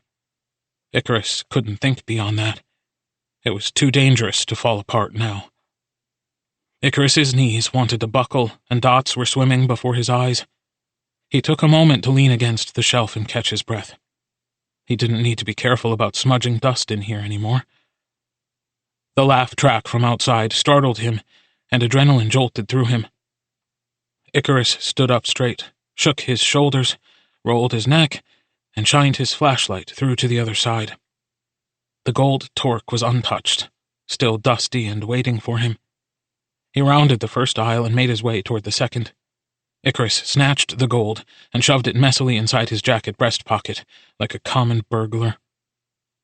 There was a clatter outside, and Icarus froze. It was too quiet. The television was off. Icarus didn't hesitate.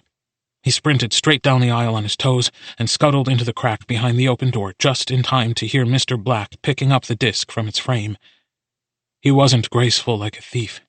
His fingers bashed the edge, and the frame scraped the wood. Icarus squeezed his eyes closed very hard, then opened them again. "Angus?" Mr. Black called quietly. Icarus stayed silent. His blood pounded in his ears so loudly that it was hard to concentrate. He bit his tongue, trying to keep his breathing silent. There was no way Mr. Black wouldn't immediately see his bag and harness on the stairs. "Angus!" Mr. Black shouted. There was a terrible noise, Icarus's gear slamming onto the granite with a clatter. Faster than Icarus could have anticipated, Mr. Black shoved his way into the storage closet. The door slammed all the way open, hitting Icarus in the chest. Icarus caught it by the handle so it wouldn't swing back and reveal his position. Mr. Black threw the light on and stormed down the first aisle. "Come out and face me like a man," Mr. Black yelled. "What, are the pieces on display not good enough for you anymore? Will it ever be enough?" Icarus heard him reach the vault and begin entering a code. It was bright enough in the storage room for anyone to be able to see someone hiding. All aisles were perpendicular to the door. Standing in the frame of it meant the entire room was immediately visible. Mr. Black had incorrectly assumed that Angus was somehow in the safe, the only place he couldn't see into. Icarus rolled out from behind the door and slid into the main hall. His backpack and gear were far away from where he'd left them due to Mr. Black's tantrum, but he couldn't save Helios without them. He didn't have time to plan a new escape route. He abandoned all pretense of silence and snatched his bag off the floor, throwing it over his shoulder, and ran to pick up the harness Mr. Black had tossed across the room. "Shit! Shit!" Mr. Black shouted.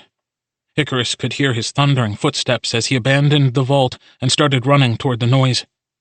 Icarus rushed to the back door, taking the chance that Mr. Black would see him. He yanked it open and slammed it loudly, trying to create the illusion that he'd gone outside. Then Icarus threw himself back toward the wall next to the storage unit, in the shadow of the staircase, and froze.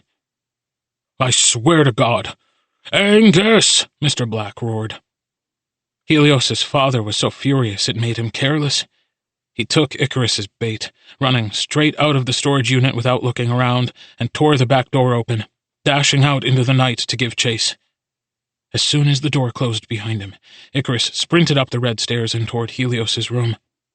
He could still hear Mr. Black shrieking outside, but it was only a matter of time before he realized that Angus wasn't there. Icarus dashed across the mezzanine to the blue wing and past it to the white. He ran into the closest room and opened the window. Then he snatched a porcelain figurine off an end table and threw it as hard and far as he could, all the way to where the yellow wing would be. He heard it smash on the ground behind him as he ran in the opposite direction, back to the blue wing, and hurtled himself straight into Helios's room. Eurydice. He closed the door silently behind him. "Helios," he whispered. Helios's form was on the bed, but it didn't move. Icarus crept across the floor, relieved when he saw the shock of Helios's scarlet hair. Then immediately concerned again when he saw sweat beading on Helios's forehead. He pressed a hand to Helios's shoulder. "Helios," he tried again. This time, Helios startled and turned over to see him. "You came for me." The voice sounded so slow, and his eyes didn't look exactly right. "Hey, are you okay?" He wasn't hot, but he was sweaty, and his eyes were blown out. Icarus pulled the sheet down urgently. Helios started to sit up, but he was moving like he was underwater. "I'm sorry, Icarus. It just hurt too much. I'm sorry." "Stop apologizing. What did you do?" They didn't have time for this. Icarus felt panic rising in his chest, but he couldn't see any wounds on Helios's body. Even the band-aids had been taken off. All that was left were small, silvery scars. Helios leaned forward until his head was on Icarus's shoulder. "I don't think my old dose works the way it used to," Helios murmured. "I only took half. I'm sorry." Icarus was starting to tremble. He paused, clenched his eyes shut tight and held his breath, then let it out. Listened for where Mr. Black was in the house. He could still hear him tearing about outside. They had time for this. This needed to be gentle. He put a hand on Helios's cheek and put as much tenderness into his voice as he could manage. "What did you take?" "Methadone. Hid some in the lining of my shoes." Helios giggled. "For emergencies. Some emergency, huh? I think my ribs are broken, not bruised." Icarus sighed in relief. Okay. Jesus fucking Christ. Terrible timing, but not nearly as bad as he'd thought. "That's okay. We can deal with that later. I'm not upset. But now we have to take the bus to the hospital," he said softly. "I love you, Icarus," Helios said suddenly. "I love you so much."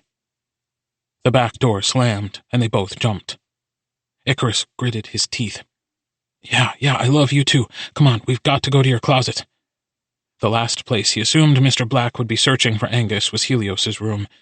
He could still hear commotion, but it was heading away from him, not toward him.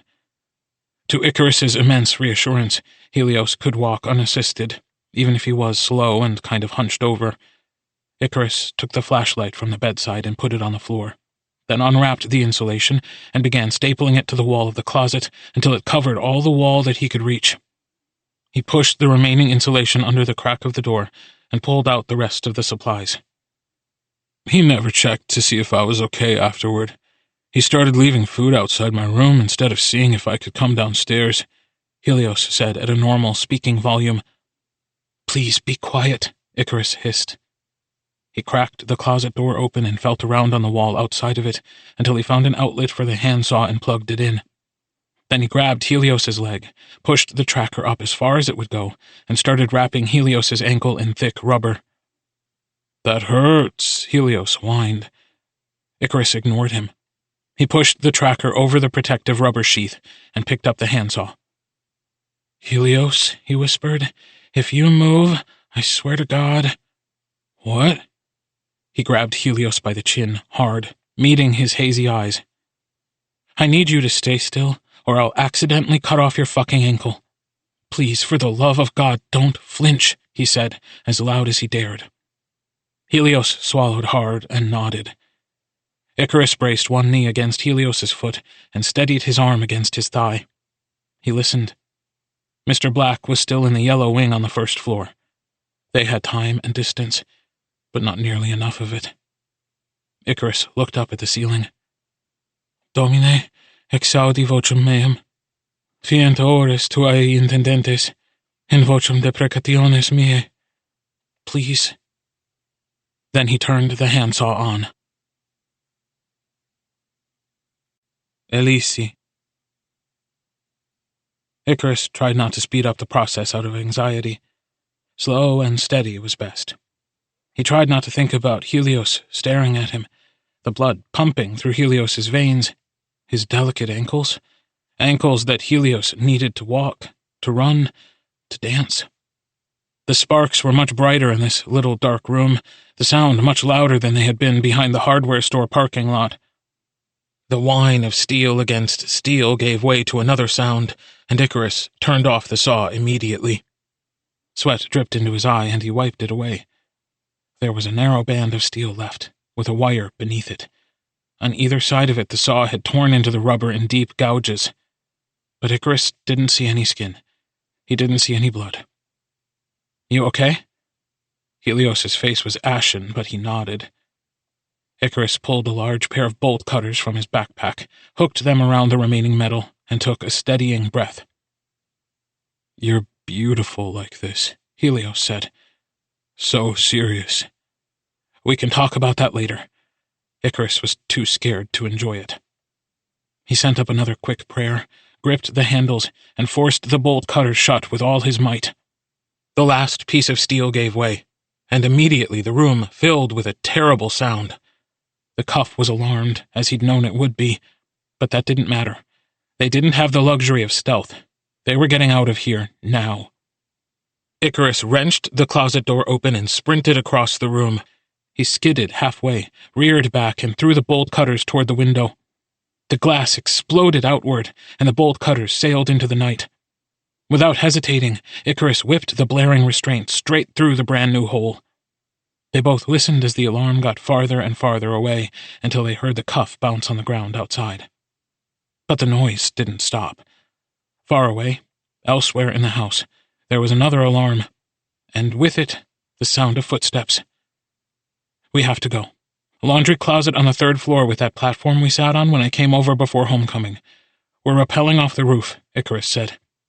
He grabbed the harness and pushed it into Helios's arms, thanking God that it was lightweight. Orion.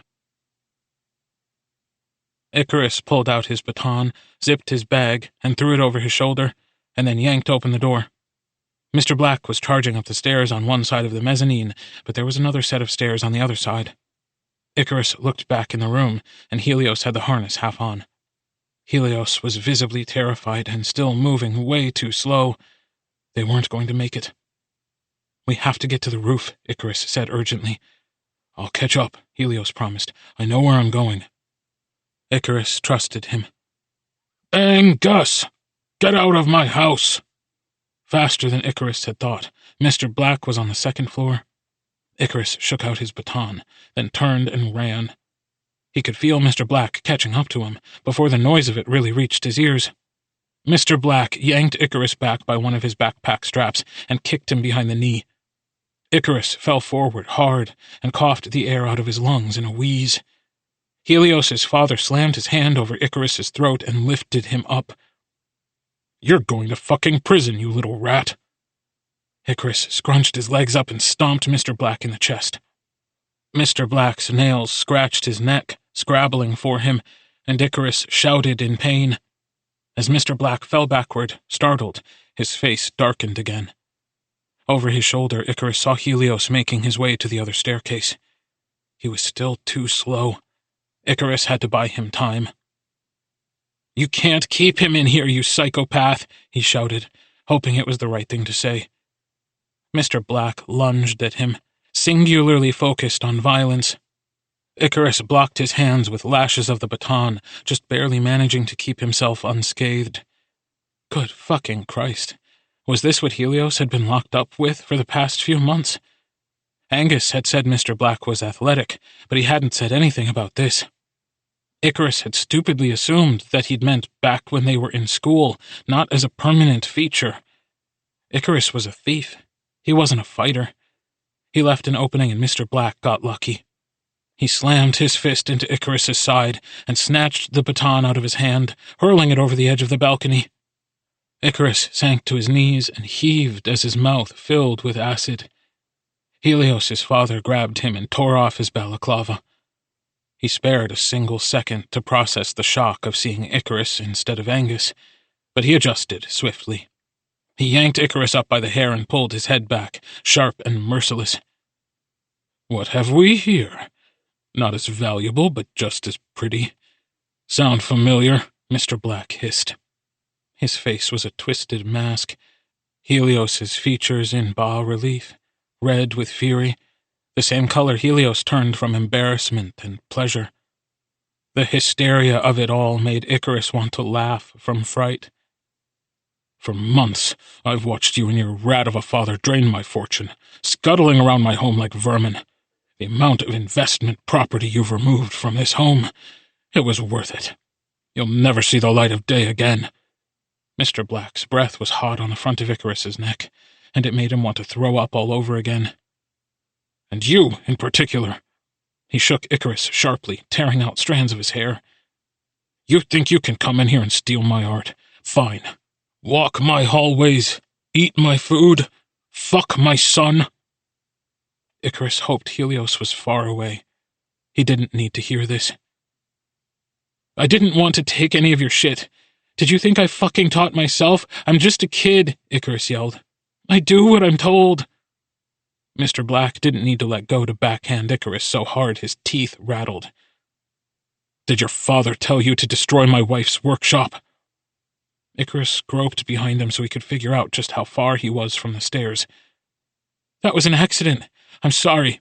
I never intended for that to happen, and I couldn't stay to clean it up. If I could, I'd clean it now." From this agonizing angle, he couldn't see Mr. Black's face, couldn't read his expression to figure out how to say what Mr. Black wanted to hear. He was so good at that. So good. But with his head pulled back like this, Icarus was helpless. "You have how many days left? 3, 4, until you can be tried as an adult?" Mr. Black shook Icarus's head. "Oh, this was worth the wait. I'm going to steal your whole life, Icarus Gallagher." "You're just like him then," Icarus said, and it cost him to admit it. "You think you're so different, but you and Angus are the same." He panted. "You don't know how to love, and you'll never be able to learn. All you do is take lives and live in selfishness. You deserve each other." Icarus spat at Mr. Black's face and threw himself backward. He plunged down the staircase, reckless and unpredictable. Mr. Black shouted in surprise as he jerked forward a few steps himself before letting go of Icarus's hair to keep from toppling with him. Icarus braced himself as his bones collided against carpeted floor. The pain jarred him, but he tucked and rolled, and the years of gymnastics saved his life. The instant Icarus had a leg underneath himself, he sprang up and stumbled the rest of the way down the stairs. He sprinted across the living room and up the flight of stairs on the other side. His head was pounding from the fall, and he felt dizzy and nauseous, but he had to keep going. "I'm not like him! I'm nothing like him!" Mr. Black roared. But Icarus wasn't listening, and he didn't care. He charged up the stairs to the 3rd floor, breathing a sigh of relief when he didn't see Helios still struggling anywhere along the way. He must be in the laundry room already, waiting for him. But Mr. Black was catching up quickly. "Helios, I'm coming!" Icarus yelled. He turned the corner and had made it halfway to the laundry room when Mr. Black grabbed him from behind again, slammed him up against the wall. "Can't you just let us go?" "You are not stealing my son from me," Mr. Black shouted, spittle landing on Icarus's cheeks. "I'm not stealing him," Icarus whimpered, pulling back. "We're running away. You don't even want him. Why do you care so much that I do?" Mr. Black shoved him again, harder, and spots swam before his eyes. "Angus knows I'm onto him. He's gotten the threats, met with my attorney. Why did he send you in here again? What game is he trying to play?" Pain hit Icarus like a typhoon, as all the pieces of the past few months fell into place. The unexpected trips Angus took, the phone calls, the shouting in their storage room. His father was a coward, and selfish to the end for not including him, for not trusting him to carry the weight of their undoing. He couldn't begin to process this betrayal right now. Icarus shoved at Mr. Black's chest, but he was steady as iron. Frustration bubbled up in Icarus's throat, and he could feel it rapidly turning into tears. "I don't know. He just tells me what to take from here, and he stopped doing that a month ago. I don't even get any of the money. He never said anything about any attorney, didn't warn me about this," Icarus confessed desperately. "I even brought back your stupid disc when he didn't want me to. I'm just his delivery boy," Icarus shrieked. Mr. Black's eyes widened, and the pressure let up enough for Icarus to get in a breath. Icarus used it to scream. "Do you have any idea how that feels?" Helios's dad reeled. He made the mistake of backing up. Just enough for Icarus to jerk out of his grasp, and again he ran. Delos and Peros. Icarus darted into the laundry room. Helios was waiting for him, open window at his back, ready. Icarus flung himself out the window and opened his backpack. He didn't know why Mr. Black had stopped following him, and he didn't have time to find out. He pulled out the hinges that attached to the roof, nails, and his mallet, and started pounding a hinge into the shingle. This would be able to hold their weight as they swung down. It wasn't meant for 2 people, but the maximum weight limit was 350 pounds, and they had to be less than that together. "Let go!" Icarus looked up and found Mr. Black trying to tug Helios back inside. He left the hinge half-hammered and leaped up to pull Helios away. "Don't touch him! You broke his ribs!" Icarus ducked under Mr. Black's arms and pushed him back hard. "Leave us alone!" "You can't handle him! He's mine to take care of," Mr. Black hissed. "You're really bad at it," Helios yelled back, and Icarus was too scared and angry to laugh. "Helios, buckle yourself in," he commanded instead, and turned back to Mr. Black. "We'll take care of each other. We're going to figure out how to be happy." For as long as we can, Icarus thought in despair, while we are on the run from the FBI. Mr. Black put his leg through the window and started to climb out. Icarus skidded down the incline and snapped his straps together with Helios's. The hinge wasn't nearly as secure as it could be. He picked up another nail, but Mr. Black's feet landed on the roof. Fuck. Icarus turned around, closed his eyes, and with a groan of effort lifted Helios clean off the ground. He turned to face the diner across the street. "Wait, don't!" Mr. Black screamed. They jumped, anyway. Labinthos and Kalymnos. The ground reached up to catch them, and for a moment, Icarus thought they were about to die. But the cord did its job. They sailed down 10 feet, then slammed against the resistance of it. Helios, pull the silver lock and let us down easy, Icarus commanded. He was facing the ground, and he could tell they were at least 20 feet up. They jerked down another 3 feet sharply, and Helios screeched, "Can you do it gentler? Slowly wind us to the ground," Icarus asked politely. His heart was in his throat, and terror tasted like metal in his mouth. "That wasn't me," Helios shrieked. There was a sound above them that sounded like hammering. "Oh God! Oh God!" Mr. Black was yelling. "Icarus!" Celestina and Luca were running out of the diner and across the street. A man was following behind them, but Icarus couldn't turn his head well enough to see. The blood was rushing to his eyes. He hoped to God it wasn't a cop. "Icarus, I'm scared," Helios cried. "It'll be fine.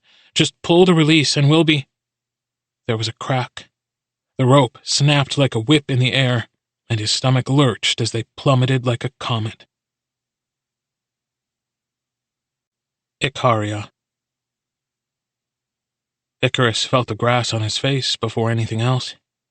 Then he felt Celestina's hands touching him, moving him. He tried to reach out to her, to push himself up.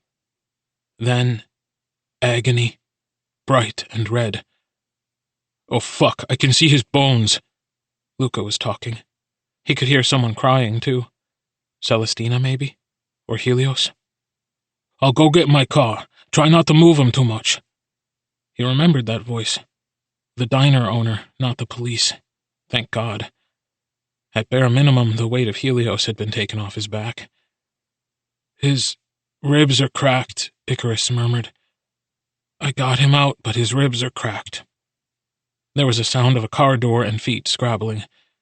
Icarus opened his eyes for a second, then slammed them closed again as the world swam and his stomach lurched. "Okay, we've got to pick him up. You twos, grab his legs and I'll get his shoulders." "I don't know if we're supposed to move him." "He can't just lie here. Did you hear that guy up there?" He could feel Celestina and Luca holding onto his feet, but the instant the diner owner touched his shoulders, he was awash in a pain so glorious the light drowned him, and far away he could hear the sound of screaming. The agony ratcheted up to a level that made him feel less than human when they dropped him on the car seat. How he had been built to feel this kind of pain was beyond his comprehension. His entire body was lightning, and he was burning alive. "We have to drag him in farther," Lucas said, "so Helios can sit under his legs." No, Icarus moaned, but they pulled him anyway. For one instant, nothing hurt at all, and then the entire world went black. Hypnos. He was already crying when he woke up. The salt tracks itched his cheeks as they crystallized, and Icarus turned his face to rub them into the sheets. Nowhere but a hospital could ever be this white. On the plus side, he hurt considerably less, and was undoubtedly on some kind of pain medication given to him by the same hospital staff that had put both his arms in casts. They'd even put him to sleep, sitting up halfway. His shoulders ached, and he knew immediately that they'd popped out of the sockets and been reset. This wasn't the first time he'd fallen from a height. He tested the rest of his body, gently flexing his muscles to see what else might have been damaged. His kneecaps and toes ached a bit, but otherwise the rest of him seemed to be fine. So Icarus concluded he'd fallen face first, pretty much parallel to the ground, reached out to catch them, shattered both his arms, and forced his shoulders out of their sockets. Then his knees and toes had hit the ground, and he'd immediately been crushed by Helios. Could have been worse. He sighed. "Oh, good, you're awake." The curtain between him and the bed beside him snatched open. Helios was lying on his side and looking vaguely green. "So, it turns out my ribs were just lightly cracked, and then when we fell they actually broke, so I had to have surgery," he said, eyes bright. "I'm not sure what medication they gave me for it, but I'm so awake and I have so much energy, but I also feel like I'm going to throw up. How are you doing? How do your arms feel? I've never heard a scream like that in my entire life. Did you know you set off some car alarms?" "Helios," Icarus whispered, exhausted. The diner guy was super nice. He brought us some food and coffee, which the nurses aren't letting me have, unfortunately. They won't let me get up and feed you either because of the rib situation, so you're going to have to let me know when you want to eat so I can press a button to call them, since you can't press any buttons. Helios took a second to breathe, then soldiered on.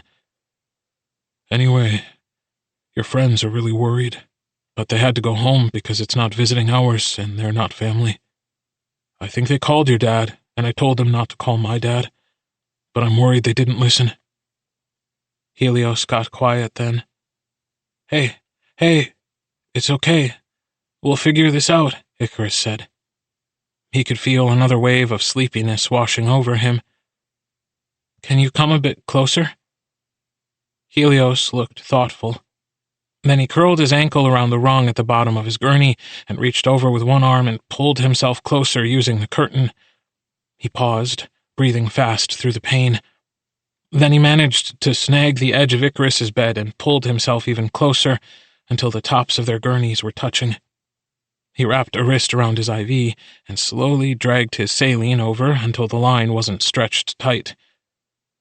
Okay, Helios gasped. Hopefully they won't push us back when we go to sleep.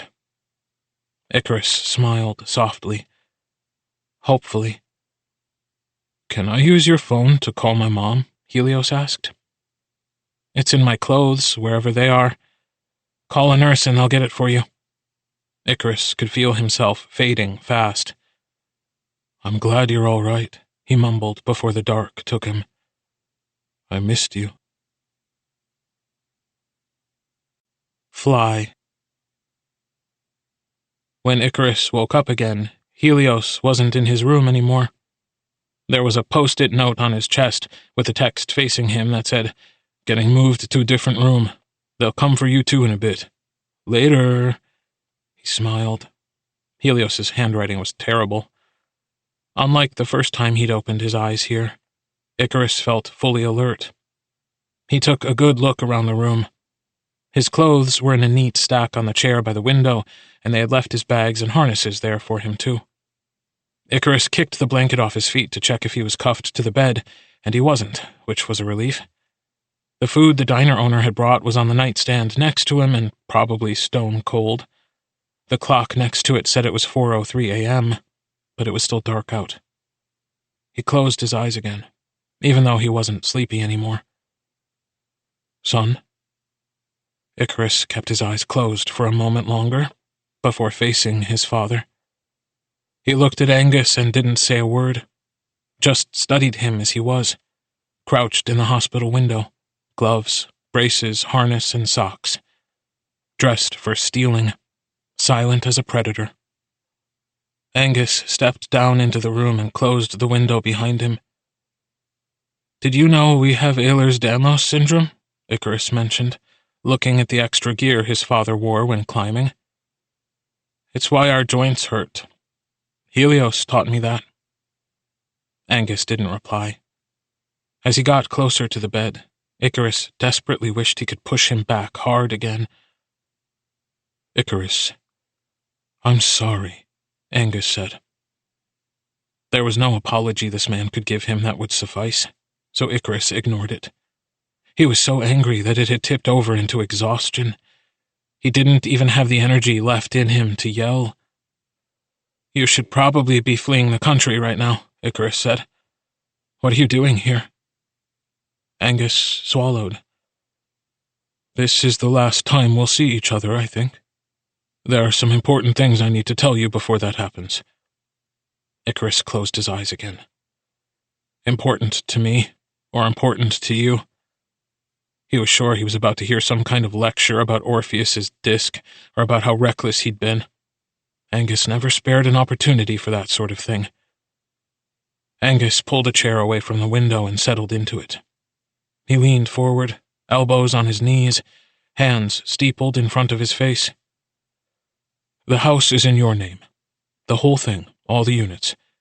You don't need to keep it, but if you sell it, please consider the people who live there. Don't raise their rents, and take care of them when they need it.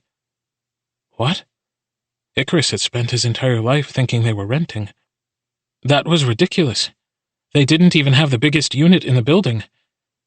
Angus continued without elaboration. They'll strip the entire unit while you're in the hospital.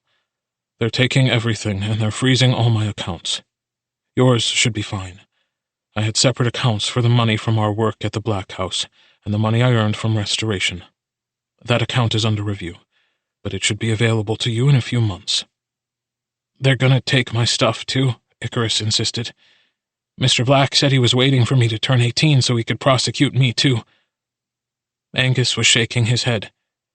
He changed his mind. We had a call. What do you mean you had a call? Icarus was starting to raise his voice. You mean you could have just figured this out on the phone all this time?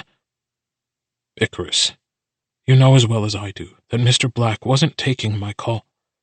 Icarus wished he could stand up, and he wished his arms weren't broken so he could punch Angus in the face. What, you chatted? Had a nice little talk and now everything is fine? Icarus yelled. Angus stood up and faced Icarus's anger without shrinking. Do you think that what happened tonight changed nothing? He shouted. You threw his son off a building. You both could have died. Icarus remembered the sound of hammering before the rope failed. The begging. He stayed quiet. The house will be empty, but it will be yours, Angus said, composing himself and looking at the floor. When you get discharged, you can go home. But I won't be there. Stay for a few months, heal up, and then go where you need to. What's going to happen to you? Icarus whispered. Angus grimaced, and he'd never looked so much like one of Ramona's drawings to Icarus. Trials, fines, prison, most likely. Depending on what charges are levied against me, I'll be there for child endangerment as well. He looked at the coffee on the nightstand. Then he cracked open the lid and took a sip. Stuart didn't exactly forgive you as much as he agreed to levy your crimes directly onto me. Which is fine, as I'm sure whatever charges I'm getting for the art alone more than constitute a life sentence. Icarus turned away from his dad and blinked hard. I wish none of this had ever happened, he whispered. Angus stood up and put a hand on Icarus's forehead. I wish I'd done a better job, he confessed back, stroking through Icarus's hair just once. You're a good kid, Icarus, and you'll be a better man than me. Angus Gallagher opened the hospital window and crouched on the sill, graceful even now, though Icarus knew it must hurt. Try not to fall again. You might not get so lucky, he said. Then he disappeared over the edge. Pasiphae. The sun on the wood floors was as golden as Icarus had always hoped it would be. It even smelled different in here, fresh and clean. The feds had indeed taken almost everything out of Angus's house. They'd stripped it down to the bones, taken out mattresses and dishes, even things that didn't have any connection to their crimes, until all that was left was a single spoon in the silverware drawer. They'd even taken Evangeline's ferns. Luca, Celestina, Helios, and Icarus ate pizza on the floor in the middle of the living room. Icarus lay on his back with his head in Helios's lap. His casts were itchy, but he didn't mind. He couldn't when his heart was singing like this. It wouldn't be so bad to start over in this place, when it was warm and quiet like this. They could make the workshop into a bedroom, fill it with things they thought were pretty, turn the gutted-out storage room into a dance studio. It wouldn't be as big as the one Helios used to have, but it was better than nothing. They could do anything in this house. The first place Celestina had gone when they came in with all the bags Icarus had packed was Icarus's old room. She'd opened the door, seen it was empty, and closed it sharply. You should put regular stuff in there, like a pantry, she announced. We will, Icarus said, as he stood in the living room, full of wonder. Later, Luca and Celestina brought a mattress and some blankets from their houses for Icarus and Helios to sleep on. It was Thursday, and they wouldn't have time to go shopping for basics until the weekend. But that was fine. Not being able to hold anything for 6 weeks was fine. Letting his plane tickets expire was fine. Having to sleep on his back was fine, with Helios curled around him, hot as the sun. "Where did you decide we were going to go?" Helios asked. "There's a job opening waiting for me in Paris," Icarus murmured, as Helios dragged a hand through his hair. "Here's hoping it will still be there in 3 months." Helios laughed. The thought was as ridiculous as the rest of it. "You're going to paint again? Really?"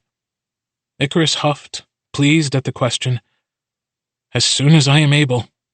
I am second best, you know. I am my father's son." Helios leaned down, and Icarus grinned back, tilted his face up to be kissed. They lay there, awake, deep into the night. It was too bright to sleep, and the future was too exciting. With no curtains, the room was filled with moonlight, blue as the sea. Sun.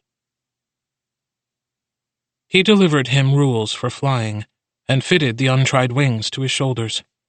Amid his work and his admonitions, the cheeks of the old man were wet, and the hands of the father trembled. He gives kisses to his son, never again to be repeated. And, raised upon his wings, he flies before, and is concerned for his companion, just as the bird which has led forth her tender young from the lofty nest into the air. And he encourages him to follow, and instructs him in the fatal art, and both moves his own wings himself and looks back on those of his son. A man angling for fish with his quivering rod, the shepherd leaning on his crook, and the ploughman on the plough-tail, when they behold the pair, are astonished, and believe them to be divinities, who thus can cleave the air. Soon the father began to be pleased with wicked accomplishment. Relishing his role as a guide, drawn by desire to show his son the heavens, he soared higher in bolder flight. The vicinity of the scorching sun softened the fragrant wax that fastened his wings. The wax was melted. He shook his naked arms, and, wanting his oar-like wings, he caught no more air. His face, too, as he called out the name of his son, was received in the azure water, lost. The unhappy son, landing safely ashore, cried out, "Father, father, where art thou? In what spot shall I seek thee, father?" Then he caught sight of the feathers on the waves. Author's note. Aging is a strange thing, a wild thing, slow and strong and merciless. I am much older now than I was when I left high school. There is something peculiar about mining shades of my past to create something new for you. It feels like whale fall, a life well lived sinking to the bottom of the ocean to host a city built of bones. Now, Icarus is a strange story about a strong child with an inexplicable history and a night job that requires some suspension of belief. He is a chameleon, shambling across the narrative, serving everyone but himself. There are so many books written about the weak learning to be strong, and not many about the strong opening themselves up to weakness and vulnerability.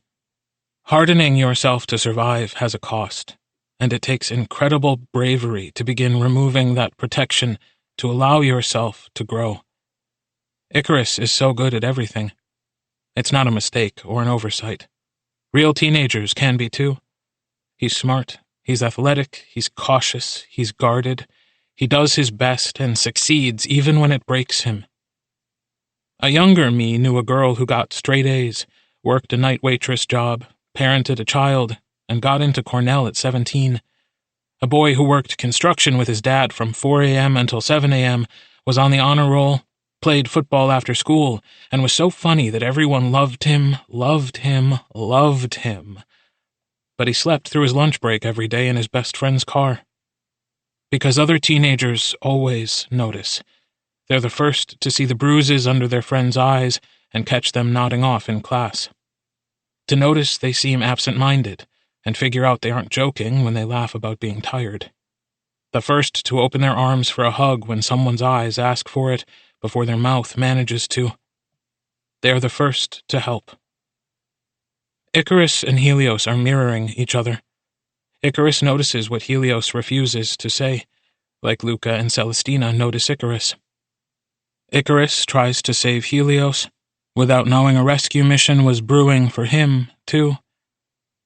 It is in our nature to do this for each other at that age, I believe. It's beaten out of us, or we are made to forget it. But the drive to help, even with very little resource, is something we have at our core. There will always be things that you can't control. Icarus can't control Helios's abusive father, or the crushing reality of Helios's addiction. Luca and Celestina can't defeat the brutality of Angus's grief, or the criminal situation Icarus must participate in. But Celestina can drag her fingertips through Icarus's hair, bathe him in cool water, and bed him down at the warm den in the back of her truck. Luca can turn to the people who can assure Icarus he has a strong athletic future and call in favors from someone he knows might get the law on their side if Icarus needs it. Icarus can give his time, can give the gift of vision and companionship to a boy in a cage, and in the end, he nearly gives his life. They do it without hesitation, bravely. It doesn't feel like much being a witness, seeing something you can't handle happen to your friends. It feels awful. But love and care and gentleness, they are our birthright. They are not too little. They are what matters most. When instinct tells you to pay attention and choose tenderness, do it.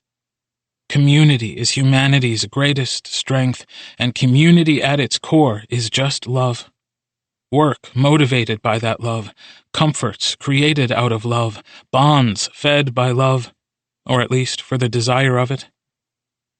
Being young is so frightening because it feels like you don't have the power to enact dynamic change.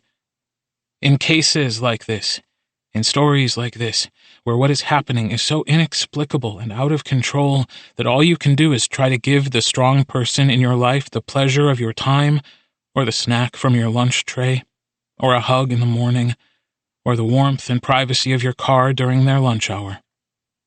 If it is all you can give, it is enough. It has meaning. It is helping. I love you for trying, and please, please, please don't let time steal this part of you. Keep it. Guard it. It is yours. Love, Kayla. This is Kurt Graves. We hope you have enjoyed this unabridged production of Icarus by K. Ancrum, presented by Harper Teen and Harper Audio. This program was produced by Elgin Productions, Incorporated. Executive producer, Almeda Bainan. Managing editor, Pamela Libetta. Production manager, Nate Hunter.